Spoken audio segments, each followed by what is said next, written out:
I've realized something. It came to me when we were walking through the tunnels. You're like a disease, you and your kind. You wake up, alone in a forest. You don't remember what happened or how you're here. You feel the insides of your coat pockets, mostly empty apart from a big metal key. You clutch it tightly, knowing it's the only way out. Before you can even begin to contemplate how you ended up here, you hear the thick grass being split apart by footsteps. A man stands before you. Before you can make out his face, he lifts you onto his back. You don't know his intentions, but you don't have any energy to ask questions or fight back. You lose consciousness. The infinite void of blackness is almost soothing. Imagine never having to wake up and face the absolute hell ahead of you. Sadly, the man who rescued you has other ideas. Show me where! It's hard to make out what he's saying, but he's demanding for a way out of the forest and believes the key you had in your pocket is imperative to that. He's right, but you're not going to tell him that. After all, it's your only way of getting out. With a final heavy punch, you fall to the ground, unconscious again, with the last audible words being the doctor cursing you out, saying he'll kill you like a dog if he has to.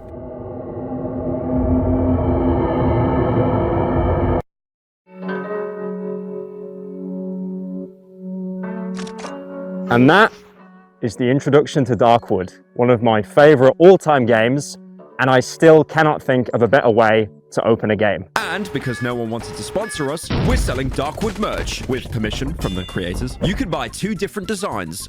One of them has characters you can meet across the game, including the protagonist, looking edgy. And the other one looks like a Saturday morning cartoon, because, as we all know, Darkwood is a family-friendly game. Available now at pyrocynical.store, link down below. Seriously, I know I pump out lots of slop, but this video really put me in the red, so buying a shirt helps me make more videos like this. Please, thank you for big purchase of Darkwood shirt.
Through broken jaws, broke my teeth on something hard. I'm missing something. I'll do it all for nothing.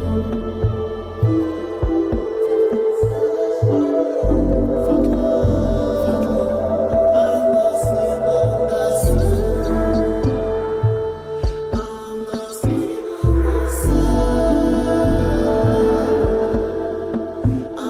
lost in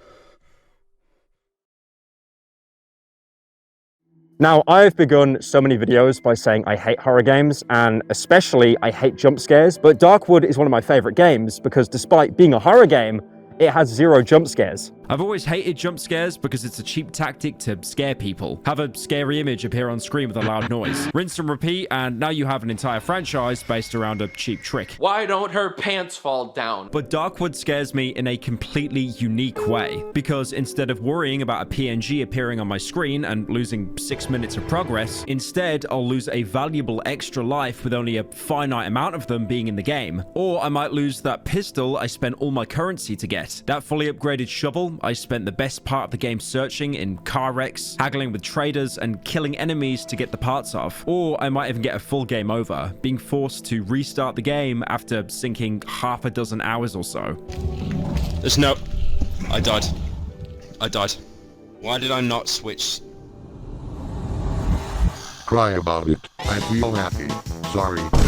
Get a packet of Smiths to calm down. Shut up! Many games don't punish you for wasting time or resources. Standing in one place, swinging a weapon, or shooting a gun will have no consequence, apart from maybe slightly emptying your ammo pool of hundreds of bullets, or alerting enemies to your presence, or giving you a wanted rating in most open world games. But in Darkwood, if you stood in the same area firing your gun, you're wasting incredibly rare and expensive ammo, given how the woods are cut off from the rest of the world. And even if you acquired enough influence to buy ammo from traders, you're still at a loss because now you owe them something in return. You suck my dick and shut the fuck up, huh? Well, okay, instead, let's say you swing a plank with nails in the air aimlessly. You're not doing any durability damage because you're not hitting anything, and even the stamina bar replenishes pretty quickly. Except now, you just wasted the day because it's night and you've gathered no resources to fortify your hideout. No traps to ward off intruders. Idly ho, neighborinos! No fuel to keep the lights on at night. And now the scary floor gore is chasing you because you forgot to even turn the oven on. Something you can't outrun, and once it catches up to you, will slowly drain your health until it kills you. Even time itself is an extremely valuable resource. I manage my time very carefully, Mr. Alderson. Each beep indicates 1 minute of my time that has passed. I have allotted you no more than 3 minutes. She's trolling me. Now, if you couldn't tell, Darkwood is a very hard game. So hard, in fact, that less than 10% of people that bought the game actually have the achievement for reaching only the 2nd chapter in the game. It gives you 3 difficulties upon starting up a run: normal, hard, and nightmare. Normal is the forgiving mode, as in when you die, you'll drop part of your equipment and respawn at your hideout, where you'll have to go back and get it yourself. A bit annoying, but nothing you can't recover from. Hard mode puts a spin on this, because you spawn with skull icons next to your health. These are your lives, and once you run out of them, the save file is deleted and you're bumped back to the main menu. And nightmare, where the same applies, but you only have 1 single life. And if you decide to play the game on Nightmare, obviously whatever trauma you endured as a child clearly wasn't enough, because it is one of the hardest difficulties imaginable, and anytime you die, you'll totally feel like it's out of your control, despite it probably just being that you didn't prepare enough. Darkwood was developed and published by Acid Wizard Studios, except if you played it on the Switch, which was done by Crunching Koalas. And funnily enough, is probably one of the few Switch games to not run like a PowerPoint slideshow. They were an incredibly small team with only 3 employees. Programmer, and I'm gonna butcher this now, Gustav Stachaszewski. Artists Arta Kordas and Jakob Cook, with Jakob also doubling up as the game's music composer. If you couldn't tell but the names being completely incomprehensible to read, they're a Polish team, meaning they already had a lot of experience with living in desolate wastelands prior to making Darkwood. The company was originally founded on March the 1st, 2013. You can even find some pre-alpha gameplay from that year on their YouTube channel looking very different to the final product, but the foundations are still there. Wait, is that the painting of the soy face man? That's not in the final release. Originally, Darkwood was funded as an Indiegogo campaign, the website that iDubbbz made a series on over 8 years ago. You've now just been reminded how old you are. The campaign was a success, getting $57,000 of their $40,000 goal, which is 143% of the goal for the cool math people, minus Indiegogo's 5% cut, and they're still well into the green of their initial goal. They also had a stretch goal for a new game plus, 2 additional translations, and multiplayer. But unfortunately, the goal wasn't met, so these were cast into the void. July 24th, 2014, Darkwood entered Steam Greenlight and finally came out as a full release on August 17th, 2017. Acid Wizard said themselves they played hundreds of video games and tried to analyze what would make the perfect game. They play games all the time of every age, platform, and type. I also found this from a video that they made for their Indiegogo campaign where they're all dressed up as wizards in some random Polish forest. What are your names and how were you involved in the production of Darkwood? I'm Gus. And I am Jacob. There's also Artur, who is not joining us today. I've been responsible for most of the technical stuff and most of the marketing and also 1/3 of the game design and story and a little bit of story and stuff. I was mainly responsible for the animation in the game. Darkwood was made early by 3 of us when talking about the lore and design also. And Artur was responsible for pretty much all of the art and music and most of the story. So what makes Darkwood so good? Well, if you go onto the frequently asked questions part of the game, the devs give a brief summary that it's a horror game with elements of black comedy. And I can confirm that is 100% true. Darkwood, like other games I've talked about, like Cruelty Squad and more recently Lethal Company, it never holds your hand. You'll be given brief tips on gameplay elements, but most of these are done diegetically, like the protagonist muttering to himself that he needs to get back to his hideout before nightfall, because being outside at night is a death sentence.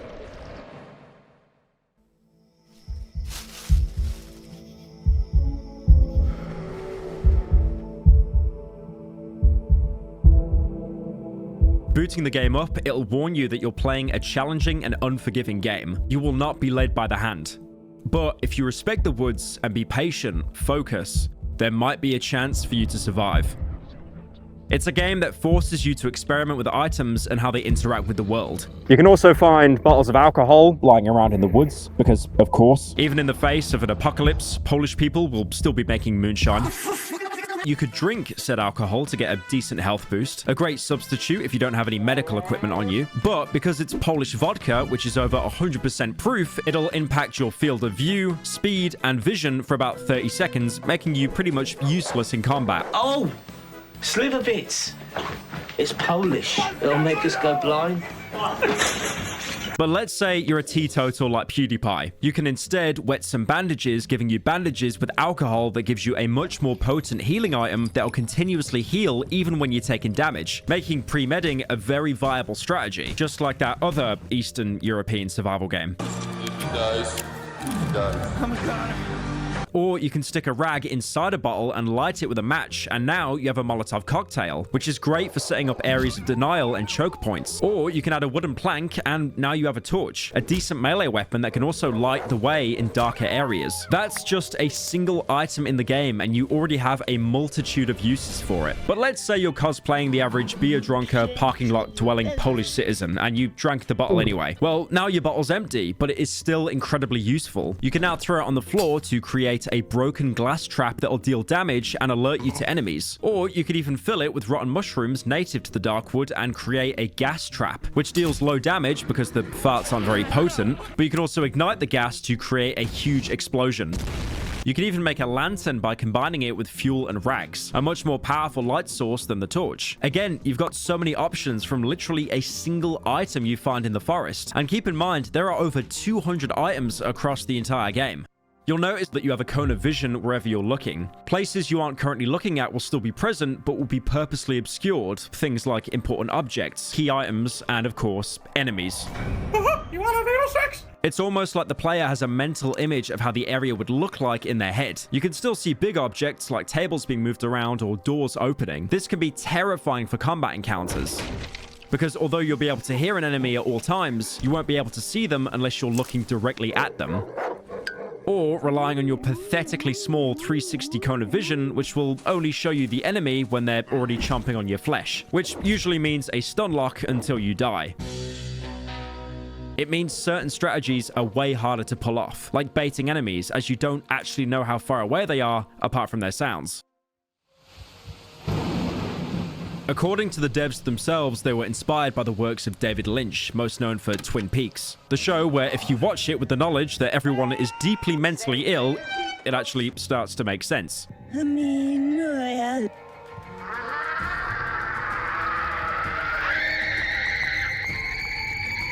but also science fiction writers like Stanisław Lem and the Strugatsky brothers, who are most known nowadays for writing Roadside Picnic, the book that directly influenced the Stalker franchise. But as much as it sounds like it, this game isn't just a top-down Stalker, even though both have RPG elements, looting, merchants, and quests. Look, Stalker doesn't have a woman that you can hit with a shovel, so this clearly isn't some poor imitation. Funnily enough, whenever I see a top-down perspective game, I let out a comedically loud yawn and then just turn the game off. I usually gravitate to first-person games for the best immersion and maybe compromise with a third-person game. But top-down, it has to be really, really good to keep my attention, and Darkwood does exactly that. I have well over 100 hours on this game and would happily do another run right after I upload this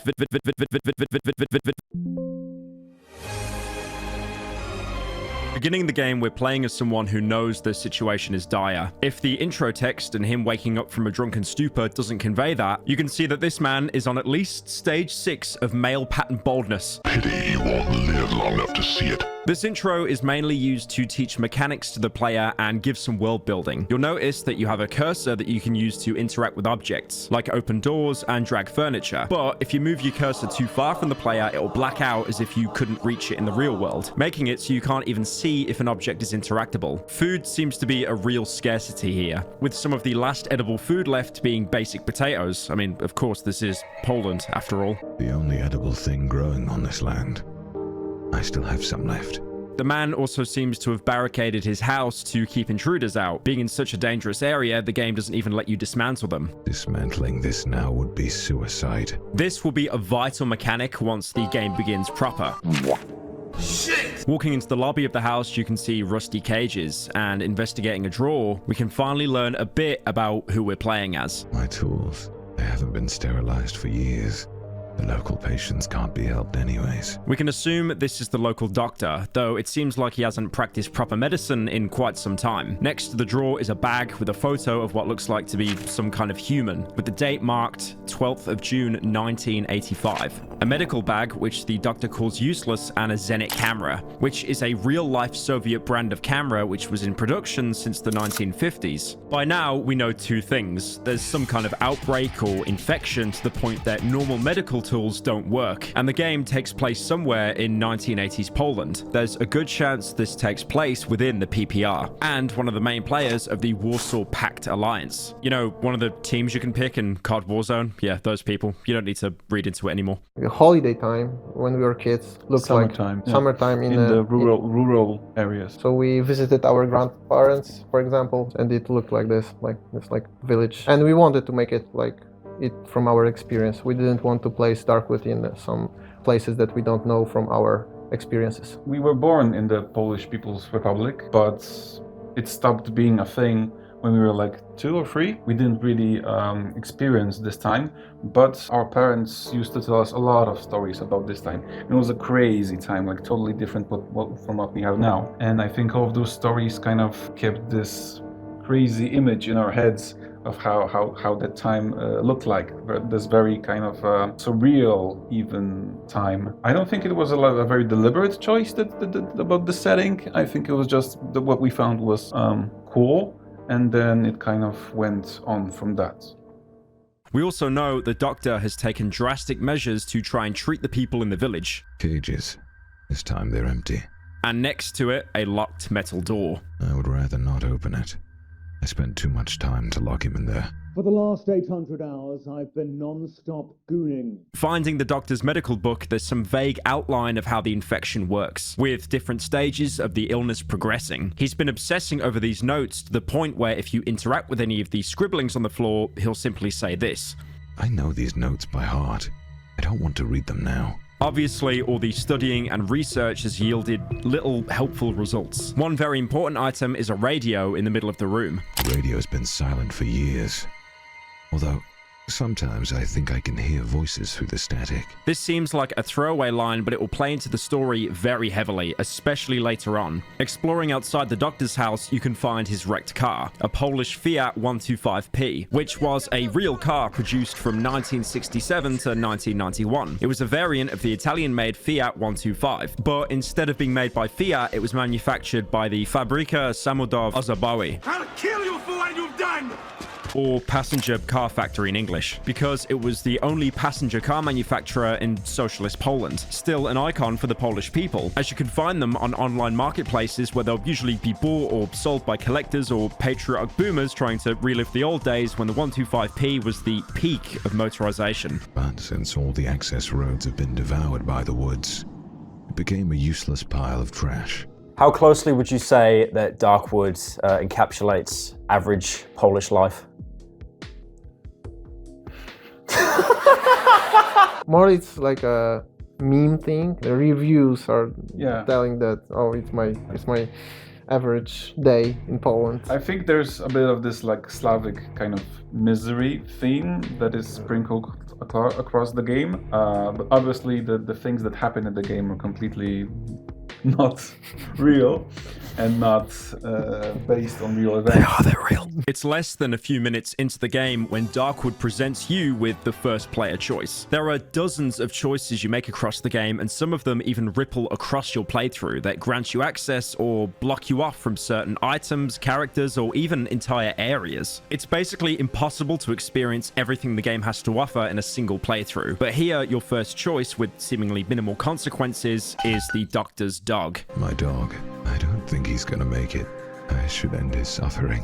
The dog only takes up a few dozen pixels on the screen, but thanks to the superb animation and audio design, you can hear it writhing in pain. You can choose to put the dog out of its misery or leave it to suffer. No choice feels like the right one here. Do you try to let the animal live despite its immense pain? Or do you put it out of its misery, removing any chance that it might recover? You're presented with so many choices like this across the game. And another game that I love that had much fewer but similar choices, Soma. I'm going to keep this brief because I do want to do a video on Soma at some point, and I don't want you guys to skim through that video because I've already spoiled it. But there's a scenario in the game where you have a choice to terminate a character in the game. It's totally optional, and unlike Darkwood, doesn't really impact the story. But it's still a choice that'll linger on you for the rest of your playthrough, you know, if you made the right decision. And that's why Darkwood is a game that no matter what choice you make, you always feel like you've made the wrong one. Most games have a good and a bad choice, with the good choice usually taking more effort to achieve. I've got nothing more to say to you. Tricking players into thinking they're good people because they went the extra mile to get a good outcome. But here, in the woods, there's no time for that because every second counts. Games can also just go down the Fallout 3 route where you have the obviously good don't kill people choice and the one that blows up an entire town. Wow. What an engaging moral dilemma. In Darkwood, though, the choices are never that simple. Outcomes usually just being a slightly different shade of grey, which makes the game feel so much more personal. Almost like it's asking you personally, what would you do in this situation? So how hard was it to plan for like all the choices in the game? It was really hard, both in terms of game design, because like the game started off as a roguelike and then kind of evolved into not roguelike. It was hard to design all of this during the transition, and on top of that you have kind of all the technical stuff like random generation and procedural generation, and also kind of how it impacts the story and stuff like that.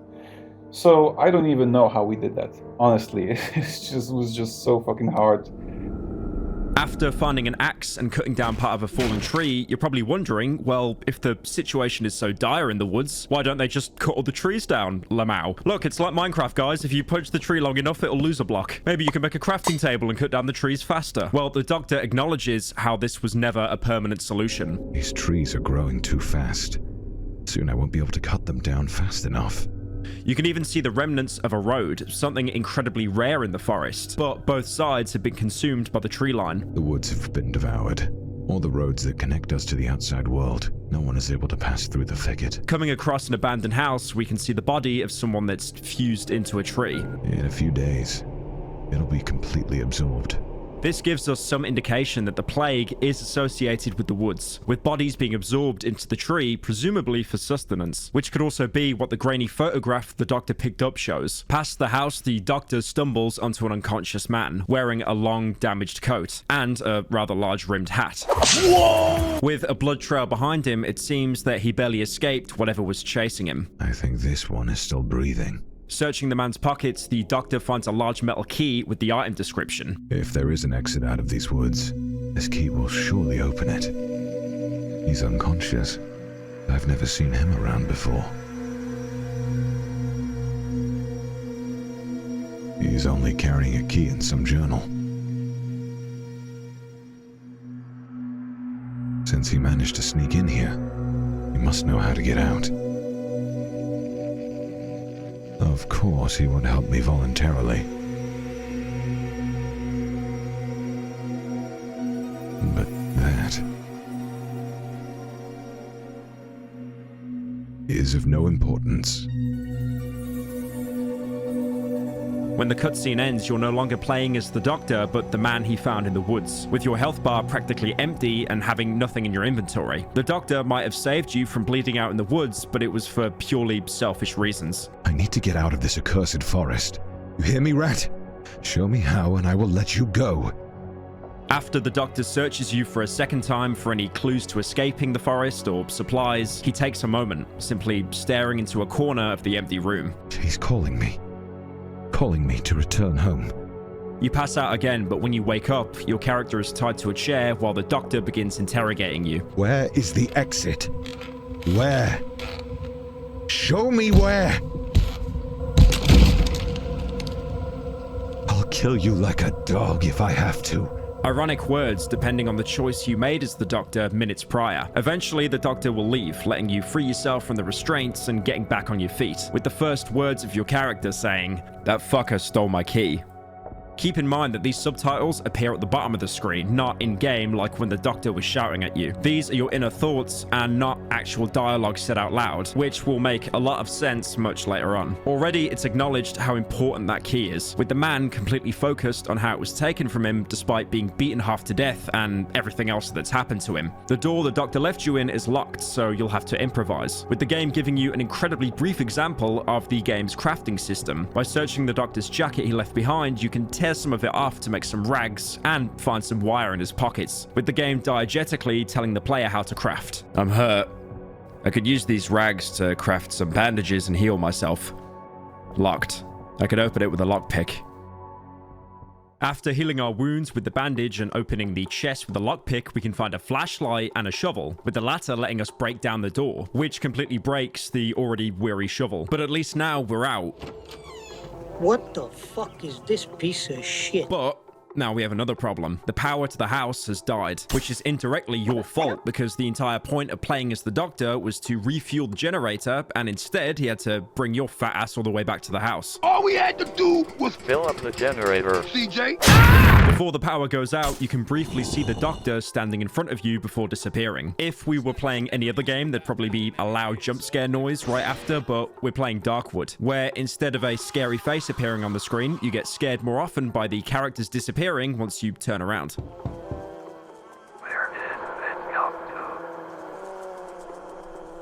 So what was your policy on jump scares? Because obviously Darkwood, I feel, kind of has a reputation for being a game without jump scares. Like the only one personally I can think of is like if one of the Banshee enemies spots you, like, a little JPEG appears on the screen, but it's not really a jump scare. But what was your policy around that of like trying to make a game with atmosphere, but not relying on jump scares? It was very important for us to not rely on the jump scares because we didn't enjoy it also. We don't enjoy it in a horror movies, and we also said many times that Darkwood is a horror game made by people who don't like horror genre, like maybe not at all, but especially the jump scare part of the Do you not like jump scares? Like you go to a cinema and you just hate it? Yeah. I can't stand it. Yeah. That's why I never see horror films in a cinema, because I feel like it's so predictable, but it kind of plays on that fight or flight in your brain. So it's almost like you watch any horror film ever. It's like when they get ready for a jump scare, all the music dies down, the audio dies down. It's like someone walking through a corridor really slowly.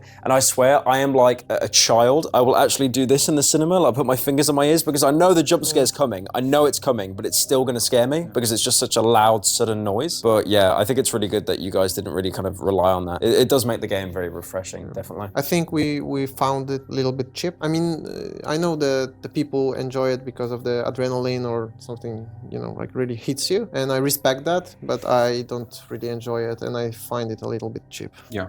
I agree.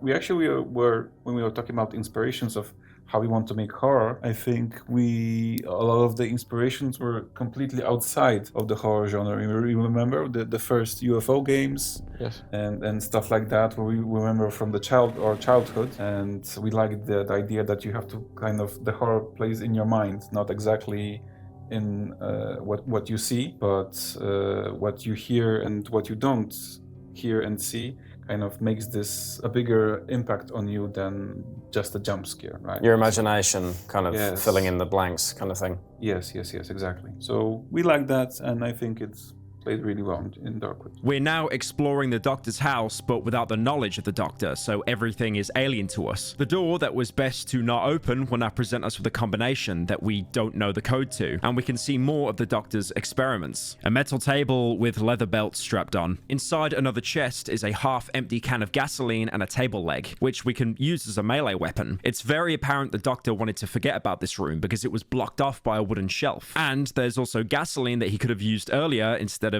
having to scavenge. Pouring the gasoline in and turning on the generator, the seemingly useless radio in the middle of the room has now been replaced by something else entirely. The corpse has 2 dials instead of eyes. His mouth is wide open, and I hear a distorted voice, barely distinguishable from the radio static. The corpse also tells us a code. Now, this set piece can seem creepy just for the sake of it, something that's either never explained or resolved with it all being in their head. But I'm happy to say, for once, it's none of those. Darkwood is a game that has answers to everything, it just takes a while for it to slowly reveal its full hand. What do you think? Whoa.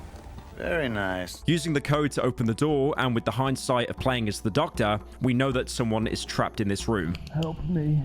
After turning a corner, the man brutally attacks you, probably mistaking you for the Doctor, taking all his aggression of being imprisoned out on you. He says no more dialogue and can't be reasoned with. He'll just keep blindly attacking you until he kills you, or you beat him to death with the table leg. Searching his body, you can find a small plastic chick.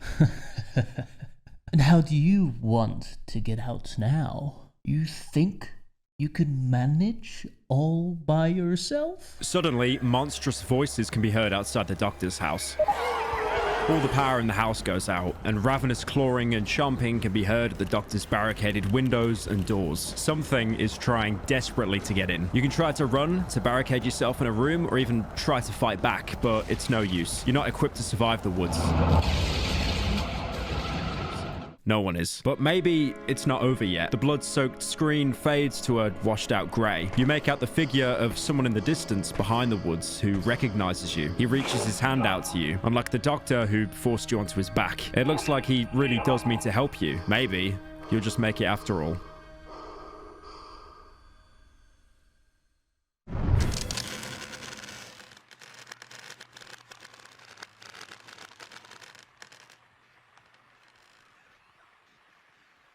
When you wake up, you're not in the Doctor's cabin anymore, but a dilapidated house, with the man who seemingly rescued you nowhere to be found. The first thing you'll probably notice is a new buff that's been added above your health bar called Night Protection, explaining that you're in a hideout and under the influence of its protective substance, which will help you survive the night. Why are you under the influence of the protective substance? And that's all thanks to the oven you wake up next to. Yeah, this is gonna help big time with the protective substance. Interacting with it, you can see what was originally a basic stone oven used by someone here, probably used to cook pierogi or some other traditional Polish slop, but with various mechanical and organic wires and growths spewing from it, looking more like a makeshift lab if anything. So yeah, the average Slavic kitchen. You then have the option of examining the oven, which gives you the first hint of who your character is and why he's even here. When I arrived here a couple days ago, the oven was basically prepared. I just needed to light it up to ensure my safety at night. This cottage must have been one of our hideouts. The inhabitants of these woods don't need to inhale this revolting gas. The second option the oven gives you is to examine a strange bottle. The label on the bottle says, "Staying out of the reach of the protective substance after nightfall results in immediate death in 99 out of 100 cases. It is advised to evenly spread the gas inside the sleeping area. Warning, even a properly prepared substance does not guarantee 100% safety. Remain vigilant. It is recommended to stay in well-lit indoor areas in order to minimize the risk." The way the oven is set up and the way the character speaks, it seems that both people have tried to set up camps inside the woods, and also the person you're playing as is some kind of outsider with external knowledge. They're not a random villager that got lost, but someone with real experience, especially the way he says, "A pleasant warmth is emanating from the oven. I can sense a strange yet familiar scent. It's the smell of the protective substance which gives me relative safety after dark." The vapors rising from the huge cauldron are distributed all over the house via long pipes. As long as I remain inside my hideout, I have a chance of surviving the night. And how he mentions that he and the other people he's with aren't from the woods because people here are so acclimated to the situation. They don't need the protective gas that's produced from the oven. The oven itself acts as a safe zone for the player. If you're anywhere at night, the unkillable floor gore that I mentioned earlier will start to chase you and chomp away your health until you die. Inside a hideout with the oven turned on, the makeshift gases that cover the entire house will actually repel it. But like the instructions said, it isn't guaranteed safety and you should always be on your guard. Also, the fact that our protagonist can breathe in what's described as revolting gas with no issues could point to him being from Krakow, as anyone living in that city has long progressed beyond the need for breathing oxygen. I really hope you guys like the Polish-centered jokes, by the way, because there's going to be a lot more. There's one more option unlocked with the oven, to look inside the pot. Pressing the cook option shows the player holding an empty syringe with probably the crustiest fingernails imaginable. Brother, You'll see the oven's efficiency, how many doses, and how much essence you need. This is basically the leveling up system of the game, which I'll come back to later. You'll notice how the protagonist, which I guess is what we're calling him now since the doctor is long gone, mentions how he has no thirst or hunger since the accident. Despite Darkwood being a survival game, there's no thirst or hunger mechanics. That's actually kind of uncommon for modern survival games, since the genre tends to crutch onto them as something to make you leave the safety of your base. Oh, fuck. Anything you eat or drink will usually heal you or give differing effects. If you find common loot like bread, eggs, or potatoes, they'll briefly give you the endurance stat, which reduces your stamina cost while sprinting or fighting. So even though you don't need to eat anymore, they do still have a use as basically stimulants. They also have another important use, which I'll come back to later. I know I'm saying I'll come back later a lot. There are a lot of mechanics. The protagonist also has a journal which you can access at any time. Here, he'll write down his thoughts and characters he's interacted with. Opening the journal, you'll see that pages are missing, ripped out by the doctor in the prologue, finishing with a sentence that's missing context. He ruined my dream journal! I did not! Into these damn savages, everything should go smoothly. The next entry will always be entered as soon as you wake up in the hideout for the first time, giving us a direct time and date that the game is set in. 12th of September, 1987. I don't remember anything since the attack on our camp. Somehow I'm wearing a coat. I must have changed my clothes on the way here. I don't recognize myself anymore. I can barely hold this pencil. Has my body changed? I no longer feel hunger or thirst. What has happened to me? Much like Arthur and John in Red Dead 2, he'll also draw in his journal while explaining events he's witnessed and what he has to do next. I remember his face. The face of the man who saved me, then held me captive. I don't know how I managed to escape his hut and end up here. What I do know is that the insane fucker took my key, my only chance to get out of the woods. He also tore out all the pages of my journal. I doubt that he was able to learn the location of the underground passage, though. I should check if the door is still locked, just to be sure. I must find him. I don't think he still lives in the same place where he held me. Makes no difference, as I have no idea how to get back to that vile place. Exploring the rest of the cottage, you'll see a toppled-over wardrobe that was used as a barricade to keep something out before it broke inside. Searching it, you'll find various crafting items, but also a photo of a road. Inspecting the photo, it's renamed to The Road Home, with a highway with the forest either side, but seemingly at the end, a way out of the forest. I'll be waiting for you in woods, Nerevar. Now, it's pretty obvious that you, or someone you were with, set up this hideout, but in another diegetic tutorial on how to survive, your protagonist will just say this outright. Yesterday, I barricaded one of the windows. If I want to stay here for some time, I should do the same with the other windows. Barricading is one of your first lines of defense in your hideout. It can really help delay enemy attacks. Sounds like someone breaking in. Yes, just like in Siege, even though I hate to make that comparison. Keep in mind though, I said delay, not deter, because once an enemy starts breaking down one of your barricades, they usually won't stop until they break through, or you go outside and stop them, which also puts you at a huge risk of exposure. But also at the same time, the barricades can actually end up trapping you, because while you can vault over regular windows to get some space from enemies or bait them into vaulting themselves, you can't do that if the window is barricaded, closing you off from potential escape routes. One thing you might notice during during multiple playthroughs of Darkwood is the hideout you spawn in after the prologue, despite having the same general layout, could be differently shaped or have an entirely different orientation. This is because every Darkwood game is randomly generated. Opening your map, you'll always have the same 3 general regions in Darkwood, with you starting off in the Dry Meadow. The way to progress to each region is usually the same, but the shape and placement of key locations will be totally random, which can be a huge help or hindrance. Like for example, if you're trying to reach a location to progress the story, it might be right next to the hideout or on the complete opposite side of the region. You always start in the Dry Meadow, but like the orientation and like where locations are randomly generated. Full generation. Like... It's random generation and part procedural generation. Yeah, because the progression's always the same. The areas you go through are the same, Yes. but like where locations it appears are... in different places. Right? Yeah, Yes, yeah. That's the random generation, because the locations themselves are mostly the same. The loot is distributed among the biomes. The orientation is different, but the forest itself, between those locations, is procedurally generated. But it doesn't really, I think, impact the game like in a meaningful way. Now, each hideout will always have the same objects for you to survive in the forest, that being the cooker I mentioned earlier, but also a generator, wood chipper, well, and a workbench. The generator is filled with gasoline that you can find in the forest. This is a very valuable item as you can't craft it, so you'll have to rely on finding it as loot while exploring the woods. The game is forgiving enough to already have the generator filled up to survive at least the first night, with a full night's fuel cost being indicated by the notches on the bar when you examine it. But after that, it's up to you to keep it filled. Generators help a lot because without them, you're basically fighting in complete darkness. And also certain events during the night require you to stay near a light source or you'll be forced to experience what Polish people have to go through when they run out of alcohol.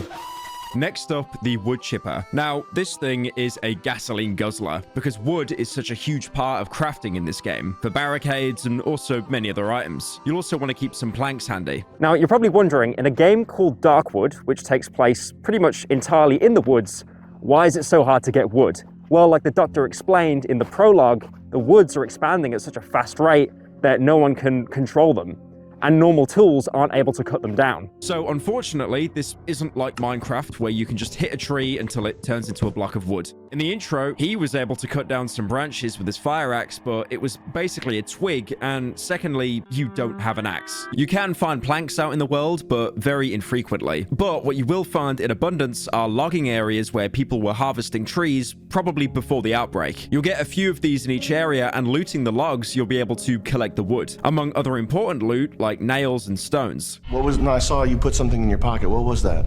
What did you put in there? The logs are useless on their own, but by sticking them in a wood chipper, you can turn them into planks, with each log taking up an entire chunk of the wood chipper's fuel. You'll need around 2 to 3 gasoline canisters to completely top up the wood chipper, and carrying an entire stack of logs will use up pretty much all of that fuel. So, in my opinion, always prioritize the generator, then if you've got anything to spare, stick it in the wood chipper. The well is located right outside any hideout. They always spawn broken, but can be repaired with just 4 boards.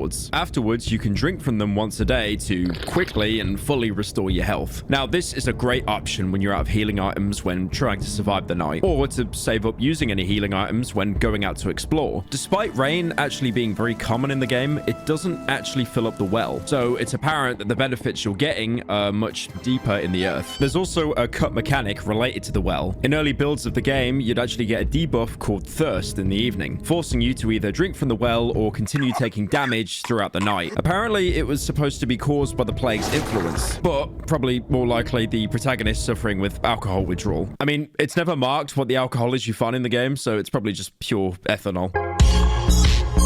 I assume it was a way to force the protagonist outside at uncomfortable times, but obviously, as I talked about earlier, there's no thirst, there's no hunger.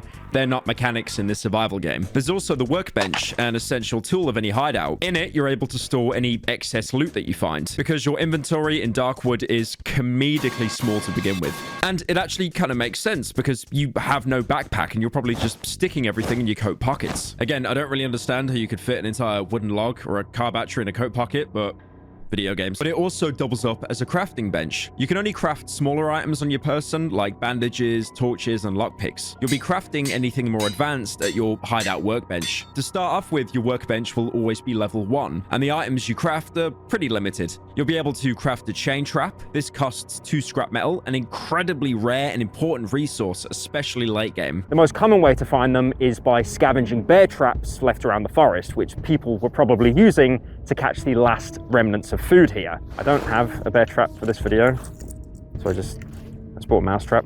You can interact with it where your character dismantles it. Luckily for you, there's already a bear trap set up inside your hideout from whoever was last here. The bear trap under the window is still open.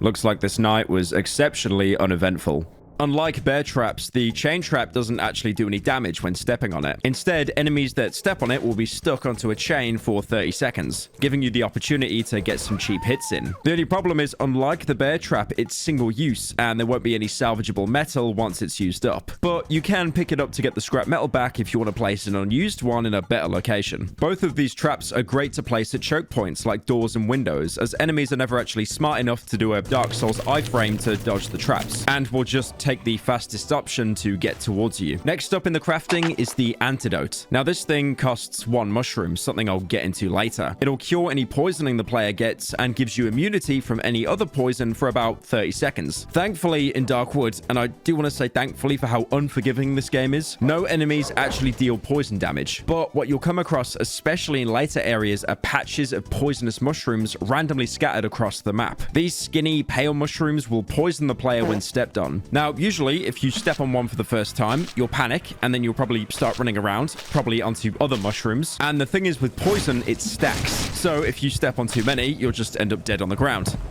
I found this out the hard way when I was streaming the game and had to give $100 to chat every single time I died. Okay, I'm losing health very quickly. No, it was a bit. I'm not giving $100 for a bit. It was a bit. Please don't die for fuck's sake. Best thing to do when standing on poisonous mushrooms is to remain calm and wait the poison out if you don't have an antidote on you. Because with the screen effects, sound effects, and the literal skull emoji appearing on your HUD, it's easy to lose track and end up dead. A single poison effect doesn't even do too much damage. It's mostly just keeping you on edge psychologically. But you wouldn't think that with all the on-screen information you're being given. The next item is the first melee weapon the protagonist can make for himself, the board with nails, made with planks and nails. It's why finding logging sites is your first priority, because despite that guy in the prologue wailing on you with his sucker punches, there's no way for you to actually use your fists in Darkwood. It's a great melee weapon that you'll rely on for most of the early game. Like most melee weapons, it has 2 attacks. A charged up attack that uses less stamina but slows you down before you swing, and also leaves you open to being stun locked when out of the charge animation. And also a quick jab, with the trade-off being it uses up a huge chunk of stamina. The reason why I mentioned planks with nails being so important is because melee weapons have durability, and once they break, you can't use them again until you repair them at a workbench. And the board with nails has the durability of a YouTuber in a social situation. So by the time you kill 2 to 3 lesser enemies, the thing will break. Thankfully, the workbench has another trick up its sleeve: weapon upgrades. You can upgrade most melee weapons in the game, with the board being able to get durability, damage output, and stamina drain upgrades. The problem is, once you upgrade it one time, you'll be locked out of any further upgrades until you upgrade the workbench itself, having to upgrade it twice before applying a second weapon upgrade, and a third upgrade when you upgrade it another 2 more times, and so on. The first workbench upgrade only costs more boards and nails. Again, pretty easy to come by, but after that, you'll need a toolbox, and that's a good while away. My advice is to upgrade the damage of the board with nails and always carry 2 in case you're deep into exploring and one of them breaks. Now, let's say you've already got enough wood and nails to upgrade your workbench to level 2. You won't be able to add a second upgrade to your board, but now you'll have 4 more crafting options: the hotbar upgrade, inventory upgrade, bear trap, and gas bottle. The latter I talked about earlier. The hotbar and inventory upgrades are essential, mostly because in any semi-open game, I'm a kleptomaniac and try to loot every single item I can find. That's the main reason why I only got around 2 hours into Starfield, because once I became over encumbered, I finally realized how mid the game was. The hotbar upgrade will give you an additional slot in your quick selection, and the inventory upgrade will give you 2 slots in your pockets. Sounds like a no-brainer upgrading your inventory, but any item you want to use in-game will have to be in your hotbar, unless you want to rummage around in your pockets in the middle of a fight. On top of that, certain items like weapons have to be in the hotbar to even be usable. Another big thing is that on normal or hard difficulties, you don't lose items in your hotbar when you die, meaning you can use it as storage for any valuables that you're terrified of losing. Both the inventory and the hotbar can be upgraded 3 times. You'll start off with 12 inventory, which can be upgraded to 18, and then you start off with 3 hotbar slots that can be upgraded to 6. And even with a fully upgraded capacity, you'll still be deciding what loot is more important to take with you. You can actually get around that 6 hotbar slot limit, but I'll come back to that later. Both of these use the same items to upgrade, a rope and fabric, both of which, again, as you can probably expect, are incredibly rare, usually being found at preset areas in the game. Ropes being found mostly in wells, and fabric being found on specific loot containers. This is another reason why it's so important to do multiple runs of Darkwood, because even if the map is slightly different each time, you'll be able to recall placements of important loot that help you survive. The bear trap is a direct upgrade of the chain trap. It costs an extra scrap metal, but will hold enemies completely in place. It only works for half the time of the chain trap, but will deal heavy damage as a compensation. You can also harvest them after they've been stepped on. Just make sure to never step on your own bear trap, because you'd have no idea how easy it is to do that. You know, like if you place one inside your house to stop enemies from using the windows, and then you use the same window to get in because you completely forgot about the bear trap. Looking around the rest of the hideout, in a drawer, you can find a book talking about mushroom-related culinary called... Oh my god, I'm not reading all that, bro. Can someone Polish read this, please? Użytek z grzybów w gospodarstwie domowym. It's not fucking real.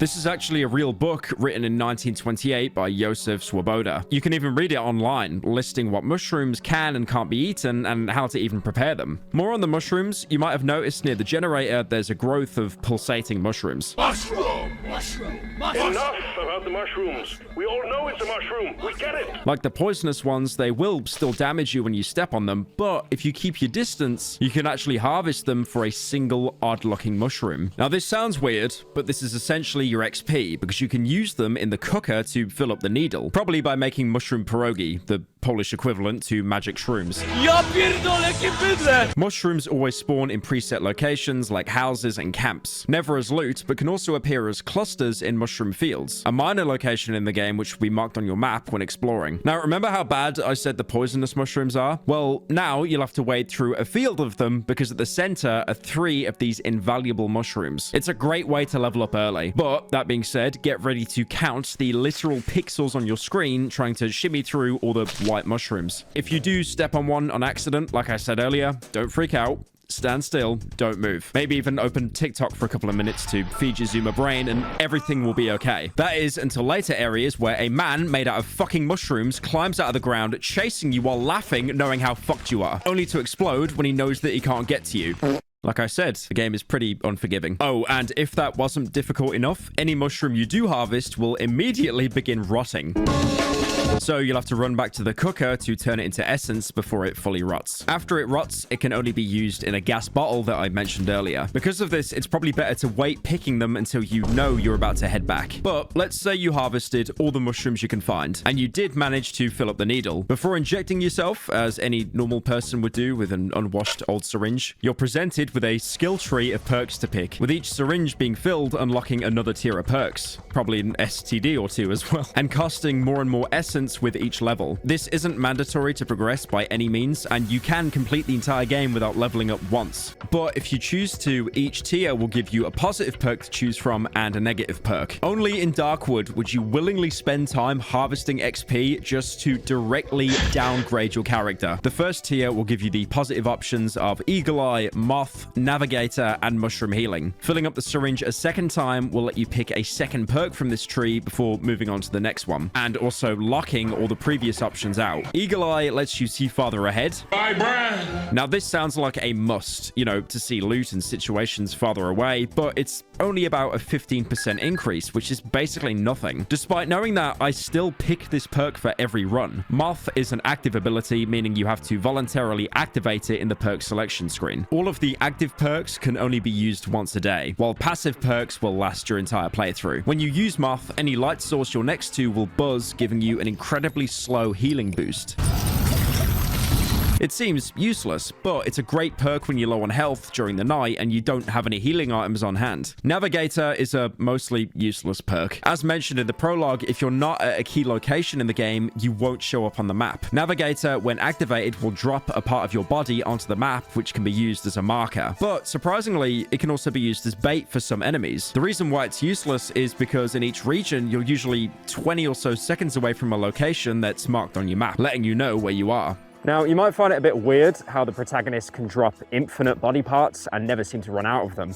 But if you remember near the start of the game, he purposely wrote down in his journal that he doesn't feel the need to eat anymore and he's not thirsty anymore. Something has changed. And this explains why, in a gameplay and a lore sense, that you can be bit by dogs, hit with big sticks, or even shot with real bullets from a real gun, and you can heal with just bandages and pills over and over. Something has changed and you're really not human anymore. One thing that's interesting though, once you drop a body part onto the map and it's eaten by, let's say, a wild dog, killing the dog, you'll find a partly digested finger, nose, or ear, with the description being the remains of my finger. A very deadpan description for finding a part of your body in a wild animal. The final tier 1 positive perk is Mushroom Healing, which gives you the ability to restore health by eating any mushroom that you harvest. Honestly, the most useless skill, because like I said earlier, you'll want to score any mushrooms you find in the cooker to convert it into essence to level up. You could argue that late game, once you're at your max level, you could use it as a cheap health source, but they heal worse than the basic bandages in the game. If this was the Cruelty Squad video, I'd be putting them in F tier. Now, anytime you pick a perk in a tier, you'll also be forced to pick a negative perk. And I do mean forced, because believe me, I tried to back out the menu after picking a good perk and it straight up won't let you. Shadows is the only negative perk in tier 1,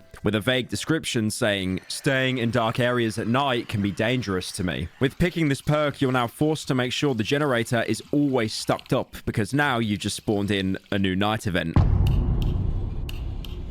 When night falls, you're forced to retreat back into your hideout and wait until the morning. This is when night events kick in and are arguably one of the reasons why Darkwood is so talked about. Nights last between 8 PM and 8 AM, but during this, the clock will advance at double its speed. Probably because if the clock advanced at the same speed it did during the day, that being 1 real-life second is a minute, no one would be able to get past the first night.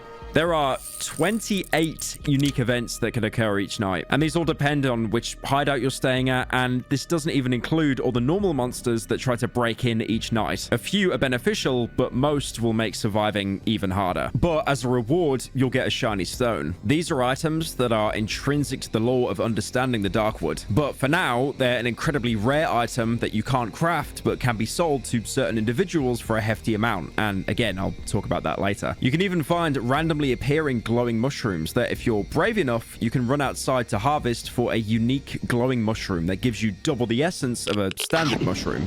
Yes! You might even notice during the night that someone is watching you, usually dropping a flare in the process, but if you approach them, they'll quickly run away into the forest. They appear human at least, someone who's obviously lived in the forest for so long and they've adapted to the night, unlike you. An outsider. Night events are also when the amazing audio of the game comes to life. Doors can randomly open and your footsteps can slowly be mimicked, tricking you into thinking someone else is with you. Are the monsters in the room with us right now? A more obvious event might spawn a poltergeist in the room, an unkillable entity that you can't see, can't damage you, but will throw around prop objects like wardrobes and lights, purposely messing up your plans of placing objects to block entryways or lights to see enemies from afar. There's also visual events that don't damage you but can confuse you during a fight, like how a large number of bugs might infest your hideout, or you might hear a faint heartbeat during the night.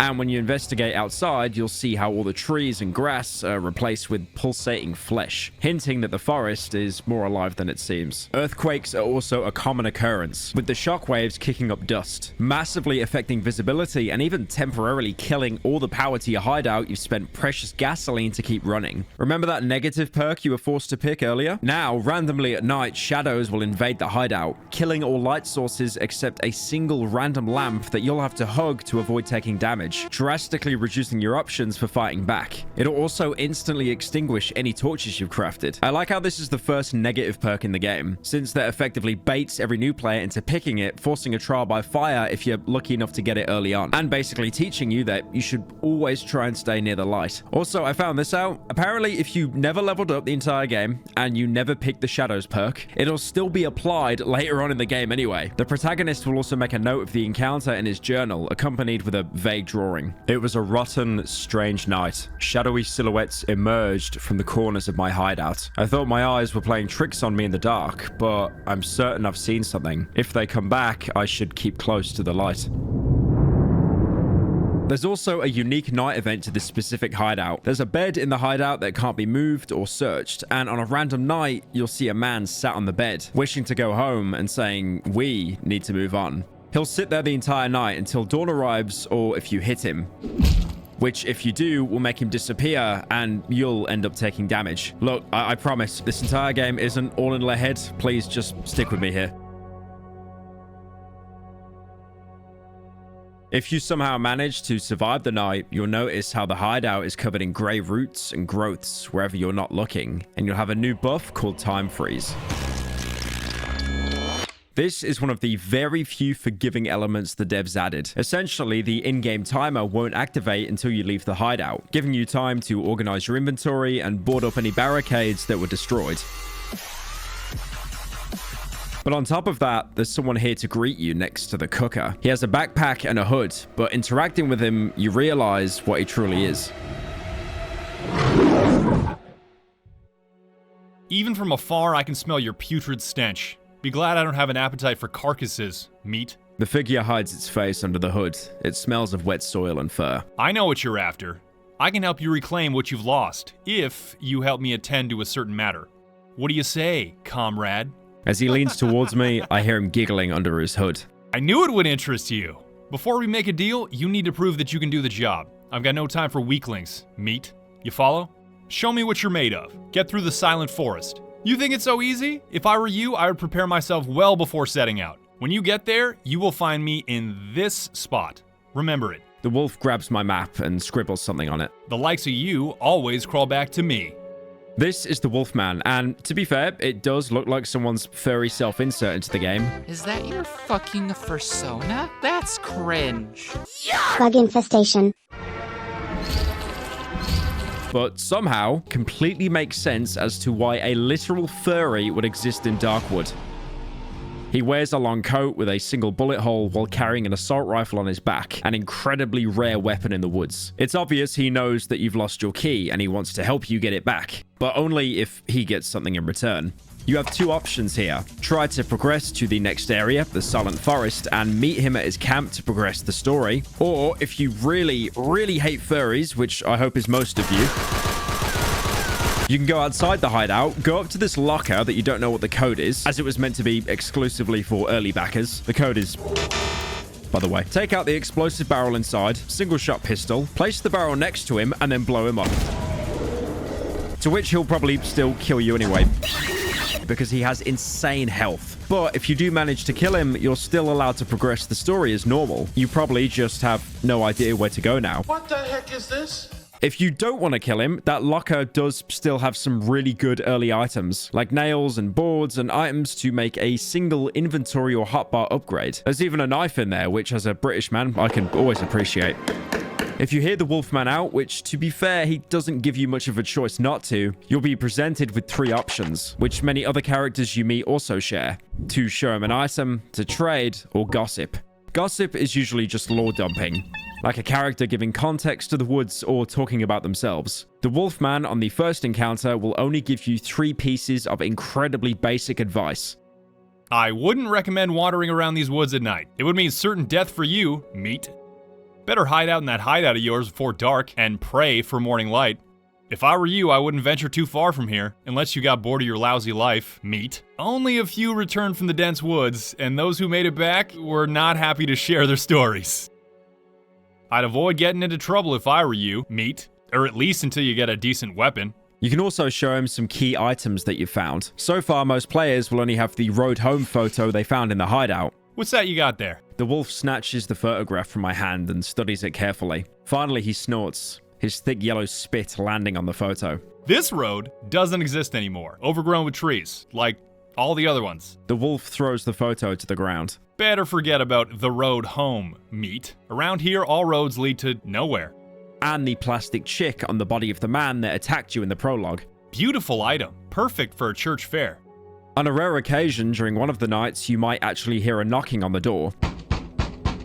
Answering the door, you'll see an invitation left for you on the floor, inviting you to a celebration and giving you a randomly generated code to get in. If you've already had this event happen, you can show this invitation to the Wolfman.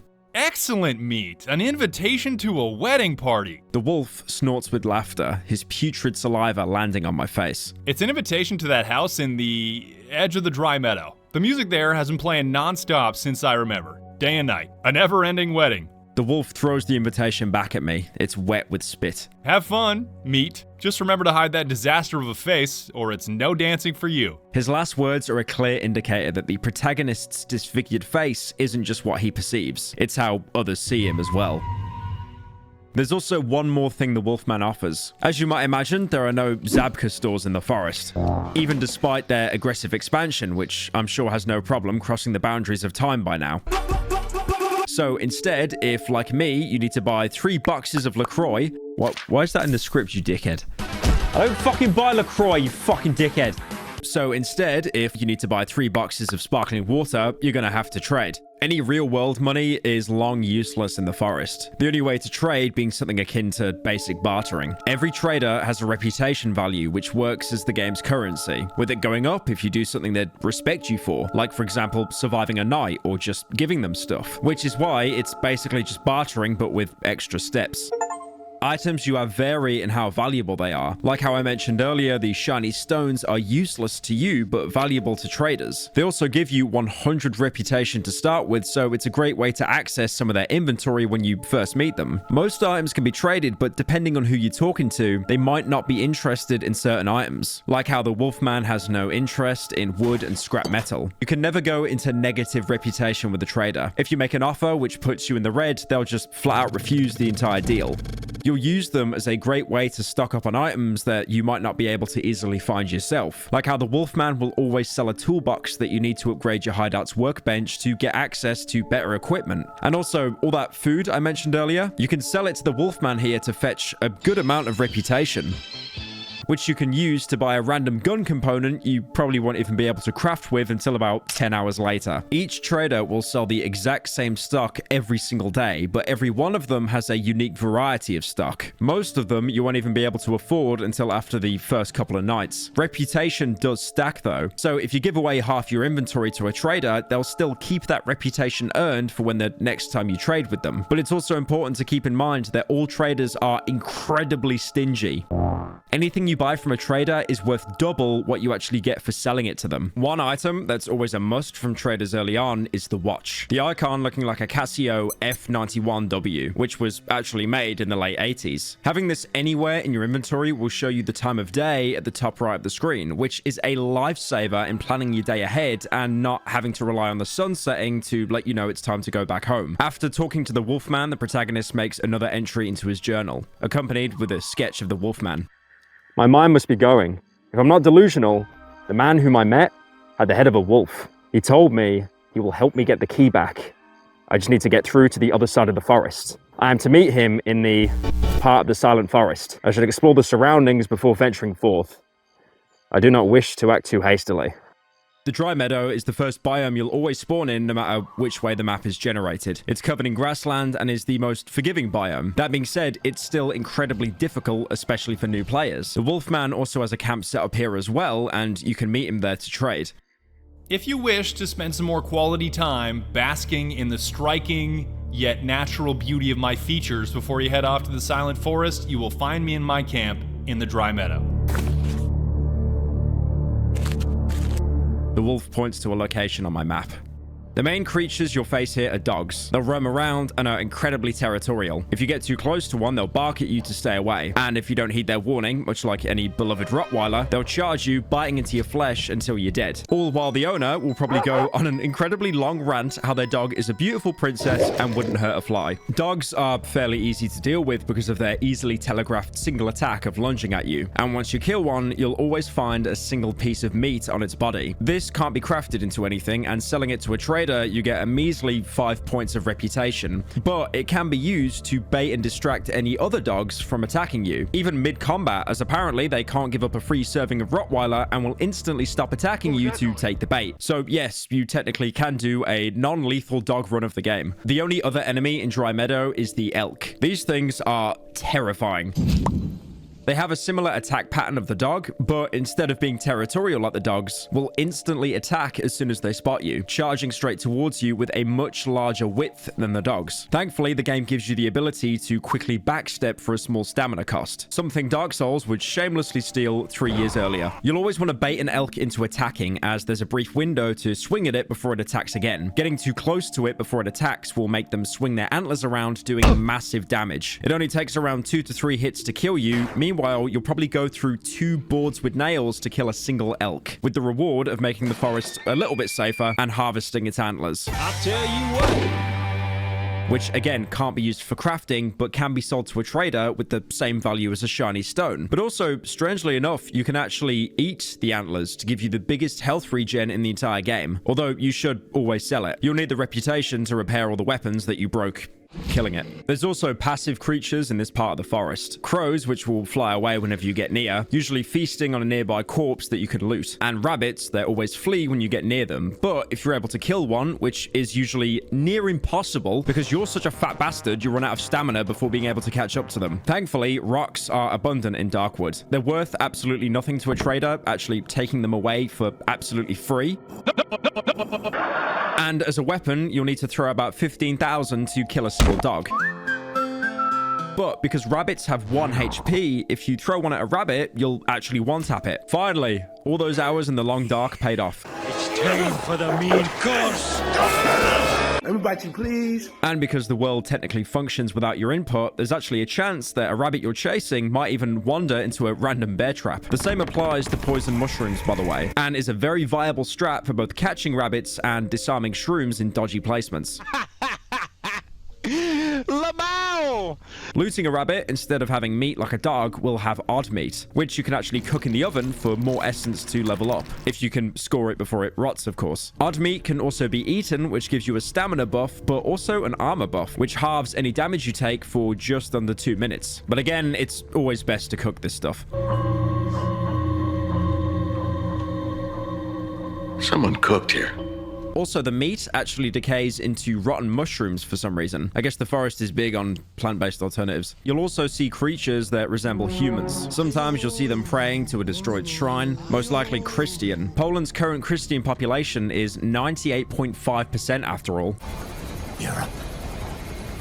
These kinds of roadside shrines are actually very common in Poland, especially near small villages, where the locals are usually very religious. You can also find a couple of these creatures at specific markings in the Dry Meadows. They'll flee as soon as they see you, but the markings they left behind are incredibly strange. Lines and circles drawn with sticks, but if you hang around long enough, you'll start to see visions. Firstly, the key that you lost to the doctor, but also a bunker door with the same number printed on it. Opening your map, you'll always have the location of a huge X. Going towards it, you'll see a ruined house with bear traps covering most of the entryways. Clearly, someone was trying to defend this, much like the hideout. Searching the wardrobe, you'll be able to find a pack of cigarettes, some gasoline, and matchsticks. I've already talked about the importance of gasoline, but it's a great combination with matchsticks. Father, I crave petroleum. Dragging the wardrobe out the way, you'll see a trapdoor, which will take you into an old tunnel network. Thankfully, when you're anywhere interior in the Darkwood, time will actually freeze until you're outside again.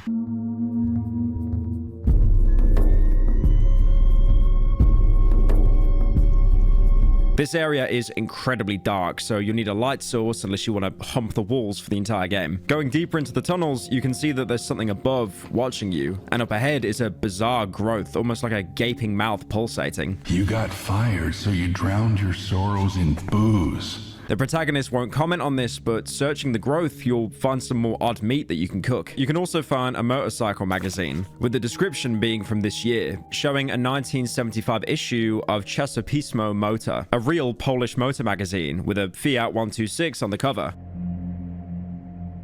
Eventually, you can reach the bunker door, heavily rusted and covered with growths and vines. Locked.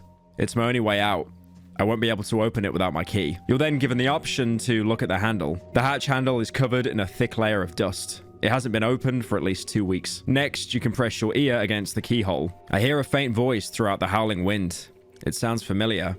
It seems to be coming through the keyhole. Someone is calling me. Finally, you can look through the keyhole. The art changes to show the keyhole with a faint light emanating from the other side. The protagonist doesn't comment on this. You now know where you can escape the woods, but first you need the key that the doctor stole from you. Trying to leave the tunnels the way you came, the power will go out with a sudden cave-in. You can still get out, but now there's something chasing you. You can try to fight it, but with how the tunnels are, it's basically a death sentence, as most of combat is relying on sidestepping enemies and attacking them once they're cooling down. Despite that, I'm such a greaser, I somehow managed to do it first try. This is an important enemy that I'll talk about soon, but for story's sake, let's say you never fought it and you escape back to the surface, after which the protagonist will make another entry in his journal. The armored door in the underground passage is closed. It hasn't been opened in around 2 weeks. The thief who took my key apparently doesn't know how to find the passage. Good. I, on the other hand, have no idea where to find the thief. Not so good. Exploring more of the dry meadow before meeting the Wolfman in the next biome, you can find various locations, like a former hideout that's been totally consumed by the forest, with only small parts of it now accessible. There's a generator here with barely any fuel left, but turning it on, you can see the corpses infused with the tree, writhing in pain before the power dies out. As unforgiving as the forest is, at least you escape this fate. But in true Darkwood fashion, when you go to leave, the game will spawn a dog to attack you. Again, Darkwood moment. Going towards one of the choke points in the map, you can see a burned house, though you're unable to open the door because it's made of metal. Wooden doors can be destroyed with enough force, but metal doors are usually implemented to stop the player from progressing too early until they have the right key, code, or open it from the other side as a shortcut. But what's interesting is you hear shouting from the other side of the door, an evacuation order. Out! The truck is here! No, please. Get the fuck out! Maybe you're not completely alone here, and there's still some kind of military presence trying to establish order here. Exploring further, you can find broken tractors heavily overgrown with valuable loot like scrap metal, gasoline, and a battery. It's not used in crafting and it can't be sold to traders, but you might want to keep hold of something uncommon in the forest. You can find collapsed trees. These can't be harvested for wood, but strangely enough have bite marks all over them, with the corpse of one of the humanoid creatures underneath it, almost like it was eating it before it collapsed. You can also find crop fields which act as mini mazes to navigate through, usually only having a couple of ways in or out, but your reward for reaching the center is usually worth it, with an untouched crate having great early game loot like a lantern that you probably can't craft yet. Just don't do what I did and get stuck in one when the sun is setting. Wait! More on the lantern, it's a great early game way to have a reliable light source. You can only explore during the day, but you'll quickly notice with how numerous the trees are, the forest is incredibly dark. Increased by the common rain that hits the forest, it's really hard to see a few feet in front of you. As long as you have the lantern in your hotbar, it'll emit a glow all around you, giving you a bit more visibility. And unlike other light sources, lets you use another weapon without losing the light source, just as long as it's always kept in your hotbar. It'll last around 20 minutes real time, which is pretty long compared to other light sources. If you explore enough, you might even stumble onto the Wolfman's camp in the dry meadow that I mentioned earlier. He marked his location of the other camp on your map, but you can meet him here and trade in the day in case you want to drop off any loot, with a dark, lingering theme kicking in whenever you approach him. Now, let's say you did a run of Darkwood and you met the Wolfman at his camp before the first night arrived. You'd go through the exact same dialogue and nothing would change, except when you went through the first night again. In the morning, you wouldn't be greeted by the Wolfman, but instead, the man who saved you after the doctor, the trader. A man roughly my size is standing before me. I can barely make out his disturbingly familiar features through the matte visor of his helmet. The massive helmet is covered with an old sack and seems to be an integral part of the unnaturally pale body. I remember him. He's the one who rescued me from the doctor's house. The man reaches out to me with his black hand. It's covered in charcoal. There's something written on his worn woolen glove. We need to stick together, brother. His lips are moving, but all sounds are drowned inside the helmet. He shrugs, then takes the huge sack off his back and drops it on the ground, revealing its contents. Only known as the trader, he's one of the most important characters of the story, despite the fact that he never says a single word to the protagonist apart from the scribblings on his arm. You can tell by his introduction text he has much more selfless intentions than the Wolfman. His mask makes anything he says to be inaudible, but compromised with writing messages on his arm with charcoal. You can't gossip with the trader, but you can show him one specific item: the picture of the road home. He wipes his left glove on his pants, takes out the charcoal from his pocket, and starts scribbling. When he finishes, he lifts his dirty hand. All roads lead deeper into the woods, clearly warning you of what's next to come, that you'll have to crawl through hell to escape the woods. This is someone with experience, someone who's survived here for a while. As kind as the trader seems, he's not running a charity. You'll still need to give him items to earn reputation to gain access to his stock, most likely so he himself can survive the woods at night. The trader will greet you every single morning after you met the Wolfman, either by surviving the first night or by finding the Wolfman first before the first night comes, with the added bonus of earning 100 reputation from him for every night you successfully survive, even giving you unique dialogue for doing so. As I approach him, the man drops a sack from his bag to the floor with a visible relief. I notice a smile on his face through the matte visor of his helmet. The man nods in greeting. Keep in mind, the Wolfman never gives you reputation for surviving the night. However, if you die during the night and spawn at the next day, you won't earn any reputation from him and get a different greeting. The man takes a step in my direction and pats me on the shoulder. He's obviously someone that cares deeply about your safety, but unfortunately, by giving free handouts, you're not going to learn how to survive the forest. If you're both planning to survive the forest, the first thing you need to learn is selflessness won't get anyone anywhere. Much like the Wolfman, the trader's inventory will be restocked with the same items every day. He has a much larger inventory than the Wolfman, but he's lacking crucial items like the toolbox needed to upgrade your workbench. He can sell you various items that are great for surviving each excursion into the woods, like for example, a flashlight. I've mentioned how great the lantern is as a light source, but the flashlight for me is a personal favorite. It's pretty expensive at 200 rep, but after the watch, it's a must. It'll shine a bright cone wherever the protagonist is looking, which can help with dimly lit areas, but also has the hidden bonus of revealing more shiny stones that you can find in the world. Most of these you'll actually walk over and not even notice, but the refracted light of the flashlight will give it a unique glint, so you can pick them up and get even more reputation. The main downside is they run out of energy very quickly and have to be refilled with 9-volt batteries, which can be bought from either the Wolfman or the trader, or you can find them in the world on random corpses. The thing is, 9 volts can be pretty expensive to buy and pretty rare to find. I say this as I'm sitting on 20 9 volts while recording this. Another downside is you can't use weapons when holding the flashlight, meaning it leaves you open to attack if you don't have a secondary light source on you. The trader will also sell you basic items like nails, boards, gasoline, but you're like 30 minutes into the video. You know how all that works by now. He'll also sell you more advanced but very expensive consumables like the pills. Pills here! One will increase your endurance so you can quickly explore before the stamina drain kicks in. Now, to be fair, this is pretty useless for how expensive it is. And also, don't tell anyone that I told you this, but if you run on the beaten paths around the dry meadow, it'll actually half your stamina drain. And these paths will usually lead you to major points of interest like other houses and key locations. But if you find some, you can sell them for a whole 30 rep. He also has healing pills. These are actually great if you're about to die. But honestly, with the panic that comes with the game, by the time you realize you need to heal, you're probably already dead. But they do have the added bonus of being quick to use, instantly removing any poison that you might be getting from walking on shrooms. But again, like the endurance pills, it's better to sell these whenever you find them. He can also sell you wire, which can be used to make lockpicks. Lockpick. As there are many chests randomly located around the map that are locked, and you need a lockpick to pry them open. It's always good to keep a set of lockpicks on you because the chests always have mid to high range loot. He can even sell you items to use in the cooker, like the glowing mushrooms you can only find yourself during random night events. Further proof that he's so adjusted to life here, the trader is able to actually scavenge at night.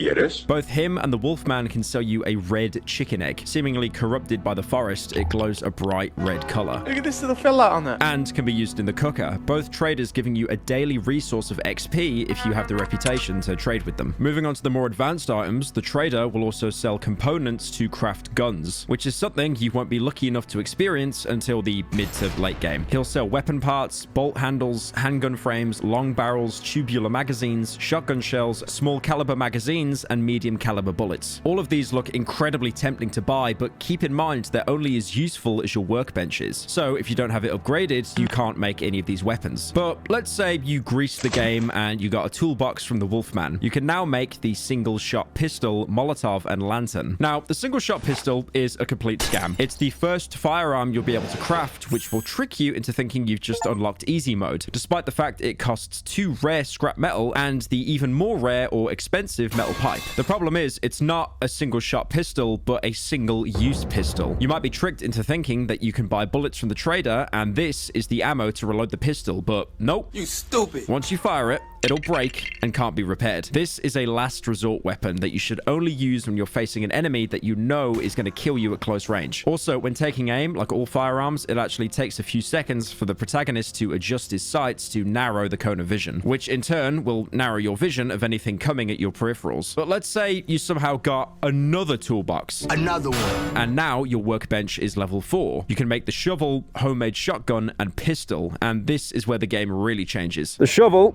is a direct upgrade from the plank with nails and is a must. It has more durability, does more damage, and has a lot more reach. How does he do it again? It's like, literally does it like this.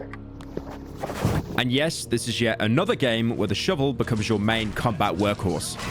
No game dev can resist the sweet pull of the shovel. The problem is, it's incredibly hard to get in the early game without being a sweat. The shovel blade can be bought from traders for 450 reputation, which, to say the least, is very expensive. It's actually the highest price on any base trader item in the entire game. Other crazy important items like fabric used for inventory upgrades also cost this amount, meaning you have to actively make a choice between getting an important upgrade or a new weapon, versus selling it to buy stuff that you really need at the moment. To make the shovel, you'll also need tape. Now, good luck finding that because it is incredibly rare loot, but the traders do sell it for about 40 rep. Now my bank account hurts. But the hardest item to get hold of at the minute is the staff to put the shovel together. You usually won't find this until the next biome where enemies start to attack you with sticks. The same guys in the dry meadow that would always run away from you. Now, remember how I said how useless the single shot pistol is? It is, but if you're able to get hold of one, find someone with a large stick in the meadows and creep up on them, and then one-tap them with the pistol, you can now get hold of their staff.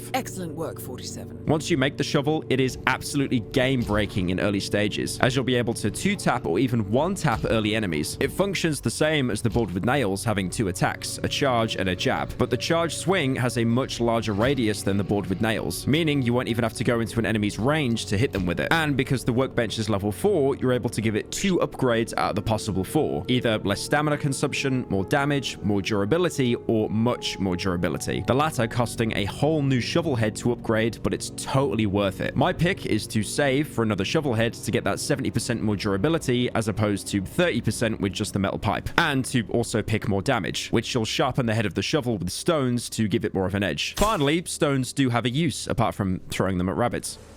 Also, the durability upgrades do stack, so if you value saving resources on fixing rather than damage, that's always an option. There's also another early game secret, which I'm only telling you about. Remember that bunker early on that we needed the key for? If you enter the bunker for the very first time with the shovel before the cave-in, you can dig a certain spot that gets blocked off after the chase sequence. It'll waste the shovel's durability, but it will reveal a corpse holding some amazing loot, like a long barrel and a tubular magazine. Take that, trader. I'll keep my reputation, thank you very much. The only problem is, with a much more advanced melee weapon, you'll need much more advanced resources to maintain it. You'll still need wooden planks, like maintaining the board with nails, but now the nails have been replaced with scrap metal, which can only be found by trading your own reputation or disarming a finite amount of bear traps in the world. Even with the massively upgraded durability, you'll always have to keep a high stock of scrap metal to be able to repair it. Next on the workbench is the homemade shotgun and pistol.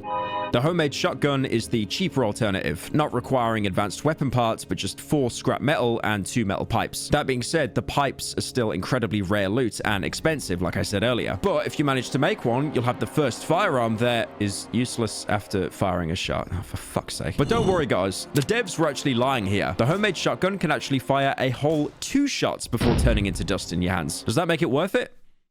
No. It'll definitely kill anything chasing you, and if you panic and miss a shot, you can rely on the second barrel to finish the job. But even then, it's always better to save your ammo for better shotguns later, and scrap metal to repair the shovel and pipes to upgrade it, because you can't upgrade firearms in this game, only melee weapons. The final unlock on this tier of workbench is the pistol. Now, this isn't easy to make. Even if you use the shovel exploit to get some expensive weapon parts for free, you'll still need that handgun frame, which is pretty expensive. Wrap it all up together with some duct tape, and finally, you have the first firearm in the game that won't actually break after being barely used. And in typical Darkwood fashion, the fully crafted pistol is actually worth less than the individual parts to make it. I hate this game. Thankfully, the good news, the pistol never breaks. Its durability being replaced with an ammo counter. It slowly degrades the more shots you fire and holds 8 rounds a magazine. It uses small caliber magazines that you can find sometimes in the world, with the Trader and Wolfman always having a single clip that you can buy at the start of each day. It also has the lowest damage output of any firearm in the game, but with the guarantee that it'll never break. That being said, much like Cryo Fear, when you reload the gun before using all the bullets, you'll dump the mag on the floor, wasting any spare bullets you have. So you'll always have to make the active choice of wasting a few precious bullets so you can guarantee you'll have a full magazine for the next fight. Through and through, Darkwood will always be a melee focus game. If anything, it's a little bit similar to another game I covered years ago, Condemned Criminal Origins. In that game, you would get ammo, but it would always be incredibly scarce, only holding a certain amount of bullets in each clip. You need to always treat firearms like they're invaluable, because if you go around spraying and praying, you're going to run out incredibly quickly. The Virgin Pistol Abuser and the Chad Shovel User. You might have also noticed that the trader is selling the parts to make an axe, the same one the doctor used in the prologue. This would seem like the best thing to do, but is a giant scam, because you actually won't be able to make the axe at the workbench until much, much later into the game. And I do mean much later. So hold off on buying it for now. You might remember earlier I mentioned how you can get a letter delivered to you as an invitation to a celebration. You can reach the location where it takes place anytime, but the door will always be locked with a code that's randomly generated on the letter. This is totally optional, and it isn't needed to progress the story. You can completely ignore it, but the side content is some of the best of what Darkwood has to offer. After accepting the invitation and going inside, you'll see a lone woman in a bride outfit dancing. One of the first passive humans we've seen apart from the Trader and the Wolfman. There's no way to talk to her though, so I interacted with a woman the only way I know how. Alright, I'll be honest, you're kind of pissing me off with you dancing a little bit.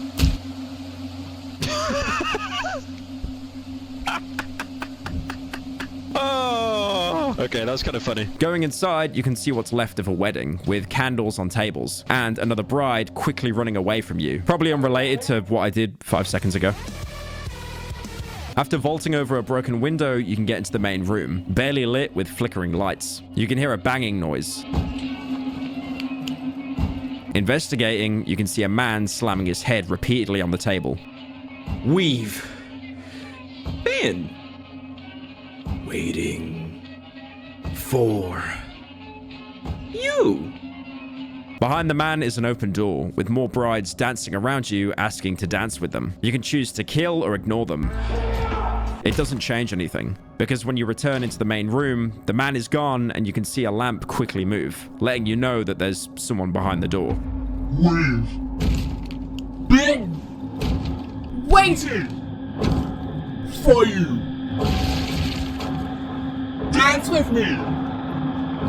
I feel that Darkwood is designed in such a way that once you take damage, unless you know how to quickly counter or run away, panic sets in with purposely violent screen shakes and red filters until you're pretty much dead anyway. Yeah, body. You joke. By the body blocked by the fucking lamp, by the way. By the lamp. Prop blocked. That's why the opening text on the loading screen tells you to be patient. Like the trader said when you showed him the road home, all roads lead deeper into the woods. But you're allowed to spend as much time as you want in the dry meadow before progressing. You might even notice some different night events for staying here so long. Like how a creature you've never seen before will spawn near the hideout at night, but when you go up to it, it'll scream and disappear, only to leave behind an object called Huh? This can be cooked in the oven for essence, but more importantly, in the game's files, it's called piskel, which is Polish for chick. If you manage to fill up the needle a second time, you'll have one of the first dream sequences in the game. The heavy psychoactive substances you've been injecting into your arms to make yourself stronger will translate into your dreams, mostly because anything you find that can be cooked has now been tainted with the forest, or is a direct creation from it. So these dreams are almost like the forest is trying to communicate with you. In the first one, you'll wake up with a military flashlight, an incredibly powerful flashlight that even the trader doesn't have access to. You'll run through the underground tunnels again towards the same locked bunker door, but this is different. I can hear a faint voice throughout the howling wind. It sounds familiar. It seems to be coming through the keyhole. Someone is calling me. Looking through the keyhole, instead of a faint light, it's completely blocked by some kind of growth that beckons you forward. Go on, we're gonna look back at that fucking cringe. That was me. The door will then swing open, with the environment changing into a vast swamp area, a massive change from the dry meadow. Your only guide here are shiny stones that refract off the military flashlight. You can loot each one individually, like that James Woods bit in Family Guy. Ooh, shiny stone. Ooh, shiny stone. Ooh, shiny stone. Or you can keep pressing forward. Eventually, you'll come across what looks like an indoor lamp. Switching it on will replace the swamp with seemingly hundreds of human bodies. Walking over the bodies, the lamp will begin to glow, and returning back to it, you'll see a giant fetus. Turning the light off again will transport you back into the swamp with another trail to follow, which leads you to a bed, giving you the prompt to lie down. If you do, the dream will end, but now you'll have a shiny stone in your pocket. So maybe through your connection to the forest, the dreams do have some kind of interaction in the real world. If you go to investigate the bunker door after this dream, it'll still be locked though. You still need the key from the doctor. Dreams are numerous throughout the game, either through leveling up or story related, and they usually have a win and a fail state. If you do everything you're meant to in the dream, you'll be rewarded with something like loot or an option being given to you that was previously locked. Failing or dying in a dream won't kill you in the real world, but you'll miss out on lots of side content. Like how in the first dream, if you deviate from the path or take too long, you'll be chased by floor gore until it kills you. Waking up and you'll have no shiny stone to trade. At this point, you're probably settled in the dry meadow, and you really can stay here for as long as you want. The nights won't increase in difficulty, but the game will slowly push you towards moving on to the next area. Firstly, if you've cleaned out an entire biome of its loot, they'll never respawn, apart from animals that only drop meat, which is worth next to nothing to a trader. By staying in the dry meadows, you're actually starting to eat into your resources, whether that's boarding up windows, repairing weapons, or buying items from a trader to restock. So eventually you'll be forced to move on to get access to the next biome's loot pool. The only real regenerating resource is the 100 rep you get from a trader, but it's not really enough to work with. On top of that, the hideouts in advanced areas actually offer you more reputation with the trader for surviving them, meaning you'll get access to more of their stock before owing them something. The main reason why you might want to stay is to grind out cookable items to level up your skills. But like the trader's reputation, the oven actually scales depending on what area you're in. The next biome over, where the Wolfman wanted to meet you, has a hideout with an efficiency 4 times higher than the Dry Meadows oven. So eventually you'll want to get going to the next area, even though, like the trader said, all roads just lead deeper into the woods. Once you're ready to get going, you'll see 2 choke points on your map to get out of the dry meadow. The first, like I mentioned before, is blocked by an iron door, but trying the other one, you'll come across a huge thicket of dense trees. Moving past them, you'll come to a house infested with large bugs. If you're quick enough, you can kill some of them and loot their shells, which will be important later. There's also an infestation of worms in the house, a writhing fleshy mass that will hurt you once you touch it. You can tank the damage, but you also won't be able to sprint through them, and you should save as much health as you can. The only similar thing I can compare it to is in System Shock 2, another great game that I will do a video on at some point, I promise. You can go into one of the bathrooms and find this pile of worms. It literally is just a gift, but standing on them will actually damage you. To get rid of the worms, you'll need fire. You can whack them with a torch, leave a trail of gasoline with a match, or throw a Molotov to burn them all. Past the worms is another iron door with a code, but next to it is a strange growth. Something is floating inside. The skin looks to be quite thin. Maybe I could puncture it or pierce it with something. The loot inside the growth is an embryo. There's only a few of these placed across the whole game in scripted locations, but they have a lot of uses. They can be sold to a trader, cooked in an oven for a huge chunk of XP, but most importantly, if you're playing on hard mode, where you have a finite number of lives, you can eat the embryo to give you an extra life, an extra try to survive the forest. Exploring the rest of the house, you're attacked in the dark by one of the first human enemies, wielding a huge stick. They're called savages. They can't be reasoned with and will keep attacking you until you put them down, not saying anything apart from the occasional grunt or shout. But by game-ending one, you can loot its staff, which you can use to finish the shovel, if, again, you weren't able to catch any running away in the dry meadow. Inside a container next to the savage, you'll be able to find a note to the door. The code is 3333. It can't get any easier. Remember it. I'm not opening that door after dark anymore. I went to get some gasoline from the pig shed. I'll be back after dark.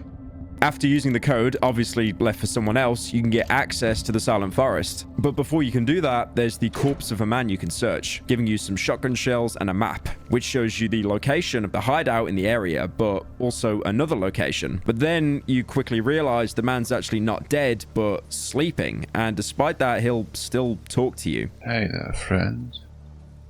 In the last hideout, look for an exit beneath the floor. For now, it sounds like nonsense, but it will make sense much later.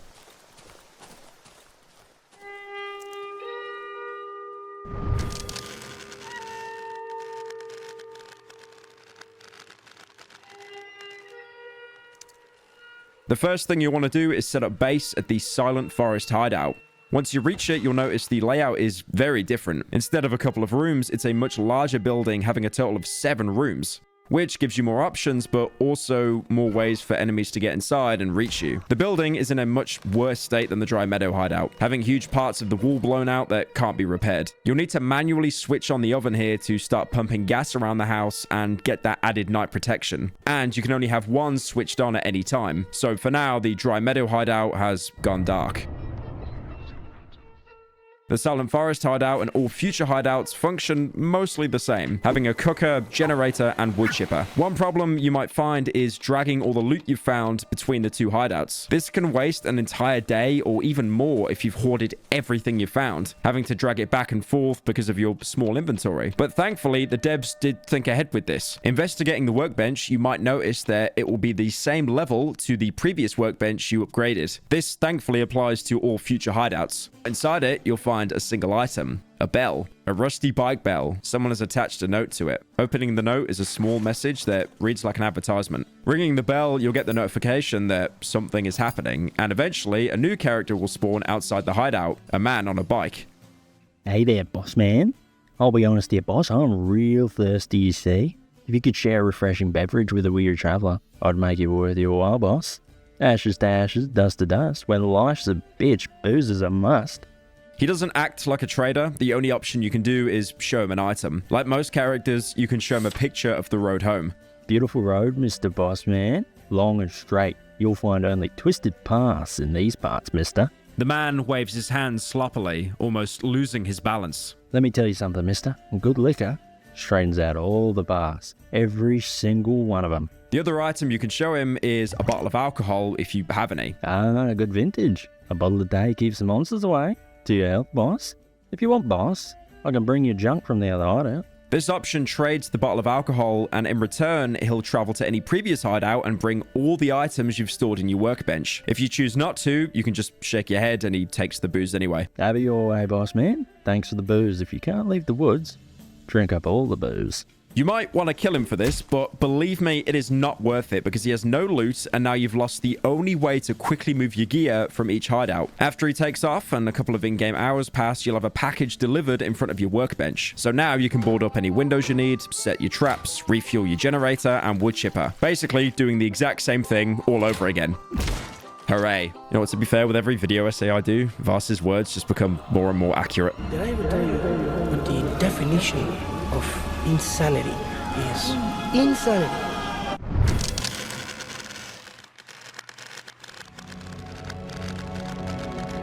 The Silent Forest is everything you've already learned from the Dry Meadow, but more difficult. The trees are more numerous, making navigation harder. There are new locations, along with making already existing locations more difficult. Mushroom fields will now be in most biomes, giving you access to cookable mushrooms. But now mushroom men have a chance of sprouting from the ground and start chasing you, making navigation incredibly difficult. This is also the first biome where you'll start to see bug nests. There's only one, but in the middle is another coveted embryo to give you an extra life on hard mode. Corpses were dotted around the Dry Meadow, and they were a pretty reliable way to get loot with minimal risk. But now, going ahead, some of these corpses, as soon as you interact with them, will explode, poisoning you. The only telltale sign that a corpse is tainted is every 10 seconds or so, it'll slightly shift around and will usually have unusual growths around it. The best thing to do with these bodies is to ignore them entirely or throw rocks at them, so you don't forget about them and run over them later. Let's just go back to him. Oh, for fuck's sake! And for some reason, shooting them does absolutely nothing. This is what you get for fucking camping. What? Dragon? What? What? I will waste a bullet on you happily. I give up, bro. This is where the enemies also become much more vicious. You're not you when you're hungry. The Rottweilers of the Dry Meadows have been mostly replaced with huge dogs, mutated by the plague, so now they have much more health and deal more damage. They attack in mostly the same way, and if you kill one, instead of dropping normal meat, they'll drop odd meat that you can cook. Further proof how the forest changes whatever stays there too long. The second are the savages. We've already experienced one attacking us in the gateway between biomes, but now they'll work in groups. They seem to be humans so affected by the forest that they've been reduced to a tribal nature, covering themselves in mud and twigs, resembling a Wendigo from the Great Plains folklore. No, not Wendigoon. This isn't an iceberg video. First type will attack you with just his fists. Not too much of a problem because your melee weapon usually has more reach. But again, they'll always work in groups. The next is the same kind of savage that attacked us in the house. They have huge staffs that have insane range. They'll swap between a long slam of the staff, which leaves them open for attacks, but also a swinging motion like you with the shovel. They can also randomly follow up their swing with another swing, so you should never get too greedy with these guys and only get close when you know they're on cooldown. Also, these guys will always drop their stick on death. So while it was kind of rare to find one in the Dry Meadow, starting from the Silent Forest, you'll basically be drowning in them. The final savage will throw rocks at you. Pretend that was a rock. And even though this doesn't do a lot of damage, they'll purposely be placed at the back of a group to basically poke you from a distance and just be an overall nuisance. And unlike most stealth games where rocks are used to distract enemies while you sneak past, these are exclusively used to poke you from a distance. The rocks themselves don't do a lot of damage, but they'll usually do it to suppress you, as the stones can interrupt your charged attacks while their friends move in to deal the actual damage. They should be your priority because they have the least amount of health and usually die in 1 to 2 swings. All of this, combined with the low visibility during the night, they make a formidable pack that you'll need to prepare for, either by setting up traps or camping open windows, because it takes them the same time to vault through one. Like most wildlife in Darkwood, they act as a group, friendly to each other, but will be hostile to others and vice versa. So occasionally, you'll see them get into fights with dogs, usually losing, apart from this one clip I found of a single savage somehow downing an entire elk. That being said, they can still accidentally attack each other, like this one time they threw a rock at their mate. Of course. Oh, he hit his mate! That's hilarious. To compensate the harder nights against the packs of savages is this hideout. Surviving a night in the Silent Forest now grants you 150 trader rep, letting you buy more useful items to help defend yourself for the next night. Also, interacting with the trader the first time after you make it to this hideout, he'll try to communicate with you more. The man stands before me, motionless. I can only see my own faint reflection in the semi-transparent visor of his helmet. Suddenly, he starts to move quicker, as if looking for something in his pockets. He takes out a piece of charcoal and starts writing on his palm. There's no way out of here, brother. He shows me what is written, then wipes it with his sleeve and continues scribbling. We're stuck with each other. After making sure I've read the second sentence, the man takes out a full tank of gasoline from his sack. He places it on the floor next to me.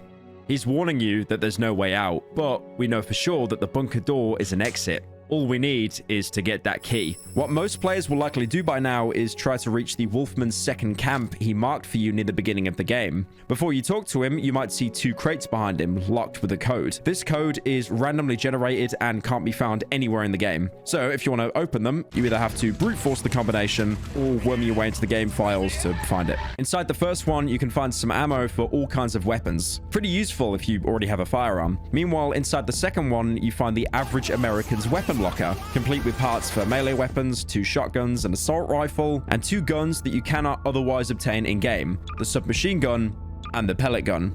The submachine gun is pretty strong, having decent damage and rate of fire, being especially good at dispatching large numbers of low health enemies, but still holding its own against higher health targets. It uses light mags similar to the pistol, though here 1 light mag is worth 20 bullets instead of the measly 8. And the pellet gun is absolutely worthless. Really, I have nothing to say here. Just sell it back to the Wolfman immediately. I'm really not surprised it got turned into cut content. Apparently, these used to be in the game's early builds, but got replaced by the single-shot pistol.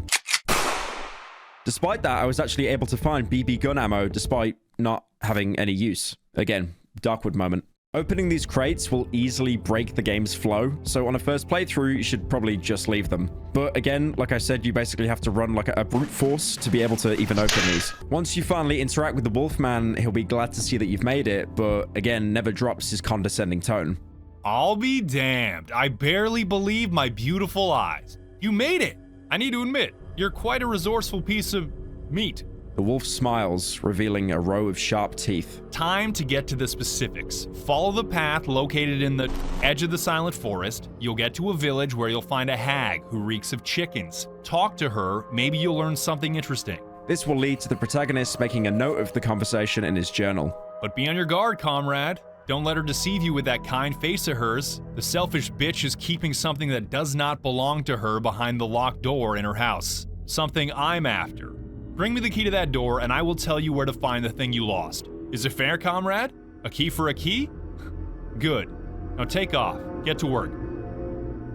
The wolf has asked me to bring him the key to the locked room in the house of the hag that reeks of chickens. In exchange for this favor, he will help me retrieve my key. A key for a key. Seems quite fair. I shall find the hag in the village in the edge of the Silent Forest. The Wolfman wants you to reach another part of the map, an area that isn't marked in the 3 regions. But before doing that, you might want to visit the other location that was on the sleeping man's body. Heading to the area, you'll see it's a scrapyard that's been converted into a home for someone. This place looks like a scrap metal warehouse. The walls are covered with fungus and spider webs. It's very stuffy in here. I smell rosin. Rosin is a type of resin obtained from pines. It's used as varnishing, sealing waxes, and glues. So whoever's been here has been working on putting something together. Inside one of the containers, you can find a postcard with the portrait of a man with the caption, 1961, the sky is dark and the earth is blue. The man in the photo is the real-life Soviet pilot and cosmonaut Yuri Gagarin. 1961 is the date where he performed his first piloted space flight. He was the first man to go into space and died with his co-pilot Vladimir Sorogin. This was during routine training where the aircraft ran out of fuel and crashed. You'll also notice whoever lived here was frequently experimenting with metal parts. There's a tractor inside one of the warehouses, which is usually a good source of loot, but it's been mostly stripped clean. This was once a tractor, now it's a hollow, rusty body. All of its useful mechanical parts have been scavenged. Thankfully, they had no interest in the gasoline in the tractor, which you can loot and smell nearby. A heavy smell of gasoline fills the air. You can also find a blueprint in a container, which shows crude drawings of a rocket ship and various vehicle parts. Lastly, inside the house is a metal door, which is locked. But you trying the handle gets the attention of whoever's inside. Who's there?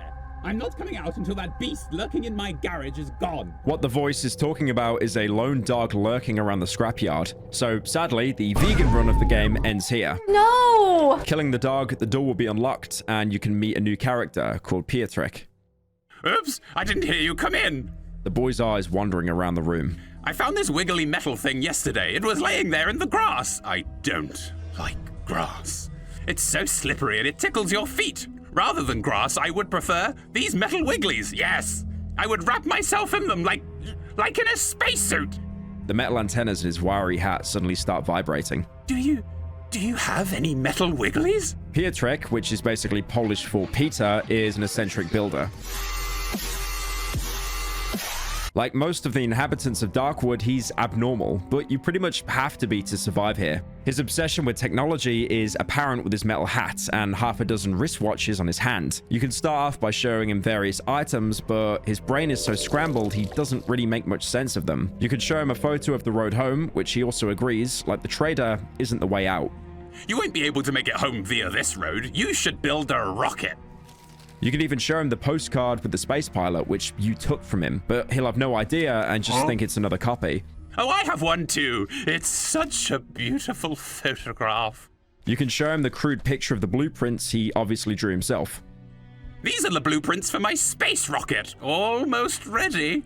I broke down a whole tractor to build it, but I'm missing several parts. Several very important parts. For example, a shiny little mirror and this rectangular box with wires. And The boy suddenly becomes lost in thought. if only I had more tractors, I would definitely go into space. You can also show him the chick that you got from killing the man attacking you in the prologue. I had one just like this. I melted it into a perfect little ball shaped like the moon. I melt everything plastic into moons. Pietrek suddenly becomes excited. And have you seen my vehicle? It's ready. Well, almost ready. Just a couple of parts missing. I will need to find them, and I will have to repair the casing. The one from the spring that fell off recently. When I was entering the cockpit, I hit my head, and it, well, fell off. He fell off. I thought I was flying, but it was just that the lights turned off. You can also gossip with Pietrek, where his obsession with space is even more obvious. I haven't slept a wink today. The whole night I thought about that large metal cover from the tractor. It's such a beautiful cover. Ideal cover, no doubts about that. I mean, almost, because I would need to bend it a bit with a screwdriver and it would shield me. From the space dust, that is. Pietrek suddenly becomes sad. Space dust. Space dust is everywhere. I like to watch the stars at night. Sometimes you can see these bright, blinking spots. Those are spaceships and rockets, obviously. The sky is awfully boring during the day. No stars, no ships, no rockets, nothing. Only these white smoke trails. I saw one yesterday, over there, far above the treetops. Dad used to say they were planes, but such long planes, it would be crazy to fly them. This interaction will lead the protagonist into making another entry in his journal. Now I've heard everything. I've met a boy named Pietrek. He told me he's building a rocket, but he's missing some parts. From what I've understood, he's constructing a rocket from parts of a broken tractor. It's absurd, but I think I may help him. Now, while looting around Darkwood, you might have noticed that some cars and tractors have various parts in them that have no value and they can't be used in crafting. Well, Pietrek, no association to Pietre in the Yellow Killing Show. It's just gas. You go to sleep. Wants you to bring them to him to complete his rocket ship. There are 6 possible items you can bring to him to help him, the most common one being a large battery. A hybrid rocket engine. Wow, this will fit perfectly in my rocket. Have you seen it? Have you seen my rocket? It's almost as pretty as Gagarin's. Well, almost.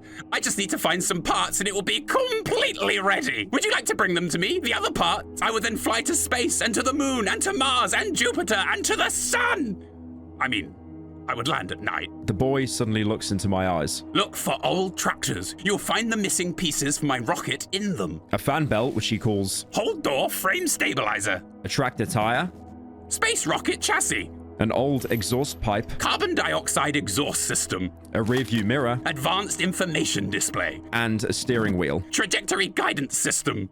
Each of these are useless items, but when you give them to him, you'll actually get 100 rep, which is an amazing way to get access to his inventory for basically no cost. He doesn't have any different stock to the trader and the Wolfman apart from a map of the old woods, which he will mark 2 locations in the final biome of the map, which can be really useful later on as it tells you exactly where the hideout is along with another key location. After bringing him 4 of these 6 items, he'll tell you that he has enough to build his rocket ship. Yay! Finally, I have everything I need. Go on your way now. Go now, please. I need to install these parts in my beautiful rocket. And then, whee! Off I go! I will wave to you when I'm on my way to where no man has been before. after which he'll give you 2 weapon parts, which are incredibly valuable. But more importantly, the welder, which so far is the only way to upgrade your workbench to the next tier, after which you'll need pliers, which you can't find until much later. So you're essentially locked onto this tier for the foreseeable future. It's not all bad though. Level 5 of the workbench gives you access to 3 new items. Firstly, the light armor. Despite it being called light armor, it's some of the only protection you'll find across the whole game. It can't be found or bought, but now it can be crafted with common rags and bug shells. Which is why I said earlier it's important to kill any bugs that you see. Work at home in your community. Honestly, overall though, it's not that great. It reduces any damage you take by around 20%, which is pretty negligible. And it'll also break after around 6 to 7 hits, and it can't be repaired. Also, worst of all, you actually have to have it equipped in your hotbar to be of any use, which could mean swapping out something much more important like a healing item or light source.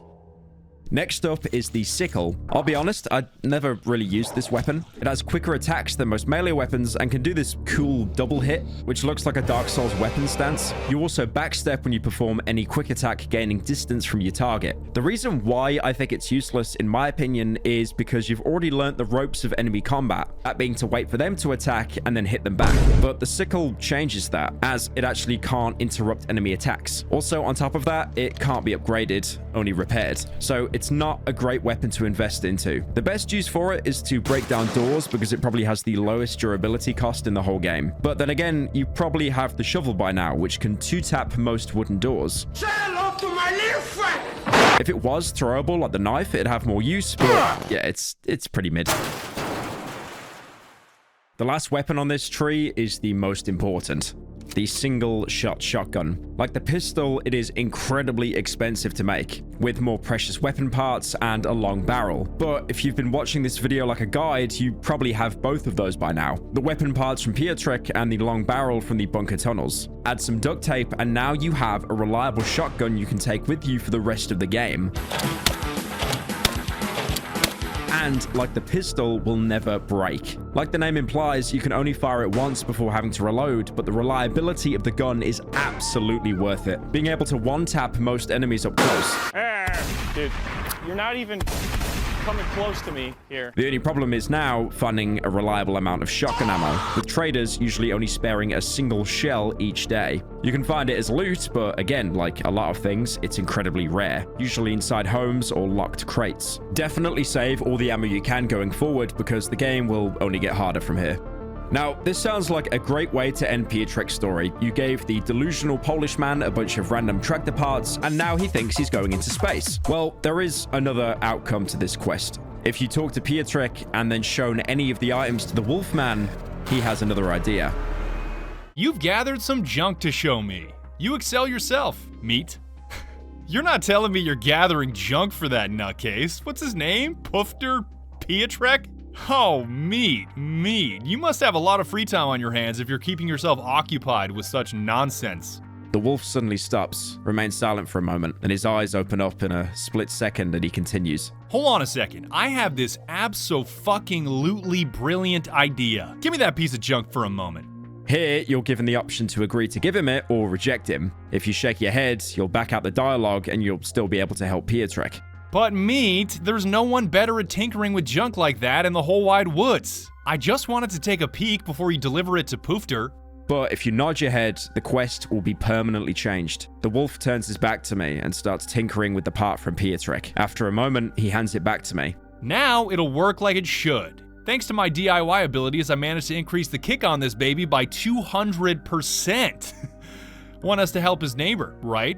Meat? Run to Pufter and give it to him. Just don't forget to wave him goodbye before his flight. You can then give Piotrek the rigged vehicle part, to which he'll be thankful for not noticing it's been tampered with. The quest will play out the same with him leaving, but will have a very different conclusion when you next see him. I know it's easy to compare everything to Dark Souls. I'm pretty sure I do it 5 times a video, but quests here really do function in a similar way. It's not always apparent that there are different outcomes to finding a solution, and the most part, all you can do is say yes or no to conversations. And sometimes the results aren't actually what you're expecting, either being given a huge reward or nothing at all. Nothing at all! Most importantly, pretty much any single action you do will autosave the game, so there's no way to save scum. If you've made a choice, you regret it because there's only one save file for each playthrough. We'll come back to Pietrek and his rocket later, because for now, he's been removed from the story.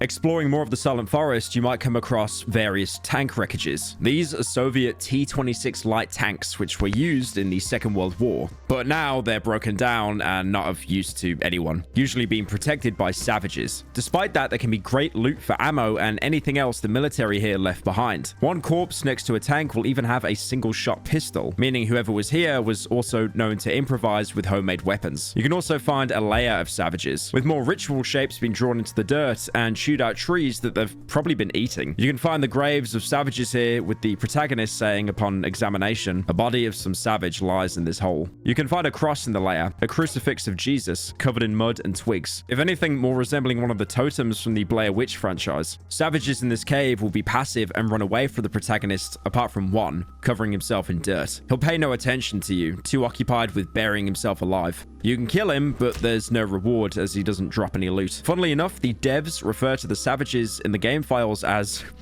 rednecks. Venturing further, you might stumble upon a giant hole. It has no purpose apart from being a location on the map you can use to navigate, but it also reveals what's really under the surface of the forest. A massive underground network of roots. Assuming these roots are also spread everywhere under the forest, they can explain its rapid expansion and why you can't just cut trees down. The problem obviously lies much deeper. One of the final locations you can visit is a small cottage, usually nestled on one of the borders of the Silent Forest. It's been partially absorbed by the forest, but you can still navigate through a tunnel formed out of tree roots. You'll notice a door ajar, and going inside to loot, you'll actually be attacked by one of the few humans left in Darkwood. Fucking thief! Get off my property! This is one of the more morally grey moments in the game, because from this man's perspective, he's had an intruder break into his house and steal his property. He's really just defending his land, much like how you do every night when people try to break into your house. Thankfully, I know exactly how the stand your ground law works. You're gonna stop chasing me? Alright, I'm gone. I'm off your property now. Surely leave it. Stop! 360. Unlucky. If you loot the rest of his house, you'll find a key on a corpse, which you can use to unlock a crate back at your hideout, giving you access to some decent loot. Going back onto the Wolfman's advice and going into the village, you'll find the entrance at one of the borders of the Silent Forest, where the grass is slowly replaced with a concrete road, almost resembling the photo of the road home. Trees have been knocked down, and upon examining one of the last few standing, you can see a gutted pig tied to the tree. The village has a few different features to the rest of the game. There's no map to navigate, and time freeze is in effect until you go back to the Silent Forest, so you're free to explore here with no worries about the night calling. The first thing that will probably grab your attention is a shrine at the entrance to the village. Investigating it, you'll see a shiny stone has been pressed into the mud-covered head. This was originally a statue of Saint Mary, Mother of Jesus, but it's been covered in mud and twigs, much like what the tribals have done to themselves. You have the option to leave it or to carefully remove the stone, giving you another shiny stone for trading. If you head to the right, you'll come to a heavily barricaded house with a door that's locked on the other side. It's impossible to enter without removing whatever's blocking the entrance from the inside, so you'll have to leave it for now. Going left, you'll see a crop field, and going inside, you can see for the first time someone who isn't a trader who's not actually aggressive to the player. Despite that, they're still pretty standoffish. Who are you? Get away from me. You'll even get the message. The villagers turn their heads away from me. I don't think I'm welcome here. This is one of the last holdouts in the woods. A few dozen or so villagers that haven't fully succumbed to the plague. They're acting territorial because that's really the only way to survive in the woods. They won't trust any random that shows up to not steal their crop when they turn around. Most of the villagers are still incredibly traumatized, despite still holding onto a safe haven. Like how if you cross a wooden bridge, you'll come to a house that's been completely destroyed, with only the bare foundations left, with a single woman inside, sat in the chair, motionless. The woman stares at the ground with a dead look. Searching a chest next to her, you can find a small plastic doll that's been heavily burned, missing an eye. Only when you go to leave does she say a single thing to the protagonist. Kill the pig. Meanwhile, other people in the village seem to be thriving, probably because they've disconnected entirely just to cope. Like this woman repeatedly washing her clothes in the dirty river. Our woods are so beautiful this time of year. You'll see more desperate villagers banging on the door of people's homes, demanding food because there isn't much left. Where's my meat? I should get 2 kilos of meat for this month. Antec won't save you this time. You hear me? Give me the fucking meat. You can also get the first mention of the doctor from the prologue here, with a villager briefly mentioning him. If he ever tries to come back. Fucking quack doctor. Searching the bonfire, you'll find a burned doctor's bag. So it's apparent that he was a doctor from this village before cutting loose and isolating himself deeper in the woods. You can go inside the house where the woman was demanding her ration of meat, but only the lobby is open with the main part of the house locked. This seems to be the mayor's house of the village. What now? Get the fuck away from my home! There is no more meat! The sow is starving! She gives no pigs! Get! Or I'll let Antec loose! There's a visible basement opening, and even though it's locked, you can hear what's most likely Antec down in the basement. Many of the villagers are sat on their own, talking complete nonsense. I hear you. I see you between the trees. More south of the village, there's a huge silo that's locked. You can pick the lock or smash down the door with your beloved shovel to see coal and ash. And there's even some brick ovens used to bake bread. After breaking down another door, there's a room full of a dozen or so human bodies. Almost like the bread ovens have been doubled up as a crematorium. Even more worrying, breaking down a door connected to the bodies will get you into someone's house. This man doesn't push you away like the other villagers and doesn't even mind that you've broken into his home. The house is clean and well organized, a first for any interior in this game. Who the hell are you? And then when you go to take any of his property, he responds with, help yourself, whatever you fancy.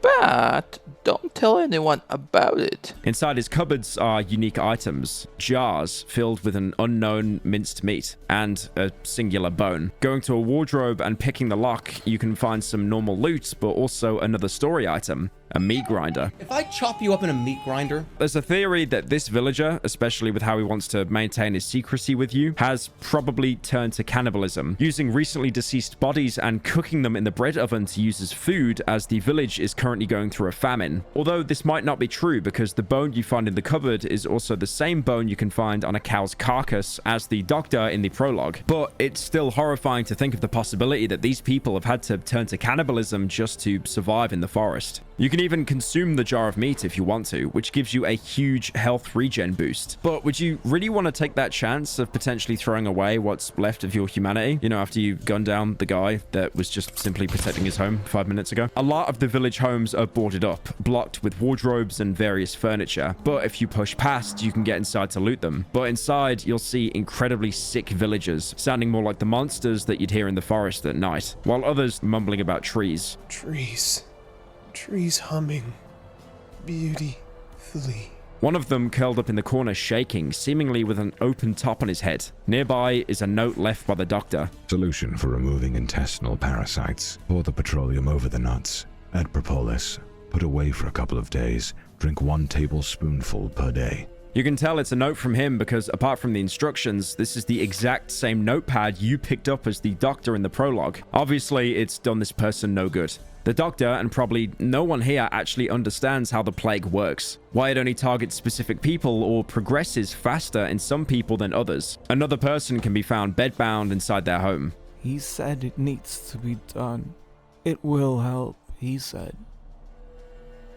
I don't understand. Next to them is another useless instruction from the doctor. Burn a mix of herbs in the oven. Lovage, chamomile, nettle. Keep the patient warm. Twice a day, 1 tablespoon of sauerkraut juice by the mouth. Now, it's pretty obvious the doctor had no idea how to treat the plague, so he came up with random remedies, hoping to either distract the villagers, put them into such a comatose state that they didn't even know they were dying, or just complete placebo effects. It's really obvious he was only doing this to delay the village turning against him for not finding a cure. In the back of the same house, you can find a charred corpse bound to a chain in the back room. Maybe one of the villagers took the instructions of staying warm too literally. They could have also been burning herbs in the oven and accidentally cooked themselves alive. Originally, I tried to not not attack any of the villagers because I thought, like any other open world game, they would all turn hostile on me and I'd be beaten to death, or it would lock me out of a huge chunk of the game. But for the most part, any villager that you bludgeon or gun down, the rest really don't seem to care. Probably because they just see it as one less mouth to feed. The final house you can explore is home to a dozen or so chickens, and also home to the chicken lady, the only NPC in the entire village that you can actually properly converse with. The old lady squints at me, her eyes full of suspicion. She hugs her chickens possessively. Better keep them hands off me, hens,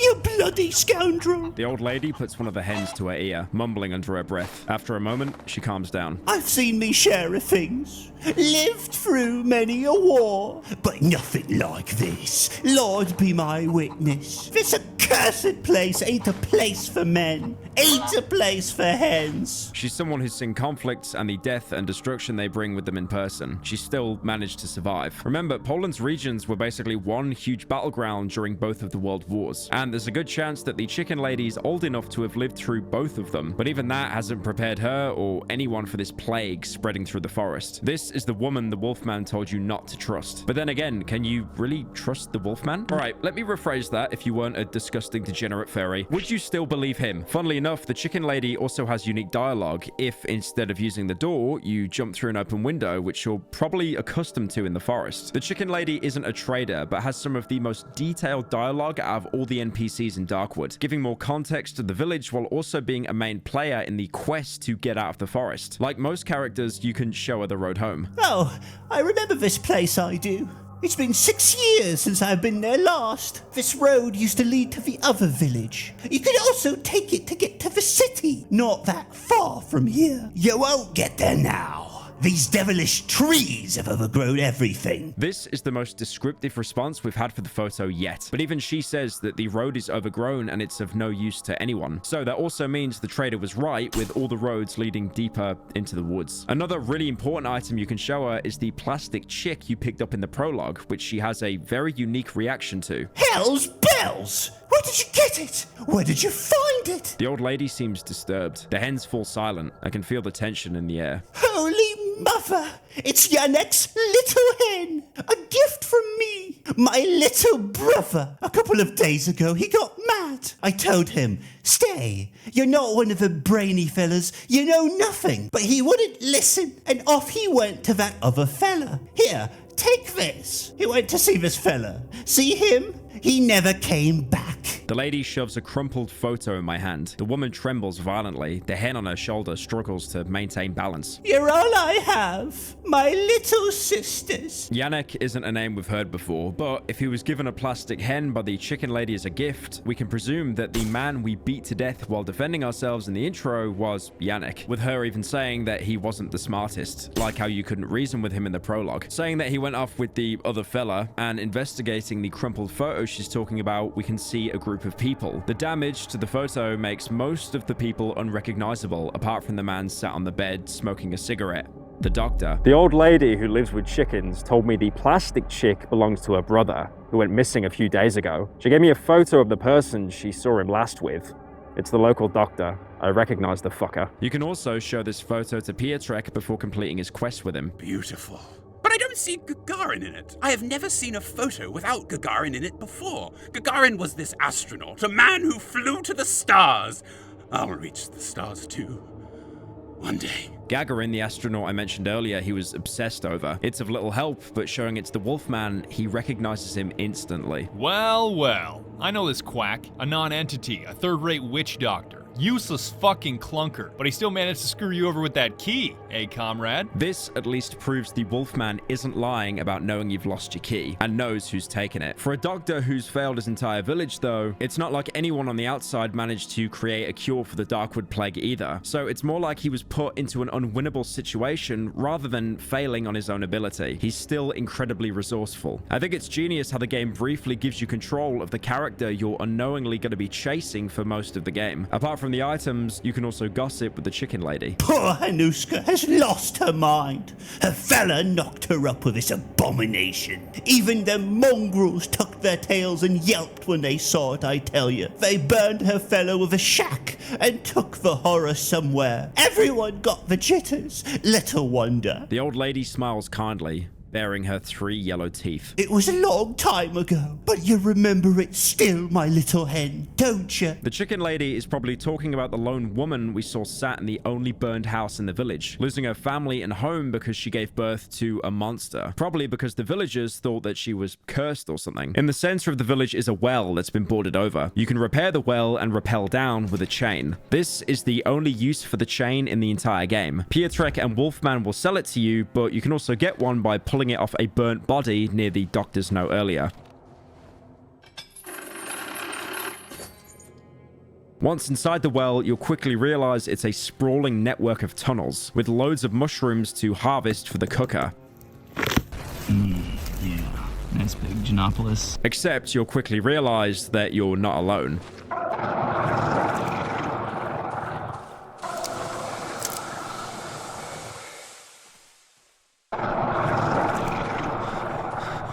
There's something else down here.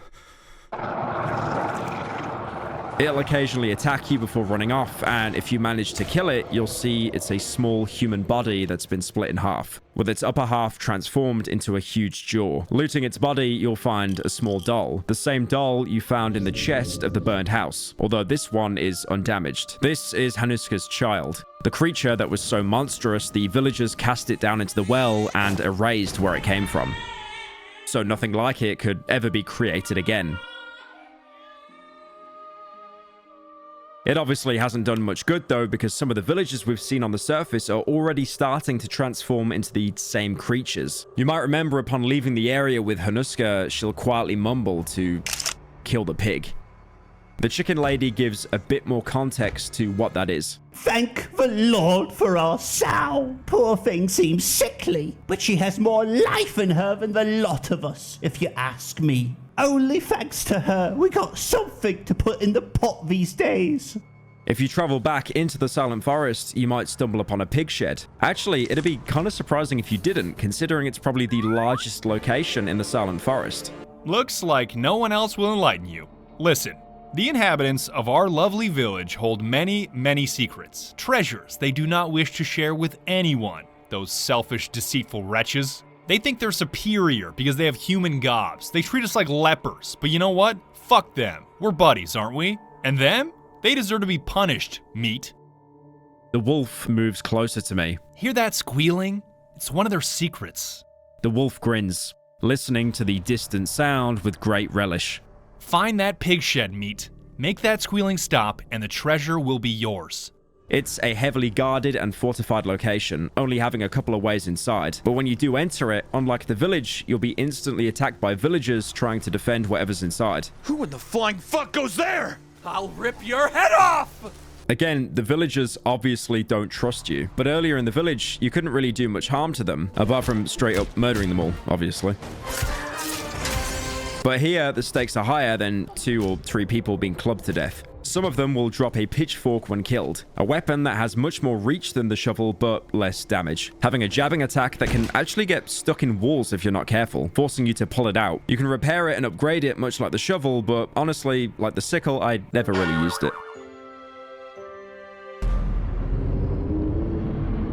Going deeper into the barn, you'll see a dozen pigs, obviously the main food source for the villagers, hence why they were so aggressive when an outsider came near. Real food is scarce in the woods. Most animals and plants have been mutated beyond all recognition. Inside, you can find a Polish communist flyer showing a woman taking care of some pigs. Yummy, yummy slap. With the caption, "Improve the prosperity of villages for the prosperity of cities." The pigs here were obviously used as food for the cities before the woods cut them off from civilization. Another villager tending to the pigs will spot you and say, "Get out of here, you fucking freak! I warned you!" The last villager defending their food will shout at you, "Don't come any closer!" After dealing with them, you can find what the villagers are protecting. A gigantic pig called the sow.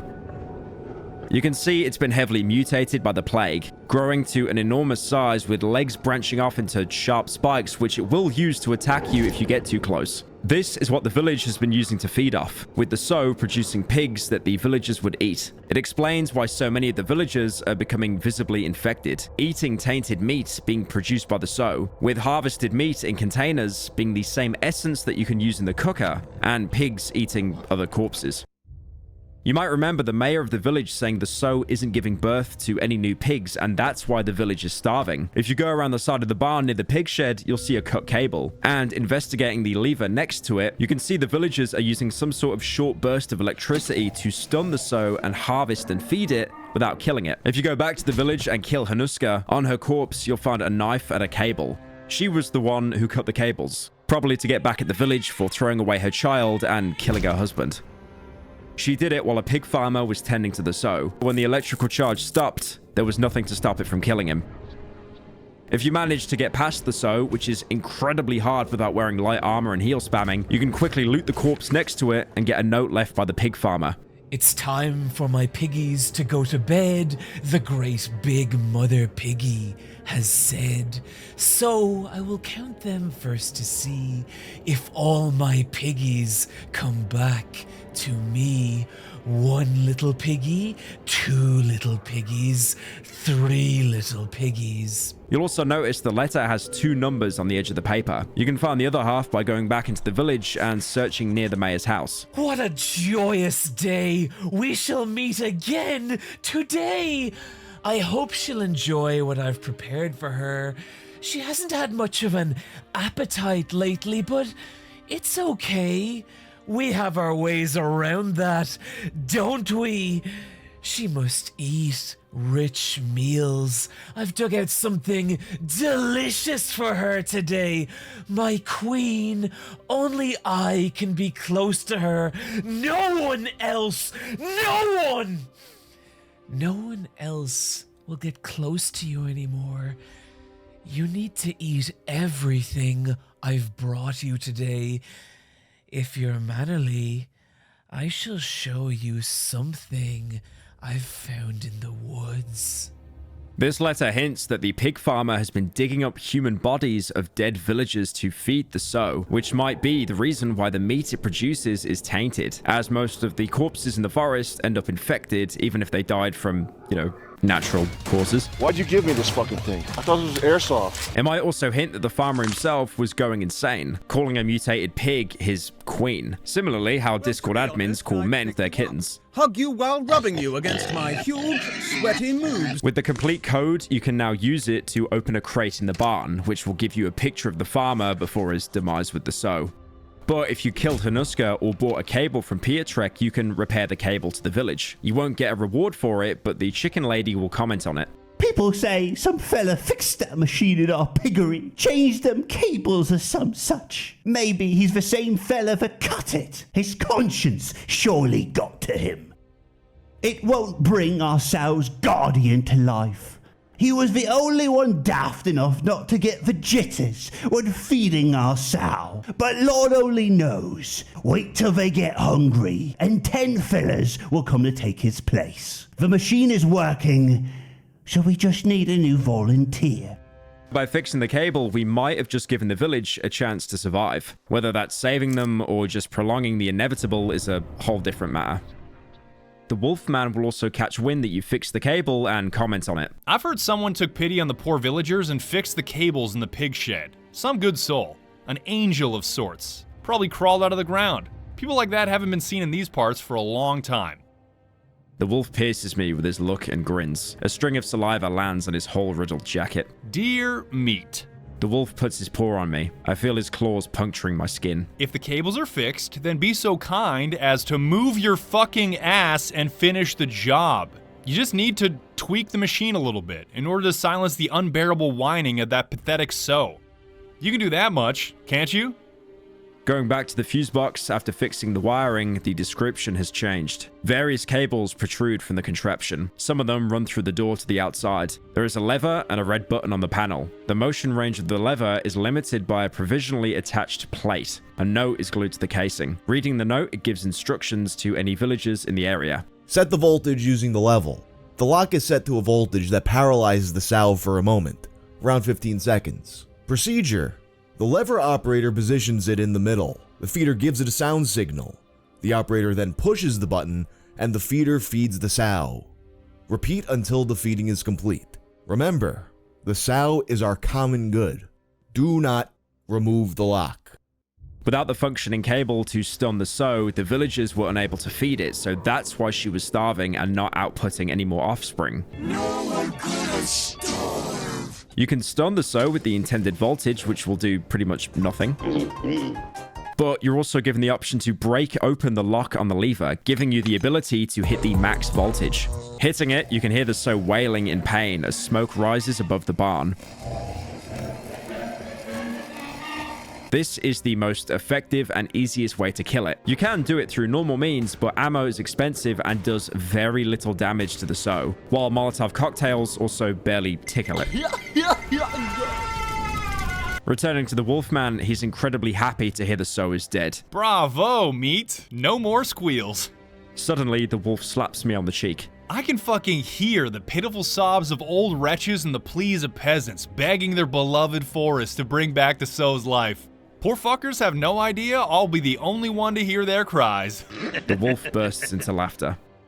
This is music to my ears, meat. Their lamentations make me calm. Finally, I'll be able to sleep soundly. I'll bet they'll attempt to break through the wall of trees. Ugh, what a shame I can't breathe in their desperation up close. Meat, just one more thing. Say hello for me when you're in the village. Send them my greetings. The wolf checks his pocket, his paw trembling with excitement. He takes out some item and throws it on the ground. Here. He'll then reward you with a single hotbar upgrade, a very small benefit to how much you fucked yourself for the rest of the game. Although, this is the only way to get more than 6 hotbar slots. So it's up to you if condemning a whole village to starvation is worth it to get a 7th inventory slot. You know what, actually? Don't answer that question. Killing the sow was never needed to progress the main story. You might have thought it'd help because of how non-linear the quests are in this game, but it was only to make the Wolfman happy, and with the sow dead, the game would change drastically. Upon returning to your hideout, you'll see a bloody circle of pig heads on the floor, kindly letting you know that the villagers know where your base is. When you next return to the village, you'll see the corpse of the sow, with villagers praying for it to come back to life to feed them. The villagers are in an even worse state than when you first saw them. Villagers know that without the sow, there is no other steady food supply apart from a few potatoes or resorting to cannibalism. We're never going to make it. These woods have no end. They'll definitely all starve and die. Investigating a newly open path, you can see one villager trying his hardest to make some kind of dent in the woods, chipping away at the trees with his axe. My hands are killing me. Stashik, it's your turn now. He's made some progress, but the network of trees probably stretches on for miles, and any progress he's made will quickly grow back. Killing him, you can loot an axe head, which you can use later. Before leaving the village, you'll get someone calling out to you. Hey, you! The village leader wants to have a word with you. He's waiting inside. You're now finally granted access into the mayor's house. It's empty, but you can investigate the cellar. This place is cold and smells of raw meat. Eventually, you'll see the town's leader through a small crack in the wall. Come here for a second. It's him! He's the one who killed our sow! Unleash Antic! Antek is the same person hinted at earlier as being unleashed on the villagers that were asking for more rations of pig meat. It's a monster similar to the child in the well, but an adult version and hooked up to a long chain. It shows the hypocrisy of the village, how they'd cast an infected child into a well, but weaponize an even more dangerous adult plague carrier to use as an enforcer, despite it having no capacity to be reasoned with. After you dispatch it, the other villagers will attack you. That is, if you didn't get a cheap hit in the crack in the wall beforehand. You can get some rare loot, like a welder and chain. You can still speak to the chicken lady, apparently unaware of what you've done, but just grieving for the sow. Someone killed a wonderful pig, the only sow in the village. What now? Where are we going to get the meat? I won't let them butcher me, hens. Even if they come for me, I won't let them. Because this is totally optional, you make the active choice to make the game harder for yourself and doom the entire village. You could see it as quickly putting an end to their prolonged suffering, as them eating the meat would surely have slowly infected them all anyway. But was it really your decision to make? On top of that, only some of the villagers seem to be affected by the plague, so there was a chance that if you didn't kill the sow, they might have had a chance at surviving. This choice weirdly mirrors the first choice in the game, whether you should have put the dog out of its suffering or leave it to maybe recover. Back then, the choice to end its torture was a fairly murky one, and now you've done it to a whole village full of people, and these guys won't go out as quick as a single hit with an axe. Back in the pig shed near the fuse box to stun or kill the Sow, you can find a broken mirror on the floor.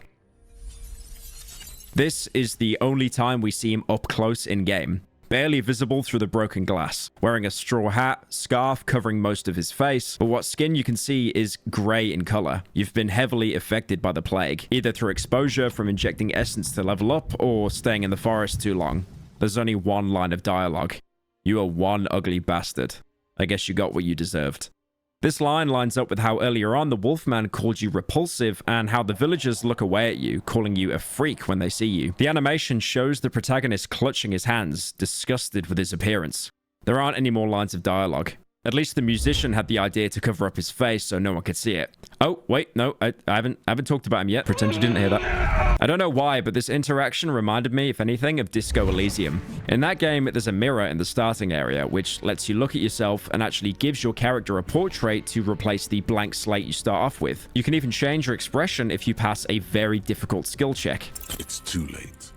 Like an image on film. Just like in Darkwood, this mirror causes self-reflection in the protagonist, although that entire game is about realizing who you are, so it isn't really surprising. But let's rewind a bit and say you didn't kill the Sow yet or even talk to the chicken lady, because again, there is so much more side content in this game which can be incredibly easy to miss if you're only focusing on the main story. If you've been scavenging the Silent Forest for supplies, you might have got enough essence to level up your skill tree again. The next tier will give you access to a range of new perks. Acid Blood, Third Eye, Runner, and the negative perks, Poison Vulnerability, and Fearful. Like I said earlier, each tier you can choose 2 positive perks, but you're forced to pick a single negative perk. After that, the entire tier is locked out, and you move on to the next one. Firstly, the positives. Acid Blood, which sounds amazing, is honestly god-awful. It turns your blood acidic, like an alien xenomorph.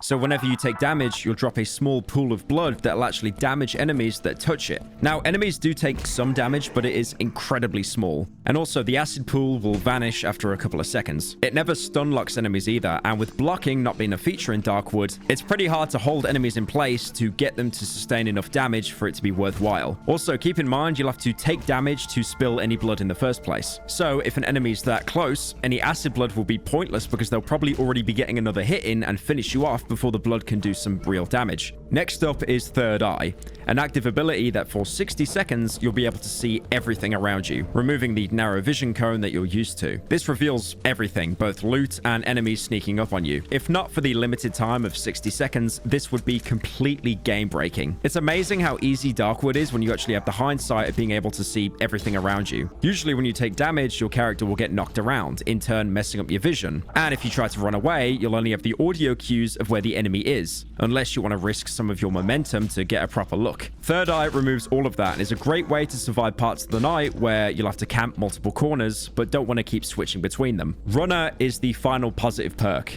another active one giving you unlimited sprint for 20 seconds. It sounds like a short time, and it really is, but it can get you out of really bad situations, like making it back to the hideout before nightfall or cutting loose from an enemy that you just can't beat and you've wasted all your stamina trying to kill. Anytime you open up the menu to use an active skill, the game will also slow down, giving you the time to activate the skill and get out without getting stun locked mid-menu. So those are the good ones. Now for the bad ones. Poison Vulnerability is pretty bad, which means it's good because it's bad because it's a negative perk, I think. It'll change the protagonist's body so he'll be more susceptible to any poison damage. So what would have been an inconvenience stepping on a mushroom could now end up killing you. Okay, I'm losing health very quickly. No, it was a bit! Please don't die, for fuck's sake! And it will make the rest of the game harder because as you progress to new areas, these mushrooms only become more numerous. Thankfully, like I said earlier, you can make antidotes or take pills to counteract that. Fearful is somehow even worse. It'll make the protagonist more anxious. Whenever you take damage, your cone of vision will become incredibly narrow for a few seconds, which can be a complete run killer, especially if you're trying to keep tabs on multiple enemies. You can counteract this with Third Eye, but that can only be used once a day, while Fearful will kick in whenever you take damage. Injecting enough essence, you'll probably pass out and have another dream. This one's very different, as you're somewhere far, far away from the forest.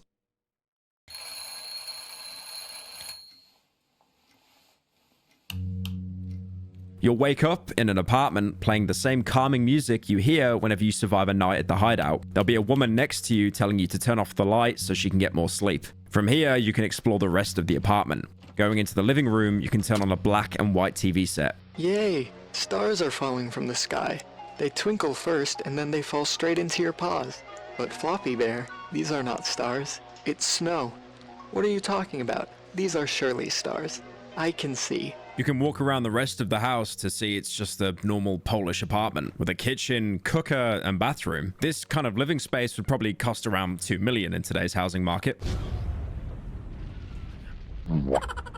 You can search the cupboards for normal household items you can never find in-game, like detergent, spray cans, scissors, and even fresh pears.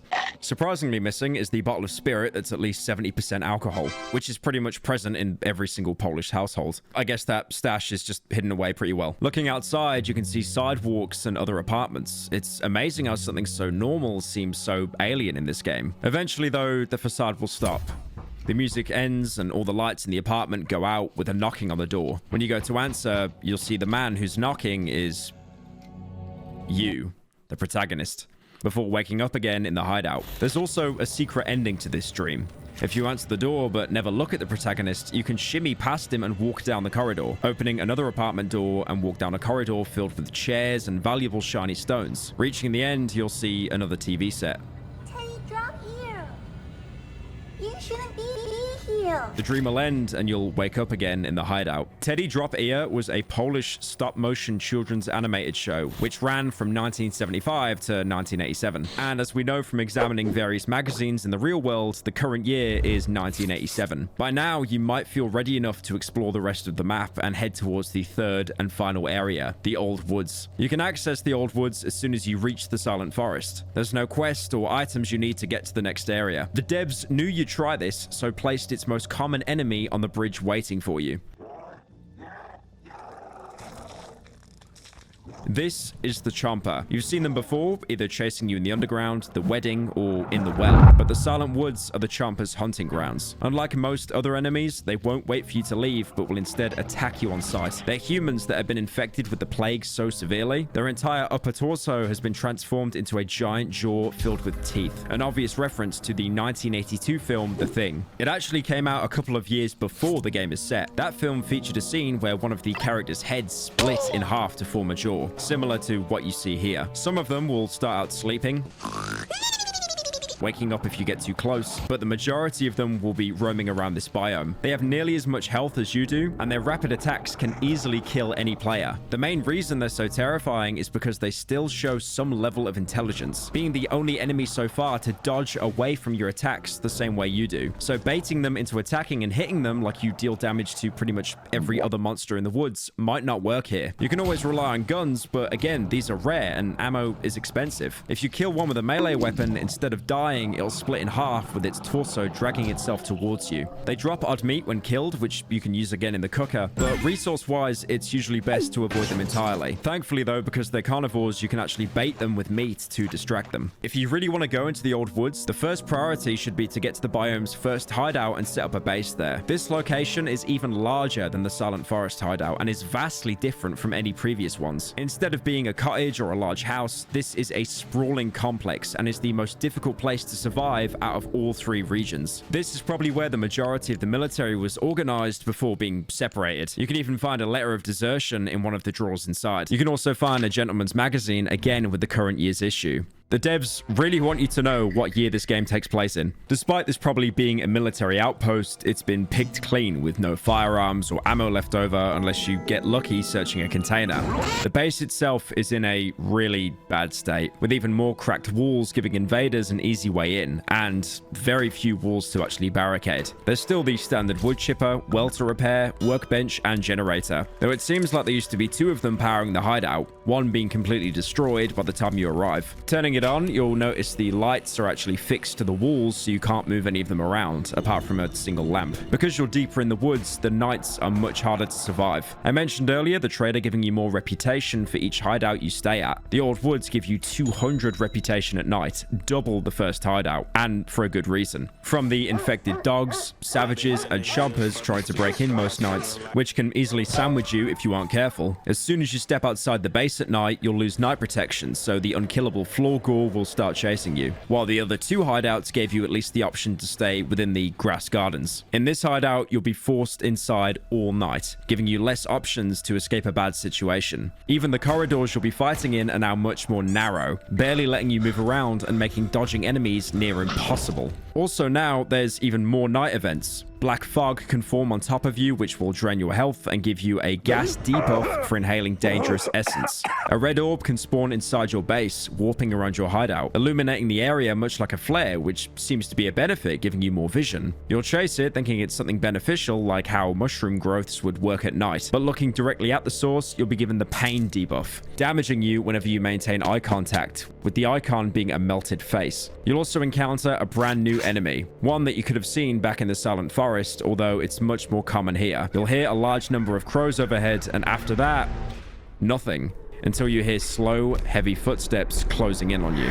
They look like large humanoid birds with a bone head. They won't damage you, but looking at them, they'll begin to scream. And if you don't look away, or if they're able to touch you, or if you're stupid enough to attack or shoot one, it'll spread its wings, emit a scream so loud it'll kill all the power in your hideout for a short while. They'll die on the spot, vaporizing into ash, but from the body will crawl out 5 offspring, speeding on the floor towards you. They're not too hard to deal with on their own, but in the old woods, you'll never be attacked by just one enemy at a time, making this the perfect opportunity for other enemies to get the drop on you.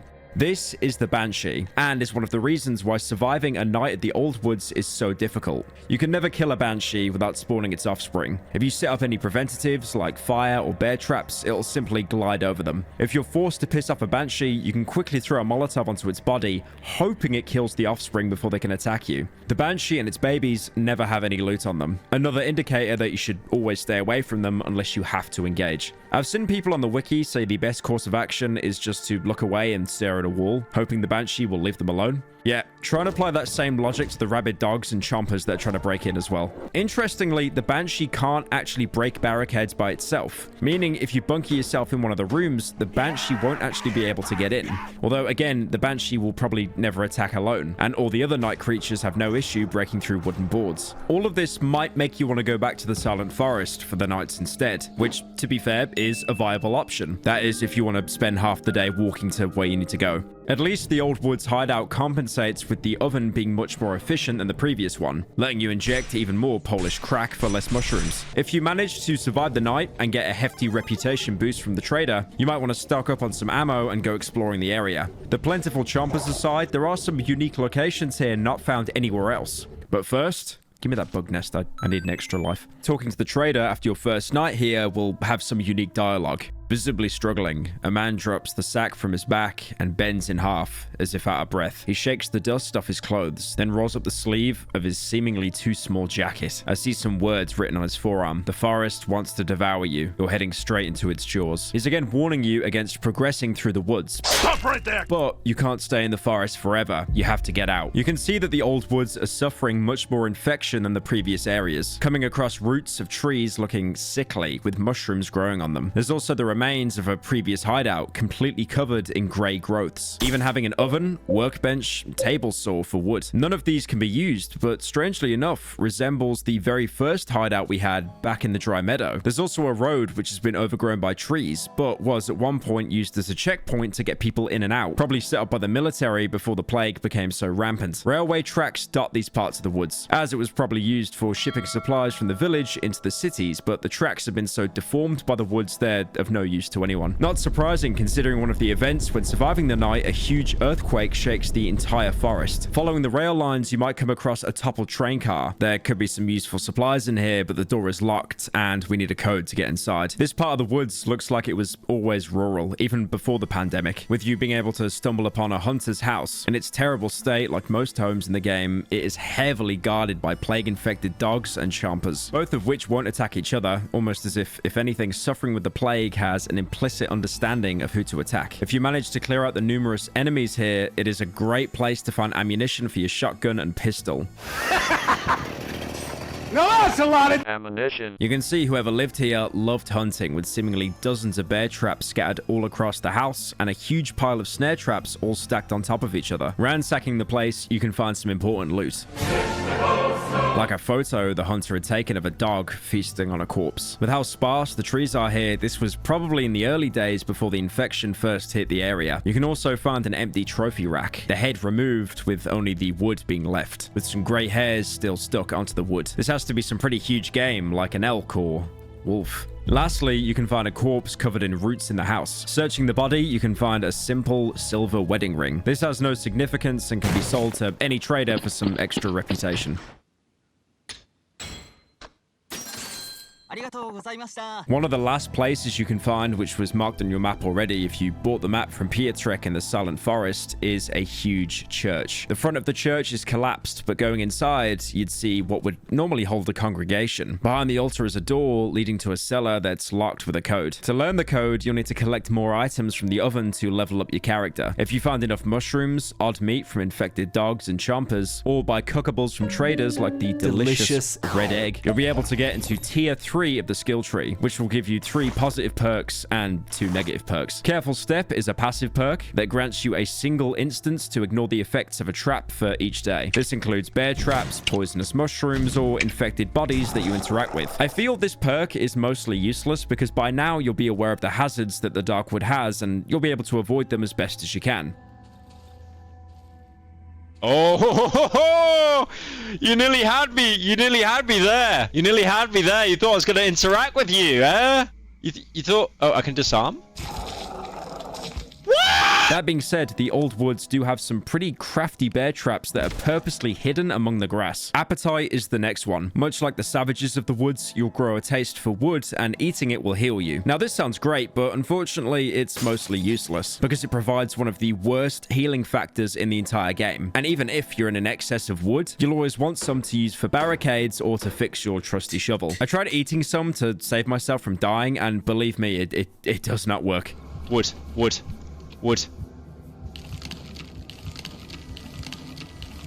I ate the wood! Please! Please, I ate the fucking wood! I ate the wood. Collect the wood. I ate the wood. Please, oh my god, it's gonna be so close. It's so close.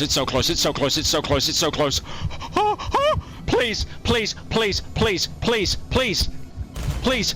Fuck's sake! Yeah, and then it disappears as soon as I die. Yep, okay. Funnily enough, this skill is actually a reference to what some of the Polish did in World War II. When food was so scarce, they actually had to marinate wood and eat it. The only worthwhile perk on this tree is Scream, giving the protagonist once a day the ability to emit such a terrifying shout, it'll scare away most enemies around him. Now, this is great if you're being attacked by enemies from different angles. Your Scream will make them flee away from your line of sight, but they'll still be hostile if they see you again afterwards. This is the single best get out of jail card in the entire game. The only enemy it won't scare off is the Banshee because of course it doesn't. Fuck you, Banshee. The 2 negative perks are either Weak Lungs or Weakness. These are both horrendous. You'll notice with each tier, as the skills get better, the negative perks also become more effective at hindering your playthrough. Firstly, Weak Lungs. Do not ever pick this skill because you are screwing yourself for the rest of the game. Because of it, you'll be watching that stamina bar 90% of the time because if it empties completely, you'll have to wait double the time until it begins to regenerate. That doesn't sound too bad, but like I said, you'll be anxiously watching the bar to make sure you've set your limit. And while you do, you'll probably end up walking into bear traps, exploding corpses, or enemies. You're essentially capping off your stamina meter because you know that you're never able to fully empty it because if you do, you'll be punished for it. Oh, fuck. Personally, it's something I'd prefer to not be fixating over. The other negative skill is Weakness. This is also stamina related. By injecting the essence, the protagonist will become frailer, so when his stamina is low, he'll deal less damage in combat. This will only kick in when you drop below the last pip of stamina, so it isn't anywhere near as bad as Weak Lungs. Both of these, though, are horrendous perks. But this is definitely the lesser of 2 evils. Mostly because you'll be primarily using it to charge up attacks to time hits on enemies that will use up very little stamina. Not the quick jabs that use up massive stamina and are kind of unreliable anyway. And if you're in a situation where you had to run away and had to hit another enemy when you're out of stamina, you're probably dead anyway. After filling up the syringe with essence and picking whatever perks you choose, you'll fall into a deep sleep. Further infusing yourself with the forest you're trying so hard to escape. You'll find yourself deep in the woods. Running through, the protagonist will say, "The smell of grass and trees. The earth bends under my footsteps. The sky swells pleasantly. After some time, you'll come across an open grave, giving you the option to lie inside it. It doesn't seem too comfortable. I'm not sure. If you hesitate, a voice will call out to you. Oh, I wasn't expecting this. You look tired. Come, lie with me. Feel the soil. The trees hum so calmly. They sing so beautifully. Can you hear it? Crows will fly by, distracting you, and when you look back, the talking corpse will disappear. After a few moments, a chomper coated in ash will attack you. Next to the grave is a shovel that was used to dig it. Here, you're given two options: to lie in the grave and accept the dream, or to defy it and kill the chomper attacking you while it keeps mocking you. Can you hear it? Can you hear their song? Your life literally is as valuable as a summer ant.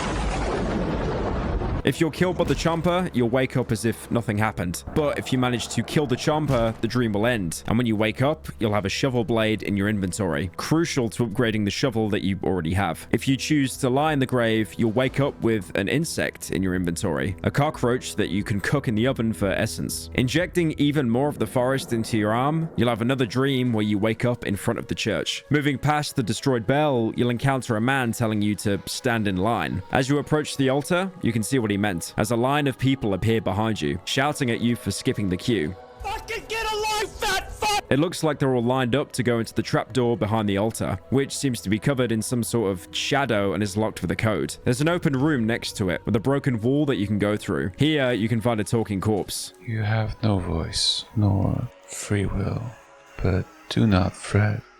You are in good hands. I see it in his eyes when he looks down upon me.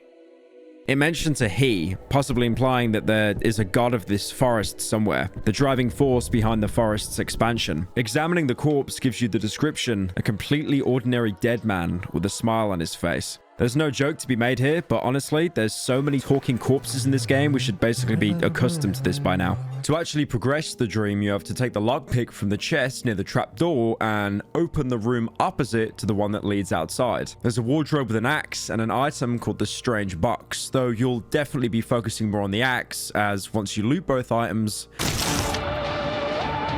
a black chomper will spawn in the main hall and start chasing you down. It keeps repeating the lines: a red seesaw, a white dress, a black box for my girls. A red seesaw, a white dress, a black box for my girls.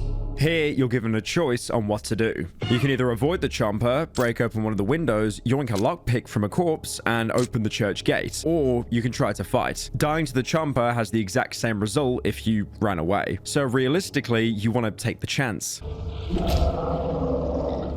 Killing the chomper, you can find a medallion on its corpse. It depicts a distorted photo of two young girls, with the trapdoor code scratched into the bottom of the picture. Going back to the main area and opening the trapdoor ends the dream.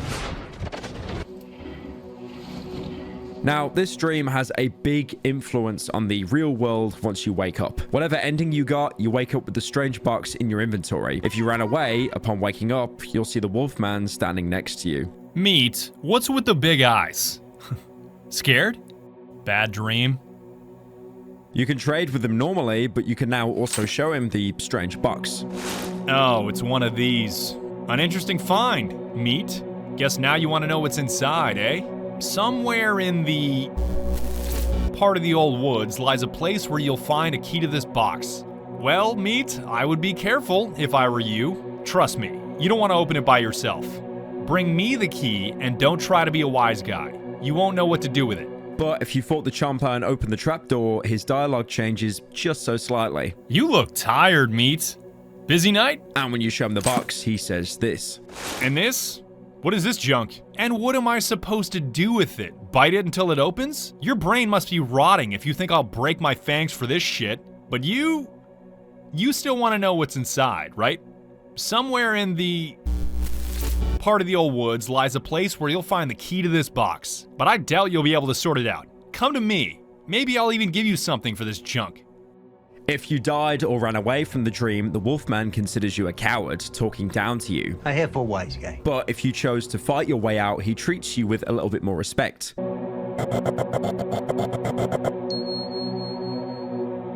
Just to get angry at you immediately after. Probably because you now seem like more of a threat, cutting your own path into the forest instead of assimilating into it. But this isn't all that changes inside the forest. If you come back to the church after running away in the dream, you'll meet a madman. Maybe even the same one who told you to stand in line back in the dream. He keeps repeating phrases similar to what the Black Champa was saying in that dream, talking about giving candles and flowers to his little girls. When you approach him, he'll instead tell you to go below the floor where you belong.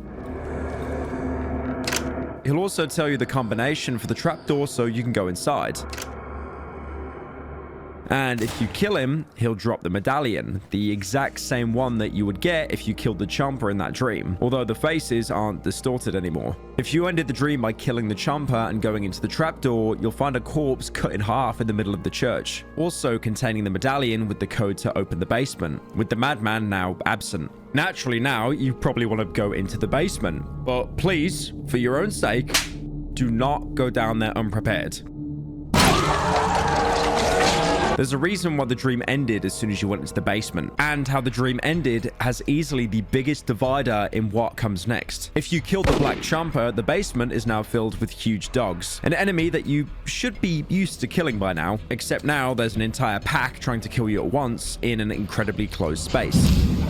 By the way, that's the good outcome. If you died or ran away in the dream, the dogs are replaced with red chompers, which, as you probably know now, are extremely dangerous. And like I said earlier, the basement is incredibly cramped. The cellar itself looks like it was used as a hiding space for survivors, with corpses lying in makeshift beds everywhere. This is probably what everyone was lining up to do during the dream. They were trying to get into the basement to use it as a safe house.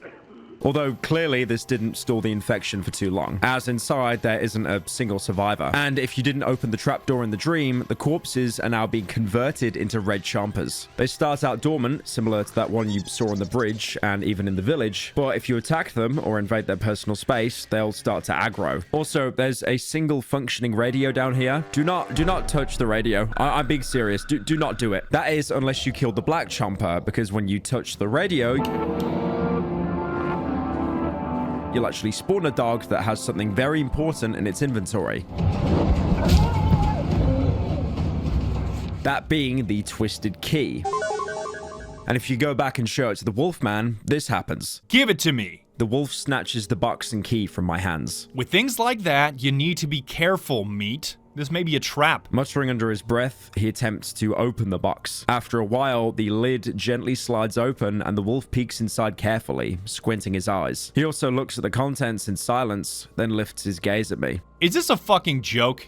Are you some sort of fucking clown or something? The wolf takes out a few crumpled pieces of paper from the box and throws them in my face.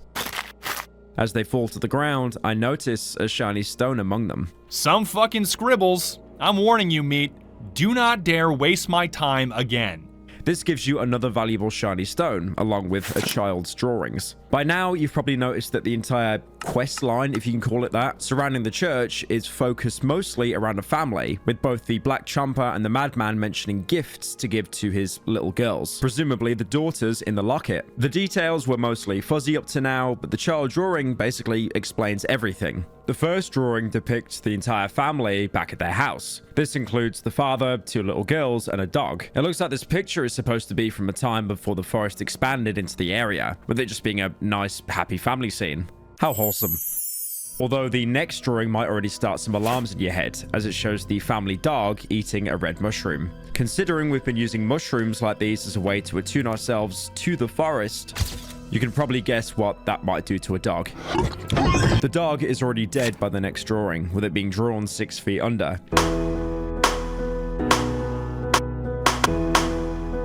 Its name is also given here, Burek, which is a pretty common pet name in Poland, and also a Albanian pastry. I'm not really sure about the law implications of this one. Besides dying, the dog does actually contribute a bit more to the story, as in the same drawing, we see the father bleeding from an open wound, probably due to the dog biting him. This could also point that the dog didn't die from the infection, but rather was put down after attacking its owner, the aggression being reminiscent of the dogs we've been fighting throughout the game. The next drawing shows the father dismantling the doghouse, presumably to build the red seesaw the girls are playing on. This, of course, calls back to the dialogue from the Black Chomper in the church dream, where it talks about giving a red seesaw to its girls. But if you've been paying attention while scavenging through the dry meadow, you might remember the burnt house's location, which features both a red seesaw and a destroyed doghouse. You can also find the white dress the Black Chomper talks about in a safe hidden under the furniture, pretty much confirming that this is where the family lived. The house is even filled with hostile dogs, probably referencing how the whole thing started with a dog. But just in case you weren't all that convinced yet,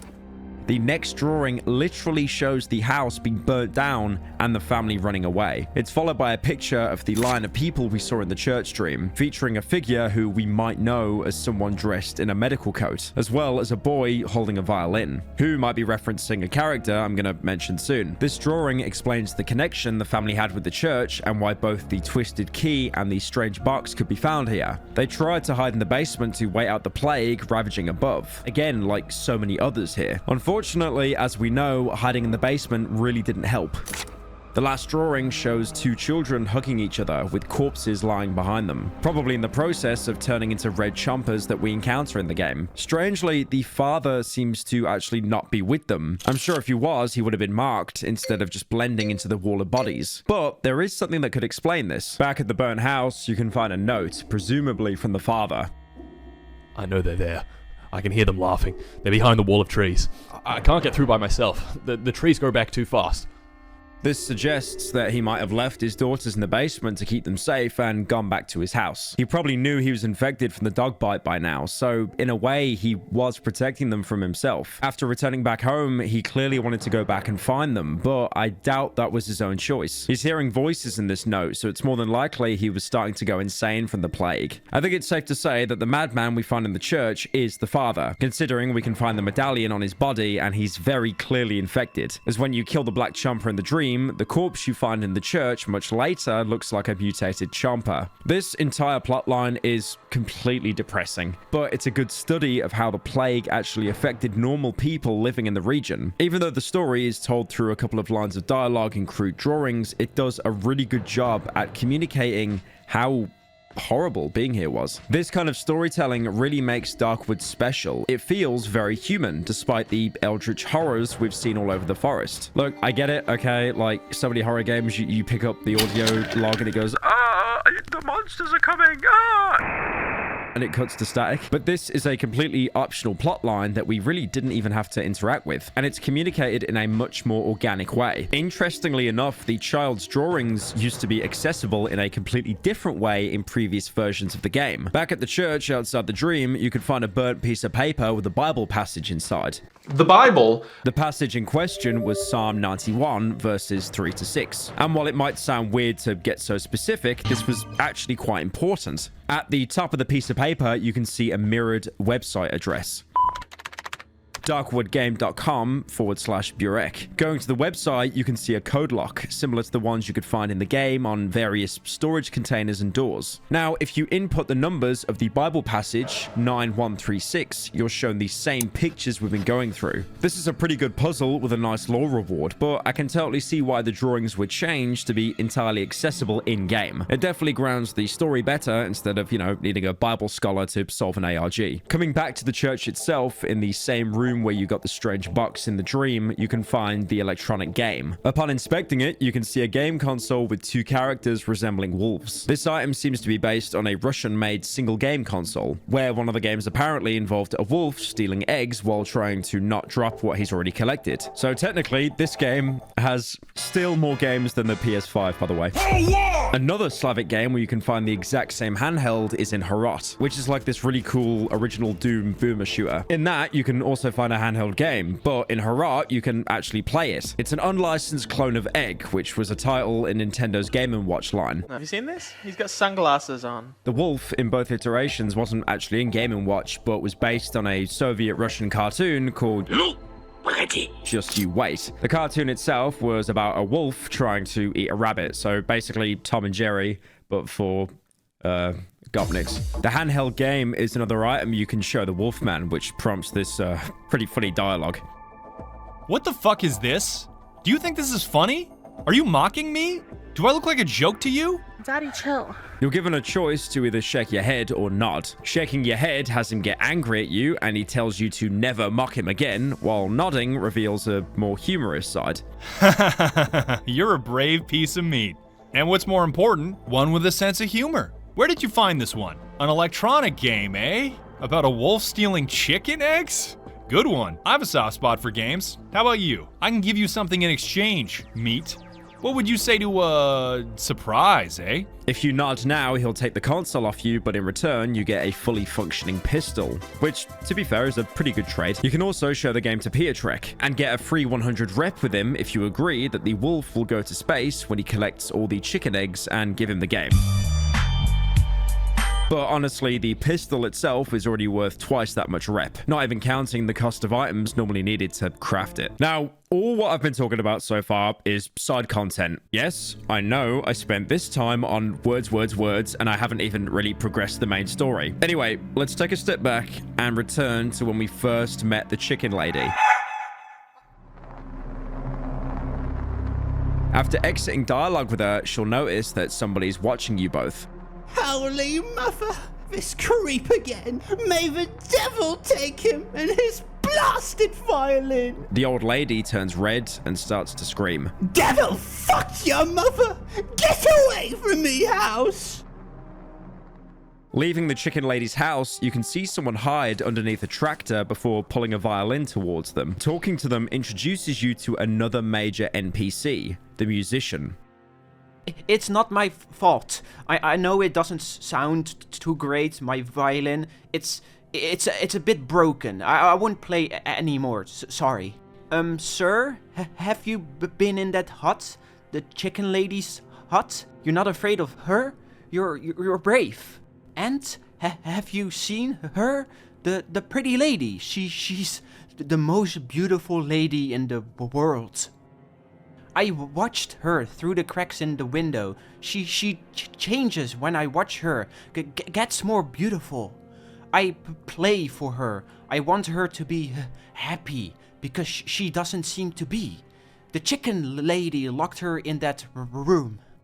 She keeps her there. She envies her. She won't allow anyone to see her, even me. She knows very well that during the last Kupala night, I fished out that pretty lady's wrath from the river. Yes, sir, the chicken lady knows what it means. Oh yes, I will become the pretty lady's husband. We will walk hand in hand. Sir, I will play for her. Mister, sir? I tried to release her, but the chicken lady, she chased me off. She always does. I also looked for the second key at Mr. Jan's, but now he's disappeared. I don't know how to get into his house. Kupala Night, or Not Kupali, being a major folk holiday with Eastern Slavs. Basically their equivalent of Swedish Midsummer. Midsummer Sweden lunch.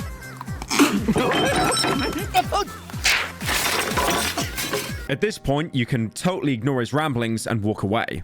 Mister? Sir? A skinny little hand emerges from beneath the tractor and grabs me by the ankle. Please don't go, Mr. Sir. You're my only hope. Please don't be afraid of chicken lady. He seems desperate for you to help him, but you can leave and never interact with him again.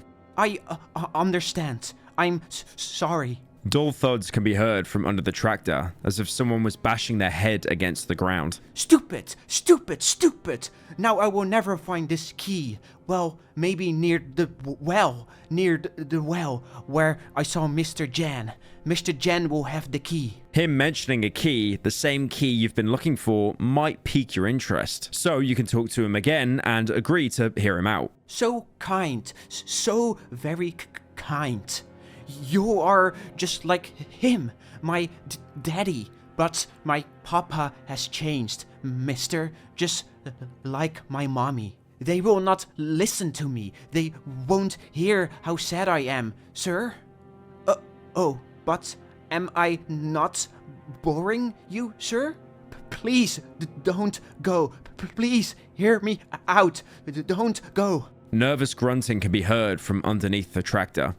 Perhaps you could help me? This is where the game diverges into two paths, because both the musician and the wolfman want what's behind the chicken lady's door. Investigating the door, you can hear raspy breathing, but not much else. Only called the pretty lady by the musician. The boy just wants to play music for her, but the wolfman's intentions are much less obvious. Both of them want you to find a key to a locked door and bring it to them so they can get to whatever's inside. Lastly, he'll mark on your map where he resides. Please find the key, good sir, to the pretty lady's room. The chicken lady has it. Well, Mr. Jan also has it. I saw him recently near the well. He used to play with me. We threw rocks into the well and looked into our reflections while making silly faces.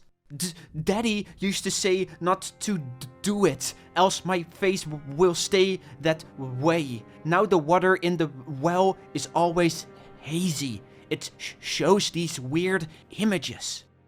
The well is here in the village. Maybe you will find him there? He used to hang around it often. He stared into the well as if looking for something or someone. I must hide now. Hide from the chicken lady. I will go to that place where they used to keep all the grain. In the part of the silent forest. Will you bring me the key if you find it? I promise to repay you somehow. Me and the pretty lady. With all this said, however, the wolfman knows exactly what you want, a key for a key, but the musician is just promising a general reward. So you'll have to weigh up which character you want to give the key to, and that is if you can even find it. The musician has a camp, much like the wolfman. In the silent forest, there's a collapsed silo which will have a bambino gramophone hooked up to some speakers, playing Mozart Piano Concerto No. 19 in F major on repeat. Here, you can speak to the musician. He's not a trader, but now you can see his entire body. A frail child, heavily affected by the plague. His skin hardened like tree bark, with his mouth twitching and drool falling from his mouth. Here, you can show him some items you've collected, like the picture of the road home. Mommy once told me about this road. She said people used to travel it. They would leave their houses and walk it during the night. I was scared of this story. I was afraid Mommy would go out too and leave me behind. You can also show him the picture of the doctor, who he instantly recognizes. This is our doctor, yes?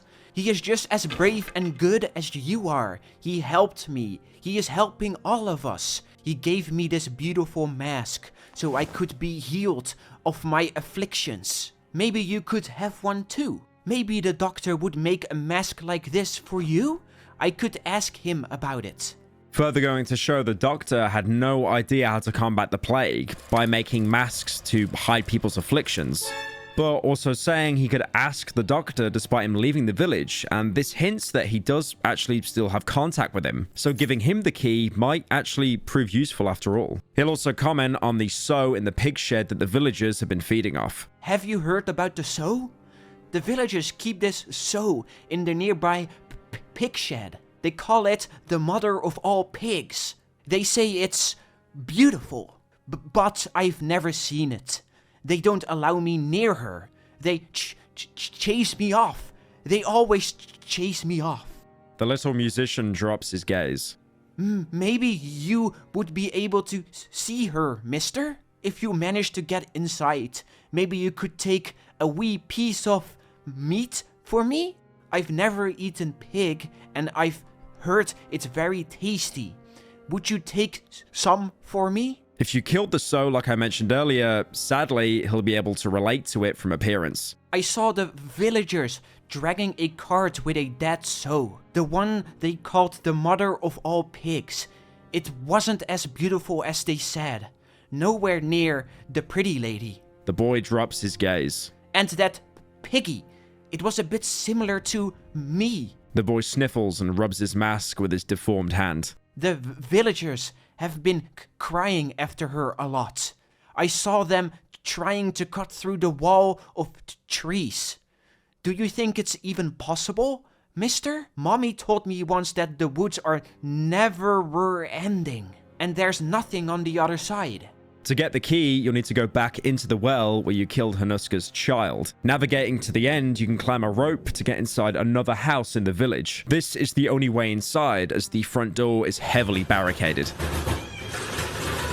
Searching the house, you can find numerous chicken eggs, a collection of plastic chickens, and a dog tag dated to 1918 with the surname Mikulski. This could be Yannick's house, indicated by what was said by the musician upon turning him down. After searching a wardrobe, you can find a key covered in chicken feces. The key, both the musician and the wolfman want to open the back room in the chicken lady's house. Now, if your curiosity is piqued enough, you can actually open the door for yourself and see what's inside. You'll find some pretty exceptional loot, like a military flashlight, a direct upgrade to the normal flashlight, having around 50% more brightness, but the trade-off being it burns through batteries twice as fast. Still though, it's an amazing piece of kit. Comrade! Perished. But more importantly, you'll see something under a bedsheet, writhing around in pain. Searching it, you can loot the fabric for yourself for crafting, which reveals the monstrous person the chicken lady was trying to hide. Please. This is the pretty lady the musician was referring to, a bloated, mutated woman with hands and legs bound and tied. How anyone could find this woman pretty is clearly the result of huffing Soviet-grade paint. There's also a silver wedding ring you can find in the bedding next to her. With the key in hand, you have the option to give it to either the wolfman or the musician. You can only give the key to one of them, as they'll take it off you and use it to visit the pretty lady. This is also where the game majorly diverges into two different paths. The Wolfman's is the most straightforward. He'll give you the location of the doctor's hideout straight away. As I produce the key, the wolf's pupils widen with excitement. Well, Meat, I didn't think you could succeed. I'm impressed. Time for your reward. You'll find that quack thief here, but he locked himself away from the world and he won't let anyone in, so I don't know if this information will be of any use to you, Meaty. What the fuck are you looking at? I promised that I'd tell you where to find him, and I did. Did I tell you you'll be able to get there? That's something else, isn't it? The wolf bursts out with laughter. Now get out of my sight, Meat. I have important business to attend to. If you're interested in continuing our wonderful relationship, look for me in the edge of the old woods. I predict a tasty future together. The wolf sinks his hands into the deep pockets of his coat. Here, deliver this to that insane old bitch as a way of saying thank you for her beautiful sister. The wolf throws the head of a chicken under my feet. As I lift my gaze, I realize that the wolf is gone. You can take the chicken head to the chicken lady and show it to her, and this does absolutely nothing except terrify her. Jesus almighty, my little darling, what have they done to you? This is a bad sign, mister. A bad sign.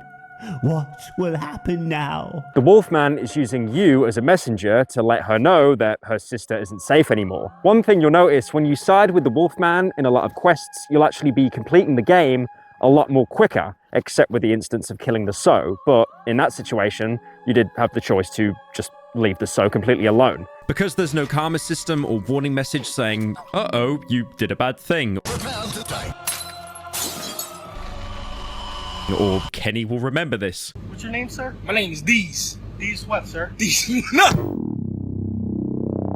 It's really up to you to side with someone so malicious to escape the woods faster, because the Wolfman has no intention to leave. Why would he? He's using you as a tool to spread misery onto others. You can even kill the chicken lady outright, which gets you no extra reward apart from the Wolfman's satisfaction. You've killed her? You've killed the hag that reeked of chickens? My dearest Meat. Finally, I will be able to wolf down as much poultry as I wish. If you gave him the key, he'll tell you where to find the doctor's house, and adds that if you want to continue your wonderful relationship, you can find him in the old woods. If you go looking for him in the edge of the map he specified, you'll eventually stumble upon an old barn filled with dogs. Making your way through the pack, you'll find the wolf, covered in blood and smelling absolutely foul. Interacting with him now has him act like the average furry convention attendee. If you see him, shoot him in public. With him jumping up at you and licking your face. Comrade! The greeting sounds like an angry growl. The wolf makes a quick leap, bouncing against me with his swollen belly.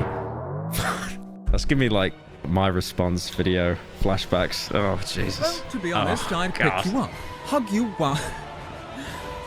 He puts his paws on my shoulders. He ostentatiously licks my face. What a gift have you given me? I notice fresh bloodstains on his fur and feel streaks of his saliva dripping onto my coat. He leans towards me, as if he wanted to say something to my ear. You can now either push him away or do nothing. If you're a normal person and don't want to have your personal space invaded by, you know, an anthropomorphic wolf covered in blood, you would probably push him away. The wolf takes 2 steps back. I can only see a row of filthy, sharp teeth underneath his hood. Well, look at this, ladies and gentlemen. He's apparently addressing the stuffed human corpses sitting by the walls. This carcass thinks he's better than you. This rotten pile of meat must be delusional. The wolf turns towards me, adjusting his coat. Are you pretending to be human, or are you just cracking jokes? I'll help you recover your stupid key. I'll take you back to the doctor's house. I'm sure you'll find some clues on how to reach his current hideout while there. You two will have a little chat, you'll get back what you've lost, and then nothing will keep you from getting the fuck out of my part of the woods. Do you hear me, meat? You will pack your bags, dive into that stinking hole of yours, and dis-a-fucking-peer. And? Are we going, comrade? This option has Wolfman reward you with a hunting rifle, a pretty decent long-range gun you won't be able to obtain otherwise for quite some time. However, as we already know in Darkwood, the reasonable choices always make the game harder on you. Choosing to do nothing instead will have him do this. The wolf squeezes my arms and starts licking my face. Once from the left side, once from the right side. Comrade meat. His breath stinks of rot. What would I ever do without you? You're not such a worthless piece of carcass as you look. Thanks to you, I feel fulfilled. I got my girl, my sweet little lady back. Hard to believe the same blood flows through the veins of the bitch who reeks of chickens. Suddenly, the wolf sends me back with a powerful push and reaches into his coat pocket. Some object hits the floor. Here, no need to thank me. Now, since that part of the deal is behind us, I'll help you recover your stupid key. I will take you back to the doctor's house. I'm sure you'll find some clues on how to reach his current hideout while there. This does tie into the Wolfman's instructions, apart from the dev just trolling you. It's pretty obvious that the Wolfman wants complete and total dominance over you, and if you abide by his rules, he basically ends up treating you like a pet. Rejecting his hug is a massive act of disobedience. When you do that, it shows that you still have some independence and you're not entirely his lapdog. Entirely.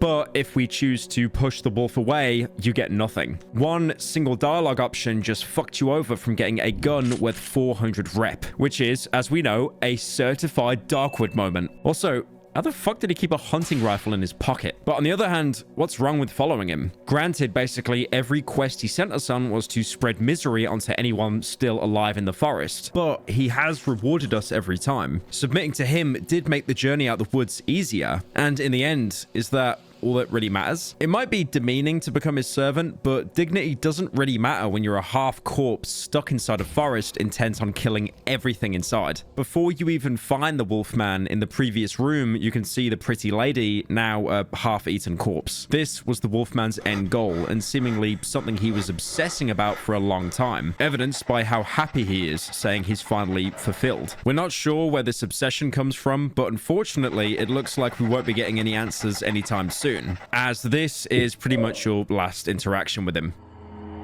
The Wolfman will also give you the option of taking you to the doctor's house. Pretty useful, since walking there can easily take multiple in-game hours depending on how lucky you are with the random placement. If you choose not to go with the wolf and instead leave his barn yourself, you can go to the other side where you came from and find a wooden door. You can't open it without a key, but it's wooden, meaning your shovel can make quick work of it. Turns out you could have just done that from the beginning instead of fighting your way through the XL Bully Rescue Shelter. Fuck you, Fido! And finally, after that, you can go to the doctor's house. The first thing you'll notice when you arrive is the area seems to have been flooded somewhat, with only the road in the middle being dry ground. Thankfully, the time here is frozen, much like back in the village. Fun fact, going into this area can actually cause the in-game timer to have an aneurysm and set the time back to some random value. Apparently, the time it resets to is depending on what time it is when you first visited the area. You can even exploit this for infinite days if that time happens to be early morning. Surely you wouldn't do that, would you? You're not a cheater. Following the road, you'll first encounter a collapsed shack. It looks like half of it has seemingly fell off a cliff, one that was probably created by the forest's roots expanding on the ground. Inside, you can find a locked wooden door. Again, easy work for your shovel. There's a corpse inside the room holding an axe and an odd stone. Now, you might remember how I called the axe craft a scam? Well, I'll let you in on just a little secret. You won't actually be able to craft it for quite some time, even after visiting the doctor's house. And most playthroughs will end up taking you here anyway, so you can get a free axe instead of wasting 450 rep on a trade and waiting 20 hours. Again, absolutely peak game design.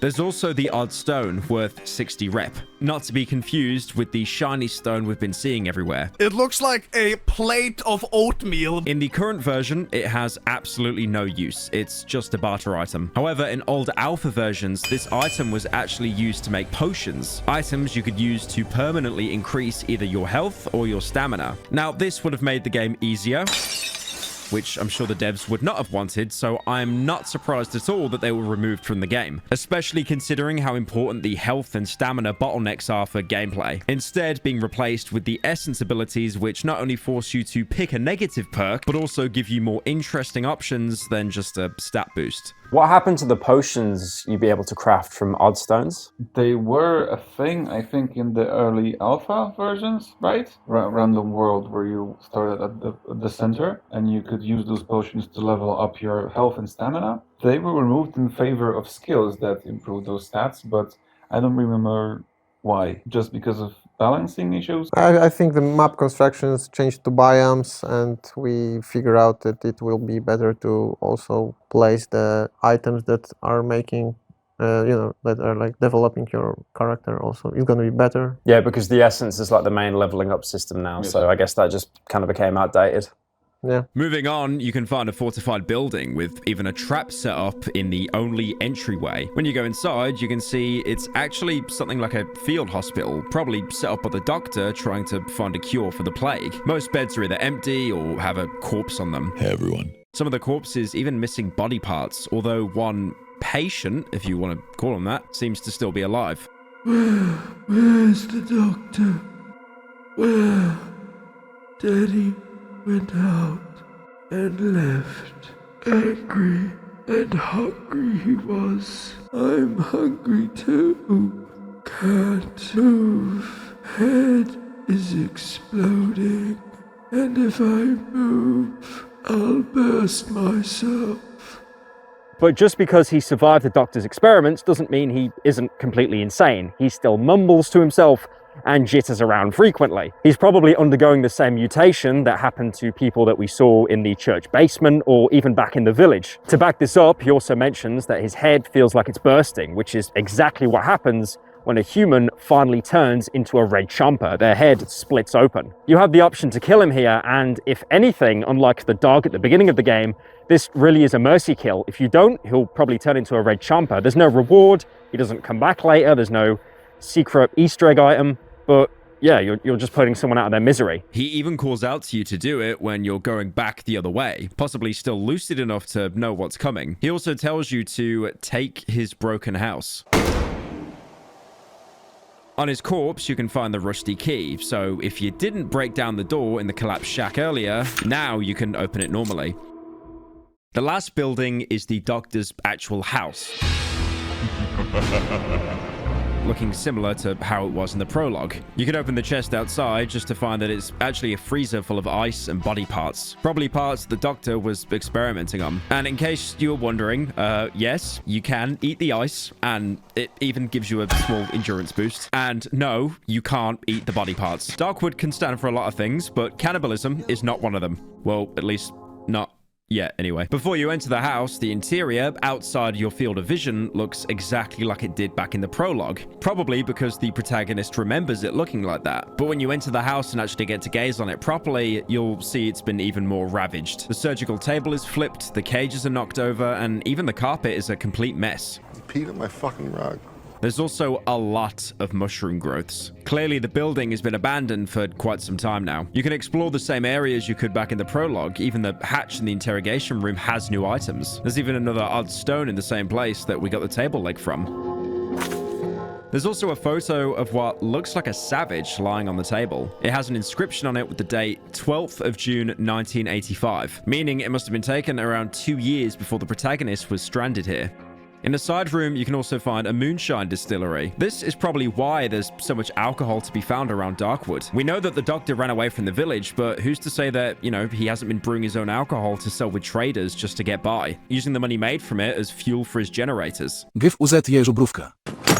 In the room where Yannick was locked in the prologue, you can find a dead body, with the protagonist even remarking that he remembers him upon inspection. The main importance of this house is the hatch located in the main room. You couldn't see it before because the carpet was covering it. Now it's rolled up as if someone has accessed it recently. By the way, in case you're wondering, you can't actually interact with the rug on repeat playthroughs because that would break the entire pacing of this game and you'd basically be skipping 90% of chapter 1. But when you interact with it now, you'll realize it's code locked. Now, I got a little bit worried here, thinking I have helped or hindered so many people within the 3 forest biomes, and this is what I get, a fucking code. Well, thankfully, you can actually find the code by following the lines scratched into the floor, as there are numbers scratched along them on the vertices. Some numbers can actually be seen when not looking at them, and your character probably remembers them from before, but now they're covered with sludge or debris. The last number is covered by a cabinet, but once you move it, you can finally open the hatch. Inside, you can first find a toy resembling a small rocket. Your first instinct might be to take it to Pietrek, but you actually can't do anything with it currently. Despite its value of 150,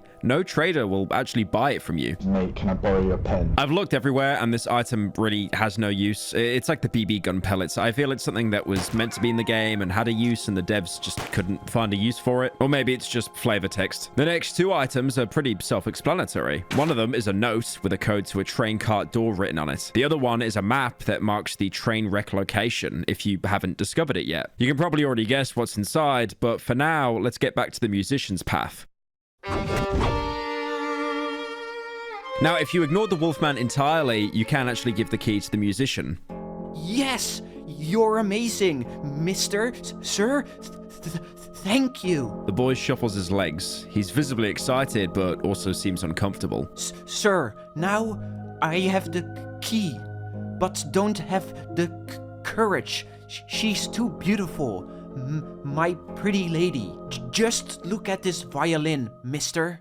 She will laugh at me, and it is her I always play for. One of the strings securing his mask falls off, together with his ear. The boy reattaches it as if nothing happened. But maybe my mom has this beautiful violin. I would ask her to borrow it to me, but she's too angry with me. Could you please convince her to borrow it to me? I'll give you a card with drawings for her to apologize. When she gets it, she will surely stop being angry and she will borrow us the violin.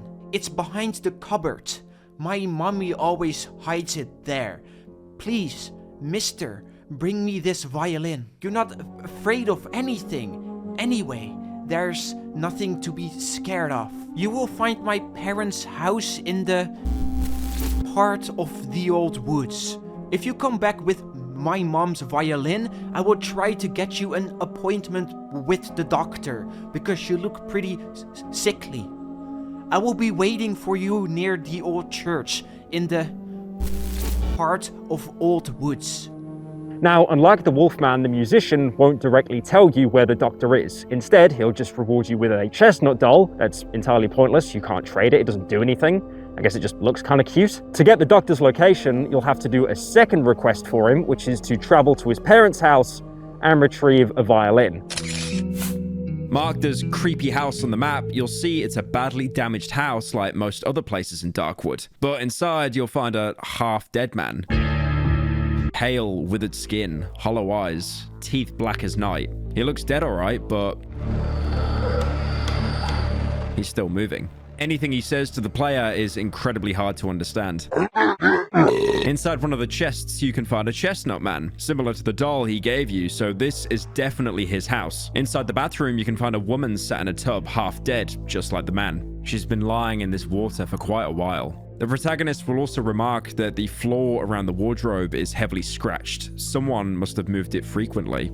Now, I know this is a little bit obvious, kind of like getting a hint come up on the top left of the screen, but, you know, some people need a bit of guidance in these games. Oh, fuck you. Dude, fuck this. Are you shitting me? Dragging it across, you'll see an opening with the violin. Taking it, you'll hear something from the woman sat in the tub.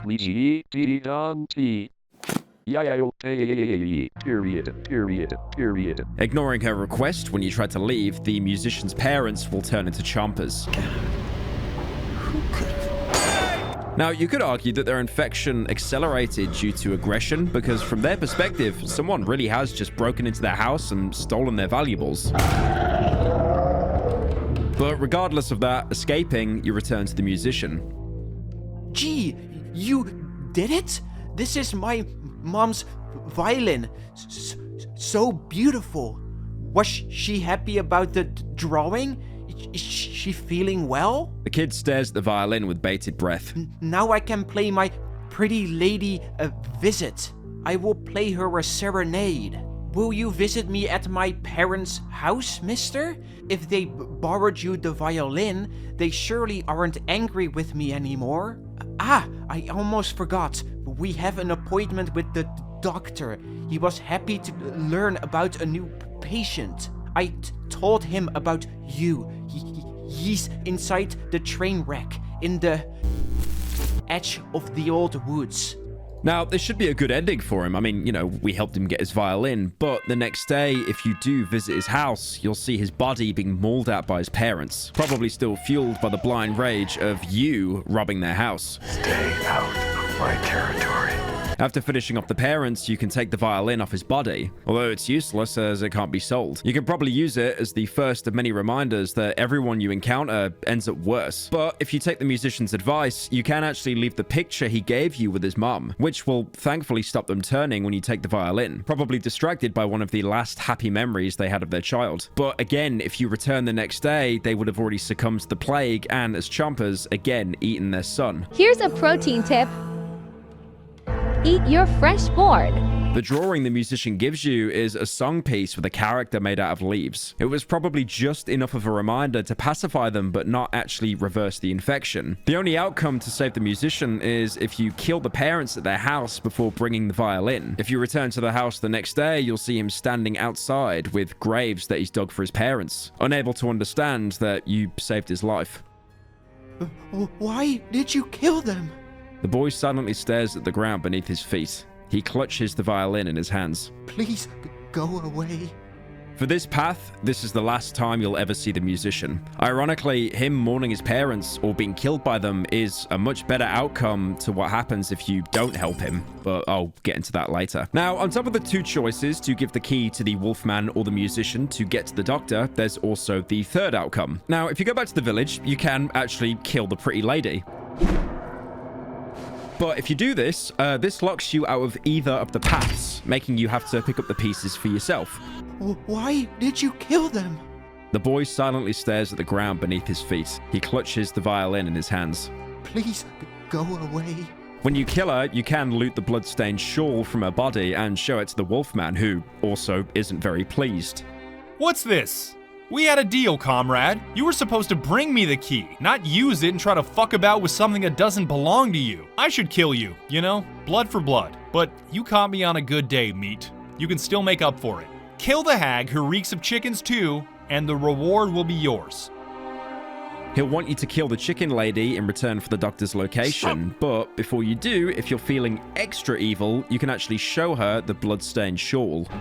Oh, lordy, lordy. The lady crosses herself 3 times. My sisters, where did you find it? It's all that godless quack's fault. Devil brought him.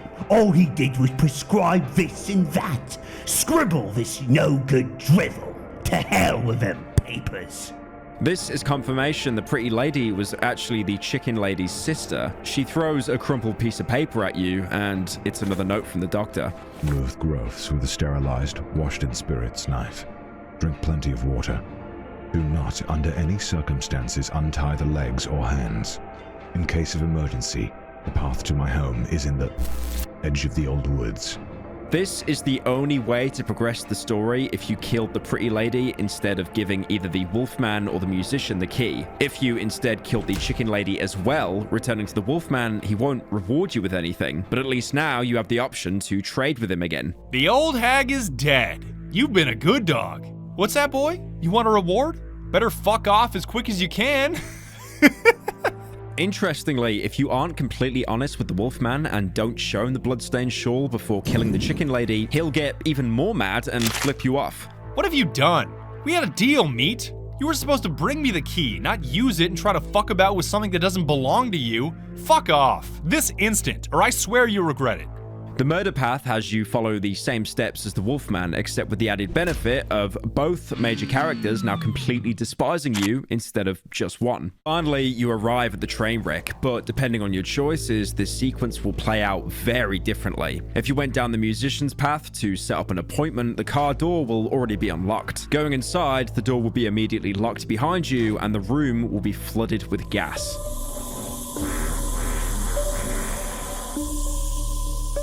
You'll eventually succumb, and when you wake up, the doctor is there to greet you, with both of you being in the exact same place you were in the prologue. The doctor doesn't try to hide his amusement. The boy accidentally set you up. The doctor doesn't try to hide his amusement.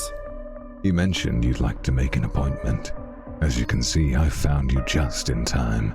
Unfortunately, you won't be able to thank him for it. His face suddenly stiffens. I've waited for you, you rotten dog. You're a rare breed here. Your kind visits us whenever you please. You hide behind the trees, watch us from a distance, and then disappear. I can feel the doctor's cold hand grab me by the jaw, twisting my inert head so he can look me straight into my eyes. Luckily for me, something went wrong. Your companions have left you, and you couldn't handle the woods.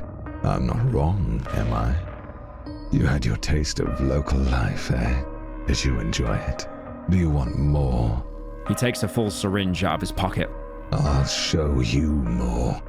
Now, apart from the trader, we haven't met a single friendly character in the entire game. Well, one that isn't completely insane. But the way the doctor talks to us, it does hint that we were with another group of people, but we got stranded and isolated from them. And also the fact that when we reach one of the hideouts, we treat it like it's our base. It really does show that we're some kind of authority figure, maybe even military. The game resumes with us now playing as the Doctor again. With the protagonist knocked out on the ground, obviously this is another dream sequence because the Doctor injected us with something to make us more compliant in telling us where the bunker is. Keep in mind, he has the key already. He only needs to know where the bunker is to use it.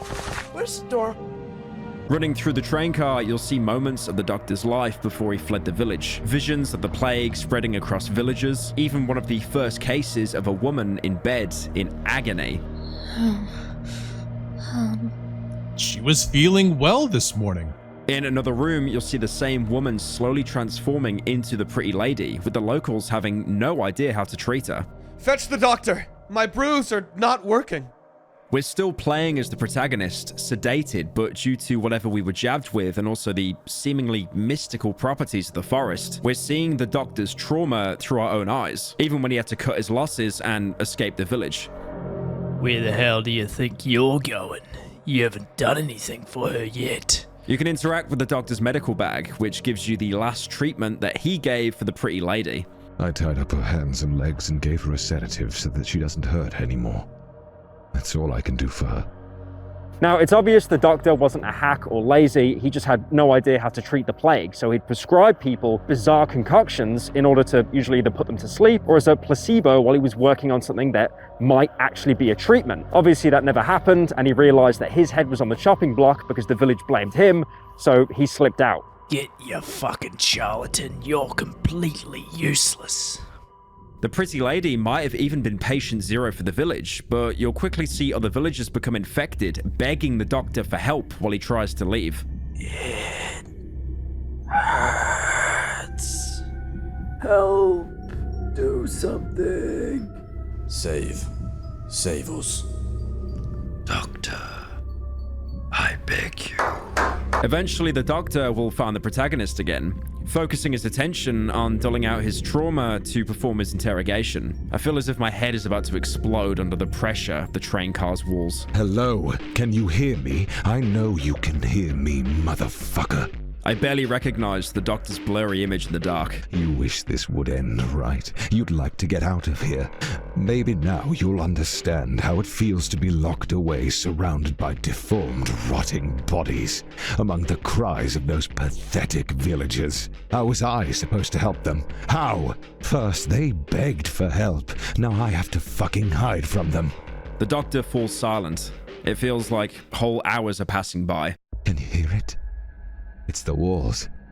They're talking to me. My girl is talking to me.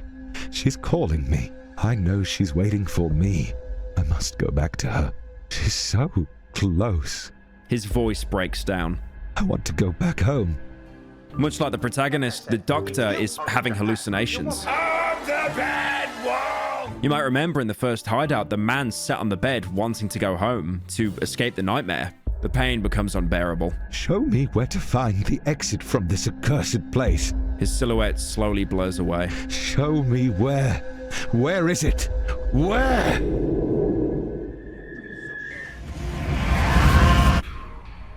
We're placed into another dream sequence, this time playing as the protagonist again. The outcome of this dream, though, has huge implications for the rest of the game. And if you don't like the outcome, get ready to edit your save file, because like I said earlier, this game auto-saves more than Dark Souls. You'll be out of your own body as you still see the doctor interrogating your unconscious body. Where is the exit? Where is it? The doctor will eventually turn into a chomper and start chasing you alongside other chompers. I like to imagine right now that you're running through the protagonist's mind, with the area slowly changing into hideouts that you've been camping in throughout the game. If the chompers manage to catch up to you and kill you, the dream ends with you mumbling the location of the bunker to the doctor. 308 Negra Arroyo Lane, Albuquerque, New Mexico. I barely have the strength to open my eyes. I see a blurred silhouette standing above me. You can be proud of yourself, little rat. You've just done your first good deed, completely unintentionally. I'm completely paralyzed. I can only follow the doctor exiting the train car with my weary gaze. Only after he disappears behind the trees, I realize I revealed the location to the underground entrance to him. This time, the poison is too strong. I'm losing consciousness. When you come to, the doctor is gone, and now he knows the location of the bunker. Heading to the bunker yourself, you'll see the door has been left open, with him leaving signs on the floor to let villagers know that there is a way out of the forest. As much as he was a bastard to you, and he really was, he's trying to show at least one act of kindness to the village that he tried to help. Complete side note, but if that happens, he'll even take the items you can normally find at the underground entrance, specifically the cigarettes. Very in character, considering his dialogue box always features him holding a smoke in his hand. If you somehow manage to survive the dream and by sheer willpower overcome the doctor's drugs, which gets you an achievement, by the way, if that's motivation, you'll wake up mid-interrogation, which really surprises the doctor. What? That's impossible! Don't come near me! The doctor will run away in sheer panic that someone could overcome such a high sedative, eventually falling over and crawling to the end of the train car. But now the roles are reversed. He's the one who's trapped. The doctor is lying under the train car's wall. His face is covered in sweat. The stench of alcohol fills the air. He covers his face with his hands. I beg you, this key is my only chance. I see the panic in his eyes. Help me escape this place or kill me. Now, you're given two options. The first is to kill the doctor for all the pain he's put you through. You saw from his perspective that he genuinely wasn't an evil person. He just had no idea how to help a dying village, and he had to escape before he was killed. But despite that, he did still put you through an immense amount of agony, and for that, he does deserve to die. But it doesn't matter. You need that key. Please, no. You gun him down or bludgeon him to death and finally get the Bunker 21 key. To signify how important it is, it's worth a whopping 1500 rep.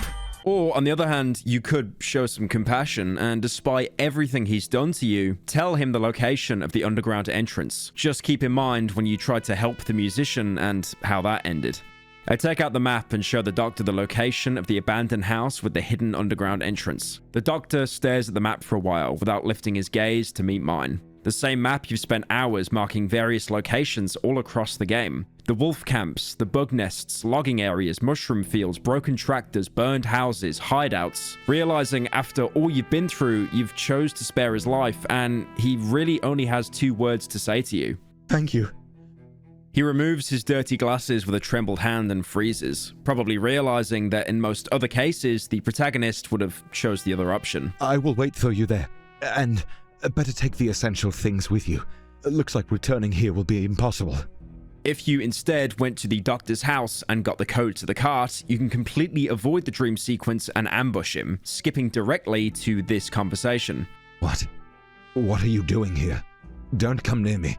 He'll now be in the exact same position as if you beat him in the dream you were put in if you sided with the musician. Now, you might notice by taking the musician path, or the quote-unquote good boy path in the game, you actively make the game harder for yourself. It takes longer to complete the game, and the Wolfman paths, they're a lot more direct, they're a lot more quicker. You have to go through insane leaps and bounds just to keep the pretty lady alive, but you could deliver her straight to the Wolfman, who eats her, and that's it. It's all said and done. But if you go down the musician's path, which does take longer, because not only do you need to get the pretty lady, you also need to bring back his violin, the Wolfman is going to be pissed at you for the rest of the game. So you're being punished for not taking a more selfish path. You're now given the same choices with the musician. Either kill him or show him the entrance to the bunker. Now, despite what I'm hinting at, saying that good choices punish you, if you show the doctor the bunker location, he really does cooperate with you. There's no huge betrayal for, taking the good choice. He really does just come along with you and even unlocks the door for you. Again, he's really not a monster. He's just out for his own survival,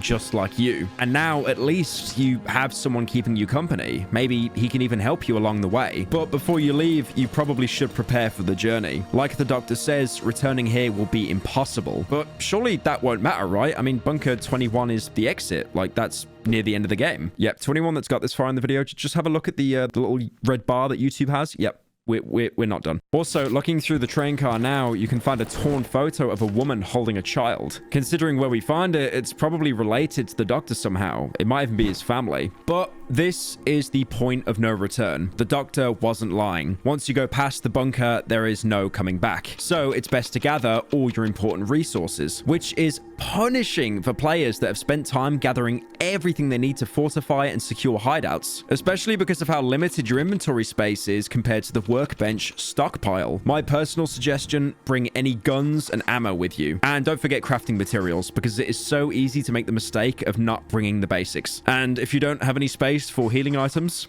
unlucky. It might also be worth staying one more night at the dry meadow to buy some more ammo from the trader. If you do so, he'll have one more message for you. The man grabs my arm and pulls me closer. A strong smell of mushrooms assails my nostrils. The old sack covering his body slides down, revealing his chest covered in horrid growths. It is fused with a porous helmet pulsating to the rhythm of his breath. I'm starting to feel dizzy. Without loosening his grip, the man raises his left arm, bringing his forearm to my face. It's pale as paper and reads, "Do not open the door. Let's stick together." However much the trader has helped us, to stay is a death sentence, and all the effort for getting this key would have gone completely to waste. Finally, you arrive at the bunker door. If you gave the doctor the location, he'll be there waiting for you, still clutching onto a cigarette. Are we going?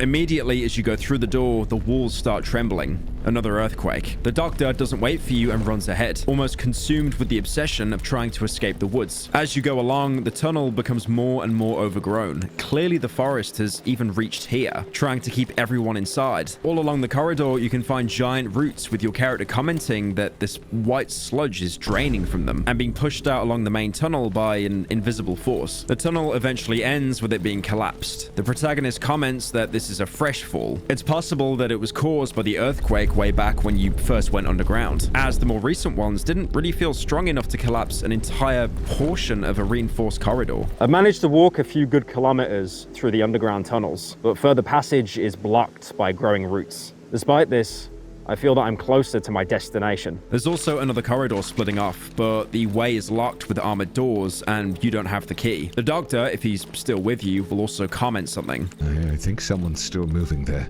under the rubble. Upon interacting with the rubble, you get this weird cross and the following interaction. The tunnel has collapsed recently. The reinforced steel protruding from the debris has not been covered with rust yet. When I gaze into the tunnel, I notice a silhouette of a man on the ground. Suddenly, the man snaps to life as if woken from a deep slumber. Who goes there? I hear a faint, unnaturally distorted male voice. Are you one of them? The man attempts to get up, but fails. I can see him desperately flailing his limbs around. It's as if his back has been glued to the ground. No, please. As I approach him, he shuffles his legs nervously, as if trying to retreat into the collapsed tunnel. I didn't do anything. I begged you. I just wanted to pass, to get back to my family. The tree has blocked the only way out, the only path home.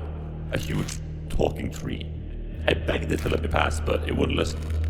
I could not understand what it was saying to me, so we came here. The man props himself up on his elbows. With a huge effort, he tries to straighten his body, but something is firmly holding him down by the back and neck. I can't get up. The man drops onto the rubble and goes silent. He clenches his fists. My head hurts. The man places his hand on his forehead and feels a strange dent above his left brow. He freezes.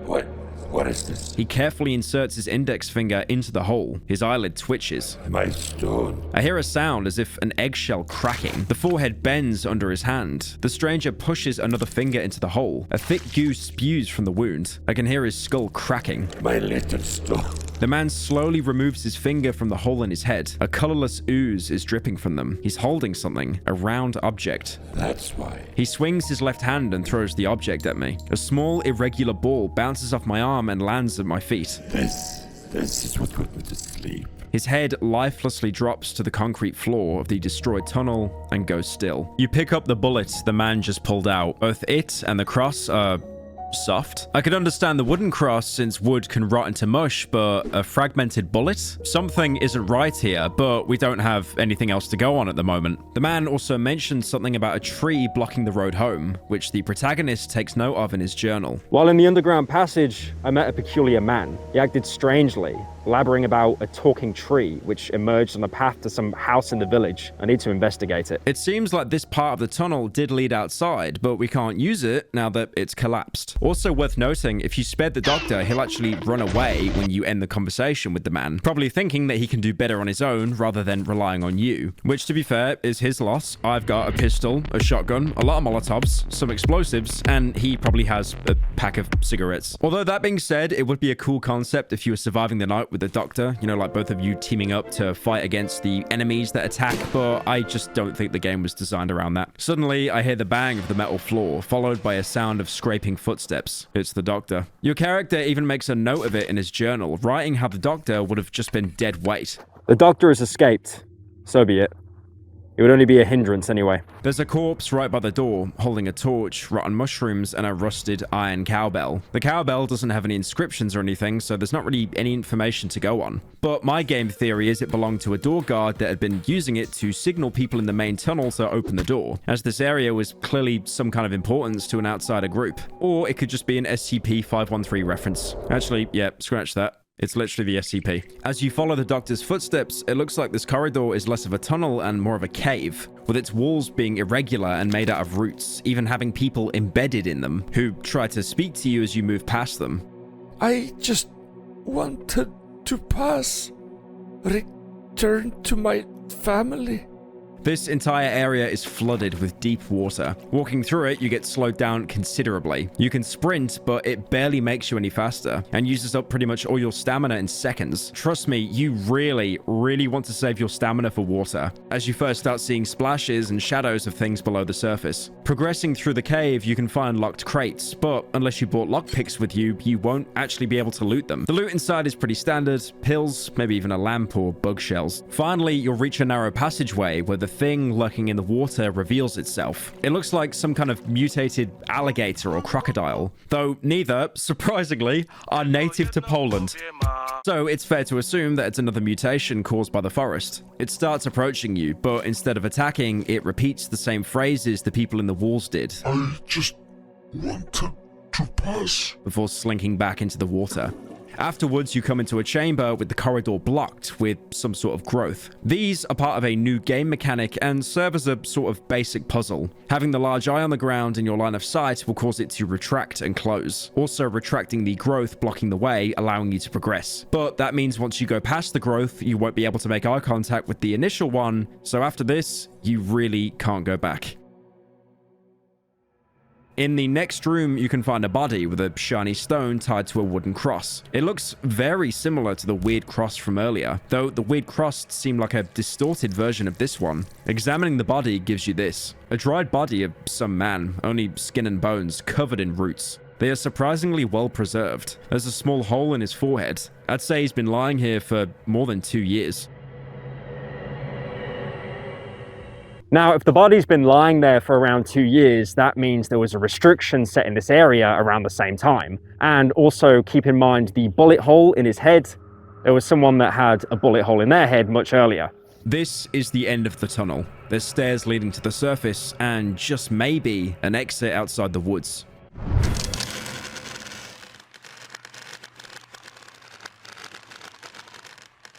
Now, you should know by now, and by checking the length of this video, nothing is ever that simple in the forest. You come out inside another building, and this area is the swamp. This was actually foreshadowed by one of the first dreams in the game. When you opened the bunker door in said dream, you saw a half-flooded area with a path of shiny stones, which shows that these dreams aren't really dreams. Some of them are actually premonitions. So it's clear that you're not out of the woods yet.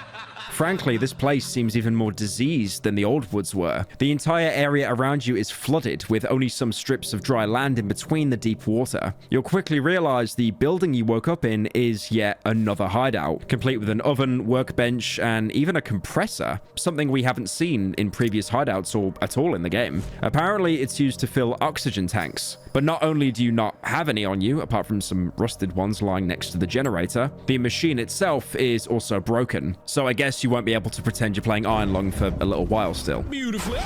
Also, one thing to mention here, if you thought you were smart and you took the bike bell thinking you could get the drunk guy to bring all your stuff with you, you've actually just tricked yourself out of an entire inventory slot. I mean, honestly, like, what did you expect? The poor guy to, like, trawl through the mud and water to get here? Look, I'm sure you were giving him pure moonshine, but there is not enough moonshine to cover that much of the forest. And on top of that as well, the hatch you came through actually sealed itself behind you. I finally got out of the tunnels. The hatch sealed itself shut behind me. I am now at the swamp, in an abandoned hideout. In the room right next to where you wake up, you're introduced to a new mechanic.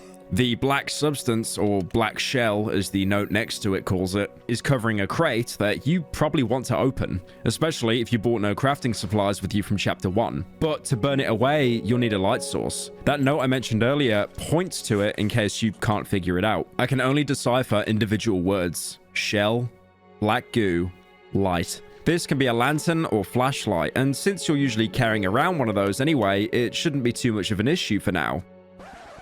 Unless you're like me and throw an entire Molotov cocktail at the crate. You know, because Molotov is fire, fire is light. Fire should be a light source, but it actually doesn't do anything. This mechanic also spices up the game in ways that I'll talk about later. Compared to the hideouts that you're used to by now, this one is huge.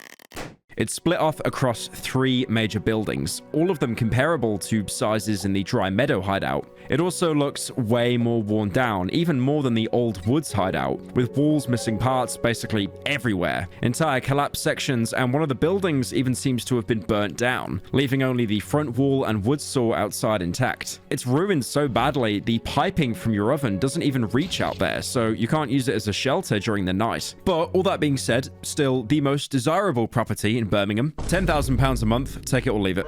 Another difference is that you can once again touch a little bit of grass without immediately getting floor gored, as the oven's range seems to extend a little bit further than in the old woods. You can even see the gas tubes spreading out onto the grass between the buildings, and believe me, those small paths will be your bread and butter at nighttime, especially since you get some gas tanks and explosive barrels already set up to help with the defense. Most likely left over from whoever was stationed here before. Now on top of that as well, there's also the usual stuff you can find in most buildings buildings in this game. Movable lamps as well as fixed ones, wardrobes with basic supplies, even a stash beneath one. But this one has some shotgun shells, pills, and a note with a photo of signs. This note was probably wrote by the outsiders, and they were probably trying to make sense of all the notes and scribblings the savages have been leaving around Darkwood. There are even some photos showing possible intersection points, but they were never really solved, with the only addition being scribblings of a madman. Though we know that there has to be something more to them, as the first time we encountered them in the dry meadow, they caused us to have vivid hallucinations. Maybe this is a way of communication between the savages and the forest itself that we just can't understand.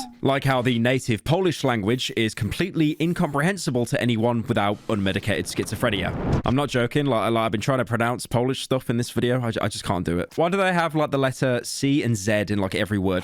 If you choose the musician path and failed the train wreck dream sequence, you can also find some tobacco inside a bag on the bed, as well as an extinguished campfire with a book inside it. It looks like the same book you could find in the doctor's house back in the prologue. Despite it being heavily burnt, you can still make out some words. Like how at the top of each page it says Wiedza lekarska, meaning medical knowledge in Polish. Collecting this book will also mark the cottage near the junkyard on your map. But there's one more place in your hideout affected by the path you take back in chapter 1. In the same building as your workbench, you can find a metal door. In most playthroughs, this door stays closed pretty much forever, as there's no special key or code to open it. However, if you took the Wolfman path and on top of that killed the Sow, this door will open one night, revealing someone we've met earlier sat down in the corner. Something is lurking in the shadows. I'm sorry? From beneath the mask, you can hear a horribly distorted, resounding voice of a child. Very sorry. I didn't know you were living here. The figure tries to turn its head, but its enormous neck makes this task impossible to complete. I didn't want to disturb you, mister. I just wanted to hide. I don't know this part of the woods. Everything here is different. And the wee hut here seemed so cozy and safe. Please let me stay. Please, don't chase me off. I've got nowhere to go. The villagers don't allow me to live in the camp. I promise I won't play anymore. I'll be quiet. You can cover me with something if you don't want to look at me. Please, just let me stay. He appears to be heavily mutated, much more than before. He looks like he's struggling to stay alive, constantly shivering and breathing heavily. He hasn't gone feral like the Chompers, but it's obvious that the forest has heavily mutated him. Gossiping with him reveals why he's here. Someone killed our village Sow, the mother of all pigs. The villagers cried after her a lot. They said there must be food on the other side. They cut through the trees with their axes. They barely managed to. The trees kept growing back. I followed them, but they didn't let me stay in their camp. The boy adjusts the cracked mask with his overgrown hand. I wanted to go back home, but a huge hole appeared where the passage used to be. When the ground shakes, holes like these sometimes appear. The villagers say it's the wood being angry. I've run to the swamps, and that's how I found your home. It's a very beautiful house, much more beautiful than the villagers' camp. They sleep on rocks. I think it's some kind of an old quarry. This camp can be found in the edge of the swamp. Now this is a really, really bad thing, because the only reason they're ever in the quarry in chapter 2 is if you wiped out their only food source in chapter 1, so they're coming here with a vengeance. Now honestly, it's pretty impressive that they managed to cut their way out of the village, especially in that huge dense thicket of trees. If you remember all the way back in chapter 1, they were, stretching on for kilometers trying to get through, and basically everything would just grow back. He'll also talk a bit about himself. Recently, I've grown quite a bit. My mom always used to say that I need to be big and strong to help out in the field. The boy tries to hug his frail knees with his disproportionately massive torso. But I don't want to be big anymore. It's very hard being big. You need to be so strong to even walk. Now my violin is too small for me. This references his current extremely mutated state. I think this is something that we kind of knew was going to happen, but seeing him deteriorate like this in front of us is just depressing. This is why I said earlier the outcome of him burying his parents or being killed by them, it really was a mercy, because he'd still be able to go to the village and at least live off the meat from the sow. He might still end up like this, but he wouldn't be on his own. Again, this seems like another outcome from you trying to cut corners to beat the game faster. When you come back to see him the next day, you'll find that the room he's staying in actually damages you for staying inside. Now, there's not really any law reason behind this. If anything, it's probably to prevent people from locking themselves behind a metal door and cheesing every single night. Because much like you, enemies can't break through metal doors. Although that would be a terrifying thought. After a few days, when you talk to him, he'll offer you a gift. I have something for you, mister. The boy picks an enormous rat corpse from the ground and dangles it by its tail. Huge one, isn't it? I caught it this night for you.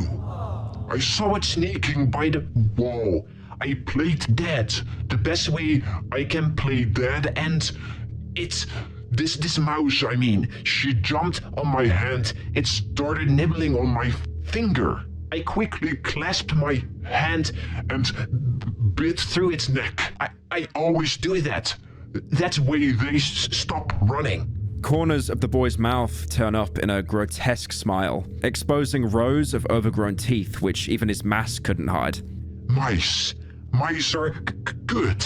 Better than bark and these funny black bugs. Here, taste it. You'll like it. You can either accept this generous offering, which makes the musician happy. When I catch more, I'll give them to you. And he does actually do that, talking to him again a couple days later, and he'll give you another rat. I have a delicious wee mouse for you.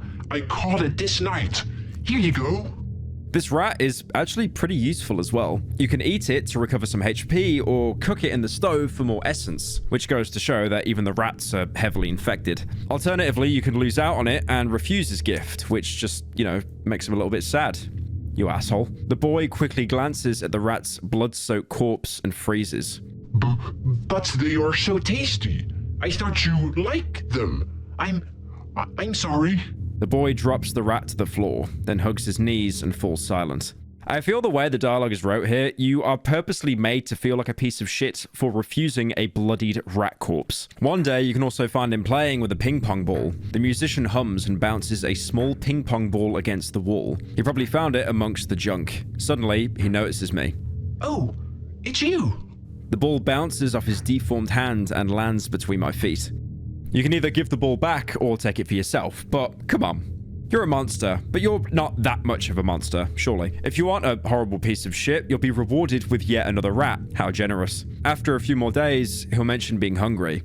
The boy leans over the violin lying next to his overgrown left hand. He plucks one of the strings with his right hand, clumsily trying to keep the rhythm. I'm sorry for asking, but do you maybe have something to eat? The boy stops strumming. He carefully sets the violin down between his knees and holds the neck in his hand. I'm a wee bit hungry, and if you had something, anything... You can now show him some food items like bread or eggs, but also things that you've been using to dose yourself with essence, such as odd meat or mushrooms. Giving him pretty much anything edible, he'll say this. Oh, thank you, mister. You're so kind, but I don't have anything. Nothing I can give you. The boy leans over his left side and reaches for something with his right hand. I hear the sound of torn fabric. He passes me a piece of rope, which was part of his tattered clothing. It's a kind of rope. You can do a lot of things with a rope. You can do a knot, tie it, or hang your laundry on it.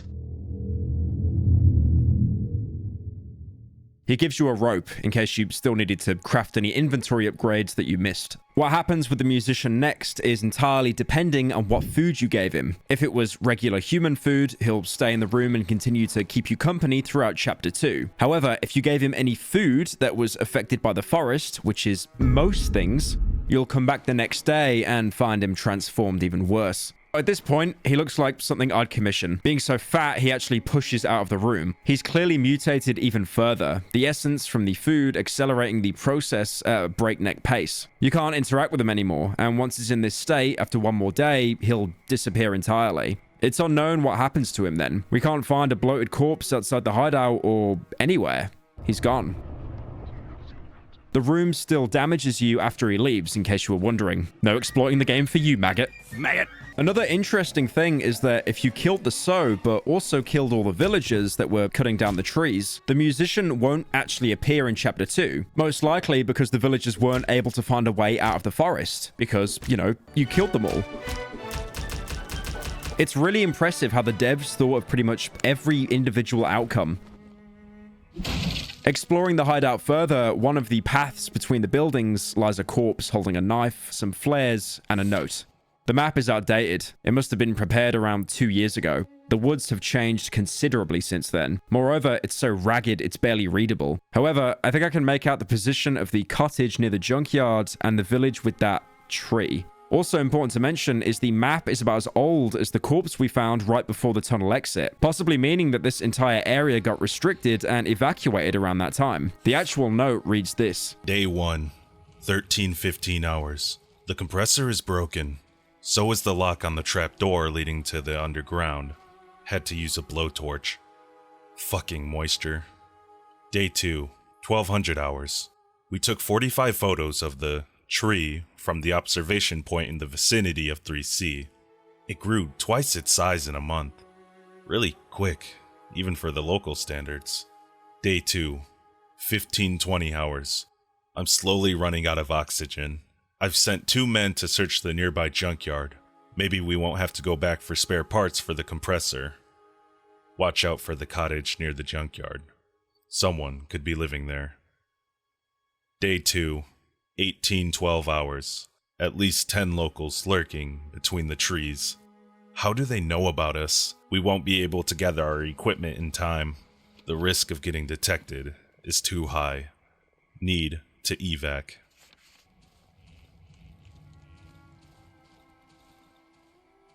This note basically lays out the progression for you. For once, in Darkwood, the game is actually going easy on you and telling you straight up on what to do. It explains why the village was marked with a tree, as this tree is clearly more special than the others, growing at a way faster rate. They also don't outright call it a tree, rather putting it in quotation marks, which could be a reference to what the man in the tunnel said about the talking tree, blocking the path and not letting him pass. There's even an explanation for why we can't reopen the hatch and go back to the dry meadow. Apparently, moisture damage is still the biggest structural hazard, even in a plague-infested forest. Also, another big thing in that note actually mentions locals lurking between the trees, that being the reason for the evacuation. But one thing you'll quickly learn about the swamp is that you will rarely be dealing with any regular savages anymore, though they do appear here and there, along with, you know, huge dogs. I have had it with these motherfuckers. Dogs.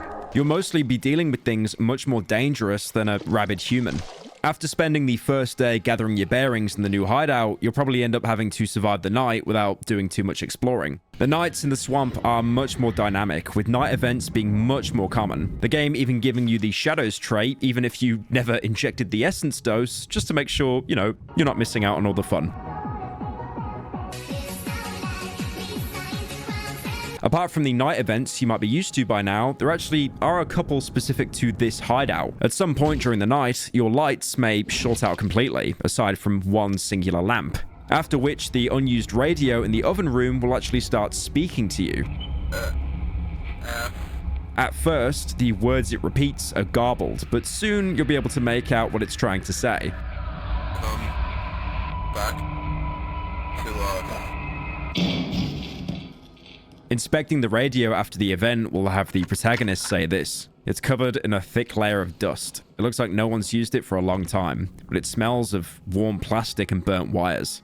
The enemy attacks here are also much more frequent. Like I said before, the enemies in the swamp are much more tricky than the ones you've been dealing with. Not only will you be dealing with the forest's much more mutated creations, but the enemies can now spawn covered with black substance, which makes them completely invulnerable to damage until you burn them off with light. This might not seem like much of a big deal, but it can take ages for the substance to burn away, even with the military flashlight, exposing you to attacks that you can't even stun or respond to. That is, unless you're a true lantern-pilled Chad, as for some reason the humble lantern can actually burn away substance almost immediately. On top of that, it doesn't even need to be pulled out, and it covers a 360-degree radius. If anything, these combat encounters remind me of a game I played years ago called The Thing, which is like a direct sequel to the film. The original film that was good, not the shitty sequel. Although in that game it worked in the reverse. You'd actually use ballistic weapons to lower an enemy's health and then have to finish them off with fire. Where here, you're doing the opposite. You're using fire to actually break away their shield and then being able to do damage to them. I mean, I could have just said this is Alan Wake, because it basically is Alan Wake, but nope, fuck you, I wanted to use the niche game.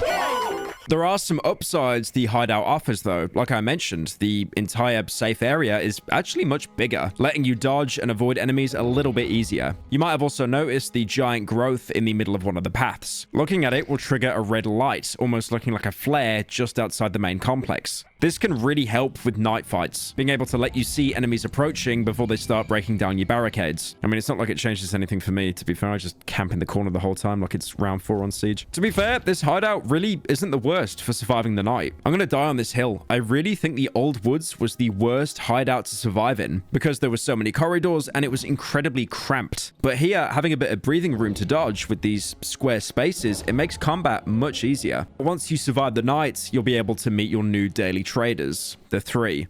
They completely replace the trader, appearing each morning during the time stop and giving you 250 rep for surviving a night. Just like the trader, the 3 will never talk to you outright, instead using body language to communicate.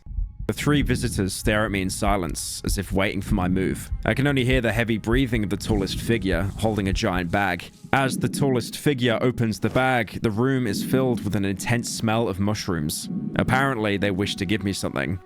They offer a huge stock of items. Once again, of course, including that delicious red egg. Can I offer you a nice egg in this trying time? Honestly, by now, you probably don't have any use for essence items, as you probably would have maxed out your dosage even before entering the swamp. But if somehow you still need to cook, the oven in the swamp is even more efficient, meaning you'll probably get to max level with just a few mushrooms. On the topic of cooking, there's still a couple more perks you can get with the next dose. The negative perks you can choose to handicap yourself with this time are weak regeneration and shaky hands. Weak regeneration is not the worst, and all it really does is slow down the rate at which items heal you, but it doesn't change the duration of the healing effect, meaning you're getting half the total healing. This sounds really bad on paper until you realize that most healing items in the game restore much more health than your health bar has. Like the slowest and cheapest form of healing, the bandage, heals 170 HP in total, with your standard health sitting at 100 HP. With the perk, it's still healing at 85 HP, which should almost always be enough. To be fair, using a pill will still fully almost heal you in 3 seconds. Full health. If you pick this perk, all you really need to do is play the game a little bit more slower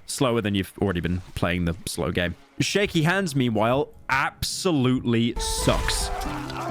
It lowers your accuracy immensely, making it so you can't really shoot anything over 5 meters without wasting half a mag. So what positive perks can you get if the negative perks are so bad? Well, actually, these ones, for a change, are pretty decent. Adrenaline is very situational, doubling your melee damage output when you're very low on health. Risking dying to one shot but having so much damage, you can also basically one-shot everything else. It incentivizes risk-reward, so like a glass cannon build in Dark Souls, but it's not really something you should play around with unless you're confident in that kind of build. Another positive perk is Vitality. This one is a straight up stat buff, giving you a little bit more health to fall back on. It gives you around 25 more health, and that's about it. So yeah. It doesn't seem that great, but it's just a very consistently decent perk. The last positive perk is Chameleon, which once per day lets you become invisible as long as you stand still. It lets you avoid an encounter if you're unprepared for one, especially at night, because you can pop it and then just tab out and watch your favorite React Andy streamer on the other monitor as the game basically plays itself. I didn't really get too much use out of it myself, but it could definitely be a lifesaver. Where did you get the idea for like the essence abilities? because that's probably like the closest thing to an actual like leveling system in the game. We always like the idea that we have skills that have to be offset with some negative skills. And we did that with leveling, where you have those mutations. At first, it was like this way to introduce new mechanics, like for the shadows in chapter 1. There were much more skills which you could have, because the game was like a roguelike. So each build, you would have many different skills, but then we have to cut them by a long lot. Also, they're kind of weird, because when we had this roguelike approach, we didn't care that they will break the game so much, because we thought about, okay, this gameplay gonna take shorter period of time, and then you will make another build, and you will not choose the same silly skill. That's why they are like maybe a little bit weird sometimes. Yeah. My favorite skill, I think, is when you have the ability to drop a part of your body, like a finger, and then you can see it on the map. It's like a map marker. Oh, that's right, yeah. You can't show them any items or gossip. They'll just stand there and stare at you unless you trade with them. But this isn't the only thing that happens after the first night. Exploring around the hideout, you can come across a body of someone you know. Now, surprisingly, the protagonist doesn't seem to recognize him, only saying body of a man and the head has been severed. But it's obvious to us who it is. It's the trader, and he's probably followed us from the chapter 1 environment into chapter 2. But the swamp was too hostile for him, overwhelmed him, and killed him. You can take his severed head, which is seemingly fused with the helmet, and see that someone has scratched the word Quamsa, or liar in English, on the helmet's visor. Maybe the murder was personal after all. But the biggest reveal comes with the other 2 items on his body, the key to the underground and a weird book. Seeing that he had the key with the number 21 on him all along is very surprising, considering how long we've spent searching for ours, thinking it's the only one. But once you pick it up, you'll realize it's distorted, with what looks like growths inside the metal. Its value is also just 1 rep. The best I can do is 1. Pointing at the fact that this is more than likely a cheap fake and probably wouldn't actually work on the door. Alternatively, this could also mean that it's worthless since we can't get back there anyway. Meanwhile, the weird book looks exactly like our journal. Even the bookmarks are there, except all the pages are overgrown with mushrooms. The 3 are the new traders to the swamp biome, and they arrive the same morning that the trader is found dead, which does make most people think that they killed the trader off to replace him. But to be devil's advocate, the 3 never seem to be hostile to anyone. Much like the trader, if you try to attack them, you'll be knocked unconscious and then wake up with them disappearing, but they'll still do trade with you the very next day. And also on top of that as well, apart from the timing, there's no indication that the trader or the 3 ever met or even knew that the other party existed. A theory I find more likely is that, tragically, the protagonist is the one that killed the trader. We know from before that he frequently hallucinates and dreams, affecting things in the real world. It could also be the devs wanting to leave this more ambiguous instead of, feeding you the absolute answers on a silver platter. As for calling the trader a liar, this could be a reference to how the trader would tell us that there's no way out of the forest. And by making progress, we've proven him wrong. But at the same time, he never told us there's no way out of the forest. He said all roads lead deeper into the forest, which could be implying you need to go deeper to get out, which is exactly what we're doing. And who knows, maybe this slight nudge towards freedom, it could have driven the protagonist to kill him in an essence-fueled rage. Also, the trader's head is cleanly decapitated. It wasn't messy. And the rest of his body is been completely left alone, making it pretty unlikely to have been done by any kind of wild animal or, whatever forest creatures inhabit the swamp. God left me unfinished! By looking at the map, it is absolutely enormous, but the first thing you probably should do is head off for the village like the note suggests. Even though the map is randomly generated, the village will usually spawn somewhere close to your hideout, making it your natural first destination. In contrast to the village back in the Silent Forest, this one isn't a separate zone with time stopped. But you probably wish it was, and you had infinite time here because this place is massive and can easily take you multiple in-game days to fully explore. The first thing that will probably draw your attention upon entry is the pile of bodies lying on the side of the path. Approaching it, we can see something crawling out. This is another diegetic introduction to the next swamp exclusive enemy, unless you've already met them at night, of course.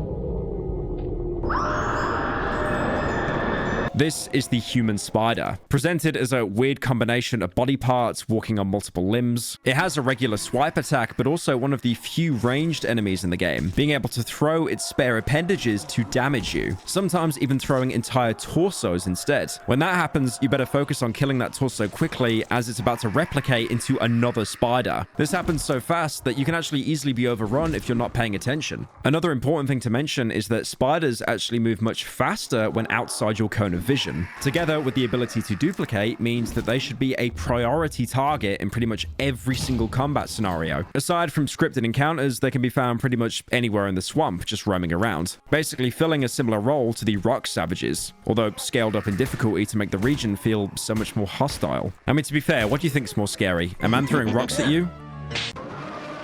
Or a man throwing his arm at you? I've just reminded myself of Medieval now on the PS1. God, that was such a good game. After dealing with the spider, you can proceed to the village, taking the path opposite to the pile of bodies. Here, you'll come across yet another village shrine, but if you let the doctor follow you into the swamp, he'll also be here, allowing for a semi-warm reunion. You again. What do you want from me? Want to put me in front of a firing squad for desertion? The doctor snorts ironically, hiding his irritation. I'm not going anywhere with you. I'm too close. I can hear her, just as if she was standing beside me. My little... With shaking hands, he reaches for the cigarette butt between his yellow teeth. I'm sure someone is waiting for you too. He spits out the rest of the tobacco. He won't appear here if you failed the train wreck dream, as in that scenario, you're still enemies. You can also show him the photo of the road home. Why are you showing this to me? You better tell me how to get there. Now, this line did leave me with a bit of whiplash because we have been showing the photo of the road home to every character and probably not realizing that they also would probably like to go home, to leave the Darkwood. It really does come across that unintentionally we're kind of rubbing everyone's noses in it. I mean, for example, with the Doctor, if he knew where the road home was, we never would have interacted with him. Most of the events in this game never would have even happened. He would have just ran off. You can talk to him further as well to hear some more exposition. I used to come here to treat people. I pulled out kids' milk teeth, delivered babies, and then came the diseases I'd never even heard of. I was the only doctor in the area. You cut us off from the outside world. First you, then the woods. No help from anyone. Last time I came here was 3 or 4 years ago. Then the trees blocked the path. This is one of the villages the Doctor used to work in, probably why he even made a stop here in the first place. This dialogue also confirms that the entire area was quarantined when the plague started, probably being the only reason why the people inside were forced to stay instead of being evacuated. You can talk to him further to get some more subtle pointers on interesting locations around the region. Some of the flooded areas hide underwater passages. Recently, I fell into this underwater den in the edge of the swamp. I have no idea where it leads. I'm a shitty diver. I've seen a similar one in the edge of the swamp. Talking to him for the last time will have him explain his game theory to you, as well as one of the hardest lines in the entire game. I've realized something. It came to me when we were walking through the tunnels. You're like a disease. You and your kind. It was that hard that I actually put it in the intro of the video. The Doctor takes a step back, as if he was afraid of me. At the same time, a sinister smile appears on his face. You don't belong to this land. You weren't here when the forest was born. You're a splinter, a foreign body, a vagabond. And then, the forest and everything else here? These are the antibodies. Even the morons from the village. Raging white blood cells in an infected bloodstream. That's the reason you hide from us. The Doctor is visibly pleased with himself and his theory. His hands are no longer trembling. He produces a hand-rolled cigarette and lights it. Logical, isn't it? Now, it is pretty logical what he's saying, but in reality, the plague infected Poland first. So if anything, we're the immune system. So it's pretty obvious the Doctor has been completely brainwashed by Darkwood's colonizer program. This dialogue, along with the one that mentioned the quarantine, also confirms that at least the Doctor thinks we're part of this outside organization coming in and out of the woods. I mean, it does make sense. We did have the Bunker 21 key after all, and we knew where the underground entrance was. None of the natives seem to have one or even know about the tunnels, so it's only logical that they're exclusive to these outsiders. We finally have at least some solid clue about our backstory, but still definitely no nowhere near the full picture. Apart from yapping, the doctor will actually let you trade. Yeah, remember how I told you letting him live is going to actually benefit you more than just lore? For the low price of absolutely nothing, he will give you 100 rep to trade with him, possibly a reward for taking him with you. He only has 3 items in his stock though: an embryo, weapon parts, and another random crafting ingredient, like tape, a bolt handle, or a long barrel. Each one of these costs 100 rep, effectively meaning that you can get one of them for free. But the thing is, you can only get one because he won't accept anything to trade with you.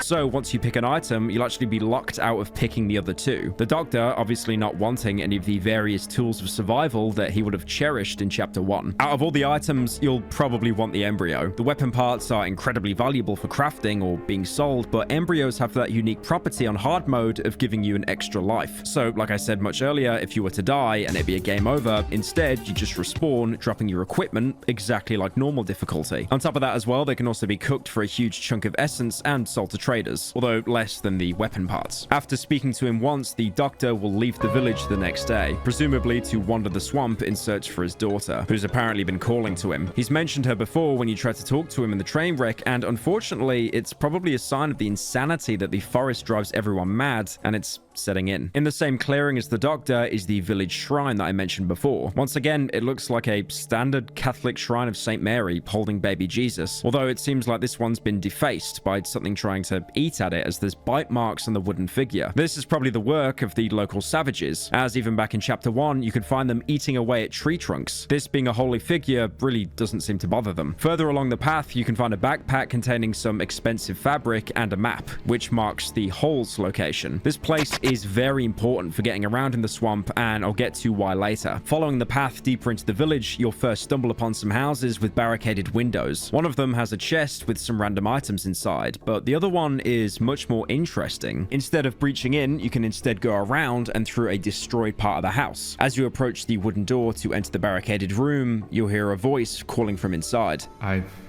heard him. To open the door, you either need to breach it or use a lockpick. Going inside, you'll realize there's another small bedroom deeper in, where the voice was coming from. The floor in the room that you've entered has some kind of fungus growing from it, and what looks like spores being dispensed into the air. Getting closer to the bedroom will cause the voice to talk more. Every day I can hear him more clearly. You don't believe me? Once you enter, you realize that there isn't actually a person there, just a skeleton lying on a bed with a torch on its body. Going back outside, you might start to hear growling in the distance.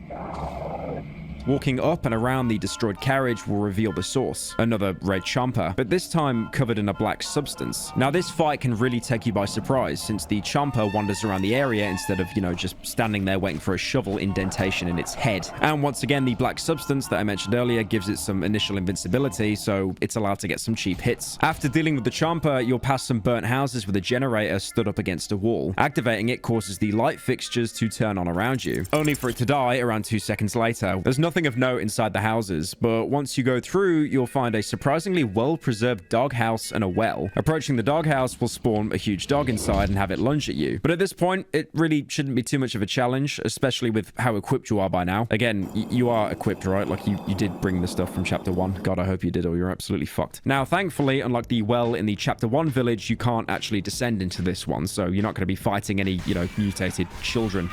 There's also a locked house here, which you can either waste a lockpick on or open in the more unconventional axe way. The word zlodzieje, or thieves, is written all over the floor, and there's a bunch of good loot in the wardrobe right next to the entrance. On top of that, there's a shelf containing the photo of 3 boys, again with the word thieves scratched over it. Going back outside, the footpath you followed is pretty much non-existent now, instead being replaced by roots and trees growing out of the ground. To get deeper into the village, you're gonna have to breach through buildings and try to get around all the blockades that the forest has put up. Walking through the gap between the roots, you can gain access to 2 more buildings. The closer one has a really important item for progression hidden on a dead body: the pliers. With this, you can finally upgrade your workbench. That's right, you can now make the axe, the same one the doctor used in the prologue. It's incredibly expensive to make because of the axe blade, that is, unless you killed the sow in the village, and then you could just steal it from this guy who's trying to chop down a tree. Or again, like I said earlier, you could have just taken the doctor's axe if you explored his house in chapter 1. But it really does beg the question, why is a blade and a stick locked behind more upgrades than a gun? Now, the axe is the last and strongest melee weapon in the entire game. It has the exact same upgrade path as the shovel, having more durability, doing more damage, and having less stamina cost. But the main difference is it has a hugely different attack pattern. With the shovel, you do a wide swing, but with the axe, it is a single downward chop that does a lot more damage, but at the cost of having to be a lot more precise. I'll be honest, I played through like 80% of the game with the shovel, and it was doing me fine. So I kind of just dropped the axe and stayed with the shovel anyway.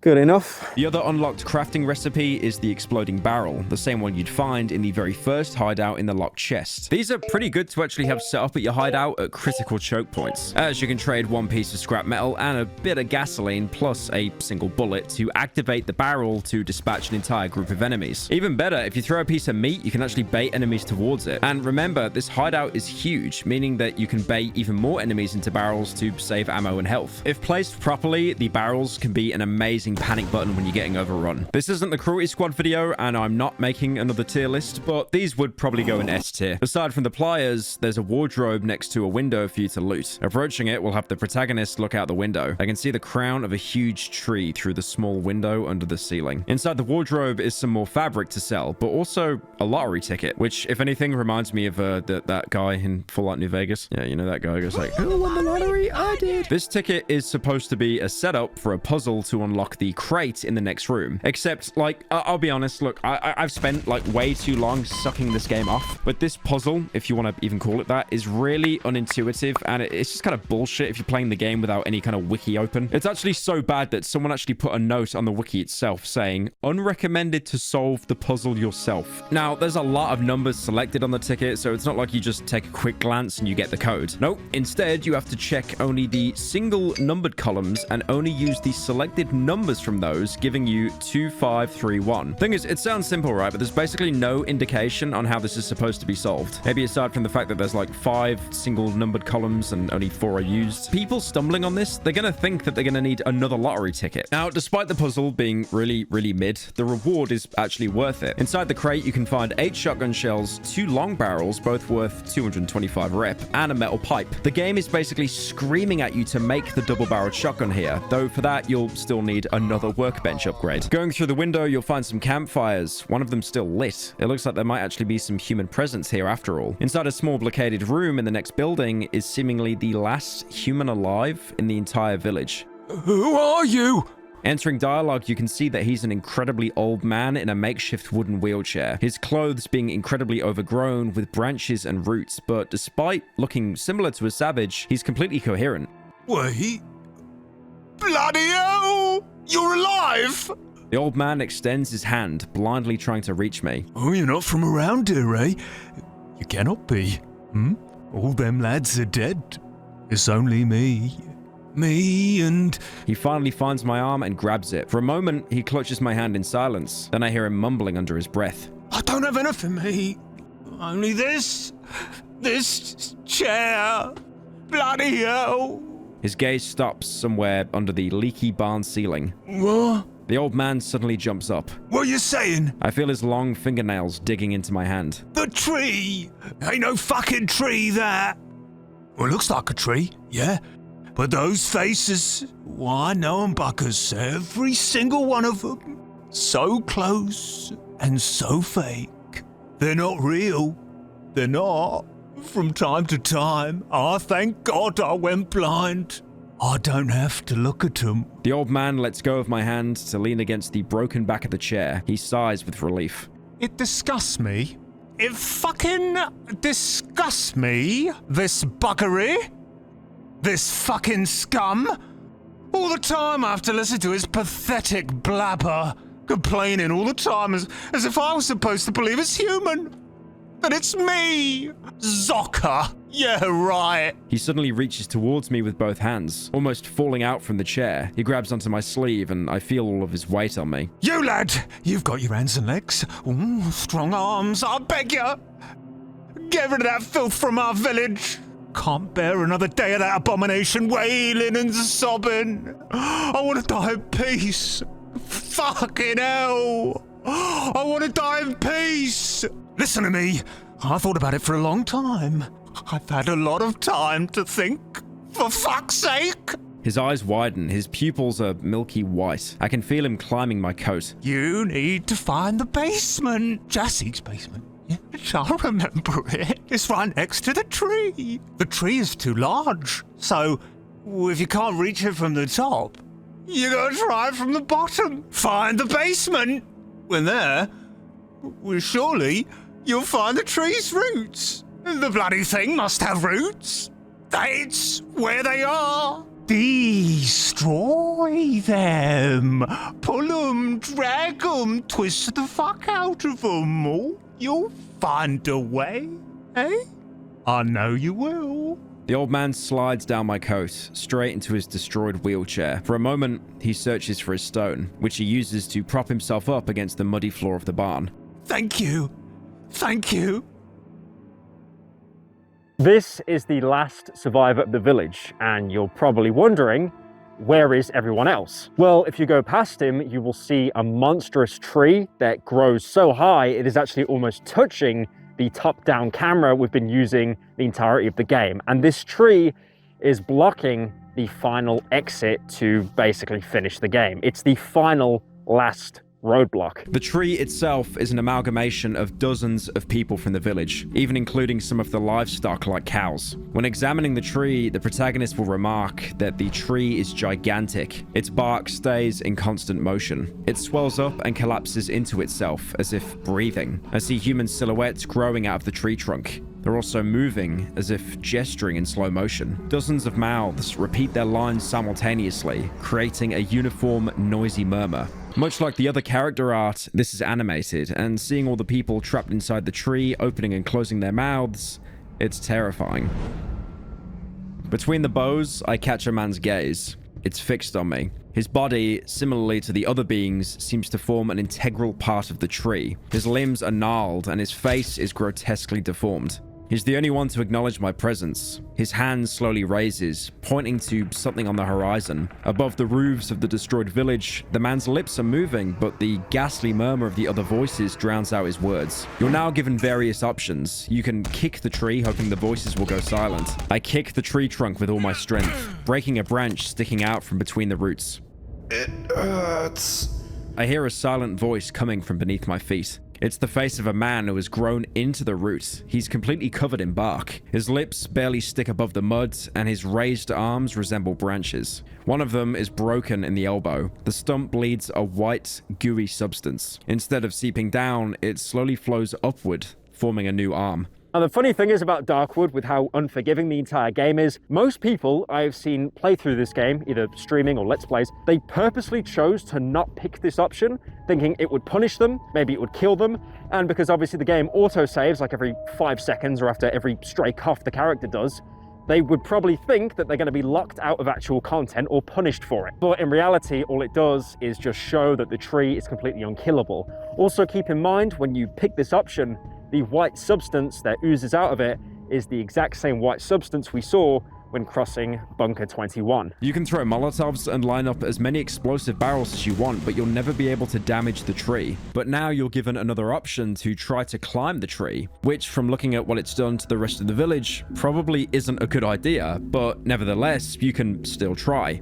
The bark is slimy and soft. Its creases move away from my shoes and hands. I feel the arms that protrude from the roots tugging at my clothes. I'm not sure if they want to drag me down or pull me closer. I barely break free from their grasp. Climbing up is out of the question. The final option is to try to focus on the lips of the only person in the tree that was making any kind of eye contact with us. Even though the figure speaks sluggishly, it's too high for me to read its lips properly. I think one of the words is radio. There's nothing else to do with the tree here, but exiting and re-entering dialogue will give some different text about various people stuck inside the tree. I notice a little smiling face of a girl gazing at me from behind a cluster of sleeping heads, oblivious to the chaos around her. She studies me with curiosity. Just next to her, a massive man calmly hums some melody. The lullaby drowns in the overwhelming noise surrounding the tree. It seems that amongst all the chaos, people have made their peace with the tree. Examining a second time, you'll see an argument break out. I knock your head off. You see this shit? I am barely able to make out any conversations and squabbles from the horrible noise of the tree bough. You took everything from us.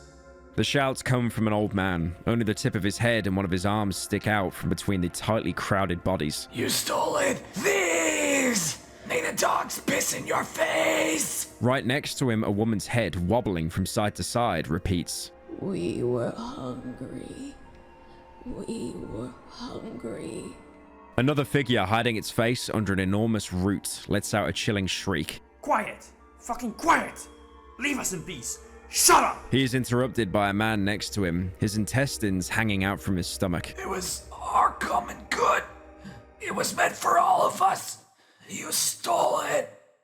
However, all of this is optional. You don't actually have to go to the tree and, get all immersed in the story or how horrific everything is. You really can just remove the barricade, probably the only thing keeping the cripple alive, and just straight up leave. He'll call you out though, but, we're out on our own survival, not to keep talking to trees until curfew. Although, if you do that and play like a complete bastard, you'll be immediately punished. Because as soon as you go outside and turn to leave, the mushrooms right in front of you will rise up and become mushroom men. Now, I mentioned these guys back in chapter 1, but before they could only spawn in specific mushroom fields that got marked on your map. But now in the swamp, they can randomly pop up from pretty much any mushroom patch. They're basically a walking explosive barrel. Now, these guys are pretty reasonable to deal with in a 1v1 scenario because all they really do is chase you while laughing like a madman until they get too close and explode. Or if they run out of time and they blow up anyway. Even if they manage to close the gap, the explosion does actually take a while, so you can usually get away, or you could just shoot them before they even get close. If you manage to get caught in the blast though, their damage is insane. They're not really a threat on their own, but more if they gang up on you with other actual enemies. More on that actually, the mushroom men can actually be blocked by other enemies, and they will damage them. So funnily enough, you can actually bait them into clearing whatever's chasing you if you actually want to keep your ammo. One more important landmark in the village is a house that basically serves as your shortcut to get in and out of the village. You couldn't enter it before because rubble was blocking one of the metal doors, but coming from this side you can clear it and open the way. But if you chose to stick around, the area around the tree can actually be pretty rewarding. There's a small shack with a metal door right next to it, and going inside you can find a hatch, likely one of the entrances to the basement that the cripple mentioned. Unfortunately though, the hatch seems to be inaccessible. That, or it's like a Skyrim master lockpick. The hatch leading to the basement is blocked from the inside. The marks on it suggest someone tried to break it open. There's also a broken shovel lying right next to the hatch, probably used to try and breach it. You can pick up the shovel blade, which is pretty useful actually if you haven't upgraded your shovel yet, or if you just want to sell it for the rep. Next to it, there's a wardrobe with, your typical loot, but also a fat notebook almost completely filled with notes. It's an inventory of the entire village, and the notes suddenly end on August 1983. 1983, August 21st. Shozik is dead. We're down to 26. Minus 6 potatoes, minus half a loaf of bread, minus 2 liters of gasoline, plus 1 potato. Shozik's. Now this shows some pretty important things about the village. First of all, there were 27 people that lived here, including someone called Jozek. Their food situation was really scarce. They were rationing out potatoes and even at one point picked up a stray dog. Not a thought behind those ears. Not my fucking thoughts. Probably the same huge dog that we found inside the house. So that goes to show that even though most of the village was turned into a giant monstrosity of a tree, they never actually chose to eat the dog. You can also show this food inventory to the cripple. All sorts of things used to happen in our village. Sometimes a mug got punched for some silly thing. A faint smile appears on the man's face. But we always stick together when the time came. We had to. Until the hunger came. Well, as the hunger divided us, I sometimes hear the echoes of those times in the trees' moans. That fucking monstrosity won't let me forget. On the other side from the blocked hatch, you find a house with a trapdoor that actually works. Going inside, you'll see how deep the roots have really penetrated into the earth here. Moving through the tunnel, you can stumble onto a corridor splitting off from the main path. It leads to a small room with a glare inside. Glares are sources of red light that will actually damage you if you stare at them. Not to be confused with the growth that creates a red light. Now, encountering these things in the swamp can actually be pretty scary because they do a lot of damage and they can be very, visually distracting. But for them to do damage, you need to make eye contact, so if you just basically moonwalk towards them, it's not really too much of a problem. There's also a corpse in the corner, holding a small magazine and a pistol. I don't think I really have to explain what this indicates. But going back to the main tunnel, the walls will start talking to you. Who's there? What do you want? Leave.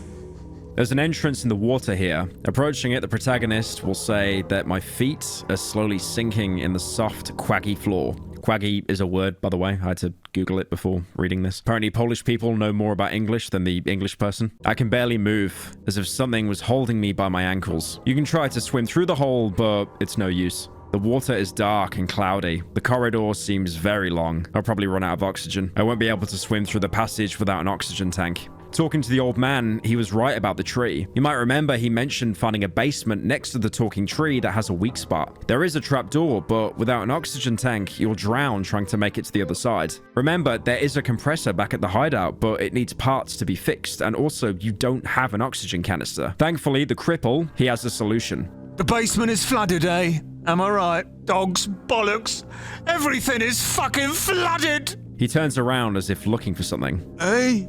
What? Oh, yes. Yes. Elephants are fucking plonkers. Ever seen elephants, matey? Yeah, we have these elephants here, you see. They live here in the part of the swamp. Their hut is in the thicket, in the flooded forest. Since the woods trapped us here, they keep to themselves. They don't fancy us. Bloody elephants. They have these oxygen tanks. Lots of them tanks. And if the basement is flooded, you could use an oxygen tank, eh? Now, if the man in the tunnel is to be trusted, then burning down the tree is your best means of escaping. I mean, he was clearly telling the truth about a talking tree existing, so it's not too hard to believe that the exit and a way out is directly behind it. But before we can do that, we need an oxygen canister first. Before that, you can also show the cripple the photo of the three boys. Upon seeing the photo, the cripple cringes with disgust. These ruffians, eh? Sons of a thief. There were 7 of them. The mother took the 4 youngest ones when the hunger struck. The other 3 stayed with the father. They were weak and sickly. One day, father got into his head that they were getting smaller rations because we've written them off. His hands start to tremble. So, he went with a group of people to rob us of our food in the night. They broke into the basement. Didn't end well. The cripple goes silent. The lads threw them out of the village. I don't know what happened to them after that.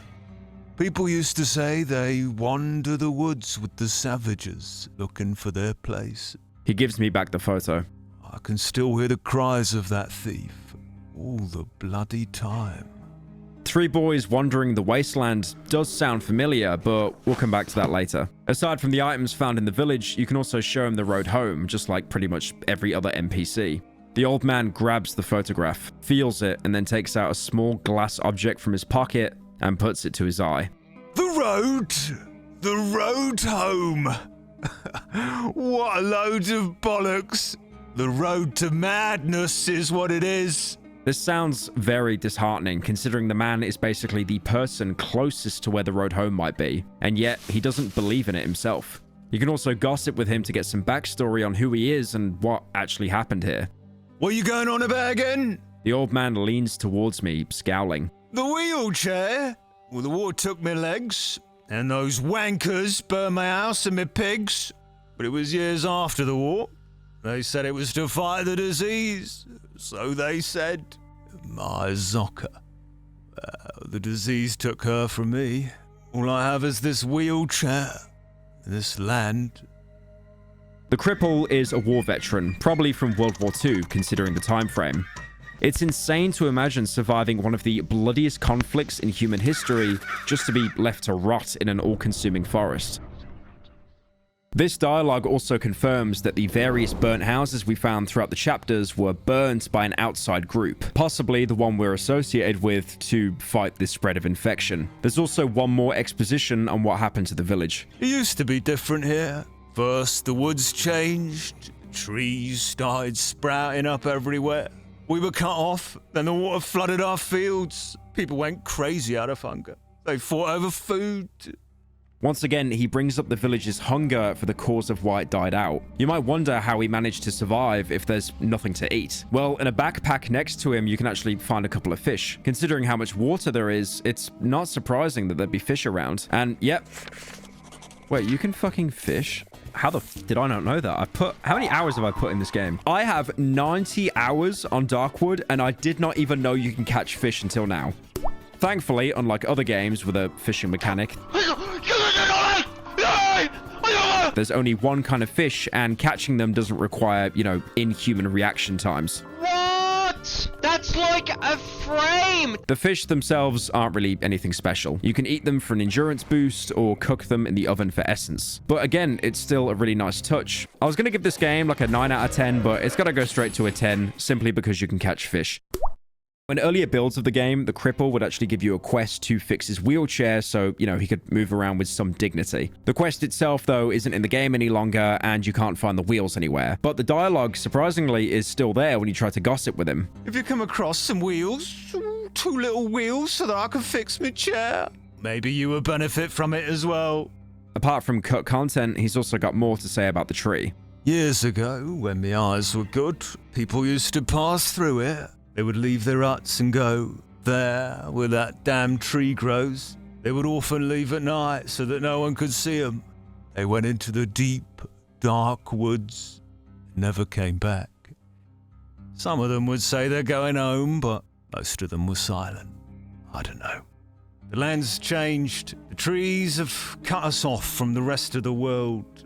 But home, for me, has always been here. Then that monstrous, moaning abomination grew out of the ground. It blocked the passage, and that's that. No one has managed to pass through since then. Maybe people found some other place. Maybe they died at the swamps, just like us.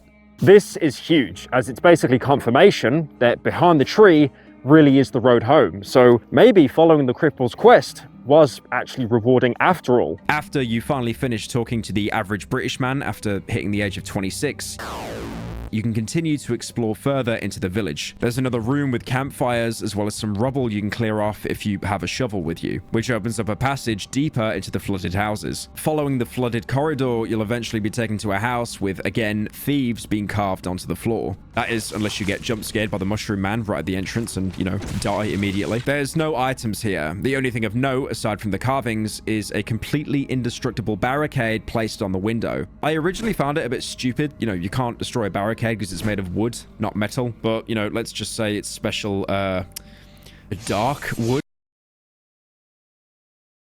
But you can bypass the barricade by, you know, walking around it. Unfortunately, the only interesting reward you'll get is a map pointing to a burnt cottage location, which, spoiler, you actually won't even be able to access for quite a while. I know I'm saying that a lot, but this village acts as a hub to give you loads of different quests and areas to explore. Going back to the campfires in the next house over, you can find a destroyed painting. It looks like another defaced religious object, following the trend with the destroyed shrines and muddy crosses. This painting actually exists in the real world. It's called the Black Madonna. Oh my god. It's called the Black Madonna of Czestochowa. It's actually pretty common to find it in Christian Polish homes, so no surprise to see one here. It's probably been dirtied by savages trying to make an idol of whatever they're worshipping. There's a couple more houses around, but they're mostly just here to loot. And with a couple of enemies sprinkled around so you don't really forget that, you know, you're playing a survival horror game and not a visual novel. The only other interesting place left is a house with a floral doormat, but it's locked behind a metal door that you don't have the key for. Leaving the village, you can see that as small as that marking was on your map, the area to explore was huge. Chapter 2's swamp biome is around the same size as the entirety of Chapter 1's 3 main areas combined, and it's also dotted with various new locations. Now, I talked about this earlier, but because it's a swamp, a lot of the map consists of deep water that obviously slows your movement and drains your stamina incredibly quickly. That's bad, and you'll want to avoid the water. That's why the devs put all the high-end loot like mushrooms in locked chests right in the middle of them. Thankfully, you can never drown in this water because it's waist high, but if you venture too deep, you might encounter this chapter's new enemy, the Swamper. You might remember first seeing one in the tunnels between chapters. Now, why is it called the Swamper? Probably because it lives in a swamp. Somebody The one thing about this game, as amazing as the enemy design is, the names aren't very unique. The Swampers are humans who have been mutated, but living in the water for so long has made them look almost like crocodiles. They're a nightmare to fight in the water because they'll pounce at you and also hide, making them impossible to hit. Thankfully, they do give themselves away with ripples on the surface, so when you see one, you know to either steer clear or bait them onto land for a more fair fight. On land, they'll swipe at you with their claws or throw up bile that, if you touch it, will lock you in place to give them some incredibly cheap hits. This works in a very similar way to the chain trap that you might have used back in earlier hideouts. Another enemy new to this biome is the centipede, mostly living underground, but appearing from holes they've dug around the map. It looks more human than the Swamper, if you can call it that, but acts even more bizarre. Whatever parasite has infected this human has entirely replaced its head. It has a quick pincer attack, which can quickly stun lock you, charge towards you with 2 pincers coming out of its chest, and it can also burrow underground and quickly catch up to players trying to escape. If you try to deal with it at range, it'll counter that by burrowing underground and popping up elsewhere, usually behind you. And after you kill it, notice how I said kill it in quotation marks. That's because the parasite will detach itself from the body, quickly retreating underground, leaving the human body behind. Thankfully, to compensate with enemies being much harder, this chapter is also much more lenient with giving you ammo for firearms. So it's basically the opposite of chapter 1, with you now using guns as a primary and melee as your backup. Obviously, you'll still run out of ammo pretty quickly, even if you bought your stockpile from chapter 1. So really, it's always best to avoid these encounters altogether. There are loads of small locations dotted around the swamp if you want to stock up on supplies to help you survive the nights. Savages, like I said, are much less common, probably because they're basically prey here compared to the more vicious wildlife, but also because the swamp doesn't really have any regular animals like rabbits or elk that they could eat, causing a lot of them to probably die from starvation. I guess they went off eating the trees. That being said, you can find one last camp which is marked by a huge bonfire. There's loads of loot to be found in the middle of the fire, but you'll have to carefully shimmy into the middle of it because out of all the afflictions I've mentioned in the game, fire damage is probably one of the worst. You can also find a welder here which is useless to us now because the workbench is already so leveled up, but you can sell it for a little bit of influence. There's also a lot of ruins around the swamp, you know, as would be expected for an abandoned wasteland. These can sometimes have strong enemies like chompers or even a banshee in one case. There's even a house with 6, I repeat, 6 sleeping chompers inside and a huge dog because, of course, this is the one house where you really don't want to fire a gun inside. If you do choose to risk it, there's a ton of valuable items like fabrics, military flashlights, and even ammo, but it's probably less ammo than what you used trying to get to it. Meanwhile, the house for the Banshee has another set of pliers, so you can further upgrade your workbench. Once you do, you can craft 2 more weapons. Firstly, the double-barreled shotgun. Functionally, it's exactly the same as the single-shot shotgun, but now you get 2 shots. See this? This is my boomstick! But also a double-barreled shotgun in a horror game. That is really cool. Thankfully, I do want to confirm as well that the double-barreled shotgun has a really satisfying noise when you fire it because a lot of games, they just don't seem to make shotguns sound cool.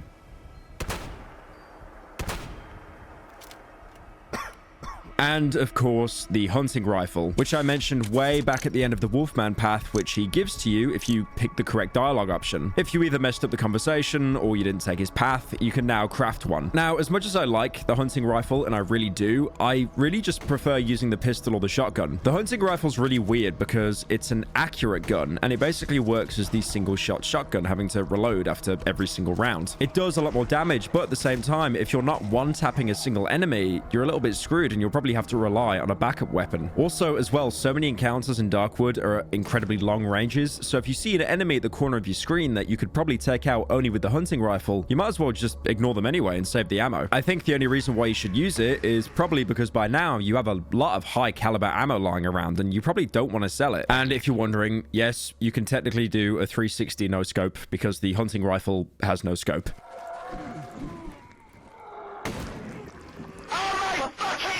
Some more small locations you can stumble upon are various marked sites drawn by savages. Unlike the dry meadow markings, you can find more than just lines on the ground, as there'll usually be a corpse nearby. Someone has placed some white mushrooms around the body. The two largest ones have been carefully inserted into the dead man's eye sockets. Hundreds of dead insects lie scattered around the body, but they didn't just die here. Someone has carefully prepared this scene. A giant dead centipede has been placed on the dead man's face, along his nose. The body is completely overgrown with roots. A dead lizard protrudes from the corpse's mouth. Judging from the stuffed cheeks and neck, more of them can be found in the throat. These descriptions might sound somewhat familiar because each of these corpses actually represents the new enemies in this biome. The mushroom corpse is the mushroom man, the man with the insects is the centipede, and the man with the lizard in his mouth is the swamper. There's even a pile of butchered dead bodies that you can find representing the human spider. And since we know the markings come from savages, it seems like they're worshipping these abominations, if not indirectly creating them, possibly as some kind of ritual to commune with the forest. You can also step into one of these markings just like back in the dry meadows, and again you'll start hallucinating. Though now you won't see the bunker door, instead some sort of structure made of metal beams. We're not sure yet what this might be referencing, but if we're hallucinating, then it's probably going to be important. Aside from cool lore locations, most of these smaller locations are generally just out to get you. Some places will feature dense clusters of trees, reminding you that you're still in a forest, if you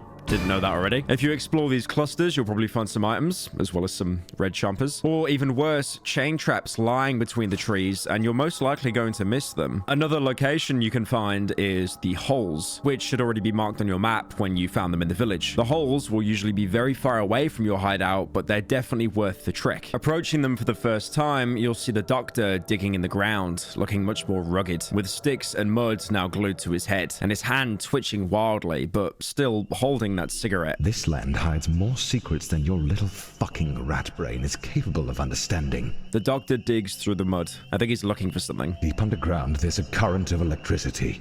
Fucking electricity. He starts flailing his arms wildly, throwing pieces of mud everywhere around him. And it flows underground from tree to tree. The doctor suddenly freezes, staring at me with his arms midair. And it powers everything. It connects it all. If I had a light bulb, if I just screwed it into one of these branches, it would light up. I bet it fucking would. He bends over a small hole in the mud and continues digging. Maybe this is where you're hiding. Maybe this is the way. He's obsessing over this newfound theory. We can't really confirm it ourselves because, we never get a light bulb and we can't really unscrew any of the light fixtures. But I don't think that's the point. It's to prove that, unfortunately, he's going insane, just like the rest of the locals. You can still trade with them here to get some items for free, and also gossip with Poland's most sane resident. I haven't slept a wink in many days. I don't think this is good for me. I hear this voice all the time. Can you hear it? A heavenly voice. The doctor stares right into my eyes. Mud drips from his face. He hasn't blinked in over a minute. No, you don't. Why would you? You don't know her. He steps towards me and lowers his voice. I'm a bit fed up with her. A bit. Little. Tiny bit. She must know I'm heading her way. I'm doing everything I can. I don't eat. I don't sleep. I search under every rock, under every fucking bush. She must understand it. She must give me some time, some little time off. Tell her this, will you? He could be talking about the voice of his daughter, as he's mentioned hearing her before. So it's pretty obvious that the forest is slowly starting to reclaim him. He's losing his sanity. He's not completely insane yet because he is aware of, certain basic requirements like lack of sleep isn't a good thing, but for the most part, he just really isn't the same person anymore. The doctor is lost in his thoughts. A cigarette sticks out of his mud-covered mouth. Using what remains of his shoe, he draws lines on the ground. They seem to intersect in completely random places. I'm waiting for... He doesn't stop drawing. He moves away a bit and makes a wide arc with his heel. The doctor flicks his cigarette into the dirt, stomps on it, and then drags it along the ground, creating the last straight line. You... Fuck! Drawing was never my forte. He's now drawing intersecting circles on the ground, just like the savages did. It might be obvious to say now, but the doctor is slowly turning into a savage, even going so far as to glue sticks onto his head, like the antlers that many of them use. It's not surprising. I mean, he was already desperate before coming to the swamp, and since the forest clearly has much more influence here, he simply couldn't resist its pull. But that being said, you can still gossip with him one more time. Can you hear the trees sing? They're calling us. They're showing us the way. They're showing us the way at the same blocking it. I can't understand it. He kicks a stone. Are they trying to tell us something? Are they trying to put us to a test? I don't know. Maybe they're lost too and don't know what to do. He shakes his head, dispirited, and goes silent. After a long pause, he turns towards me. His glasses are so dirty, I can barely see the eyes hiding underneath. I see you haven't regained your speech. You need to find another doctor. He still remembers who he was, but now his mind is more occupied listening to the trees than healing anyone. There's no way to help him snap out of it, so we're stuck watching someone we got to know, fairly well, to the point that we basically saw life through his eyes, now devolve into a raving madman. The line he says, though, talking about speech, is actually really interesting, because if you've paid close attention to the dialogue throughout the game, we actually haven't spoke to a single person. We've kind of just heard them ramble, and maybe we'll get the option to nod or shake our head, but that's pretty much it. Any dialogue we get from the actual protagonist is either thoughts in his own head with dialogue at the bottom of the screen or journal entries. We actually haven't said a proper word the entire game. After you finish with the doctor, you can actually check the location out. Walking into the house, you might be confused why I said the place is so critical for progression. I mean, there's barely anything here, just some holes in the ground. But there's apparently someone sitting in one of them with what the protagonist describes as a mud-encrusted man with a long beard. We can't talk to him or interact in any way, but he'll always be there, just watching. The real importance of this place lies in the largest hole. You can actually enter it, which spits you back out in your hideout, as well as permanently opening up an entrance that you can come and go whenever you want. This is the only means of fast travel in Chapter 2, similar to how you could fast travel from the village back to your hideout in Chapter 1. And this fast travel is really needed because, like I've said multiple times, the swamp is enormous. Once you come back through the hole to explore the rest of the building, you'll see a large worm-like creature jumping between the holes. This is a tunneler, the thing responsible for digging the holes. He seems territorial, even straight up screaming at you, but despite that, he won't actually ever attack you. Probably for the best, because he just seems like a centipede on steroids. Aside from the little guy, you can find a crate here with yet another set of pliers. So now you can finally upgrade your workbench to the final level. Now, you're probably thinking, what kind of game-breaking weapon am I going to get now? I've spent all this time collecting toolboxes, welders, pliers. Hello, everybody. What is the game going to reward me with? Well, apparently not much. Well, firstly, you get the pump-action shotgun. It functions pretty much exactly the same as all the other shotguns, but instead of holding 1 or 2 rounds, it can now hold 8. And the gas tank, which is an explosive barrel, except it just farts as well. Thing is as well, you could have just bought this from the trader back in Chapter 1 or the 3, and it only costs 50 rep, instead of having to spend precious scrap on a workbench. The pump shotgun, on the other hand, is, it's pretty good. 8 rounds is insane, but the thing is, ammo is so scarce, you probably won't ever have that much ammo to fill up the entire magazine. Now that the shortcut is unlocked, it's time to finally get that oxygen tank. Following the cripple's advice, we head over to the elephant's cottage, which he, of course, shown us the way to. If you somehow managed to forget about it completely, the protagonist even made a journal in his entry to remind you. The old man advised me to find the elephants and obtain an oxygen tank from them. It will help me pass the flooded cellar corridor. Supposedly, they live in the part of the swamp. Arriving there, you'll have your third encounter with the doctor. He now looks like a full-blown savage, with the top of his head caked in mud and twigs placed on his forehead looking like antlers. If last time he was already gone beyond saving, now he's pretty much devoid of all humanity, leaving only a blank shell of the human that he once was. The doctor turns his mud-covered head towards the sun and freezes. He then spreads his arms along his sides. A chunk of mud falls down from his exposed tongue. He chews it slowly and swallows with satisfaction. You can gossip with him as well, just to find out how bad he's really gotten.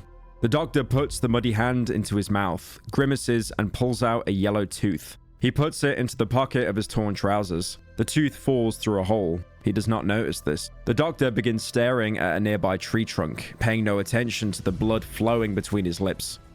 The doctor glances at me, his head tilts sideways, lost in thought. After a moment, he extends his hand towards me, as if wanting to grab me by the throat, but stops halfway. He freezes.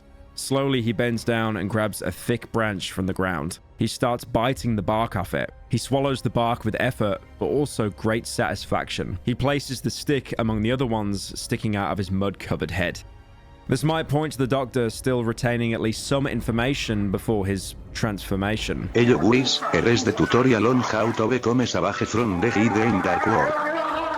stopping himself from attacking us supposedly because he remembers that we did spare his life. But apart from that, he really is just a regular savage now, eating bark off random branches. Despite all this, he does make one coherent sentence. The doctor approaches me. I can feel him embracing me. I hear his hoarse breath and smell his odor. I hear his whisper.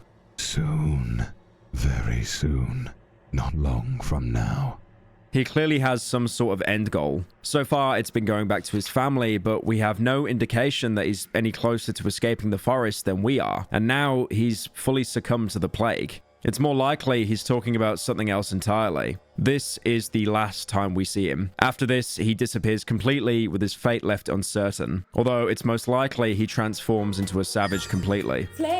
It's also worth mentioning that the places we meet him aren't actually static, but rather they depend on which major locations the player visits first. So you could meet him in totally different locations, or maybe never even meet him at all. Going through to the elephant's house, the first thing you'll notice is how many bear traps there are on the lawn. Seriously, it looks like someone put cheat codes in or something. Like, there should not be this many bear traps. I don't even think you can get this many if you harvested every bit of scrap in the entire game. The cottage is surrounded by a barricade made out of old furniture and rusty barbed wire, probably stolen from some fence. Whoever lives here has obviously taken security first. But can you really blame them? I mean, the swamp biome is pretty hard to survive in. I don't even think it's an overreaction to place around 300 bear traps at your house. There's also some growths around the perimeter to help you see. It's a trap! Since walking through the grass blind will probably end up with you stepping on a bear trap every 5 seconds. Reaching the entrance, you'll realize that once you're inside, you can't actually enter any of the rooms yet, and someone behind the metal door will call out to you. Someone is behind the door.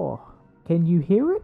Shh! Hey you! What are you looking for here? You're not from this goddamn village, are you? Prove you're a good man. Fix our generator and I'll open the door. It costs 10 metal scrap to do so, which is pretty expensive. But ironically, if you actually go around and scrap pretty much all the bear traps, you'll have more than enough. So by fixing their generator, you're taking out all their outside defenses. But thankfully, they don't really seem to notice or mind. I've got a bit of a game theory that when the devs created this house to show that the people inside were very defensive, they set up bear traps everywhere. But then later, they probably put in the quest to fix the generator with said scrap metal, you know, just so you don't get a bunch of stuff for free. Again, these devs, like, they don't want to give away free stuff, believe me. Before entering, you can also see that there's flowers spread around near the entrance to the cottage, with the protagonist commenting that an intense smell of flowers fills the air. Once the generator is repaired, the person inside thanks you. You can come in. Walking in, you'll see that it's actually a group of people, a parent and some kids. These are the elephants, and they're called that because of the gas masks they wear. The air hoses looking like elephant trunks. They're also dressed in full hazmat suits, emphasizing how focused they are on protecting themselves from the forest, not even letting the air touch them, which means they could be some of the last people in the forest to be completely unaffected by the plague. The air is filled with a suffocating, sweet odor of rot. Who are you? The woman is wearing a heavy, ruined coat. Her voice is suppressed by the cracked gas mask she's wearing. Can't you speak? Did someone take away your voice? 2 children hide behind the woman. The younger one eyes me nervously, cowering in fear. The older one just stands there, motionless. You're not from around here. I would have recognized you. We may keep to ourselves, but I know everyone here. I would never forget your mug. The younger child pierces me with its eyes. The steamed visor of his gas mask betrays his rapid breath. Your gob looks like that because of this fiendish air. Do you know? I bet you can't speak because you didn't keep your mouth shut walking through the woods. The trees and plains are simply beautiful here. The bushes bloom gorgeously at this time of year. But don't let the charm of this land deceive you. The devil lurks between the trees, and he gets through your mouth and nose. The older child's grasp on his mother's hand tightens. He does not lift his gaze from one of the hut's walls. And? You're just going to stand there? I know you want something. You're leaper demon. You are not getting anything from us. I don't trust you, you leaper gob. Do you hear me? I don't trust anyone who breathes this filthy air. The woman stares at me intensely through the cracked mask. Did you take my Martin? Was it you who kidnapped him? Talk! No, that cannot be. The woman stares at the floor. Her greasy hair drops down on her mask. It's impossible. Stupid child. He went out and never came back. He was on about how his granny will take him mushrooming. I have no idea where he... I told him he cannot go outside. I told him the devil will find him, take off his mask, and take him away. I would look for him, but... She lowers her head even more, as if observing the dead flies stuck to her coat. You want my trust? Bring my Marcin back. My stupid Machin. Find him and bring him home. There's a key to his room. He was spending a lot of time there recently. Maybe you'll be able to find something there that will lead you to him. Now, with all this talk of the devil, it's pretty obvious that she's someone who's fiercely religious, which is incredibly common in rural parts of Poland. You can even gossip with her about this. Apart from these two here and Marcin, there was one more boy of mine, my precious darling, a blessed child. The woman rests her hands on the oxygen tank of the children standing beside her. His love fills our tanks with clean air. For this, we are forever grateful to him. For the clean air, for the oxygen tanks, for those beautiful masks, and a book in which the devil has revealed his true image, along with his evil plan. My son took it away from the trees with his own hands and brought it here to us. She also mentions one of her kids that isn't in the cottage, who is supposedly providing her with clean air. Now, this could be interpreted in a lot of ways. She could be talking about another compressor, the same one that we have back at the base that needs repairing. But the way she talks in such a heavy religious tone, she could genuinely be talking about like the second coming of Jesus or something. Or on top of that as well, she could slowly be succumbing to the insanity, which usually happens if you've been in the forest too long. So even though these characters are covered in gas masks and they're trying to keep the plague at bay, it's obviously still not working. Coming back to the dialogue, you can show the mother the photo of the road home. I remember this road. The wood devoured it about 3 years ago. It used to lead to our village. I walked it to school. The road home. My road home. Just more confirmation that we're on the right track to finally getting out of the woods. You can gossip with them some more to hear if one of the children starts saying a rhyme. The youngest child, hidden behind the woman's back until now, finally finds the courage to make a small step towards me. One little bear ate a bowl of soup. A faint voice can be heard. Then another bear came and... Quiet! The woman smacks the boy on the back of the head. The punch is so hard the hood of his rubber cloak lands on the mask's visor. No. Not in front of this stranger. For some reason, the mother thinks this nursery rhyme is important enough to stop her child from telling us, even using, traditional Polish parenting techniques to shut it up. This could mean that it might contain some sort of message that the mother doesn't want us to figure out, but there's no indication of what it could be without hearing the full rhyme. The mother can also talk to you about the savages visiting her home, which is probably the same reason for the barricade and the multitude of bear traps. You're just like these lunatics who roam around the woods, searching for God knows what. There used to be more of them. Guess most of them starved to death. I remember when they appeared not far from here. Must have been around 2 years ago? Around 24 of them. They were led by these 3 weirdos dressed in old rags. They set up camp in the marsh. There, between the trees. They watched our house, stared right into my windows.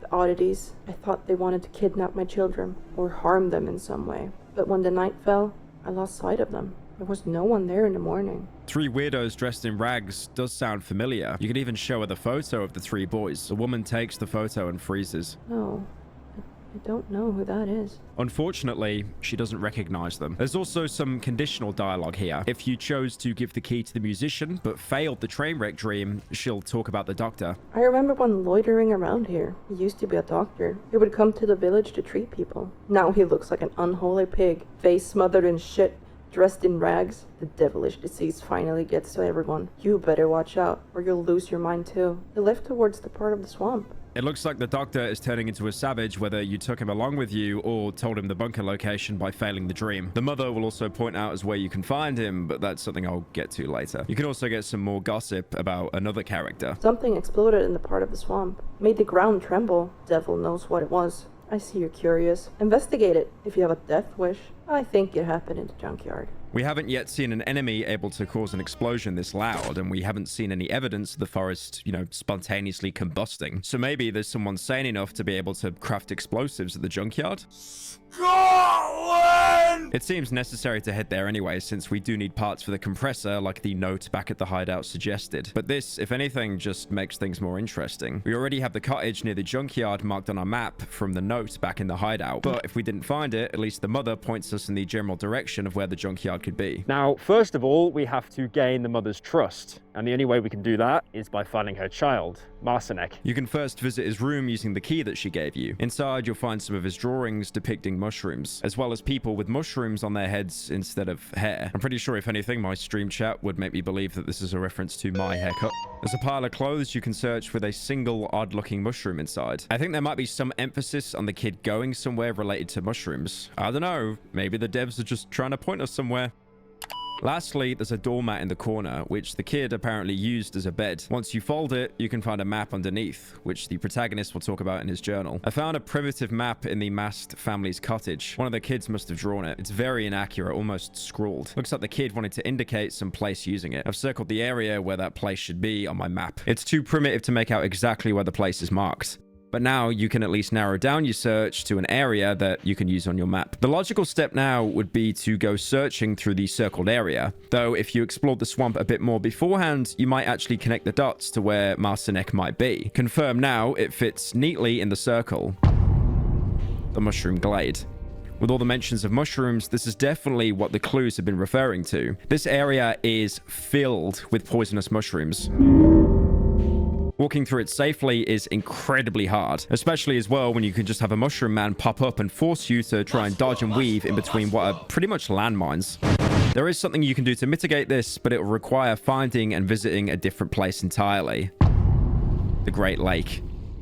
It's less of a lake and more an area that's been flooded harder than the rest of the swamp, covered with deep water apart from some small patches of dry land and a single bigger island in the center. It even has its own weather system, being showered in a continuous rainstorm which clouds the sun, only lighting up the surroundings with the occasional lightning strike. A light source is pretty much necessary here, otherwise your line of sight is limited to a pathetically small circle. My name is Alan Wake. Although, that being said, using a flashlight might be a bad idea, because the lake is also full of sleeping red chompers covered in black substance. Shining a flashlight on them does wake them up, while using the lantern thankfully doesn't. Once again, I have no idea why, but the lantern is just so good, even late game. The chompers can also be woken up with any noise, including running and gunshots, so both of these are basically off limits here. You can, however, use melee weapons with no issue, so a good strat is to surprisingly approach this like a stealth game, slowly walking up to the chompers, taking the substance off with your lantern, and stun locking them with the axe before they can react. Doing this, you can pretty much easily clear the lake, but this place is so huge, it's probably the largest area in the entire game and covered in deep water. Using this method is safe, but it will probably take you multiple days to clear it all out. So you can also try and run straight through, and surprisingly, this strat isn't even half bad, as the chompers, thankfully, are slower than you while in water. And the thing we're looking for here is located on the island in the middle of the lake, so there's no need to actually completely explore the place after. The first thing you see when entering the island is multiple sleeping chompers surrounding some sort of snout. Attacking it will cause it to shrivel up into the ground and end the storm, letting you see and hear normally. Unfortunately, this will also wake up all the chompers next to you, so it's probably better to take care of them beforehand if you don't want to get swarmed. The lake becomes much easier to get around and explore. The main island has a building with some high valuable parts like ammo and the item that we actually came here for, the rubber boots. Now, these boots you get are a lifesaver for going back into the mushroom glade, mostly because you can now step on poisoned mushrooms, open infected corpses, and you won't take any damage. I mean, if you open an exploded infected corpse, you'll take the initial explosion damage, but it is so minute that you'll basically have to do it multiple times before you even need to heal anyway. Walking on mushrooms and opening corpses doesn't even decrease the durability, but stepping on the worms does, so that's something to keep in mind because these can never be repaired. With the boots, exploring the glade becomes trivial as most of the danger comes from the mushroom patches. Like most locations in the swamp, this area is huge, although mostly empty. Most of the glade is just gigantic mushroom growths acting like trees that block your way. Even the protagonist commenting, "An intense sweet smell of mushrooms fills the air."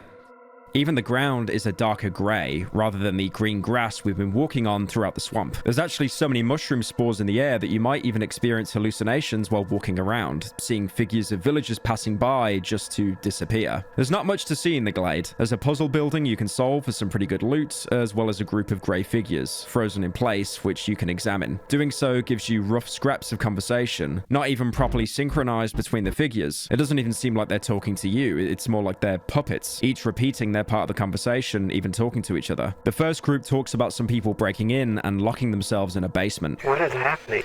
They locked themselves in the basement to get food? Yes, because it is all common good.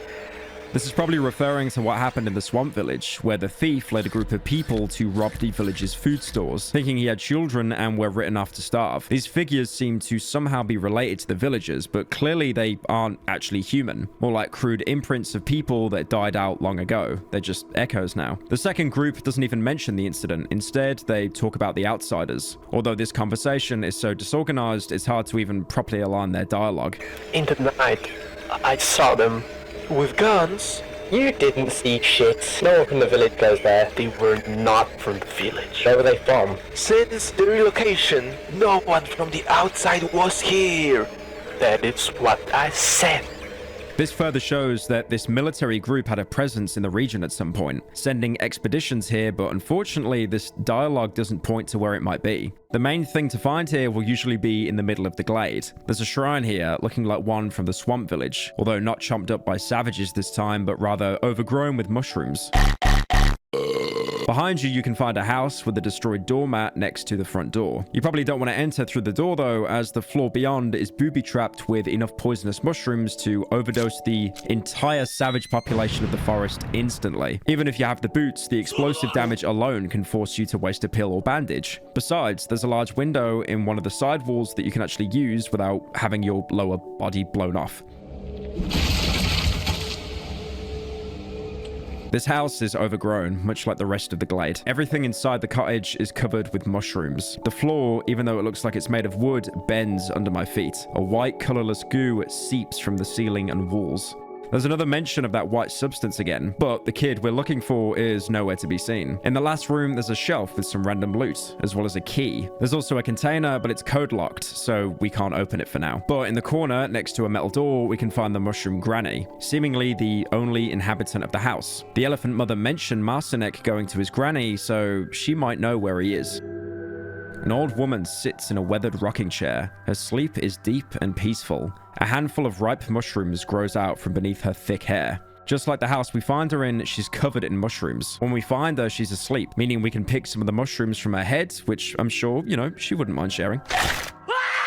The floor of the hut is soft as a sponge. My footsteps are almost noiseless. The woman's sleep is too deep for her to hear anything. I reach out for the most prominent mushroom and delicately pull its stem. It easily detaches from the old lady's pale head. You can go even further and take another one. The urge is strong. I reach for another, bigger mushroom. It looks so tasty. It resists a bit when I try to pull it out, but I finally manage to do it. And if you're feeling extra brave, you can take another one.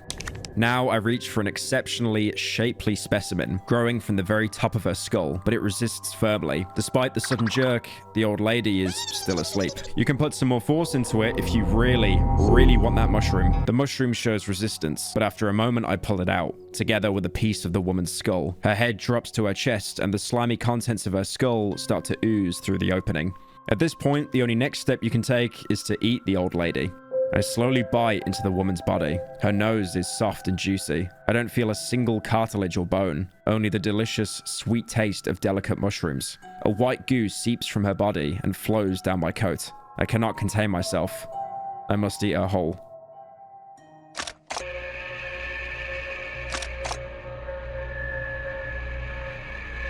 So, yes, if you're wondering, you can just eat the entire person whole that you just met. Now, this is very in character for the protagonist, who's been injecting himself with mushrooms the entire game. But still, only the most deranged of devs could put in an option like this. And I mean, they're Polish, so it all checks out. It's funny as well, because another game that I covered, Cruelty Squad, did actually have a feature where you could cannibalize people. But the dev, Ville, was actually so surprised that people would take that option. And you could only get that option if you played terribly at the game, to the point you were on the lowest difficulty. But here, you're just given the option outright. Who on the team had an obsession with cannibalism? Because that is a very common theme throughout the game. I wouldn't say common. I recollect that there's this mushroom granny, who you can eat. Yeah. But she's not a human being. She's a mushroom, right? So there's no cannibalism here. That sounds like a bit of a cope, to be fair. It's like, she's made out of mushrooms, it's fine. There's also the jars with human meat in the village. Yeah, that's fair. But I don't recall... That's fair. I feel like I'm in like an O.J. Simpson case. Like, that's fair. I mean, maybe I killed her. But I will say Arthur. He's not here, so whatever. He's the one who's upset with cannibalism. Yes. Also, if you're wondering, you can stop trying to vor her at any point and go back to a more humane approach by, just waking her up instead. The old lady slowly opens her eyes. For a moment, she stares into space with an absent gaze. Finally, she becomes aware of my presence. Wait, you're not. Her empty eyes now take on a more questioning expression. I didn't expect any guests. She throws a nervous look at the door on her right, then gazes around the mushroom-infested house. She relaxes a bit. I suppose suppose you won't tell me what you want, and you want something, since you're standing here in front of me, right? You can either do nothing or point your finger at the metal door, though whichever option you choose, the granny will still dismiss you. It's the door to my chamber. There's nothing that would interest you there. The old lady puffs her cigarette. Come back when you remember what it is you want from me. To get her to even talk to you, you'll have to tell her what you want, except you can't talk. But thankfully, you can show her items. Like all the characters before, you can show her the photo of the road. The old lady examines the photo. Her thoughts wander far away. I remember cars driving along this road, and then they closed it. They set up a fence and a gate. Both the fence and the gate got devoured by the woods eventually. I think that's how it was. Once again, talking about how the area was quarantined, closed off from the world before the forest could even encircle it completely, all just to prevent it from spreading. You can also show her the photo of the 3 boys. The woman takes the photo into her hands. Lovely boys. All they have left is their father. She must have seen them before, but there's not much confirmation here that she was related to them more than just knowing their family. To get the mushroom granny to understand what you mean, you'll have to show her the drawings from what you got in the kids' room back in the swamp cottage. Unless, like me, you forgot to do that. Then you'll have to trek all the way there and back again, wasting an entire day just to fetch a piece of paper. You can show her the drawings now, but what happens next depends entirely on the choices you made back in Chapter 1. Again, like I've said so many times, choices you make earlier on in the game will have huge consequences later on. You might remember talking to the musician in your hideout, and him talking about the villagers coming down to the swamp as a last resort after you killed the sow, their only food source. This affects the granny, since, as you might already know, if you cannibalized her earlier, she's made out of tasty mushrooms, and now a horde of starved villagers is camping out nearby. Yes. You're his father? Or brother? He came here a few days ago. He was very nervous. He hid in the corner and stayed there for what must have been the whole day. He relaxed in the end. I think he likes it here.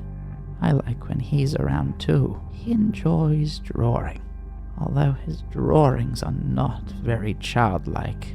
The woman casts a nervous look at the small window overgrown with mushrooms. This forest is not a place for children, nor old people.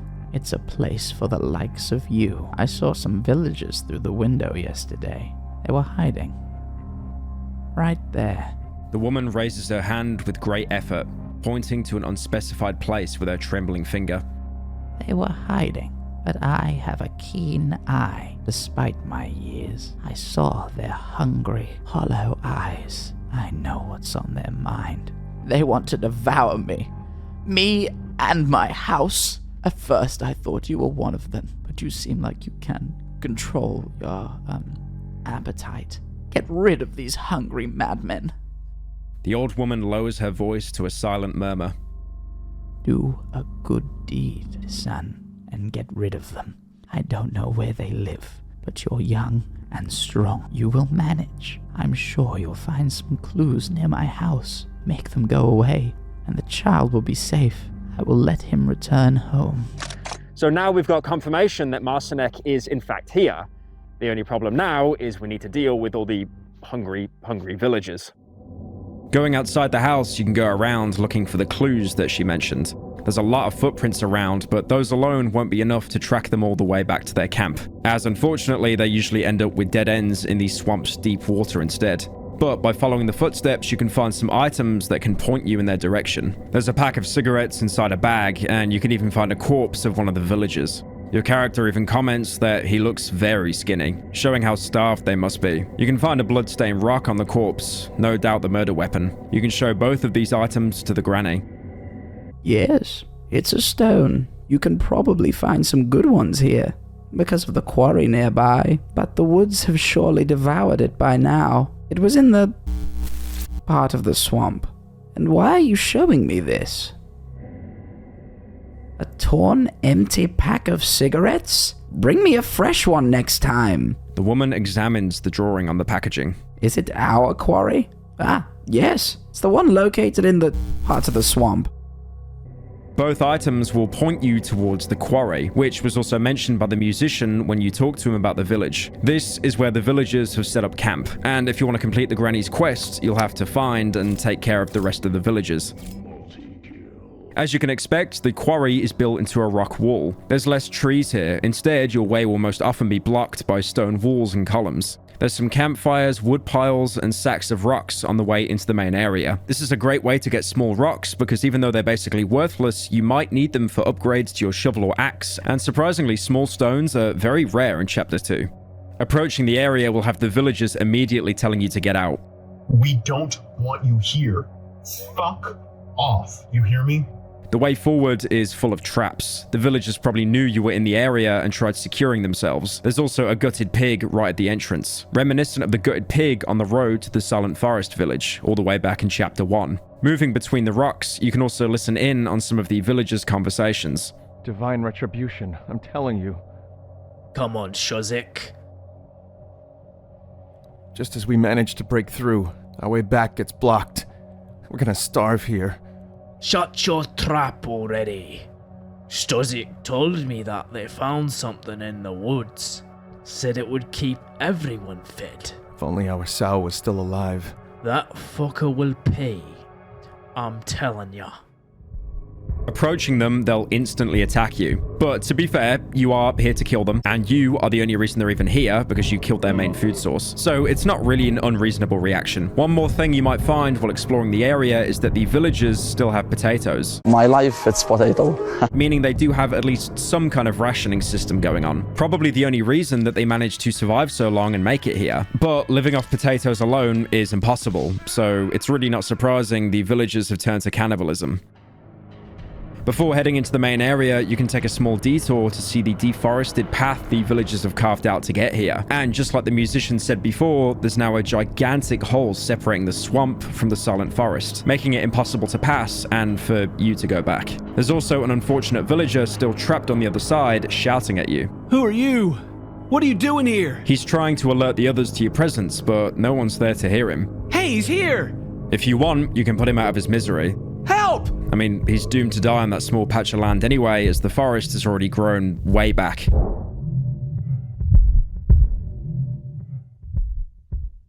When passing through the main entrance, you might notice a huge boulder hanging over the passage, held up by a couple of logs. Once you enter the camp, you'll see that some villagers are lying down, curled into the fetal position. They're infected, so even if somehow there was a reliable food source in the swamp, these guys really wouldn't have had a chance to make it. The more healthy villagers are gathered around campfires, and once they spot you, they'll grab their pitchforks and try to murder you for condemning them.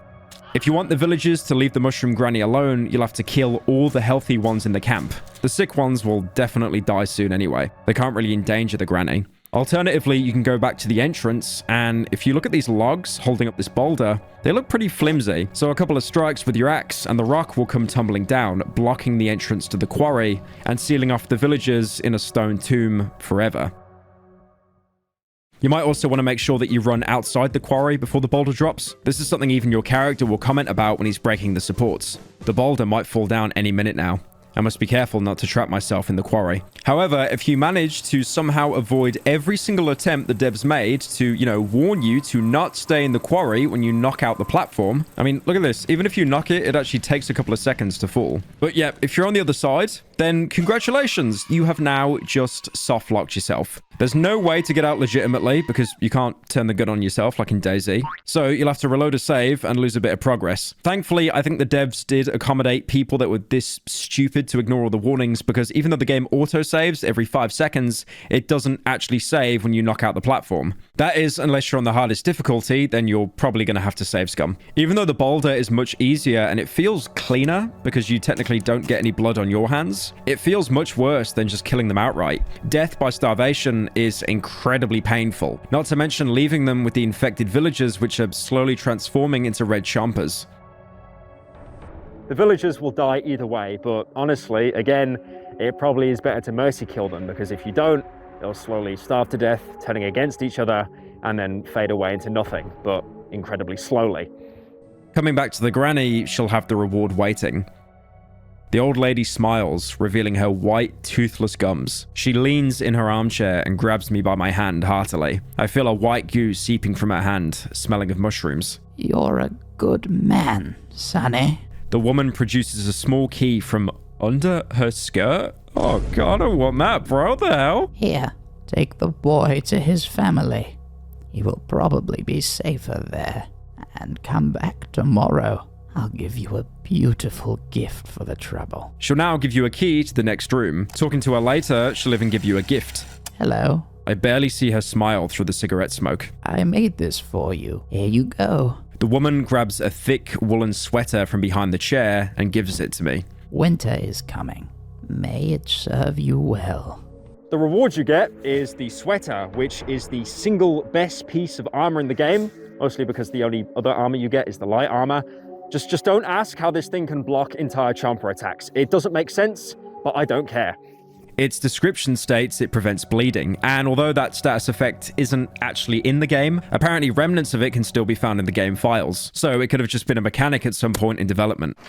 The sweater is slightly better at blocking damage than the light armor, but once it wears down, it's impossible to repair or to get another. Still, it's a nice reward to get on top of the key that you actually, need to progress the game. The key she pulled from under her skirt. Jesus Christ. But completing the quest isn't the only way to get the key. You could just eat her yourself, like you could when she was sleeping earlier. Although doing it now will make an already fucked up concept even more disgusting. I lean towards the old lady. The sweet fragrance of mushrooms overwhelms me. I have to eat her. What are you doing? Leave me be! Go away! I bite into her body.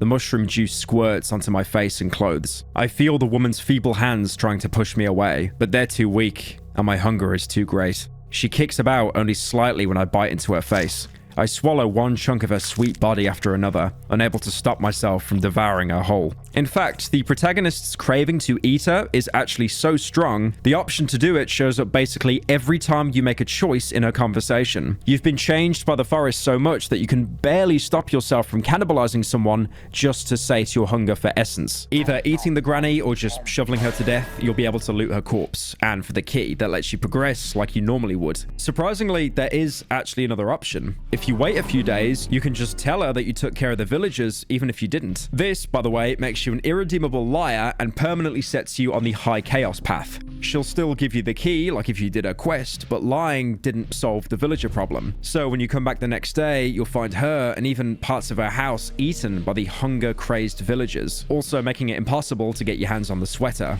which was, to be fair, kind of mid anyway. So all that entire quest, all the outcomes, just to get a single key. Or, to be fair, you could have just exterminated the entire Silent Forest village along with the sow, since in that case, no one would then be able to show up in the quarry and threaten the granny. This skips the quest completely and has her just give you the key outright, although, unfortunately, no sweater.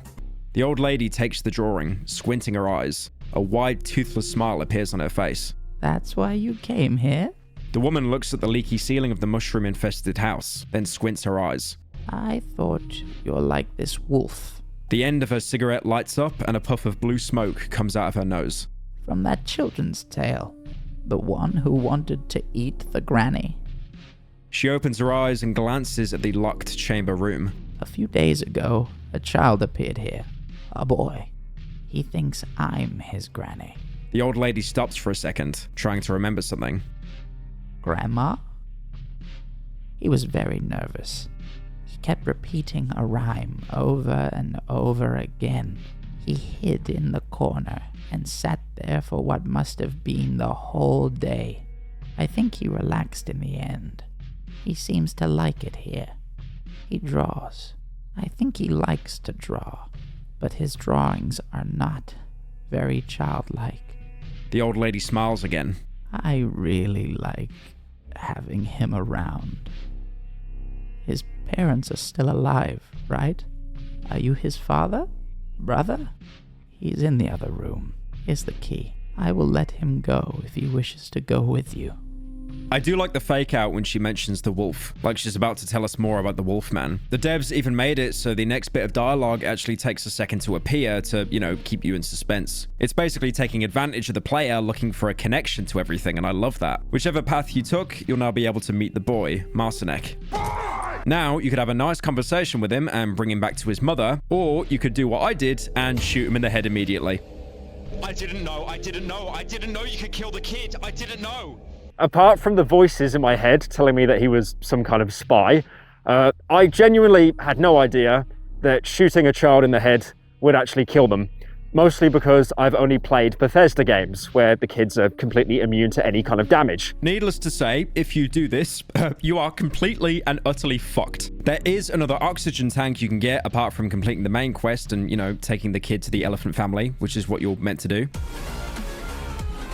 But that also requires talking to Marcinek, which is kind of hard to do when his skull has an additional hole inside it. The only way to progress now is just to kill the rest of the elephants.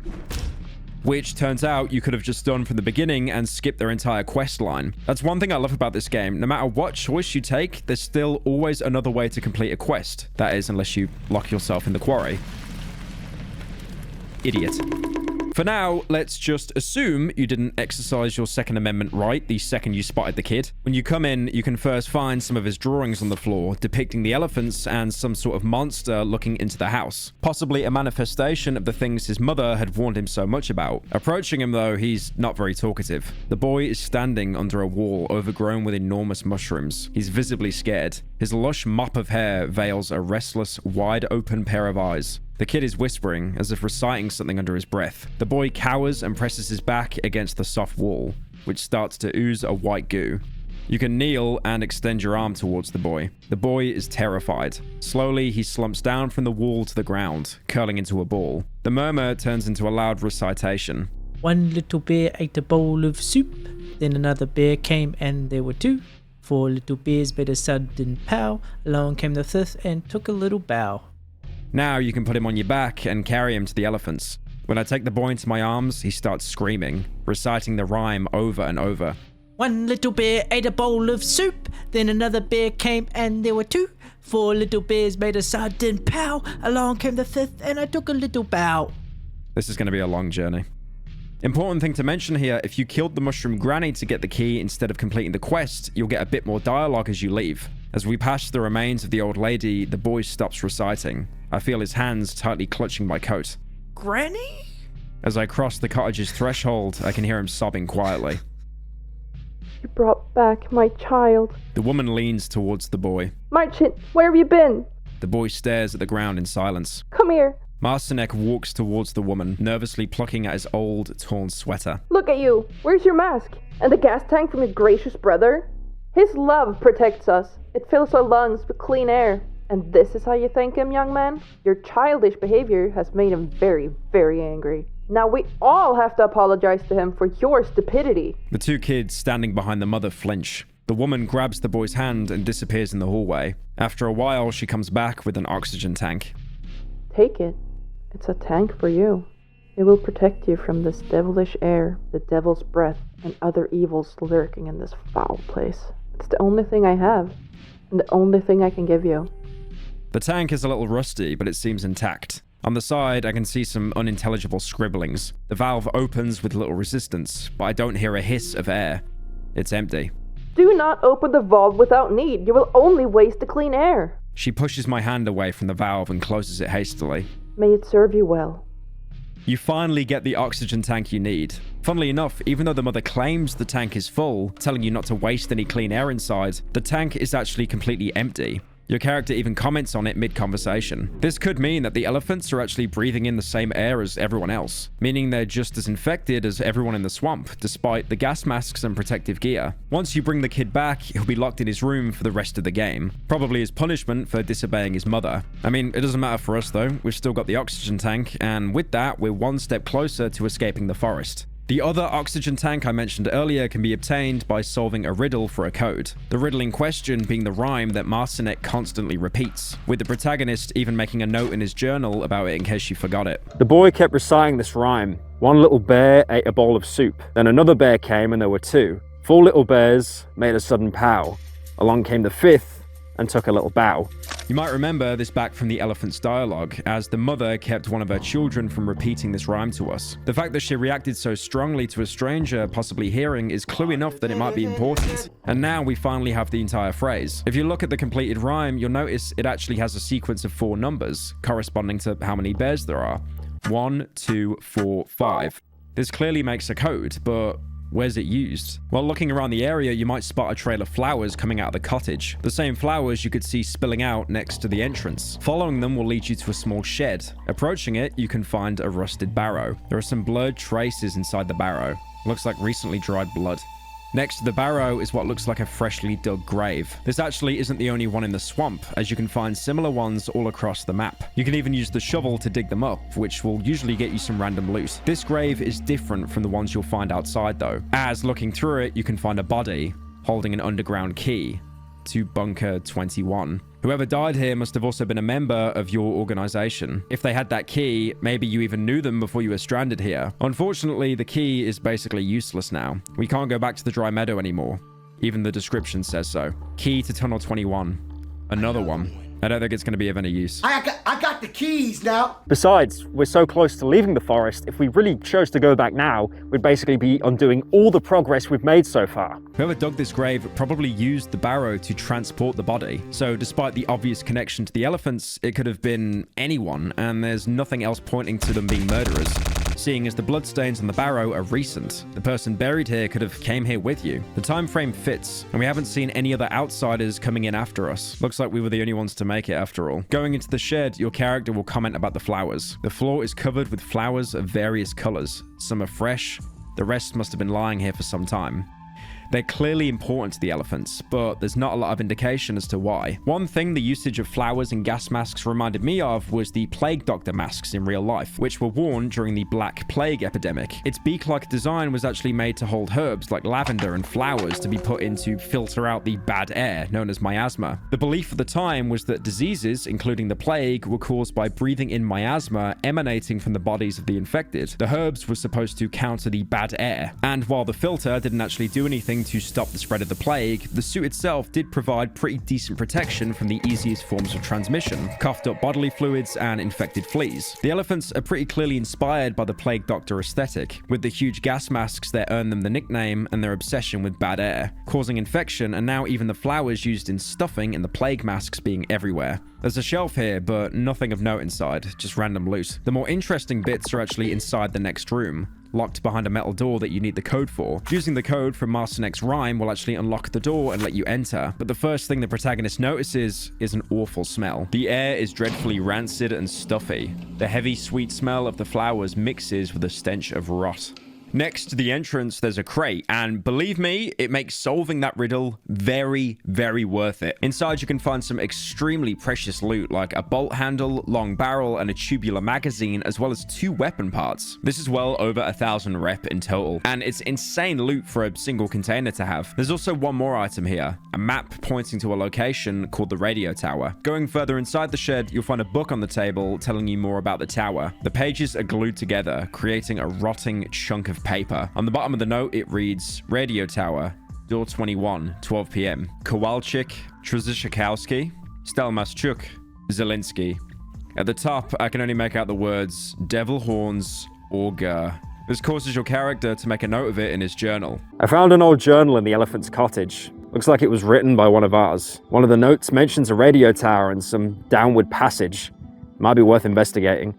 According to the notes, the radio tower is located in the edge of the swamp. Now, this is huge because it does 100% confirm that we're part of an outsider group, and there's also another way to get past the tree without having to destroy it. Although at this point, it really is just easier to destroy the tree because we're doing the cripple a favor, and also there are other areas we can get access to with the repaired oxygen tank. On the other side of the room from the old journal, you can find the source of the rancid smell. There's a corpse lying in a bathtub, with oxygen tanks all around, as well as flies circling above. A decaying corpse, probably of a young boy.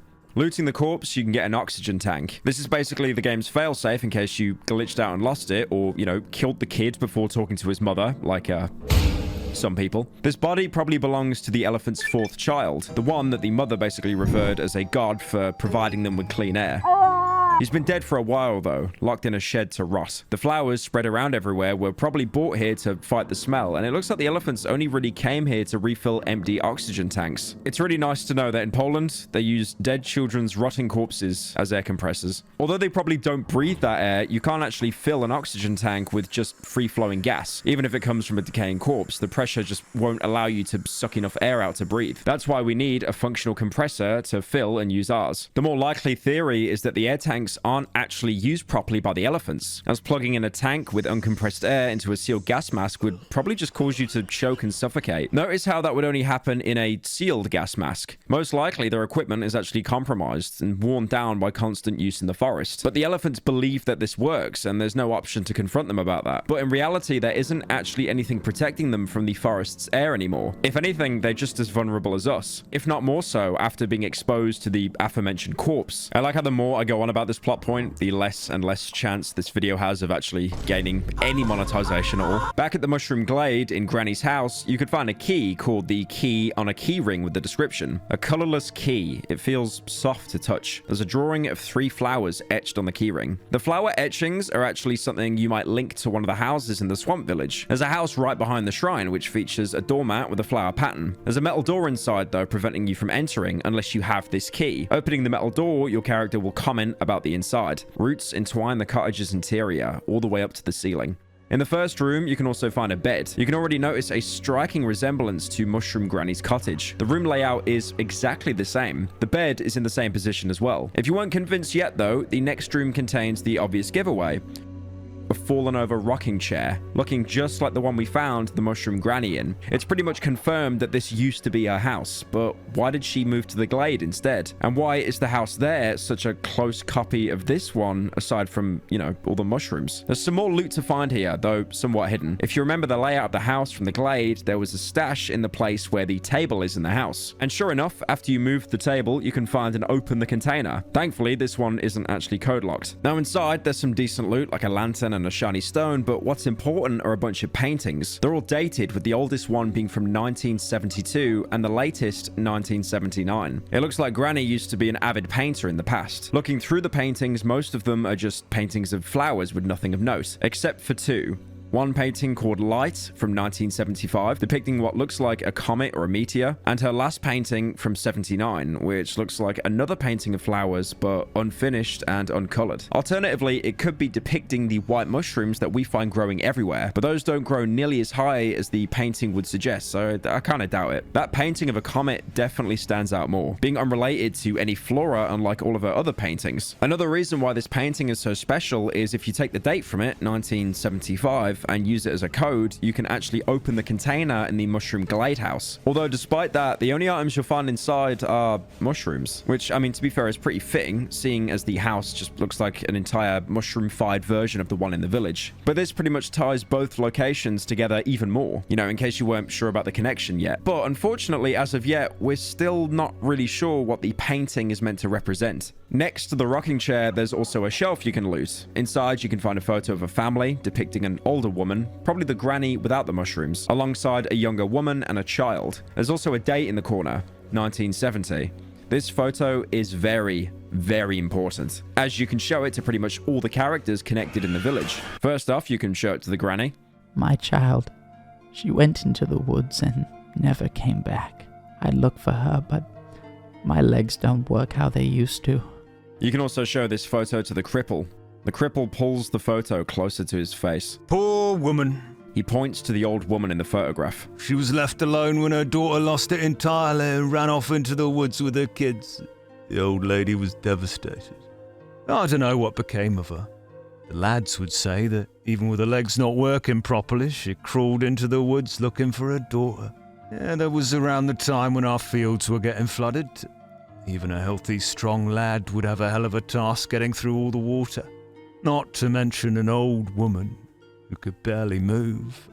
This is really weird. The granny just said that she would have gone after her daughter if she could, implying that in the end she decided against it. But the cripple is talking about it like it's already happened. There's no way she could have survived a trip like this, and yet we find her very, very far away from the village in a weird, squishy house. Again, we're one step closer to understanding everything, but nothing is actually concrete yet. There's one more person you can show this photo to, the elephant mother. That was a long time ago. A long, long time ago. The woman silently hands me back the photo. This confirms that she was in fact the young woman in the picture. Going off of the dialogue as well as previous gossip, we can actually build a pretty decent history of this family. Going back to what the cripple said when shown the photo of the 3 boys, we know the entire family was made out of the parents, 7 kids, and we also now know of the grandmother. At some point though, after the plague enveloped pretty much the entire region, the village starts to run out of food. And this is when the starvation begins. The mother takes the 4 youngest kids and runs away to live in the swamp cottage, isolating herself from the world as much as possible, going so far as to even wear a gas mask and even set up huge barricades just to separate her children from the dangers of the forest. The grandmother tries to follow her, but whatever happens causes her to show up in the mushroom glade as a mushroom-human hybrid, missing some of her latest memories. The father and the remaining children go on to live in the house where we see the photo of the 3 boys. After a while, the father starts to believe that his family had been written off to die by the village, and the rations they were getting just weren't enough for them to survive on, as they were so low that even the kids were getting sick. He, alongside a few others, tried to steal the food by breaking into the village's basement. Because of this, the 3 boys are thrown out of the village like the cripple mentions, and they're said to be roaming the woods with the savages. The father dies, either killed by the villagers for stealing precious food or starving to death alongside the rest of the village, after which all their voices are incorporated into the talking tree. Give us your lighter. Fuck off, man. With the cripple now being the only survivor. So the 3 children that were thrown out of the village ended up roaming with the savages. This is actually something the elephant mother said in previous dialogue. You're just like these lunatics who roam around the woods, searching for God knows what. There used to be more of them. Guess most of them starved to death. I remember when they appeared not far from here. Must have been around 2 years ago? Around 24 of them. They were led by these 3 weirdos dressed in old rags. They set up camp in the marsh. There, between the trees. They watched our house, stared right into my windows. The oddities. I thought they wanted to kidnap my children, or harm them in some way. But when the night fell, I lost sight of them. There was no one there in the morning. The 3 weirdos dressed in rags are most definitely her lost kids, who tried to visit their mother. She doesn't recognize them here or in the photo of the 3 boys, but this is probably either her repressing her memory or slowly going insane by being exposed to the forest. We've seen evidence of her madness in the religious beliefs, in the gas masks, in the air provided by a dead child, and although we have no way to actually tell exactly when it started, even her initial departure from the village could have been caused by her slowly going insane or just desperate. Now, it's pretty obvious what I'm going to say here. The 3 boys that left the village are the same 3 people that trade with you at the beginning of every single day. It's a little bit on the nose, but now we do have definitive confirmation of it. The 3 even have the characteristic look of branches and ad hoc clothes we're used to seeing from the savages. Although these guys are a little bit more dignified, you know, they're not covering themselves in mud naked yet. There's even some more proof coming from the gossip dialogue courtesy of the cripple. No one lives around here anymore. Everyone is dead, only sometimes. The man lowers his voice. Sometimes I hear footsteps. They wake me up at night. The sound of bare feet against the floor. Bells sort of come out of nowhere. They move towards the trees, then come back. They pass me and fall silent. They're like a nightmare. A bloody nightmare. Bare feet are a pretty big characteristic of the savages. Meanwhile, the bell sounds are most likely referring to the bell that one of the 3 carries around their neck. Whenever they're nearby, you can actually hear this bell as part of the ambience. There's the question of why they could be visiting the village, but I think I've got a pretty reasonable explanation for it. Remember how I said that the thief, their father, is part of the chorus of the talking tree? I'm a thief, I'm not a grave robber. Even the cripple outright says it. I can still hear the cries of that thief. All the bloody time. Well, I think it's not too much of a stretch to say that the three came here to see him. Even in this form, it at least still reminds them of the father who tried so hard to keep them alive. Again, the game is dropping so many hints about the true intentions of the forest and what happened to the people here, but we still don't quite yet have a complete picture. But I do like how if you take the time, the game actually really does flesh out all the characters you come across. So now we have the oxygen canisters. Unfortunately, we can't just, you know, open them up and leave them to be filled with oxygen. It needs to be compressed air. So although we have one piece of the puzzle, we still need to fix the air compressor. So all we can do now is go back to the hideout, tuck ourselves in, survive another night, and then go out exploring. Or at least some of you can, because Darkwood isn't yet done punishing you for pretty much every single choice you've made. After a few days in the swamp, even if you haven't been progressing the main quest, coming back to your hideout, you can find a note inside your workbench. But even worse, half of your inventory will now be missing. Where's half my shit gone? You've just been robbed. It's funny how many times throughout the game we've broken into abandoned houses, or sometimes houses with people even inside, and just robbed them blind. But now we've been robbed by none other than the Wolfman. You've tricked me, meat. You've ignored my request, and this action has its price. If you want to recover your things, come to the old sawmill. It can be found in the edge of the swamp. Don't think you can do whatever the fuck you like. It's my fucking forest.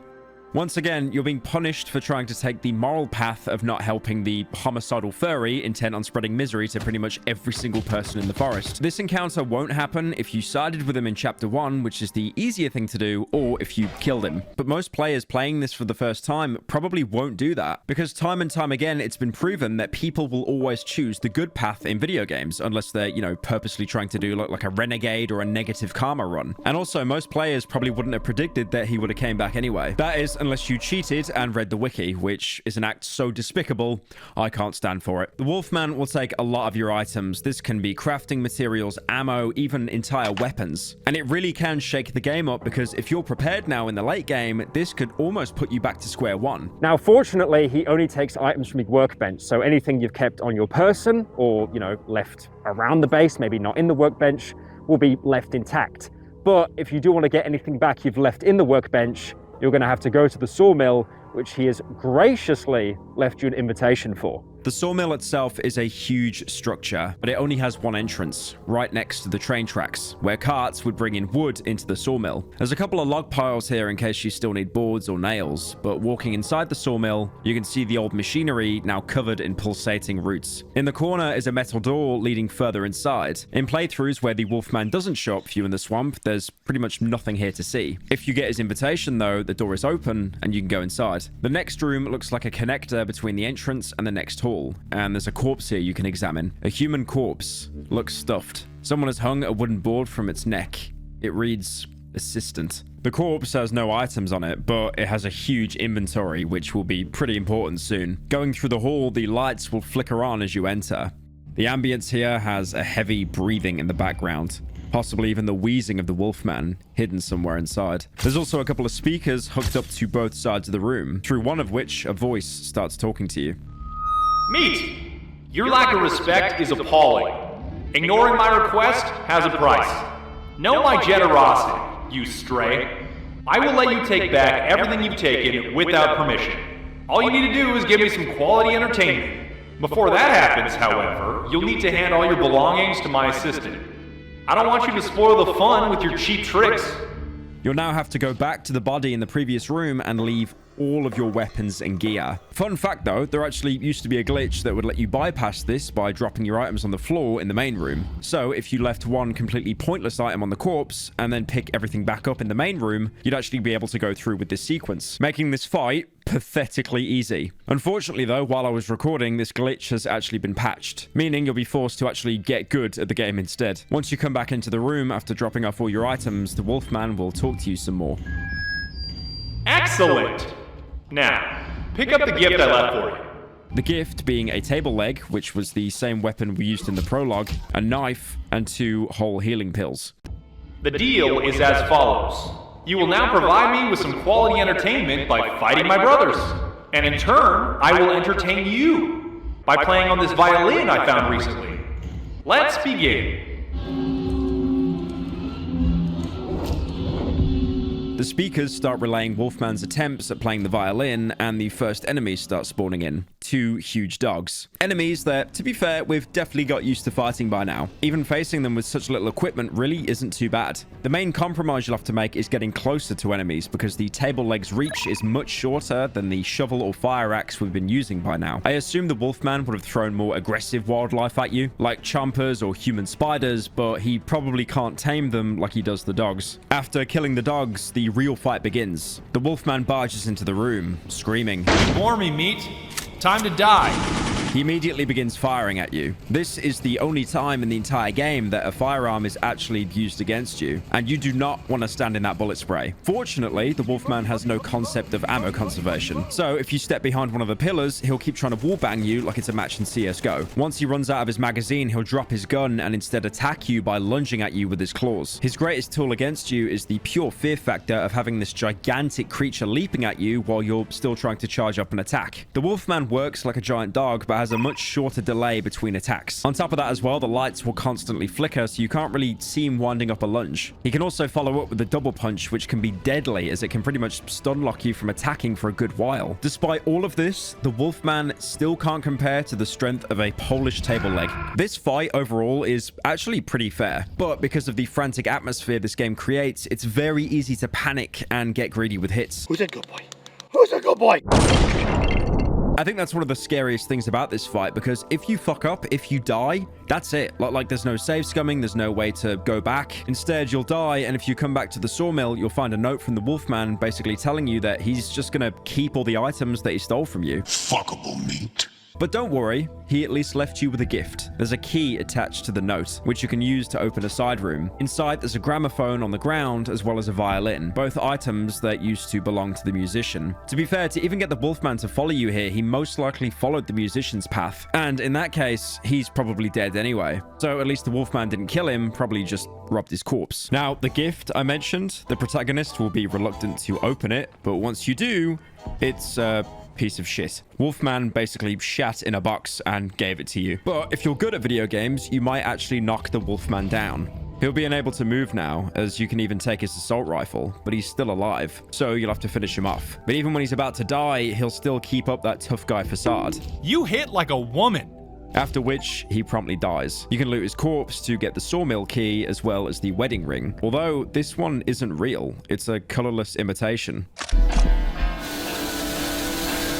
Now, if you can remember all the way back in chapter 1, that's where you can find the real rings. One in the hunter's cabin and one in the pretty lady's room. So there is a lore theory that the Wolfman and the pretty lady were actually related, hence the reason why he wants to eat her. You can now enter the back room of the sawmill. This is where the Wolfman has been living, as evidenced by a campfire stove and bloodied elk carcass. The musician's violin and gramophone are also present here. You can find all your stolen items in a crate in the corner of the room. Just make sure that you have enough space to take them all and the weapons you left before the fight. Apart from that, there's nothing more for you in the sawmill, so you can head back to your hideout. One good thing about being robbed by the Wolfman is if you manage to win the sawmill fight, you can actually get his assault rifle, a gun that you pretty much couldn't obtain legitimately until now.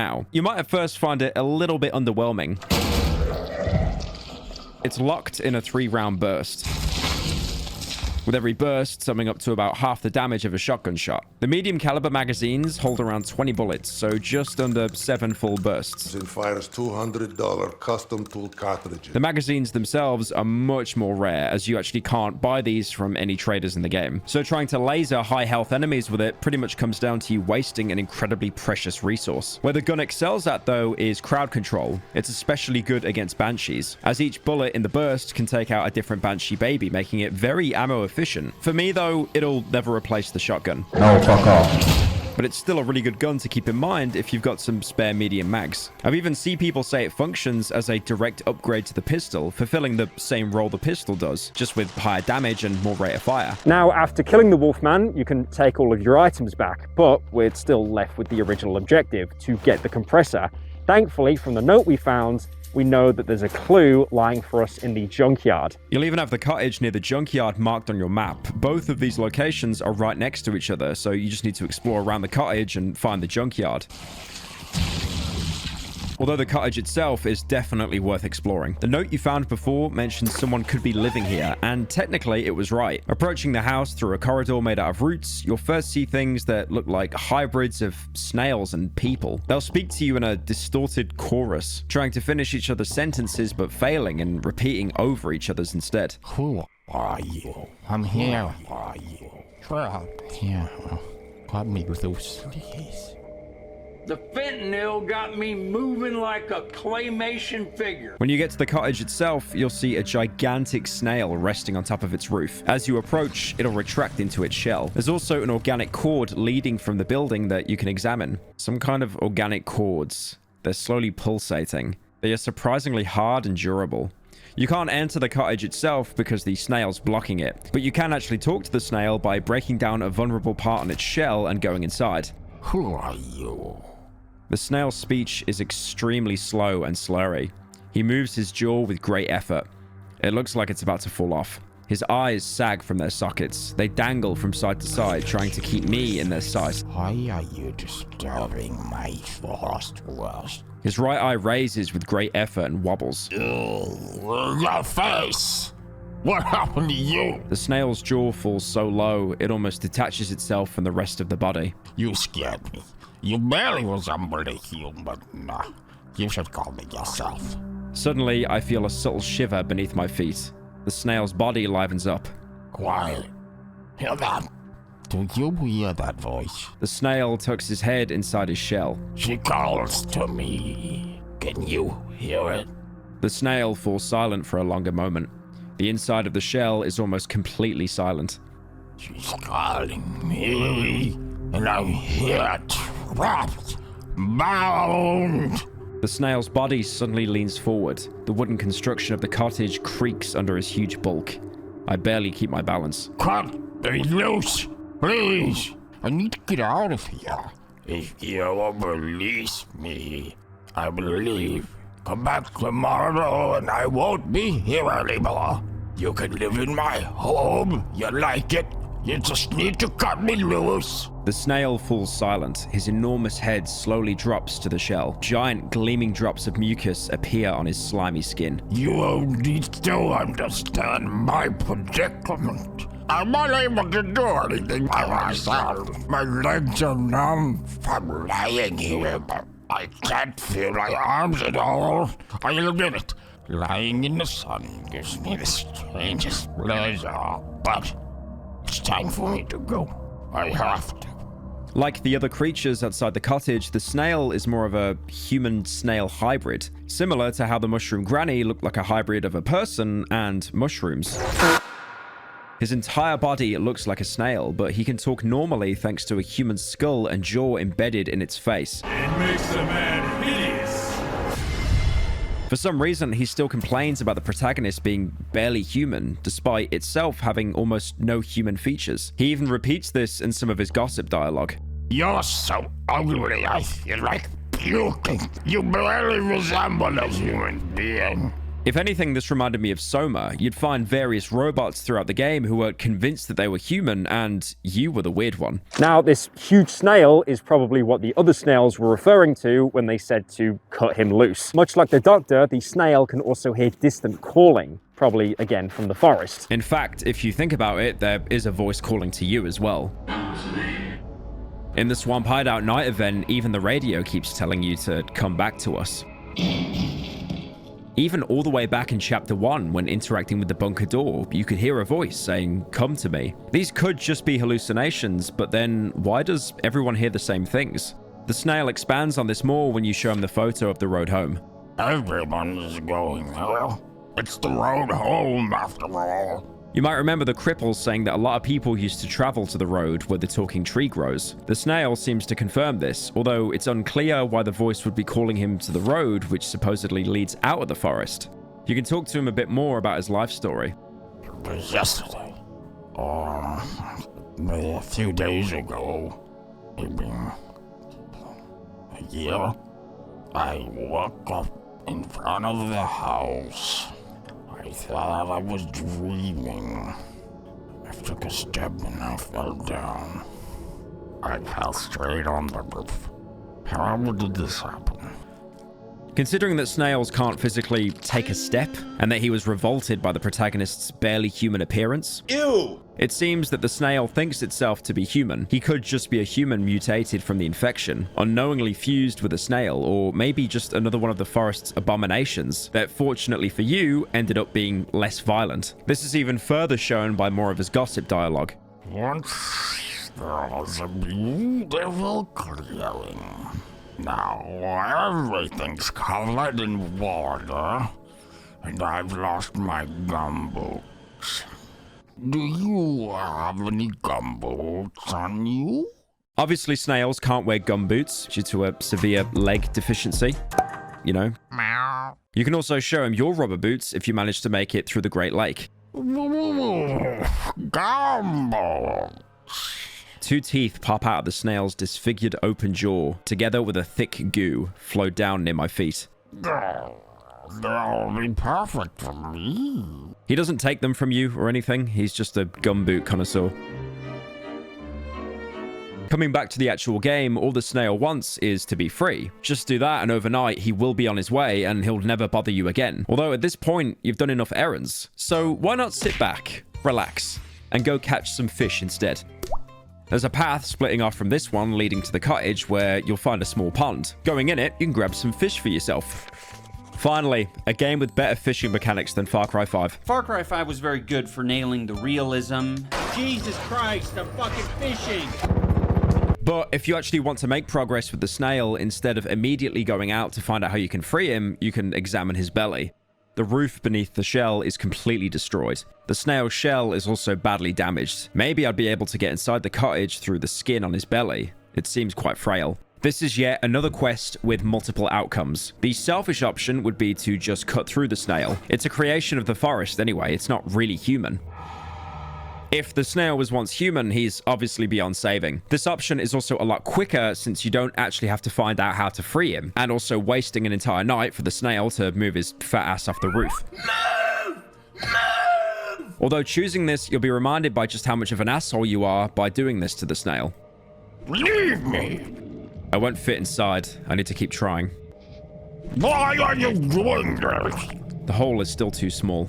The entire shell even shakes with every strike. Just to remind you, this is the mean person choice. You are a bad person for doing this. Although doing this won't lead you to one of the most useful pieces of loot in the area. If you instead decide to help the snail, you can follow that organic cord you could examine earlier. Eventually, you'll find a destroyed shed sitting behind the house. There's a small puzzle here to access a blocked off area. You basically have to go back to the snail, hover your mouse over him until you find that he's been holding out a vaguely human hand. If you interact with this, you can take the key and open the shed door, drag the wardrobe away, and that's it. Although you might think to check the wardrobe first. Inside is a note about the junkyard. It shows you a map of the entire place, which is invaluable, but I'll explain why in a bit. There's also a small drawing of a guy in a hazmat suit on the side, possibly one of the outsiders. That, or it's an Among Us.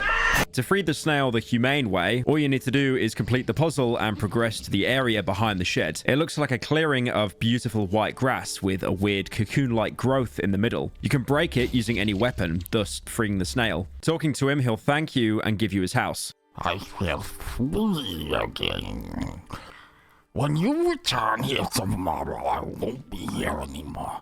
I will follow her voice. You will be able to live here. I promise. He's now going to follow that voice, which, again, if we looked at where the doctor ended up, he's probably going to end up killing himself or going completely insane and killing multiple people, then himself. Before even arriving at the cottage, you'll see the snail people along the path look like they've been crushed. Probably by the snail trying to fit its body through the small corridor. I wish that was me. Going inside to evaluate your new property, you'll first notice there's a small flickering light in the next room over. Before you can enter it though, there's a note you can pick up. We have nothing to eat since the flood. I've caught some snails and frogs. Better this than nothing. Also, out of the crosswords that I found last year at the junkyard, the only thing that's left to do is keep writing this journal and listening to this strange radio. In 2 days, I'll visit the junkyard again. Maybe I'll find a tape recorder or something that'll let me record this weird signal. I feel like there's some meaning hidden behind it. I'm hungry. I'm eating grass and whatever I can find in the water. I've seen some strange men between the trees. They're not locals. They do not hide. They were dressed in strange clothes. I was too far to take a better look. Besides, I'm alone, and there were at least 3 of them. Maybe I'm delusional, or maybe these old ruins aren't empty.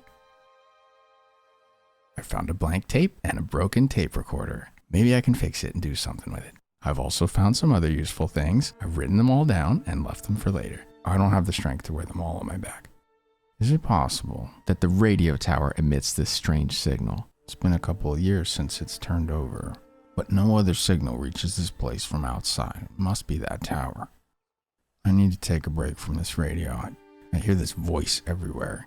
It's strangely familiar. Can't get it out of my head. There's another mention of that radio tower here. Looks like whoever lived here before. It might have even been the snail himself before his mutation. Whoever it was also hearing the voice and seemed to think it was connected to the radio. Throughout the game, we've seen the radio be used by whatever's behind the plague, telling us to come to it and even showing up in the prologue as the man with the radio dial for eyes. There's a reference to that thing that keeps showing up in my YouTube Shorts tab, but I don't think I want to go there.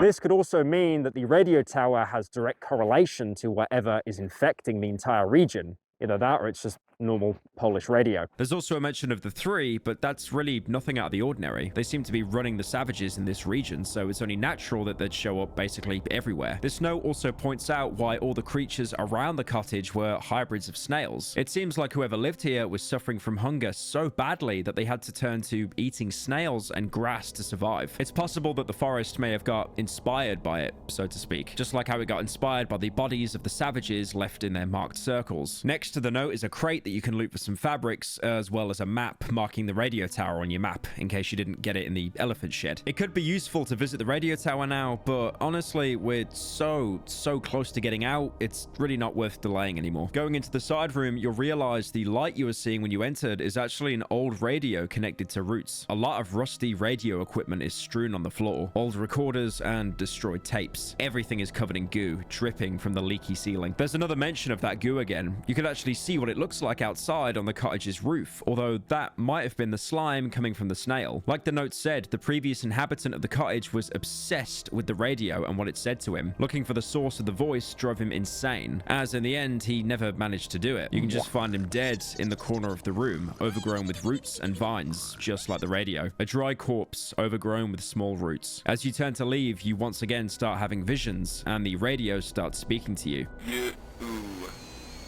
Are you her?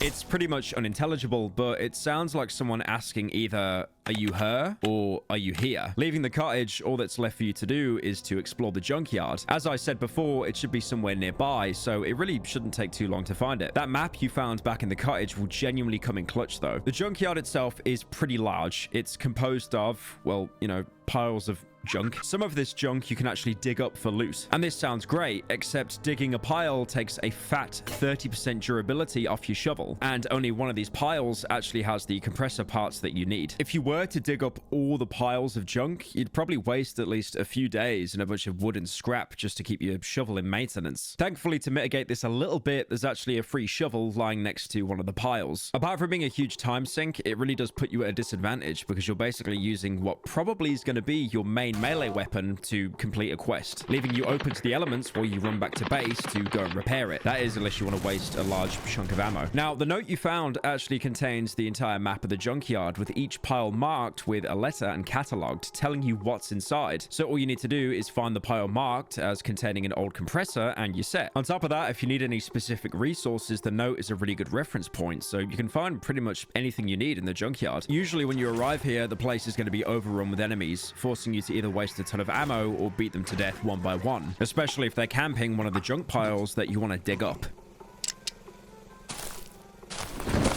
I say usually because depending on your previous choices, you can actually find an old character here. You might remember the elephant mother talking about a loud crash she heard coming from the junkyard a while back. Once you reach the middle, you'll finally realize what it was, and the music changes to a much sadder tone. It's a crashed rocket with a steaming corpse inside of it. This is Pietrek, or at least, you know, what's left of him. Unsurprisingly, his rocket never made it to space, instead crashing into the junkyard and scaring all the enemies away. This only happens if you agree to help him with the project and didn't agree to the Wolfman's little trolling of rigging a pipe bomb in one of the components. If you did, you won't find the rocket or Pietrek's corpse anywhere, as both have been incinerated long before getting to the swamp. It's kind of impressive that this little rocket even made it off the ground, to be honest. So much so that it's something Fallout New Vegas would shamelessly steal 4 years prior. So what was the main inspiration behind Pietrek and his questline? There's this song called Piotrek by this band called Ścianka, which is a Polish band, as you might have guessed. The song is like this monologue of this kid who lives in a junkyard and he's building a rocket and he's like obsessed with space and stuff, and it's really trippy, and it's pretty much, we just took the song and placed it in the game. So yeah, that's it. Huge inspiration. Yeah, it's a really cool song. You can loot both the wreckage and Pietrek's corpse, although the corpse only has some wire on him. Wire. It could imply that he was trying to fix whatever was wrong with the rocket in his last moments, but just couldn't cut it. The wreckage, however, is a gold mine of useful loot. There's a welder, pliers, weapon parts, even a long barrel. There's also a big stack of scrap you can use to repair items or set up bear traps back at the hideout. Despite the junkyard being a gigantic location, that's about everything there is to find. But now, after all that, you finally have the compressor parts. With the compressor finally fixed, we can fill up some fresh oxygen tanks and use it to access areas in the game we never could before. So again, it's basically like Doom. You just get a keycard to get another keycard to get another keycard. But this really isn't the time to explore. You have one last thing you need to do to escape this horrible place.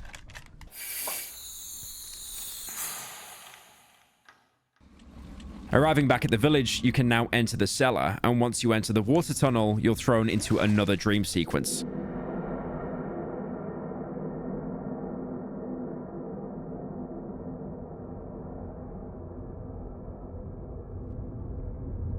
You'll wake up on the floor of the basement. It looks pretty well kept, all the containers are locked shut, and not even flooded too badly. You can even examine a giant barrel in the corner. A huge, rusty barrel. Judging by the smell, it still contains a lot of good gasoline inside. There's nothing more you can interact with. The only thing left to do is to move on through the door on the opposite side.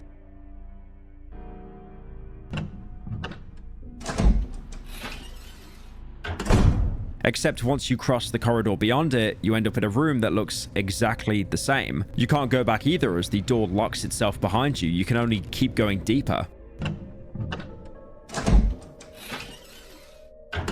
As you do, the room will become more and more decrepit. Firstly, you'll see a cow carcass lying on the floor, possibly left there as part of the village's food stores. Suddenly, the light goes out, and the door in the next room starts being broken down by someone on the other side. Eventually, they'll talk to you. Open. But there's no one on the other side.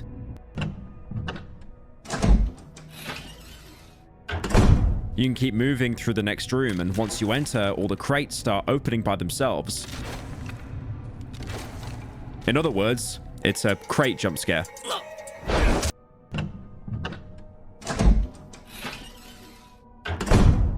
Arriving in the next room, you'll see all the containers are now empty. The cow carcass looks decayed and shriveled, and there's now an opening in one of the walls of the room. It looks like someone is trying to dig a tunnel, although for now, there's barely a crack in the wall. The ambience also changes. Now you can hear banging sounds in the background, like metal striking metal. There's also an axe on the floor for you to pick up.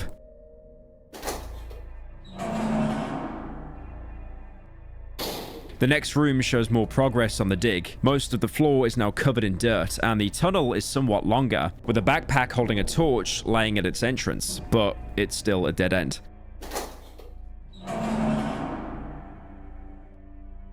Moving forward, you won't actually see another copy of the room. Instead, there's a staircase, probably leading outside, although it's blocked by a barricade made out of crates and wood. A makeshift barricade blocking the entrance to the basement. Someone or something is trying to break through from the other side. Hitting it once with the axe will cause a villager to spawn behind you and shout at you. What the hell do you think you're doing? You'll kill us all! Get back to digging! Once the villager screams at you, you can do what he says and go back to the tunnel. Entering it now, you'll see the tunnel has extended significantly. Moving through it, you'll start to see infected bodies. Only a couple at a time at first, but as you progress, the entire room is covered with them. The corridor is seemingly never ending, so you might think to turn back and try a different exit. However, once you turn around, you'll realize that the only thing behind you is a dead end. Trying to progress now, you'll only find a wall. At this point, the floor gore spawns and engulfs your screen until you can't see anymore, waking you up from the dream. Alternatively, you could have just attacked the barricade again, causing him to scream, and then transform into a black chomper. Either killing it or dying ends the dream, with neither seemingly having any effect on the real world. Once you wake up, you're in the real basement. In contrast to the dream version, this one is completely flooded, with the neatly carved out corridors being replaced by winding tunnels overgrown with roots. There's a lot of dead ends as well as glares are sprinkled around, showing how hostile this area really is. Walking into the main room, you'll see a cow carcass is now completely decayed, leaving only a skeleton. All the crates are still open, but now they're covered in roots. You can search them, but despite their gigantic inventory, they're all completely empty. There's also a backpack on the ground with a single torch inside. You can exit the room just like in the dream and arrive at the barricaded staircase. Although you can't actually break this barricade unlike the dream, its layout suggests that this is actually the second staircase we could find back up top. You can also enter a small tunnel leading off from the corridor, but there's not much to find. A dead end, carved out by the roots.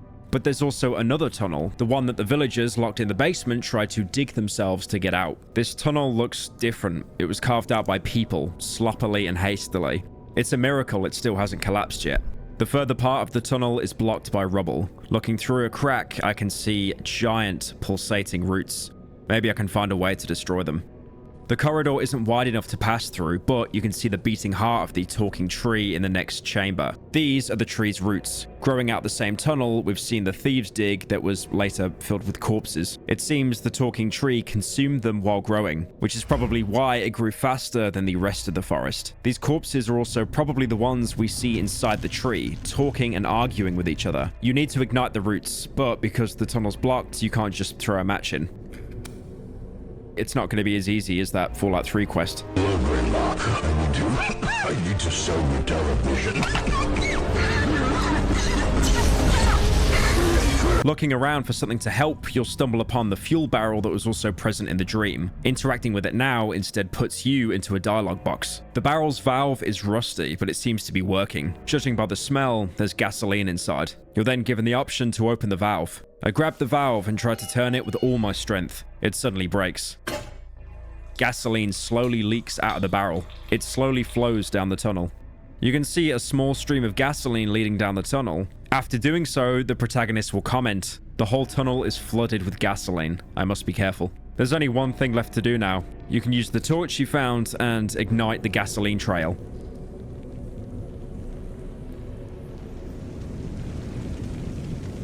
It works. Amazingly well, in fact. The entire tree starts burning, and you can hear its screams coming from above. The fire is so intense that your entire vision is clouded by smoke and blaze. If anything, you should probably get out the basement before you suffocate.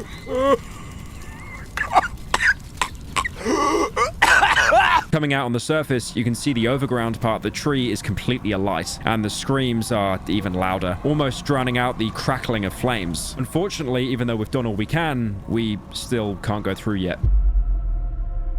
The huge tree will not yield to the flames so easily. It tries to smother the fire with its roots. It should all be over tomorrow. There's even a note made about it in the journal. I set the roots in the cellar on fire. The fire consumed the talking tree in its entirety. Even now, I can still hear it screaming. Seems like the cripple was right. The tree is enormous, and it will probably continue burning throughout the night.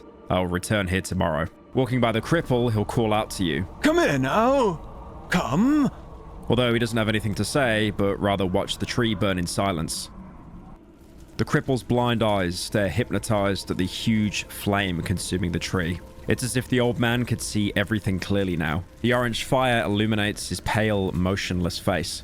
So at this point, it's probably best to go back to your hideout, load up on everything you've got, and get ready to leave. Because unlike Chapter 1 to Chapter 2, this will probably definitely be your final journey. So you need to stock up for it and only take the essentials.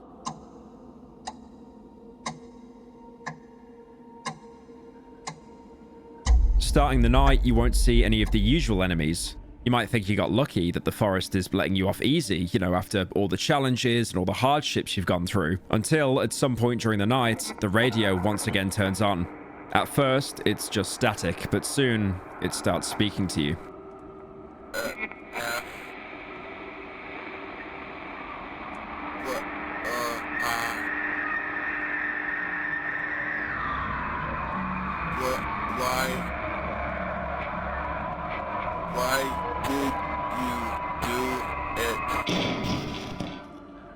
After the last line, it breaks down completely and sets itself on fire. The blaze slowly grows, consuming the floor around the radio and eventually the entire room. But it doesn't spread any further than that. Instead, one by one, you start getting assaulted by burning creatures, looking vaguely like people, but sometimes showing the split chomper maw instead of a head. They're basically just a standard zombie, and they're easy to deal with as basically any firearm or melee one-shots them.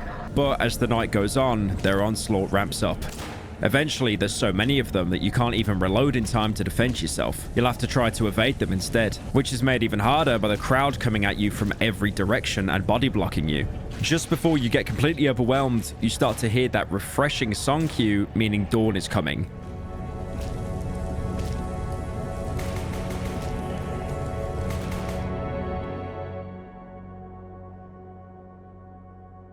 You survived, just barely, and now it's time to get out.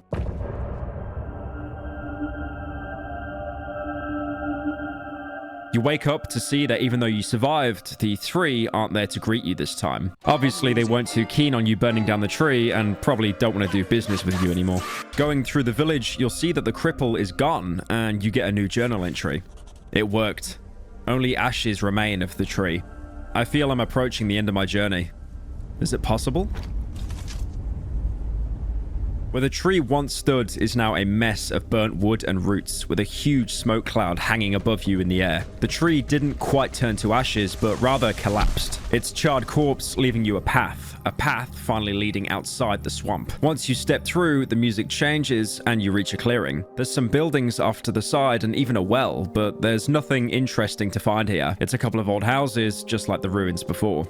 There's a rock path in the middle of the clearing. Following it, you'll eventually find a huge asphalt road. A colorless goo seeps from the cracks of the asphalt. As expected, the forest has, unfortunately, consumed this road. There's roots sticking out of the asphalt, but hopefully the way is still open. Following the road, you'll see a backpack on the side, as well as a road sign. The backpack actually has some torches inside, but examining the sign, your protagonist will read the writing out. The crossed out sign reads Darkwood. Oh my god, they said the name of the game! They said the name of the game! But also on top of that, that means the entire region of the game is called Darkwood. Now, I gave the devs a pass for their naming conventions before.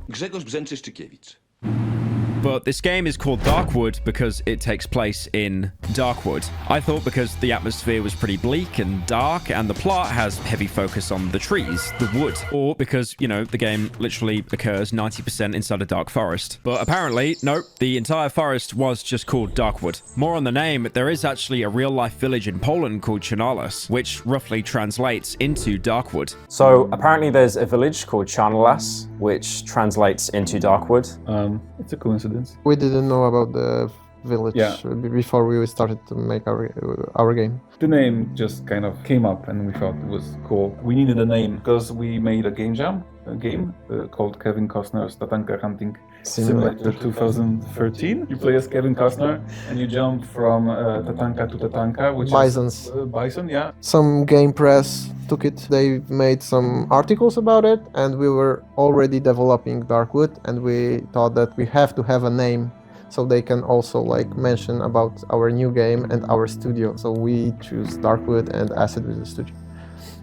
At least since the sign is crossed out, that means we're actually leaving Darkwood. If you can move past the whiplash you get from the in-game title drop, you'll see a grey body on the asphalt. It looks like it's stuck in place, similar to the villagers you could find back in the glade, but this time you can't even interact with it. Further ahead, you'll see a lone survivor. This is in fact the cripple, using the opening the tree being burnt down made to try and escape himself. But you have no option to help him, just to progress further. So yeah, good luck. Hope it goes well for you. Moving further up, we'll have the protagonist confirm what I'm sure you've been thinking ever since we stepped foot on this road. the road home. There's more frozen figures as you move forward, regular people, but also savages. There's so many that they actually crowd the road, blocking it up and making it hard to pass through. You walk until you see a truck in the middle of the asphalt, and behind it a wall of trees. The road is blocked after all. Thankfully though, there is a side path. There's even a road sign that you can examine, 25 kilometers to the nearest town. Going down the path, you once again enter a thicket of trees, although contrary to every time you've done this before, this time it doesn't feel sinister. This time it feels like progress. Reaching the end of the path, you enter the epilogue.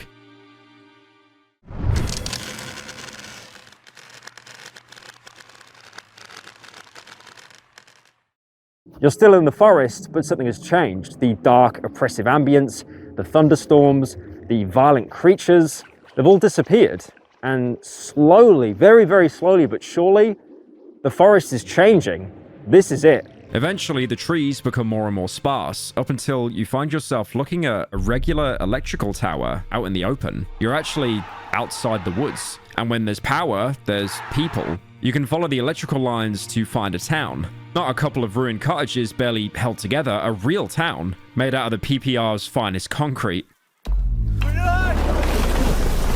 Now, because it is Poland, there's that classic Soviet grayscale color range on pretty much everything, which in most games would be oppressive and bleak, but here it's surprisingly comforting compared to the sickly greens and browns of the swamp. There's a woman feeding the birds on a bench, and as you approach her, the birds fly away. And they're gone. Who's going to eat the bread now? There's even a small playground with a sandbox and a carousel, as well as a chalky outline used for hopscotch. Despite barely anyone being around, the place is still a stark contrast to the woods of the game. It feels lived in, like there are real people going about their day here. In front of the huge apartment building, there's a woman sitting on the bench. My first floor neighbor. And finally, for the first time in the game, your character actually speaks out loud. Good day. Good day to you. Now, the normalcy in this dialogue is astounding. It seems like a normal exchange that you get in the opening of like a Bethesda game, but the fact that we've spent like 10 to 20 hours inside the forest, hunting, surviving, trading, and then just to have this completely normal exchange, not with, you know, a furry or an insane man that wants to go to space, just someone completely normal living in an apartment block. It feels refreshing, but also incredibly strange. Entering the building, it really looks like a standard run-of-the-mill Soviet block of flats. Upon entering, your character will say, "This is my staircase." There's also a bike in the corner with the word ass written in Polish next to it, because of course it does. You can even examine it. It's been here since I can remember. Weird that no one ever tried to steal it. There's an elevator, but unsurprisingly, it's out of order. You can also go into one of the corridors to see a man on the ground, probably passed out from one too many Polish special 95% spirits. Boss, got any spare change? The inclusion of the standard issue Polish blackout drunk man really makes you feel like you're home here. Going upstairs, you'll see a woman cleaning the floor. Pleased to see you, mister. Haven't seen you in a while. You can inspect the flowers next to her. They're still green, even though I never see anyone tending to them. Maybe they feed on discarded cigarette butts. Going in the corridor above, you'll see some more tasteful Polish graffiti, and eventually you'll arrive at a door you have the key for, your own apartment. Home sweet home. After all you've gone through, all you need to do now is just go to your bed and rest. You can leave your coat on the wardrobe next to the door, but the bedroom door is locked, so you'll have to find the key first. You can go into the kitchen where you can find a note on the table. I made you some soup. Heat it up. Next to the table is the stove. And it's really weird seeing this stove because there's no jars of protective substance or any pipes coming out of it. It really is just a regular oven. This is pretty much the first time in the game where we've seen a stove used for actual normal food. And mushrooms, by the way. I forgot about the mushrooms. The old trusty gas stove. There's still some soup in the pot. You can turn on the stove and cook yourself some nice traditional Polish soup. I grab the largest dish from the closet under the sink and pour myself a bowl. It's not much, but it's enough. I don't remember the last time I've eaten a home dinner. Upon which you'll receive a nice plate of rosol, Polish chicken soup. Now, I would like to say that when I saw this on stream, I did say some pretty horrible things about it. Is that what Polish food looks like, bro? Damn, that's rough. You can see the grease because the bubbles on it. That's premium rosol. Traditional Polish soup. That is a pot noodle. How are you saying that's a delicacy? That's a fucking pot noodle with hot water. That's it. That is the traditional Polish delicacy right there. Oh my god, it looks so good. Look at that premium cut. It just looks like a sad pasta. But since I traveled over to Warsaw and interviewed the devs of Darkwood, I actually ended up trying it. And I would actually like to officially retract my awful, hurtful lies and confirm that it actually is pretty peak. I do actually kind of get the meme now about British food having absolutely no flavor and being just horrible. After obtaining the delicacy, you can interact with some more appliances around the apartment, like the bathtub. I'm barely standing on my feet. I'll take a bath tomorrow. Or the washing machine. The Frania washing machine. I spent 2 days in the queue to get it. You can even wash your hands in the sink. Probably should have done that before eating the soup.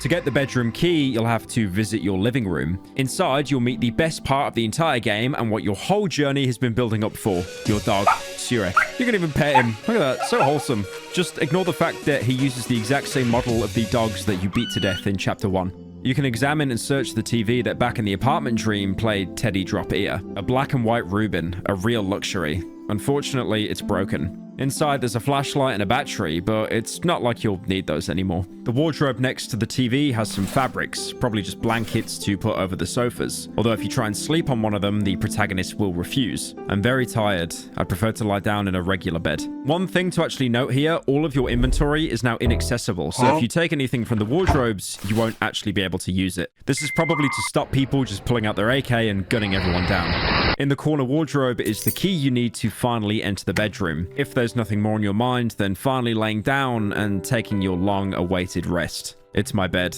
The white crumpled sheets look as if I've just woken up, at last. I feel my sore legs buckling underneath me, my body becoming heavy and overwhelmingly lethargic. It was a grueling journey, days of human torment. Cool side note here, the game will actually track how many nights you spent in the Darkwood, showing it as basically a stat screen on here. You can choose to go to sleep. There's no one to stop you anymore. You're home.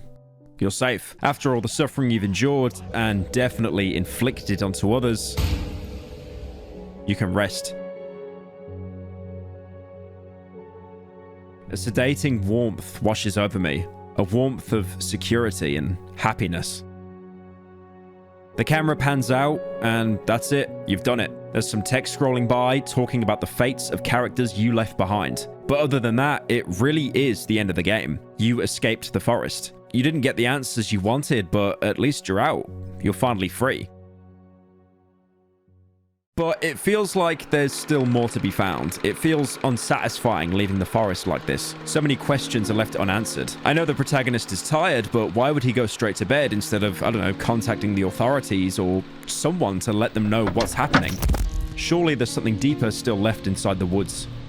Going back all the way to your first meeting with the doctor in Chapter 2, he mentioned some more water tunnels that he couldn't get through. But if you fix the compressor and filled up an oxygen tank, you'll be able to access these areas. Following his directions, you'll eventually stumble upon a water tunnel leading to a wreckage of a helicopter. It must have been surveying the forest and crashed here. Though it's unclear if that was the forest's doing or rather just an accident. There are roots growing all over the wreckage, but to be fair, they're basically in every single environment we've been in. And because how rapid the growth is, you really can't tell if this crash was recent or months ago. Off to the side, you can find a dead body, presumably belonging to a soldier. He's holding an assault rifle and a magazine for it. Although at this point in the game, you probably won't get too much use out of it. You can enter the crashed helicopter through a crack in its hull. Inside, you'll see some more corpses. One holding some common loot, and the other holding a photo. A photo of the doctor.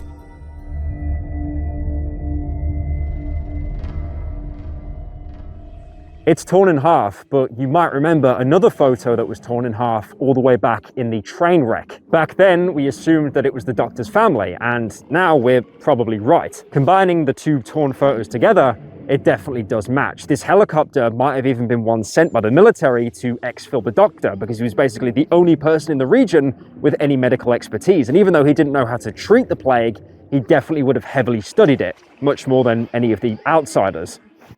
One possible theory is that because the corpse is holding the photo, it could be that it was actually his family in the helicopter that went looking for him. Or she passed a photo onto a rescue team so they could recognize the doctor and pull him out. Again, it's nothing concrete, but it's still something to consider. Also, an important thing to mention is that the helicopter has the Air Force checkerboard on it, meaning it belonged to the Polish Air Force. It might seem like a pretty insignificant detail, but this pretty much confirms that the outsider group we've been talking about all this time was actually headed by the Polish government. environment, instead of being, for example, a private splinter group. There's nothing more to be found in the wreckage, but there's still one more water tunnel to explore, either by following the doctor's general directions again, or by finding a map all the way back in the swamp village. You'll be able to find the burned cottage. It always spawns near the village, so it's pretty easy to find. Entering the tunnel, you'll emerge right in front of 3 crosses. The burned cottage is even marked by 3 crosses on your map, showing just how characteristic they are to this location. Inspecting them will have the protagonist read the inscription, an old, simple wooden cross covered in inscriptions. I can still decipher one of them. May you never know hunger again. Getting out of the water will also cause him to comment. Some skeletons have been pushed out by the water and are now lying in the mud. Now this was probably the old village graveyard, but it's been so washed up it's hard to even tell anymore, apart from a couple of gravestones. The inscription on the crosses could even be hinting at the hunger that destroyed the entire village, or even created the talking tree. Exploring the cottage, you can find 2 photos, one depicting a group of people walking on a road in the middle of the village, while the other shows a helicopter flying over a burning building. The helicopter looks similar to the wreckage, but there's nothing really confirming this link. Once you pick up the first photo, a human spider will spawn in the entrance room and attack you. According to the wiki, it's supposed to talk to you, but in my run, I just fed it a buckshot as soon as I saw it. Look, I'll be honest, there's enough dialogue in this game. I don't need one of the enemies to give me a lore dump about his wife's son. But if you're interested, the dialogue that it's supposed to say goes like this. You've torn us apart, burned our houses, locked us in here, sentenced us still in the woods. Killing it, you can get the key to the burned cottage. Since the human spider was holding the key, it could mean that it used to be the previous inhabitant of this cottage. As human spiders look like amalgamations of dead bodies, it could be possible that the forest actually uses the corpses from the graveyard to create them. This spider specifically shows semblance of remembering its past life, talking about how it was condemned to stay in the forest. This seems to be a really common theme with characters remembering or failing to remember past parts of their life. That, or this is the forest fucking with us for the 20th time. It's also interesting that when speaking to the protagonist, it talks like we were responsible for burning down the house. We've heard before of the outsiders burning down houses to slow the spread of infection, so it does make sense. It could even mean that the helicopter in one of the photos was responsible for setting the fire. If so, then it explains how the outsiders could burn all these buildings around the forest without exposing themselves to the infection inside. Apart from these 2 locations, there are no more underwater tunnels to visit. But there is one more important place to check out that we haven't properly had time to explore since we were trying so desperately to get out. The radio tower. There were a couple of mentions before, like if you entered the snail's cottage and found the notes, the protagonist even mentioned it might still be emitting signals in the journal. Not only that, but the old journal from the elephant's shed also hinted at a possible second exit as an alternative to burning down the talking tree.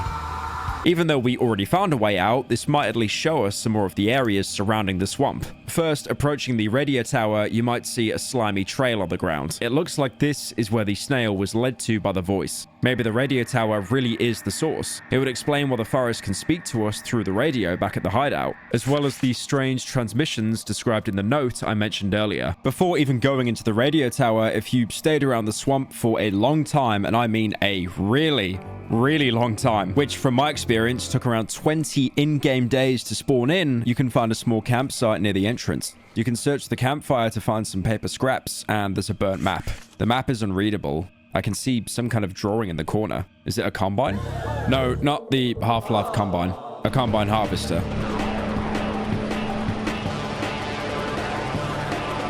There's also another note, a torn page from a journal. Your journal. Boredom. The news was pure garbage as always. I was only waiting for the Sports Digest. We won 2-1. I watched Plastischowy Pimentik before going to sleep. Boring life on leave. In 1 week, I will walk into the woods. It will be my 6th time. This time, we're going in from the west. The trip will be exceptionally long. We're taking one of the longest tunnels. It almost reaches to the last zone. Supposedly, it's starting to give under the pressure of the roots, but the job is urgent, so fuck safety. I have no idea how any of this is kept under wraps. Are those poor saps unaware of the fact that we're taking trips under their feet? Maybe they like it here so much they don't really care? I wouldn't be surprised. This is the first page of your journal that the doctor ripped out when he found you and interrogated you. It's worth mentioning that this camp only appears if you got an appointment with the doctor and then failed the dream sequence. It's basically an alternate path the Doctor takes if he travels alone instead of teaming up with you. Reading through the journal page is a stark contrast to the notes we've been making all throughout the game. At this point, the protagonist would give anything to go back to the ever so boring life on leave. It also seems like this expedition was deemed risky all the way from the start, with even the protagonist acknowledging that the bunker tunnel was starting to give under the pressure of the roots. Whatever mission we had, though, was deemed more important, though it obviously stopped mattering after we got stranded here. Interestingly, this note also shows the outsider perspective on the people stuck living inside Darkwood. The protagonists seem to think that the people stuck here liked living in the forest, thinking that they were unaware of the outsiders walking beneath them. This comment might also be why the Doctor hates the protagonist so much. After all, he's been stuck here for years trying to escape, and this random outsider he found is snarling on him and the rest of the villagers that are suffering, all while he's failed to save any of them. Also, another real-life reference, that show that the protagonist watched, Plastiszowi Pametnik, that's actually a real-life children's show that was released back in the 80s. By looking at a couple of videos, I guess it's just the Polish version of Morph. I mean, they're both weird orange characters made out of Play-Doh, so kind of makes sense. So this is the Doctor's camp. If you need any more confirmation, you can even find his old camera in a sack next to the campfire. The same camera you could find in the prologue, although now it's covered in mud. We know from the Elephant Mom's dialogue that even in this path, he's also slowly going insane. So he's probably mid-savage transformation, hence the mud. Although he still seems to have some purpose, setting up camp near the radio tower, it could be the forest calling him here just like it did to the snail. Or maybe he's looking for a way out of the forest, just like the old shed journal mentioned. He's still sane enough to set up a proper camp too, even making a primitive bed. Unfortunately though, you can't find him here. Although looking at the burnt map, you might see a clue as to where he might be. That Combine drawing is actually a location you can find inside the forest. Normally, when you find it, you won't even know that there's anything interesting here. You won't even get it marked on your map. It looks like a solid wall of trees with a Combine harvester stuck inside. But if you survive a few more days, the protagonist will make a remark when you get close. I can notice some kind of passage under the roots entwining the wreckage. Funnily enough, if you paid attention to the map earlier, it literally had the passage marked on it. Going through, you find yourself in a small space between the trees and kept completely in the dark thanks to the leaves blocking all light. There's a ravine separating the path you came through from the rest of the space. Looking at the other side, you can see the campfire and a familiar figure. Don't cry. I'll be there soon. I'm close.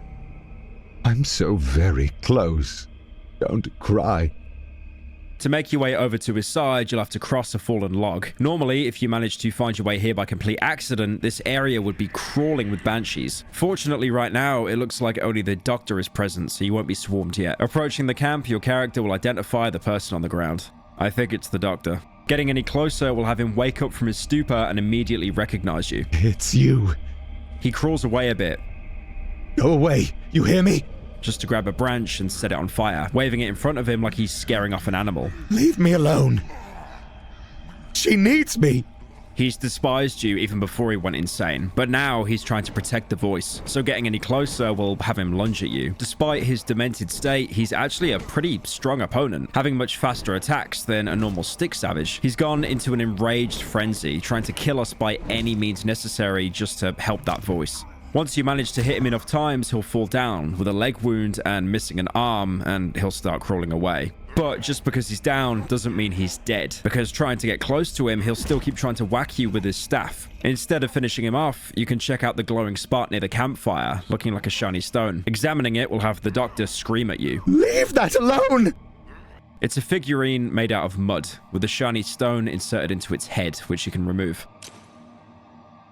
Here, you're given the option to leave the Doctor to rot away on his own. But at this point, you might as well put him out of his misery. Looting his corpse afterwards gives you maybe the biggest lore dump in the entire game, in the form of 6 pages of his notes, written on the same notepad that we could find as the Doctor in the prologue. They start around the time the train wreck sequence happens, with the first note being a direct follow-up.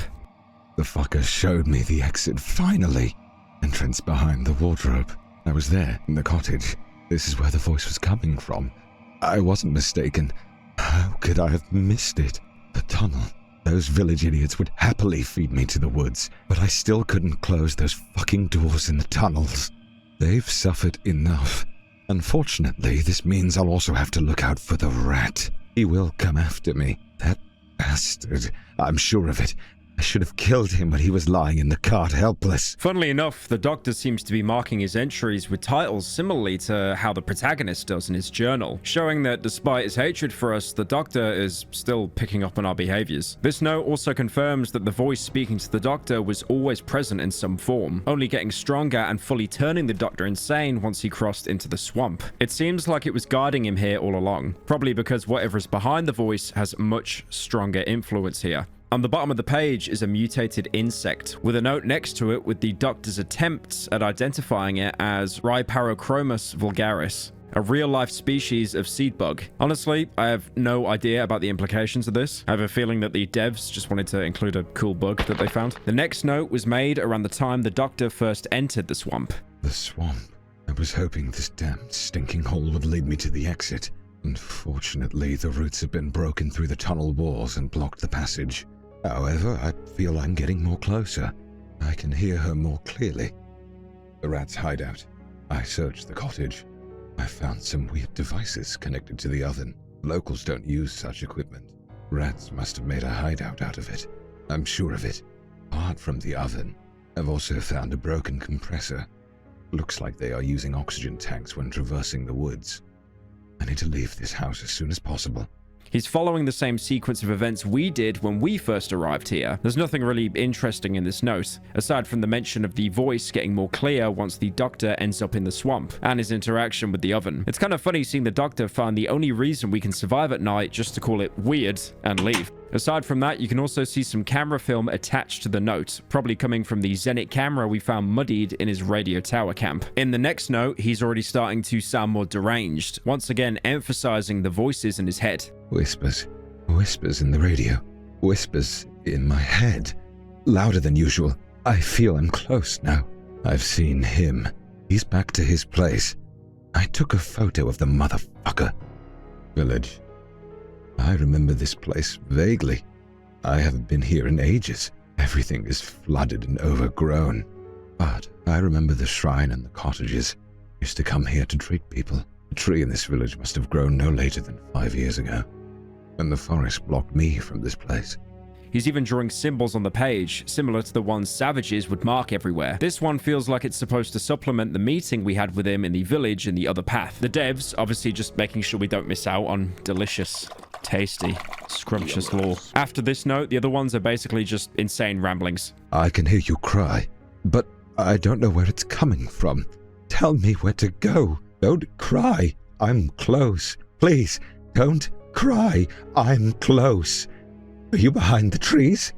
The fact that the voice is crying seems to give more strength to the theory that the Doctor is hearing his daughter's voice, trying to comfort her by saying that he's close. It would make sense, as he's been obsessed with getting back to his family for a long time. The voice taking on this form would make it easier to manipulate him and drive him insane. The notes after this one probably happen around the time we would see his last transformation, where the Doctor becomes a full-blown savage, with sticks and mud covering most of the pages. An old combine. A chasm. Is it here? It's here. I don't know. The trees are singing. Or maybe it's a cry.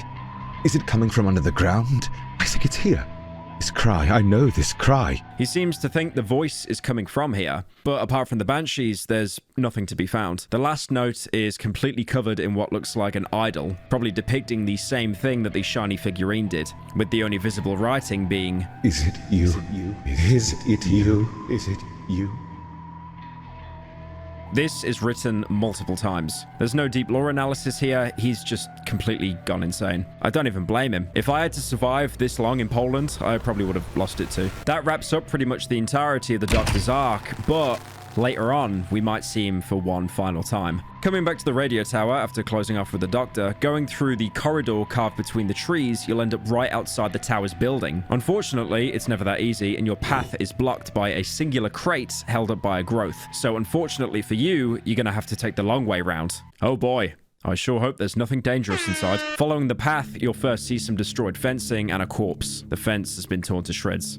There's an empty nest nearby, probably belonging to whatever tore through that fence. You can also see the overturned radio tower here, which you might recognize way back from the visions you had at the markings strewn across the map. Seems like you've been pointed here by the woods all along. Even the talking tree had one of the people mouth the word radio at you, although back then it was basically impossible to connect it to the tower. It's important to mention that just like all the other locations, the game does a fantastic job setting the atmosphere here. Walking in and you'll immediately start hearing the metal tower creaking, like it's about to collapse under its own weight. This small design choice does an insane job of evoking a sense of abandonment, like the tower has outlived everyone around it. On the other side of the tower, you'll see what that nest belonged to. It's dozens of banshee babies. What's worse is if you freed the snail, you've made the game harder for yourself. As you can see his broken shell lying past the banshee nest. He probably tried to enter the radio tower like you're doing, but ended up being swarmed by banshees, basically becoming the equivalent of a Polish KFC meal. Thankfully, the banshees won't attack you immediately. They're sleeping, but any noise can wake them up. Meaning, unless you want to get body blocked to death, you might want to reconsider using firearms for now. To be fair though, they're not like the chompers in the Great Lakes, so you can actually use your flashlight here. Seriously, you can just spam it in their face and they just don't care. An interesting thing you can pick up on is that the banshees or their babies never seem to show up anywhere with natural light. The only places we ever see them are night during specific events. When we do see them outside night events, it's always somewhere obscured from sunlight, which means if anything, these creatures are nocturnal. It's kind of telling that these things that avoid the sun are also triggered when you look directly at them. It's almost like they never want to be seen. Looking past the banshee nest, you'll realize that, yep, once again, you are punished for trying to take the good moral choice. Because if you freed the snail, not only he dies here anyway, but now his shell is blocking the way forward. So you'll have to try and path around it instead of just taking the shortest path. Again, we can still get inside the radio tower, but we've made it a lot harder for ourselves. Although even the quote-unquote short path is completely filled with banshee nests, moving through here without accidentally looking at a banshee and getting yourself swarmed is basically impossible because of how tight the corridors are. Combined with the entire area being enveloped in pretty much complete darkness, meaning you can trigger a banshee without even seeing her. Even better, if you manage to brush against a single banshee baby by complete accident, it will instantly wake up, forcing you into a combat scenario where you'll probably bump into another one, and then another one, until you create a chain reaction where you end up waking up the entire bird population. Really, the only saving grace is how little damage they do when they hit you, so you can just pop an alcohol bandage and basically out-heal most of the hits. Oh yeah, and also, like I said earlier, the Molotov. Don't forget about the Molotov. Again, it's kind of funny how banshees seem to hate light, and fire is one of the best weapons against them. After moving through the nests, you'll have to enter one of the buildings to progress. Going inside, like pretty much every single building in the entire game, it's completely ruined, having giant gaping holes in the roof and the aforementioned tower collapsing in on itself. And of course, being home to even more banshees. I found an old overturned radio tower. The civilian radio equipment still works. Strange. That radio equipment he mentions can be found in the next room, connected to a network of routes. This basically proves that the forest has been manipulating the radio waves, as there's no way that these radios would still be working while everything around was destroyed. Being able to manipulate radio signals suggests a high level of intelligence in whatever is behind the Darkwood. But then again, it did make an entire forest just to fuck with some villagers, so, you know, nothing concrete there. Unfortunately, there's no sign of an exit in the building, but there is a journal to pick up. Right behind that small room with a banshee that'll jump scare you immediately as you open the door. So even if you stealthed your way through the entire map, you've now given your exact coordinates to every single banshee in the radio tower. 100% completely fair design. Actually, you know what? You know how I said at the beginning of the video, like the game is so great for having no jump scares? Nah, I take it all back. Anyway, once you make it past, you can find a crate with some ammo and an old cassette, as well as a backpack with a note inside it. We haven't slept again. Another madman came here at night, the second one this month. He jumped over the fence and tried to ram the door with his head, shot him in the ass with a tranquilizer, and today we're going to transport him outside. Since that accursed tree appeared in the village, an increasing number of savages roam our hideouts. How do they know about us? They're psychos, they can barely talk. The villagers in our sector still have no clue what's going on. It's been 10 years or so. But when they lose it, all they need to do is go out into the woods and put some mud on their face and they come sniffing. Stefan told me that in the neighboring sector, the wild ones appear mainly in the vicinity of their hideout, located near the tunnel entrance. I don't think it's a coincidence. This is a pretty big reveal, as it confirms that there must be some form of intelligence behind the forest, controlling the savages and using the radios to communicate with us. In fact, we've seen this communication already, in the signs they draw on the ground. The hallucinations we got when we stepped inside led us to the same places it led the savages. In Chapter 1, it was Bunker 21, and in the swamp, it was the radio tower. This communication also seems to somehow be connected to the talking tree, as its appearance seems to have made savages more aware of the hideouts, which also ends up affecting us as we're stuck defending against them at night. Once you finish the reading material, you can move on through the rest of the building, just to realize you have to again go outside into another fucking banshee nest. Truly the bravest of video game design. Or you can actually take an alternate path. Right before that bullshit jump scare banshee, there's an eye growth in the corner of the room. Activating it and backtracking to the open area before you enter the building. A passage now opens in the middle of the collapsed tower. Of course, there's another banshee as well. But surprisingly, this one isn't actually hostile. It kind of sounds like it's crying, standing over the corpse of one of its babies. Stop fucking crying, bitch! If anything, it's one of the first humanizing moments of any of the forest's creations in the entire game, which feels kind of weird considering they all look like they were created just to kill. But again, maybe there's something deeper here. Maybe they aren't all mindless predators, instead leading actual, albeit incredibly twisted from our point of view, normal lives. I have to go to work. Continuing on the path will lead you to a small hidden area. The first thing you see are more of the savages' drawings, but instead of random circles, this time it's a clear drawing of the bunker door. It even looks kind of similar to the visions we had of the door back in Chapter 1. So again, this could be another inspiration from the forest. It's kind of weird seeing it here though, considering no one in the swamp would even know about it. If anything, it feels like it was left here for you. You were the one that was meant to find it. I mean, to be fair, that door did mean so much to you. It was basically your only way to escape.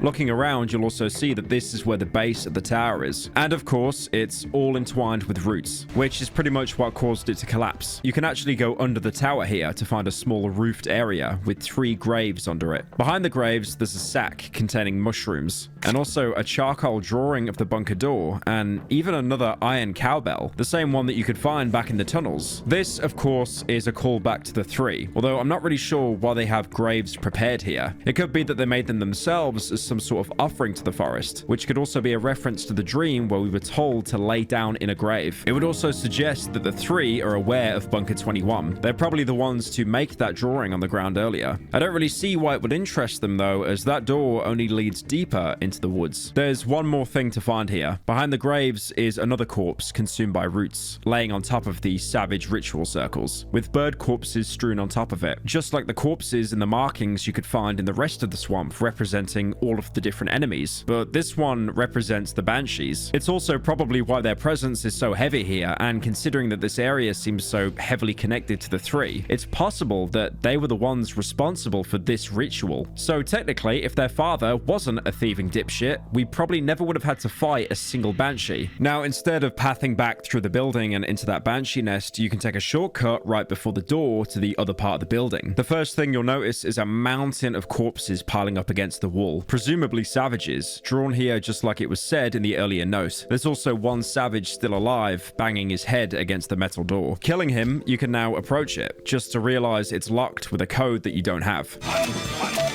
At this point, you might expect another hour-long section where I talk about a side quest that ends up taking you halfway across the map for a single item, but fortunately this time, we're actually spared by the protagonist.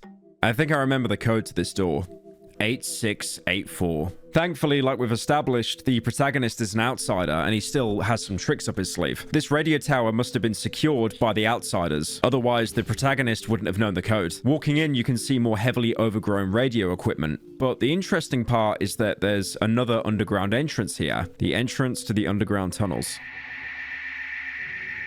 Going inside, you'll be thrown into a familiar environment, feeling almost like a continuation of the tunnel behind the bunker door. In fact, going left, you can see a blocked section. The further path of this tunnel is blocked by roots and rubble, which is likely the very same block we encountered back before we had to detour into the swamp. There's also a crate next to the entrance you can unlock, containing a military flashlight and a note. 22:15 hours. 2 people came via the tunnels after the hideout near Village 3C. They were attacked. 2310 hours. The hideout near Village 3C has been compromised. At least 12 locals have entered the hideout cellar, mostly mud-covered savages. 3 among them were wearing unusual clothing, weird rags. We lost 1 man. The door to the tunnels has been shut, and none of the locals managed to break through further. We're getting ready for evac. 0130 hours, evac successful. The door is locked with a code. We're going home.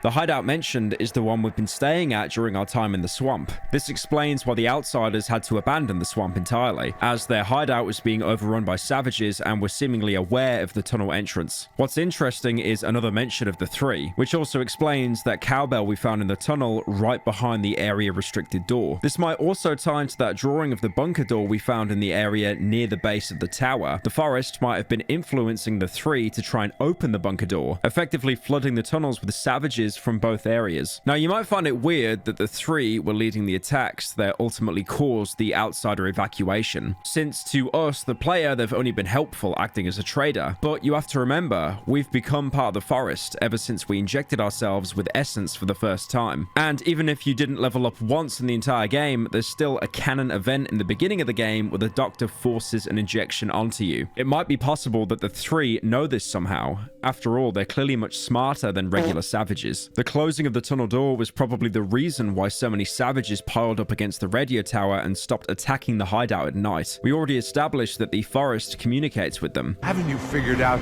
I don't speak your fucking language? Once that door got closed and the area was locked off, the radio tunnel entrance was the only other way out of the region. In fact, if the forest wanted to spread the plague further, it would need to get access to this hatch, locked behind a giant metal door. I do want to give a quick shout out to this metal door though. It managed to survive 2 entire years with no maintenance and literally hundreds of savages beating their heads against it, practically saving the world from the plague possibly spreading even further. So we're not the goat of Darkwood. It's this door.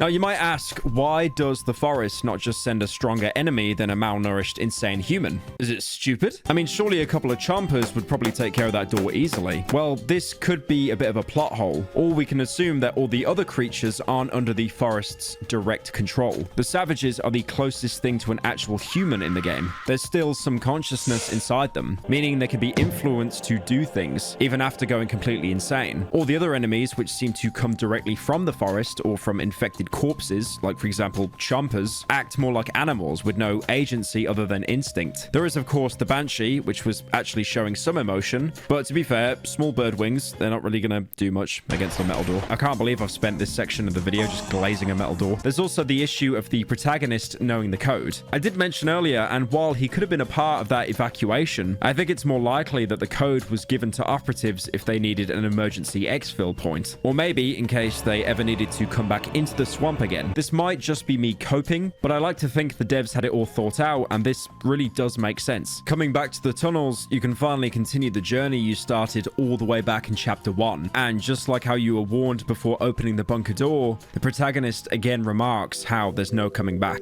This may be a one-way road.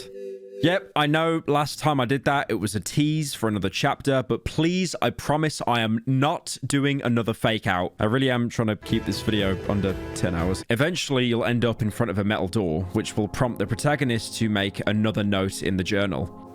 I found a floodgate in the tunnel. I'm afraid I will only have one shot of getting further down the passage. I feel like it will lead me to the right place. You can't open the floodgate unless you lock the door you just came through, which means you have to effectively lock yourself in and hope that there really is an exit at the end of the tunnel. Going through leads you to yet another door. This one is blocked from the other side. Trying to take the side tunnel won't take you anywhere either, as the only thing there is a gaping maw. You can look inside it to get a piece of odd meat, and after you walk away, it speaks to you. Now, the last thing to try here is a metal lever overgrown with fungus. To use it, you have to get rid of the growths by hitting them with your shovel, just like how you solved pretty much every other problem in the game. But doing so causes the mushrooms to burst, releasing spores into the air and putting you into another dream sequence. You wake up right where you got knocked unconscious. But the tunnels seem different. The lever is gone, and the floodgate is locked shut behind you. The door leading deeper in is still barricaded. But what used to be that dead-end side tunnel now expands into a nicely paved walkway. The only item you have now is a military flashlight. which seems to run on the dream logic of infinite battery power.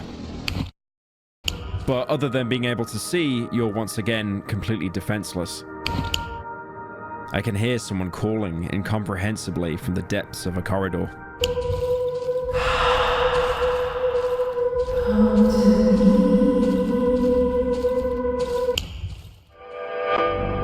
Following the source of the voice, you'll stumble into a larger chamber with the words "Come to me" scratched out in Polish on the ground. There's also shiny stones on the ground, one here and one more in the following cave. These mark your way forward. And trust me, if you stray off this path, you are going to get punished hard. More writing on the floor. The forest is calling you. Not seeing a shiny stone, you might take the wrong corridor. You'll see a bed you might recognize just to hear a voice behind you. Are you lost? A half-dead man with pale, withered skin, hollow eyes, and teeth black as night. Sounds very familiar. Hopefully, it won't stay familiar for long. More walking. More walking. More writing. It all says the same. Come to me. This time, there's also a tree in the middle of the room with bloodied fragments of cloth stuck to it. Taking the wrong path reminds you of life before Darkwood, simple furniture from your old apartment, and a madman in the corner telling you that that's not where you're going. I think you've lost your way, buddy boy. More shiny stones. Another split-off path. But this time, instead of your apartment, it's just a large chamber. What do you think you're doing here? Once again, a voice calls out behind you. Got lost, poor fella. Just for another one to speak when you turn to face it. Instead of corpses or madmen, these are villagers. Villagers who, in some way, you probably condemned to death.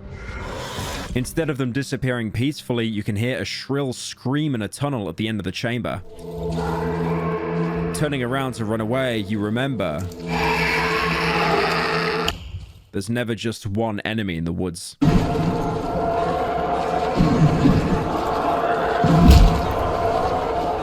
Trying to evade the spiders, you come across a familiar sight. Puddles of water, forming right up until a large door. You come out of Bunker 21. It was never the way out.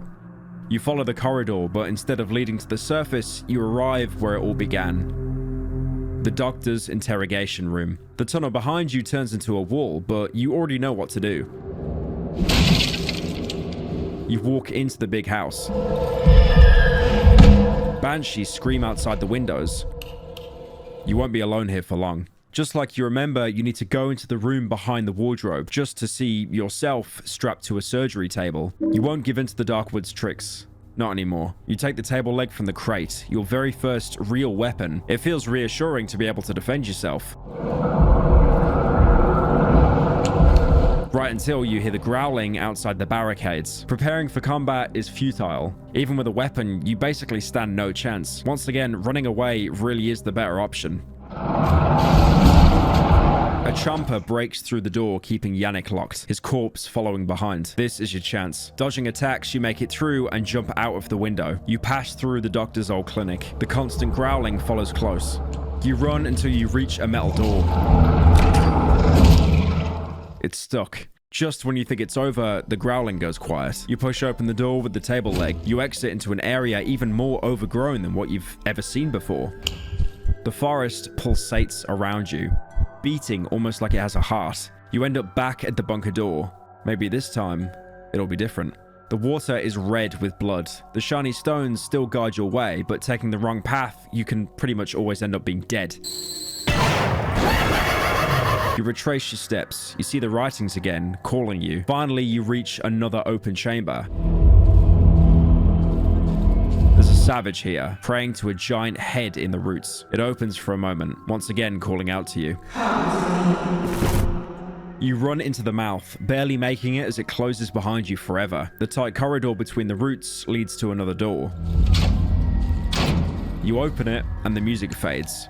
You made it. You see the familiar grating of the tunnel. You pick up a shovel and dig up all the rubble blocking your way.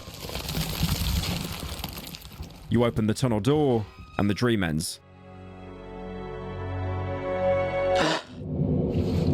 You You wake up in front of the lever. The blockaded door is now wide open. Once again, your dreams have directly affected reality. That lever you cleared only opens the floodgates behind you in case you wanted to leave, which would be most first-time playthroughs. As, like I said, that protagonist was not lying. You really only had one shot. Like I said, if you died in the dream, this door will stay closed forever, and you'd be forced to go back and burn the talking tree anyway. This is why this alternate path is so hard to get, because you basically have one chance at the very end of the game, and if you want to try again, you basically have to load up a new save on Darkwood. That, or you could edit save files, but don't do that, you fucking coward. But again, that doesn't matter anymore. You made it. The tunnel is right in front of you. Reaching the end, you see the number that's been following you the entire game, 21. You actually reach a sort of hub for the tunnel network, with what looks like a service tunnel running through it. You can reach tunnel 22, but although similarly to 21, it's full of collapses, making it impassable. Fortunately, there's a ladder here to take you to the surface. You emerge in the burnt remains of an old hideout. Only the oven is still standing. There's a backpack nearby where you can find a note. The roots have made it impossible to dig further. Specialist tools will be needed if we are to go deeper. Observation. The roots of individual trees intertwine to create bundles or braids with a thickness of 120 centimeters. The ones we analyzed always grow towards the northeast. Taking into account the results from the dig sites from other regions, we can assume that the bundles come together in Sector 0. We've accumulated about 5 liters of the substance that flows through the roots. As expected, it has lost its shape-shifting abilities after being disconnected from the root, or from the stream to be exact. Throughout the game, we've been speculating about the mechanisms of the forest. We've seen the white substance everywhere in the game, and this note just put all of that into context. You know how I said the doctor's notes were the biggest lore dumps of the game? While this note is much shorter, it contains massive confirmation of something we've been suspecting for a long time. The substance can shapeshift. All of Darkwood's creations are, in a sense, clones. Concepts imperfectly merged together and brought to life by the substance, creating the abominations we've been encountering all throughout the game. You can see it as early as Chapter 1. The very first example you could have found was a weird replica of the Dry Meadow hideout appearing in the old woods. Although back then you may not have even paid mind to it, thinking it was just a random building. The more obvious examples would be the Mushroom Granny and her house in the glade. All of those being copies of a normal woman who died in the swamp long ago, fused with the mushrooms. Another copy is the man in the tunnel between the chapters. He was the copy of a dead man we find in the swamp stairwell, presumably a villager who tried to leave through the tunnel just to be shot by the outsiders. There are many copies of that one man embedded into the walls of that tunnel, talking to you as you walk past, repeating the exact same dialogue. These copies are often made imperfect. For the granny and the man in the tunnel, this manifested as a weird softness to any copied object or person, but the imperfections can also be simple distortions, like with the snail, another copy, this time of the man at the junkyard cottage fused with his last meal, snails. You can see that there are actually multiple copies of the snail as you approach the cottage, all of them covered in the white substance, but stuck in place as unfinished caricatures that can't even move. Interestingly, these copies seem to come out much more accurately when the forest doesn't actually focus on copying the person exactly. After all the swamp's enemies are fusions of humans and various animals, as seen in the savage's ritual markings, but they're all devoid of any kind of identity. They're faceless predators out to kill you. Even if some seem to show emotion, they still resemble animals much more than actual sentient human beings. You can sometimes find some unfinished versions of enemies in the swamp, possibly defected like the copies of the snake, but even then there are way more proper working copies out there. Another important aspect of the substance is also the consciousness that it gives the copies. In the case of most characters, it just gives them the original's memories, like the snail believing that he's a person, or the mushroom granny talking to us about memories of her original copy's family. But in some cases, it can make the copy completely detached from the original, instead keeping only some attachments but not full memories or personality. One character that this pretty explicitly happens to is the Wolfman. Up to this point, you might have not even thought he was a copy, although there were a couple of indicators. Despite him never talking about his past, he has an insane obsession with the pretty lady, never being fulfilled until he could, consume her. Oh my But the big thing connecting them was the distorted wedding ring you could find on his corpse. Real rings could only be found in two places, near the pretty lady, but also in the hunter's cabin on the hunter's corpse, which was completely overgrown in roots. The obvious connection to make is the hunter was in a relationship with the pretty lady, but at some point was killed, probably with a gun, considering the wolfman's jacket has a bullet hole in it. The forest then merged him with the missing trophy, a wolf head, creating the furry that we came to know, leaving him obsessed with the pretty lady and keeping his hunting mannerisms, but changing him into a creature whose hatred of humanity overcame any other attachment. If anything, the forest distorted him so much that when he was made a copy, the biggest thing he wanted to hunt were other humans. Another copy you might remember is the trader. Him being fused with his mask and covered with shrooms is a pretty dead giveaway that he's a copy. And by looking at the items he drops, it becomes clear why he was so friendly towards us. He's a copy of us, the protagonist. He had both a copy of the journal and the Bunker 21 key, both slightly distorted as we discussed earlier. I mean, look, even his death pose is exactly the same as ours. It couldn't be any more on the nose. Even the talking tree, which we thought was everyone absorbed in the village, wasn't. It was a copy. We already knew that imprints of the swamp villagers were embedded into the tree somehow. You might even remember a piece of dialogue where you kick the tree and some white gooey substance leaks out, just for the piece you broke off to regrow immediately. These regenerative properties are something we also see in the human spiders, when they replicate by chucking torsos at you. But this also confirms the origin of the talking tree and why it grew so much faster than the rest of the forest. Not only did it grow on the bodies of the villagers, but the substance merged them with the tree, creating this weird fusion and accelerating its growth. All of this came from just one note, by the way, and there's still an entire area left here to explore.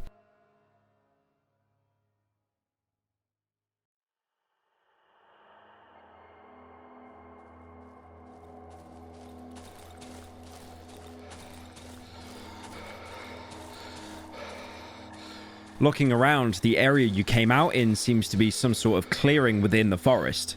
There's even some sort of farmland, albeit flooded and broken up by huge bundles of roots. In the middle, you can see a scarecrow. Inspecting it further, you see it's dressed up in a hazmat suit for some reason. Going deeper in, you can see that this entire area has been deforested, as evidenced by the stumps left on the ground. This is probably the work of the outsiders, who needed to clear a path to the tunnel entrance. But there are still some trees left. And going further, you'll see a few bodies tied to them, dressed in what looks like the same hazmat suits. Only one tree doesn't have a body on it. Instead, there's some blood-stained rope on the ground. A ragged rope with traces of dried blood and a piece of hazmat suit glued to it. Whoever was tied here must have been able to escape. There's also a discarded protective boot that you can find a little bit further away. You can also find another abandoned hideout. There's corpses everywhere, some holding military gear, some belonging to savages with only rope in their inventory. This camp must have belonged to the outsiders, also evidenced by sample jars and machinery connected up to the trees, with what looks like light bulbs on one of the trunks. It really does look like the doctor might have been onto something with his electricity theory after all. Step 1. Insert light bulbs into a tree. Step 2.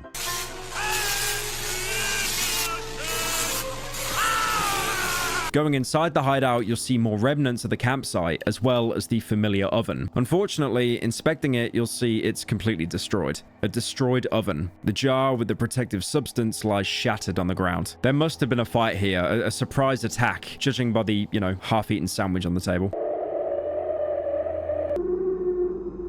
By now, you might remember the very first journal entry you got. I don't remember anything since the attack on our camp. This is our camp. This is where your entire story started. The corpses you found around here used to be your fellow soldiers. That rope you found had your blood on it. You were left to die tied up to that tree just like them. How you escaped is unclear. All that matters is that you somehow managed to outrun the savages and in the end make it back here. The entry also mentions changing your clothes. Somehow I'm wearing a coat, so I must have changed my clothes on the way here. That hazmat suit left on the scarecrow and the protective boot used to belong to you. You probably swapped the clothes to blend in with the population better, as the hazard suit was damaged and would be instantly recognized by villagers. As sad as it might be to see your camp destroyed and mission failed, you can still get out yourself and survive. Before doing so, you can find one more note inside the hideout in a black room. The structure resembles a honeycomb. The surface of particular cells varies from 80 to as many as 360 square kilometers. The cells gradually divide into smaller ones. It can be assumed that with time, the forest will achieve a homogeneous form. Trees grow with remarkable regularity,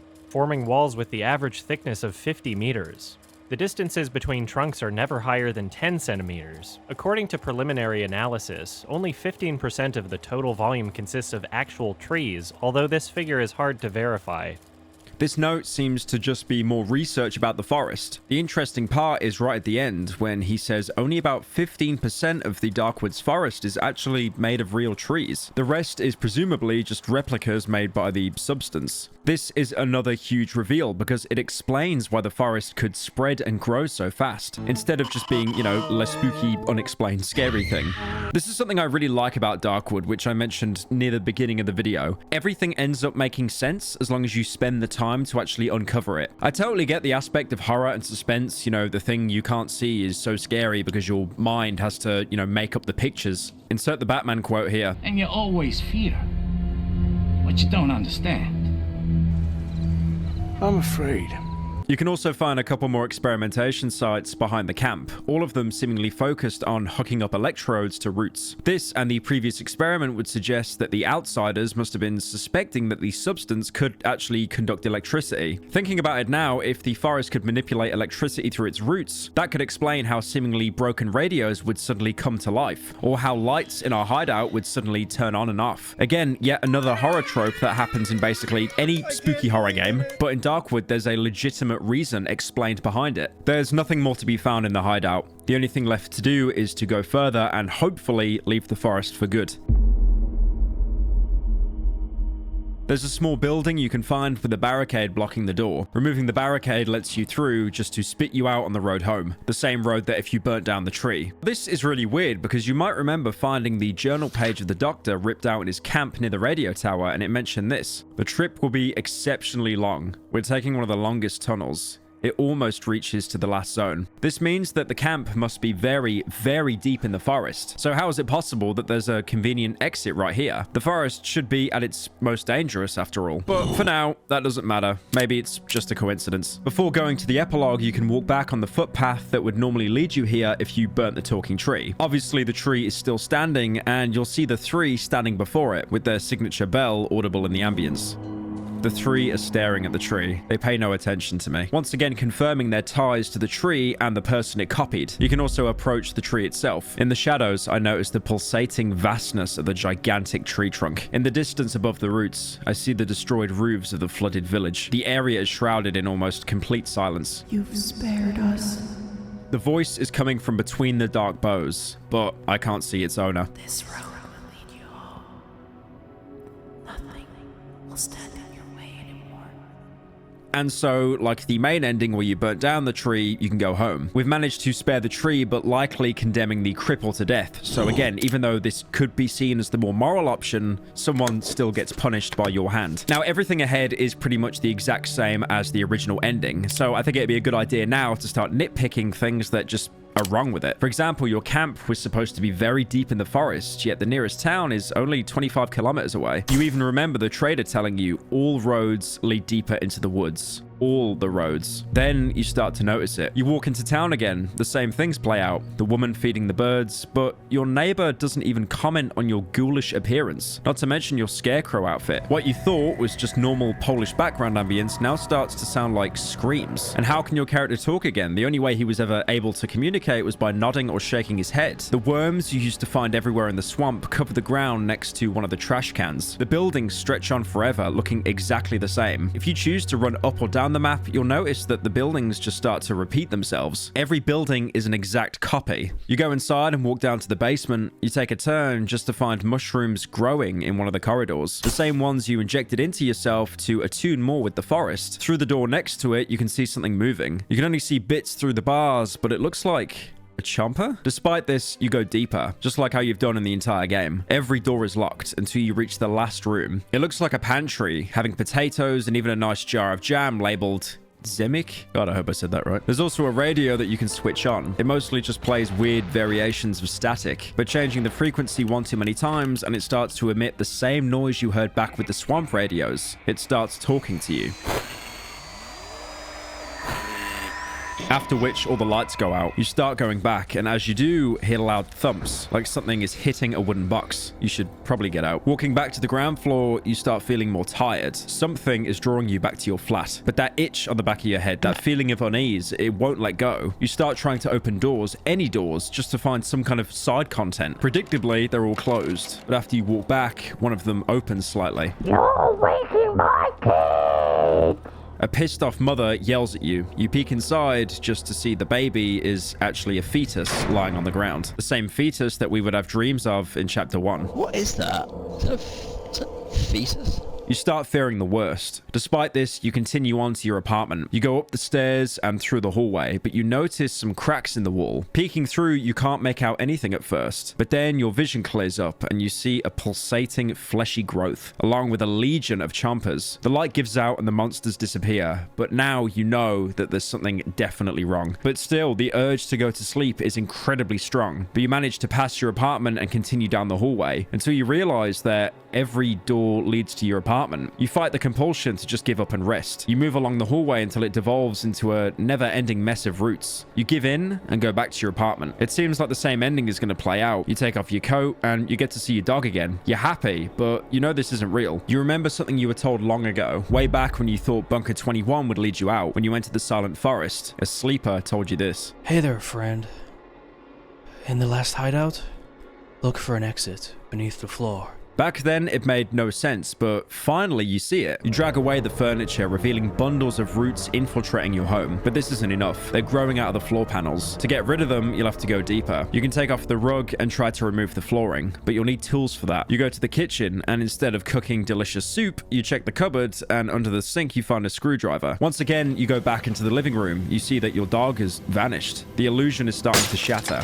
You start removing floorboards, one by one. You uncover pulsating roots. As the calming ambience changes to that uncertain tone of the night that you're so used to hearing. You move onto the corridor. You hear a heartbeat in the background.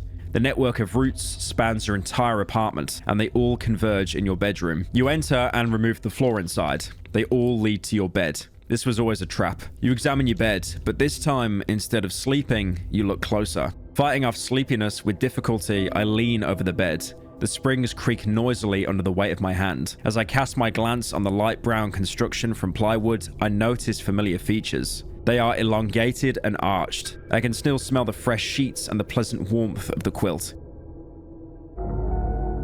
You look under the bed. I feel a gentle draft coming from the dark gap between the bed and the floor. You reach underneath. My fingertips brush a thin layer of dust, coldness, moisture. I'm touching something rough, but my arm is too short to catch it. I think I need to move the bed. You drag the bed away to reveal a hole in the ground. You remove more flooring to be able to reach inside, and finally, you can enter.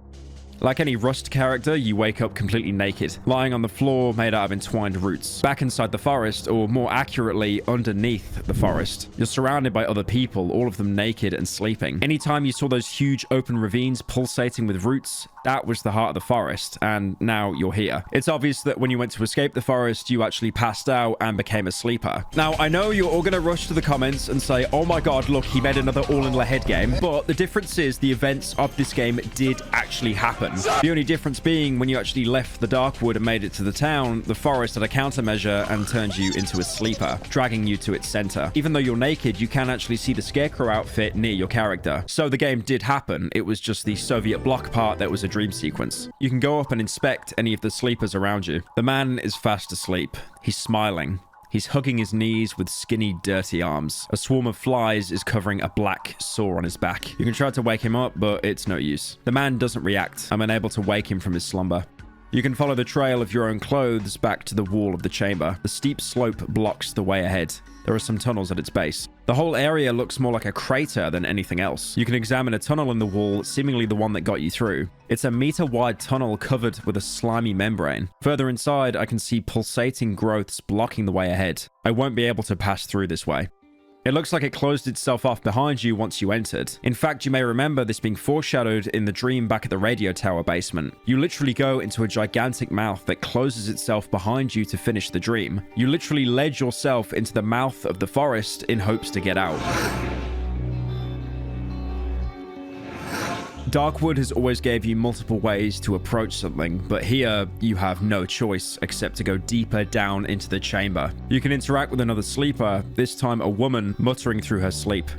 Dirty, clumped hair covers the woman's face. She's murmuring in her sleep, clutching a rag doll filled with straw. Now, the moon has faded. The sleep stole over my doll. Your eyes.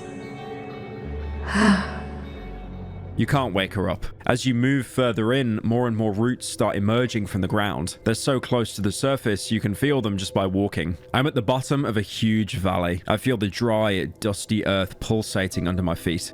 Soon, the roots overtake completely. There's no ground to speak of anymore. Both the walls and the floor are entirely made out of roots. You see many more different figures lying on the ground. Their old weathered clothes lying discarded nearby. Its face is covered in mud and sticks. It clutches a shiny stone in its hand. Right next to the figure, you can find a shiny stone. Items that have accompanied you throughout your journey in the forest and have been great value to traders. But there's always been something strange about them. You could see that both savages and villagers seem to hold them in high regard, going so far as to worship them and put them into shrines. And like I said, traders would give you a lot of rep for them. Seeing them here confirms that they are definitely somehow connected with the forest. Moving forward, you can see a huge chamber splitting off from the path, containing even more sleepers. It hums something quietly in its sleep, swaying to the rhythm of a simple melody. The figure speaks to someone in its sleep, squeezing an old man's photo in its hand. The figure is talking in its sleep, moving its hand as if caressing someone with affection. Probably the same way we'd caress our wife in one of the dreams. This sleeping man looks like a skeleton coated in skin. He smiles widely. The emaciated figure sleeps soundly, embracing the remains of a child. The figure sleeps on a muddy ground, resting its head on the chest of a skeleton next to it. It clutches a muddy brass cross in both hands, repeating some incomprehensible words in its sleep. I hear a faint whisper. Stashik, my little Stashik. Sleep, Stashik, sleep. None of them can be woken up despite your best efforts. Even if you wanted to use force, your entire inventory has been stripped from you. Going back to the main path, you walk alongside the root walls and more sleepers. They're asleep. They seem happy. Even though they're emaciated and dirty, some of them lie dead. All of these people likely suffered a fate similar to yours. They were all drawn here in one way or another. Maybe they were trying to escape, maybe just like the snail and the savages, they were called here by the voice. You can even remember the cripple back at the swamp village talking about people walking on the road blocked by the talking tree. This is probably where they were heading, and probably why the savages were also trying to enter the tunnels. They were being called here, but couldn't access the road home after the talking tree blocked it. The ones that made it were deceived by comfortable dreams, just like how the forest tried to do the same with you. The other sleepers gave into the forest, forced into a deep sleep, never to wake up as they starved to death, only to be consumed by the roots that surround them. By the look of it, you're the only character that's managed to resist. To move further, you have to walk across a trunk bridging the gap between the root platforms. As you step on it, you can look down into the canyon, but there's no dark earth or rock at the bottom. Instead, you see something moving. Fleshy growths are spread out all the way under the roots, constantly pulsating. You continue on. Soon you see a bright glow in the next chamber. A pleasant warmth washes over me. Once you enter, you can see its source, a huge white ball seeping substance. This is the heart of the forest. This is the being. I'm standing in front of an enormous being. I feel an overwhelming, soothing feeling of security and happiness. The vast valley at the bottom of which I stand curves upwards, closing over my head. The rust of distant trees turns into a single, silent murmur. I feel I'm coming home, to my flat, to my room with a window and a bed.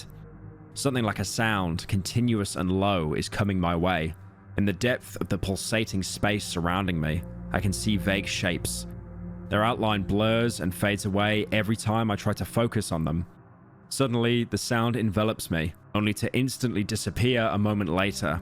I can feel someone's presence far above me. I'm drowning in an illuminating, pulsating whiteness.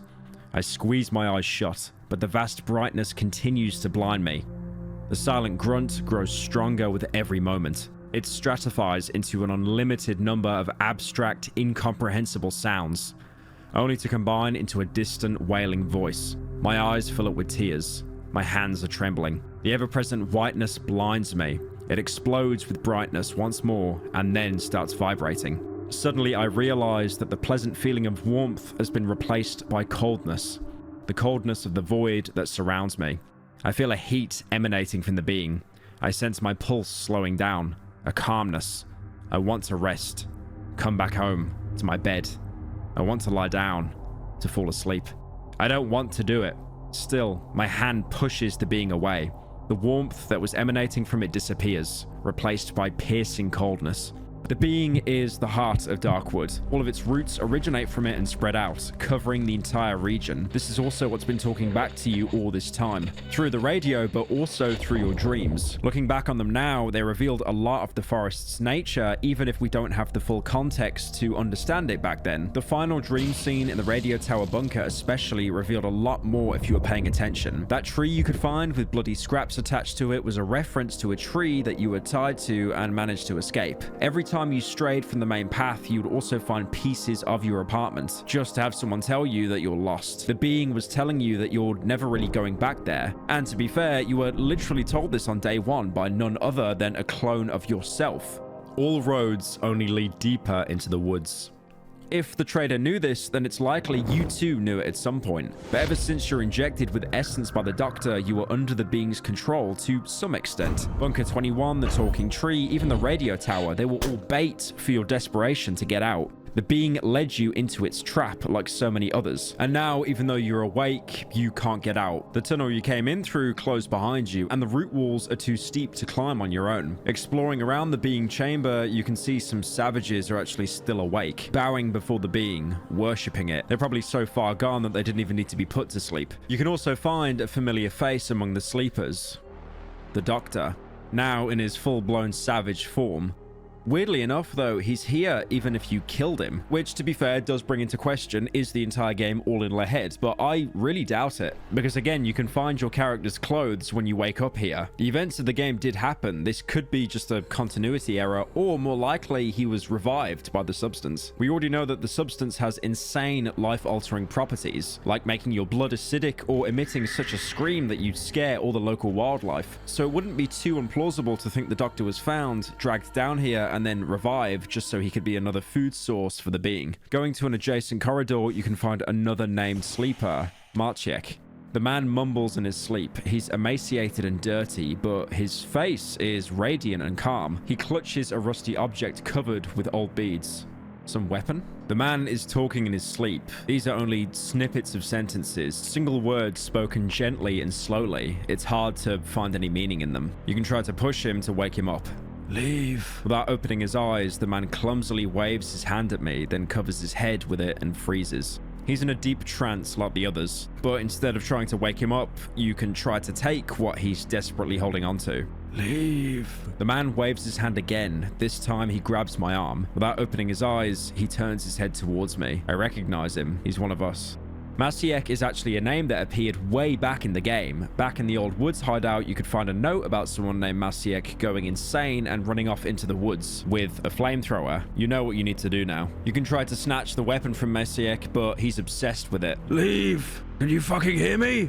I won't let you take her! The man clenches his teeth with the fury of a maniac. Saliva flows from his mouth. It's hurting her! You will tear her arms out!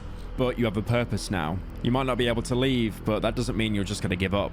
You need that flamethrower. Don't leave her. No! So you punch Marciek and take it. As you walk towards the being, he calls out to you. I beg of you, give her to me. He starts chasing you, but he's so emaciated and starved, he basically has no chance of catching up to you. What are you doing? Give her back. Sleepers start waking up and calling out to you. The being knows what's about to happen, but it can't stop you anymore. What are you doing? What are you doing? Leave us alone.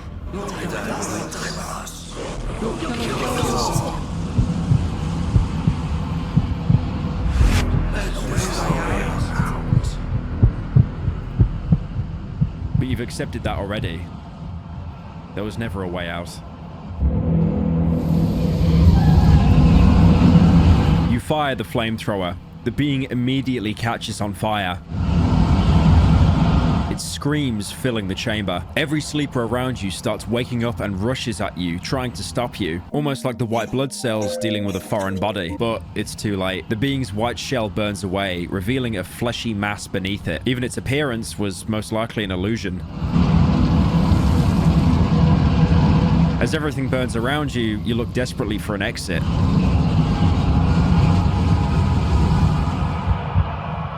But the option was never there. You could never get out. You were doomed from the start. You make peace with yourself because at least now, Darkwood will burn away alongside you. A great fire consumed the woods for a couple of days, gradually claiming many of its inhabitants. The fire consumed the last road leading to the heart of the woods. This is the final true conclusion to one of my favorite games of all time. Yummers. There's no Marvel post-credit scene where it's like, oh, look, suddenly you're alive, and you got the wholesome 100 good ending. An ending like that wouldn't fit Darkwood. You might remember me talking about how there's no good choices in the game. The fate of the protagonist is one of those choices. You can't survive Darkwood no matter what you do. What choices you make, all roads lead to the same place. You always die. Either turning into a sleeper and being slowly consumed by the tree, or choosing to go out on your own terms and taking the infection with you. And there's definitely a certain hopelessness that comes with this realization. One that no game could ever replicate for me since playing Darkwood. Like, your choices, despite being impactful, could never really help you. The only difference they made is shaping the world that you leave behind. After you finish the game, you get some end cards talking about the fates of the characters you left behind. These adapt to every major decision you've made throughout the game, meaning that there are easily multiple pages worth of variations as to what happens to them. If I were to cover every single one, the video would probably get another hour in runtime, and holy shit, this video is already way too long, so I'll keep it brief and only talk about the most interesting ones.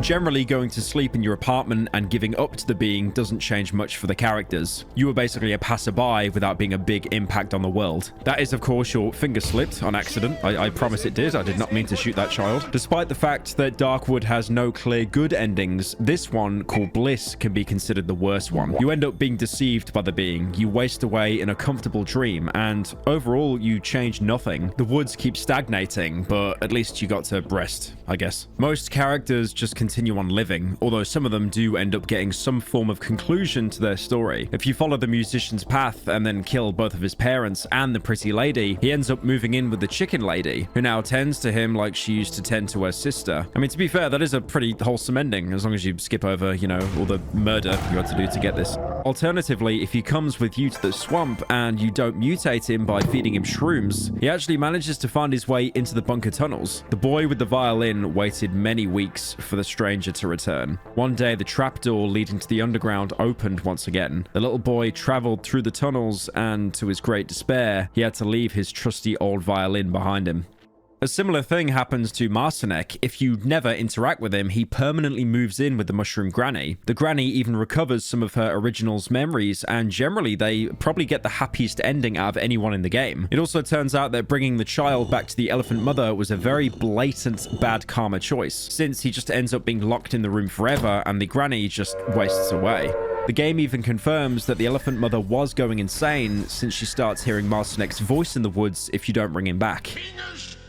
Which, as we already know, is the being calling out to trap people in the valley. If you leave the tree alive, the cripple goes insane, which isn't really surprising, considering he's got, 20 schizophrenic Polish villagers yapping above his head all day. And interestingly enough, you can also have a unique ending if you kill every single character in the game. From then on, wooden crosses covered with a coat and a hat started appearing in the woods. They were usually accompanied by 3 black beakless dead crows. The inhabitants of the woods believed these symbols protected them from a scarecrow lurking between the trees, silently taking the lives of everyone he encountered. The other ending, meanwhile, affects every character in the game. After all, you destroy the forest by completely burning up the being. This ending is kind of better since you do free everyone stuck in the dark wood, or more than likely kill them, because in this ending, 90% of all characters, no matter how you interacted with them, straight up die. There's only a couple that actually end up surviving in this ending. If you didn't bring Marcinek back, he manages to run away to the swamp and survives the fire, just to go back to his family, who burnt down along with their cottage. Rick Grimes and The Walking Dead be like, we can all live together. I'll live.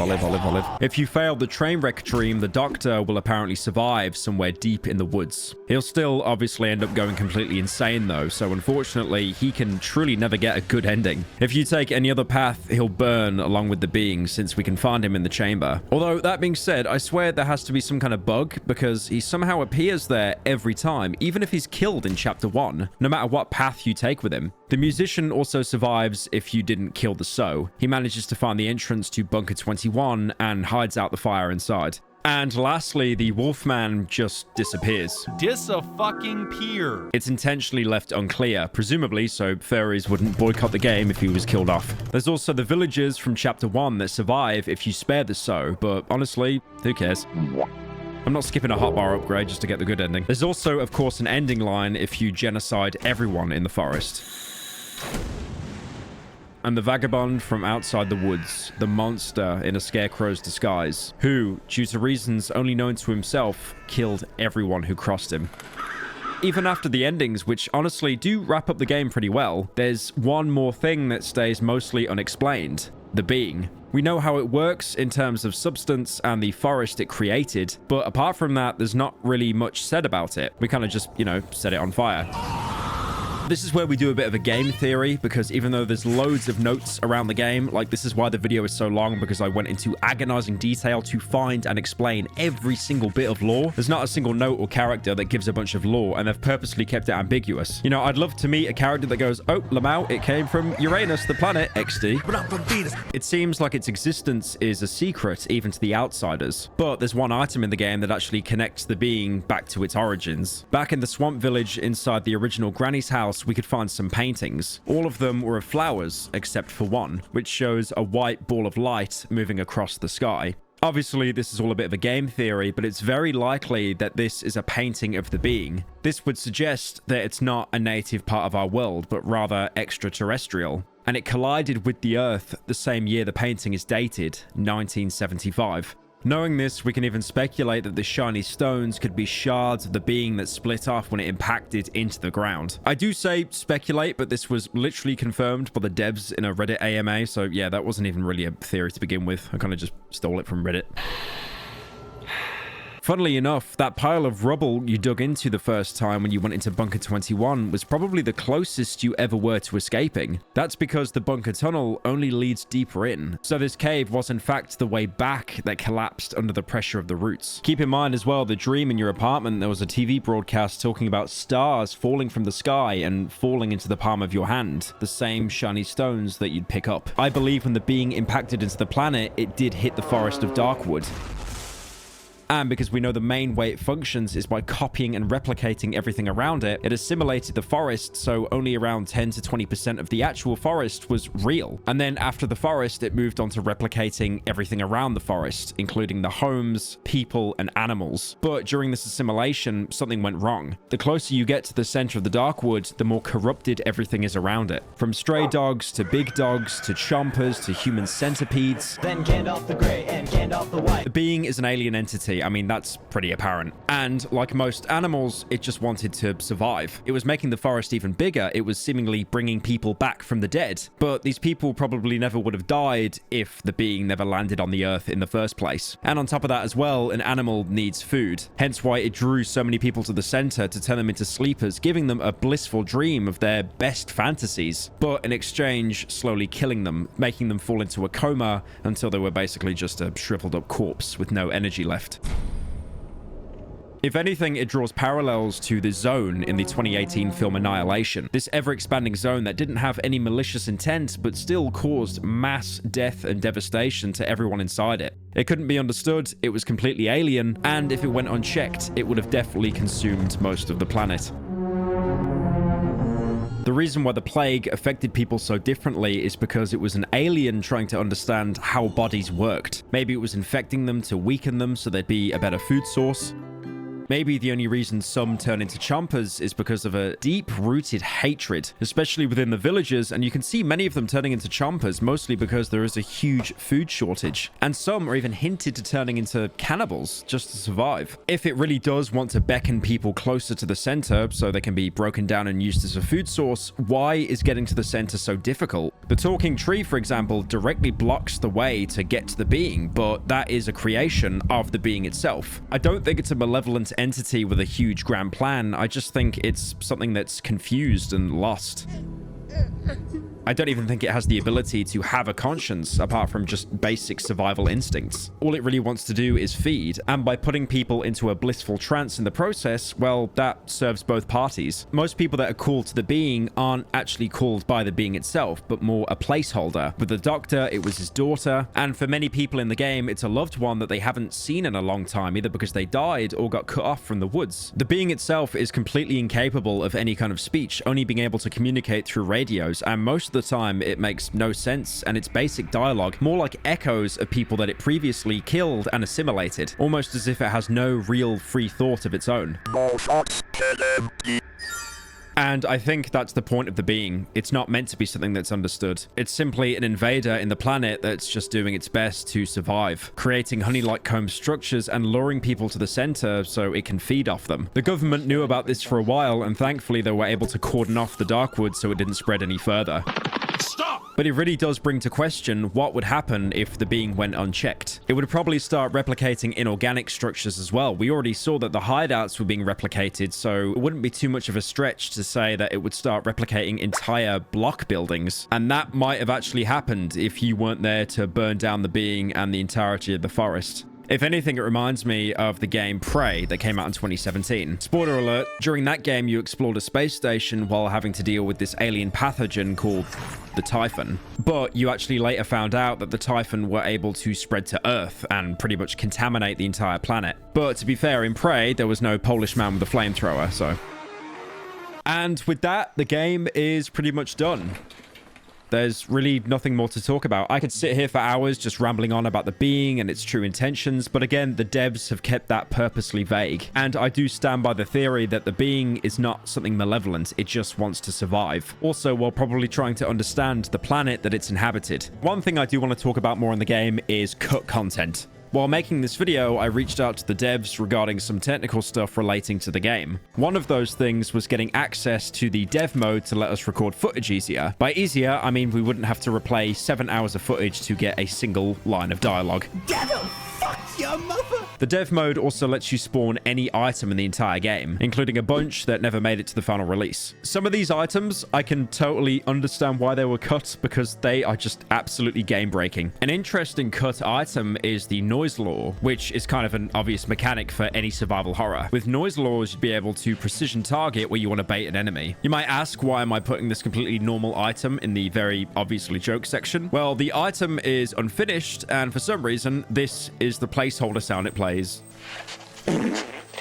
What's even better, there's more variations of this sound. Like, they genuinely went the extra mile for a fart joke. This is exactly what I mean by peak game design. To go with this, you also get a fart pillow, which would no doubt be the most broken item in the game if it were added, so I understand why they tried to keep this amazing power contained. There's also a kebab, which instantly restores you to full health, which is only fair considering Acid Wizard apparently lived off kebabs for a long time while working on Darkwood. And to finish it off, there's a straight-up acid pill in the game. Get it? Because Acid Wizard Studio. This is not funny, Pyro. Death to inflation form. I was really hesitant on taking this, especially because in another game I covered, Cruelty Squad, you could take pills and 9 times out of 10, it would just end up breaking the game in a really bad way, like shrinking you down so you couldn't complete levels, or flipping the world upside down so you got stuck in a single room. But this pill gives you insane stat buffs for an amount of time that's not really long enough for me to bother measuring. And also, on top of that, makes you die in one hit. So if this was a legit item in the game, I imagine it was probably used as some kind of like glass cannon speedrun. There is one more thing in the game that happens much earlier, but I chose to ignore it until now. Back at the beginning, when you started the game, you might remember the option to tick something marked as Indiegogo content. So this doesn't actually impact the game at all, apart from putting an additional dream into the pool.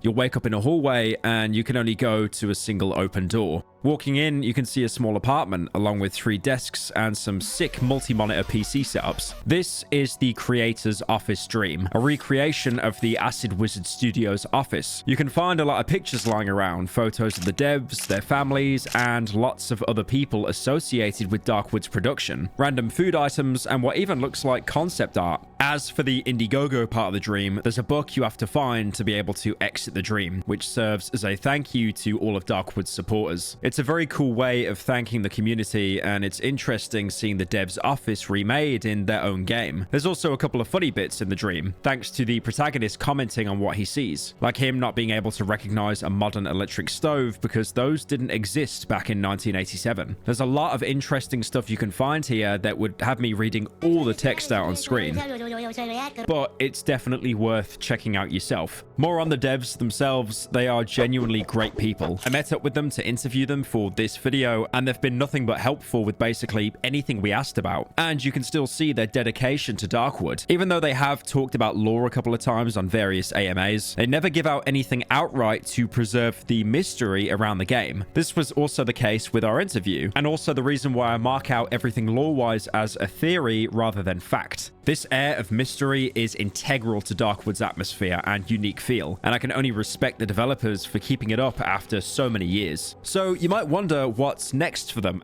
Since Darkwood, they've released another game, Soccer Kids, which is described as a game about soccer made by people who suck at playing soccer. You suck! The game's in early access right now on Steam for free, and it looks pretty good. It's got a lot of good reviews when it came out, but obviously there's no way I can sugarcoat it. This is the furthest away from Darkwood you could ever get. It's also set in 90s Poland. Darkwood was obviously a huge success for Acid Wizard, but also it took a huge toll on them, as the project overtook their personal lives while they were working on it.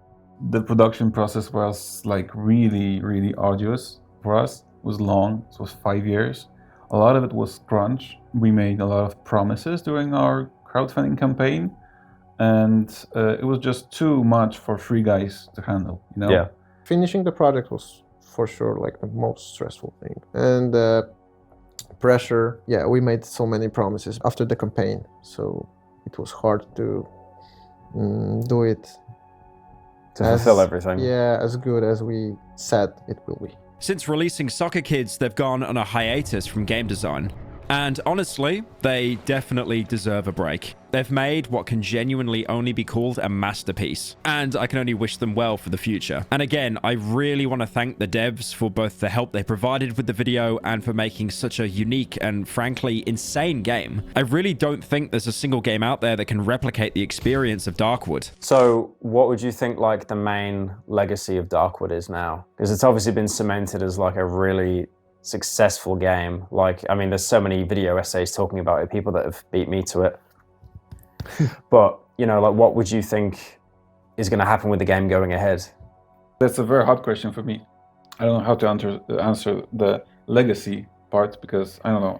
I think I'm not the right person to answer this. It's up to other people to answer it. Like you said, many people are like making video essays about it, and it's like very cool for us to watch it, that they are like spending their time to analyze it, and like they treat it with a much respect, and it's very cool for us. This game is a niche game. Everyone who wants to play it played it already, but it all the time it's changing. Like the game is Like more people are finding the game. Yeah, and it's like very shocking. It's really awesome to have these people who are like really fan of this game and they're like making, for example, Wikipedia or some additional stuff. Admins on the wiki Yeah. page of Darkwood. They met there, and they formed a relationship, and they got married. And she moved in from the USA, to Finland. They got married over Darkwood. Yeah, that's lit. Yeah, it's a real story. What happens to Darkwood is that I think we will continue developing the world. Maybe not ourselves, but with cooperation with some very talented people in other media. What Darkwood is unique is that it's a niche within a niche.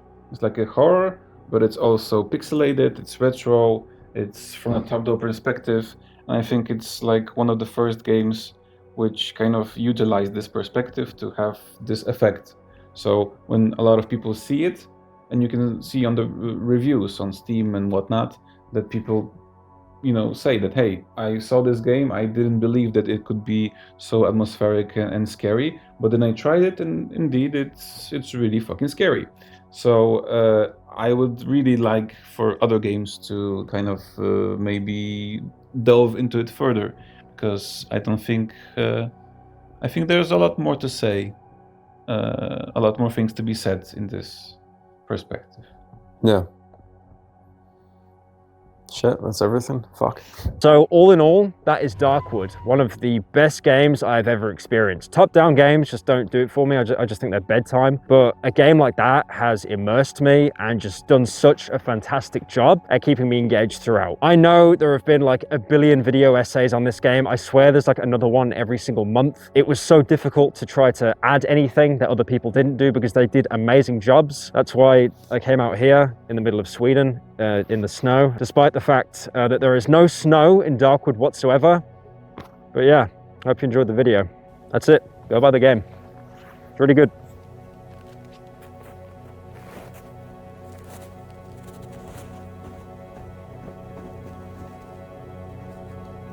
Polub is subscribey.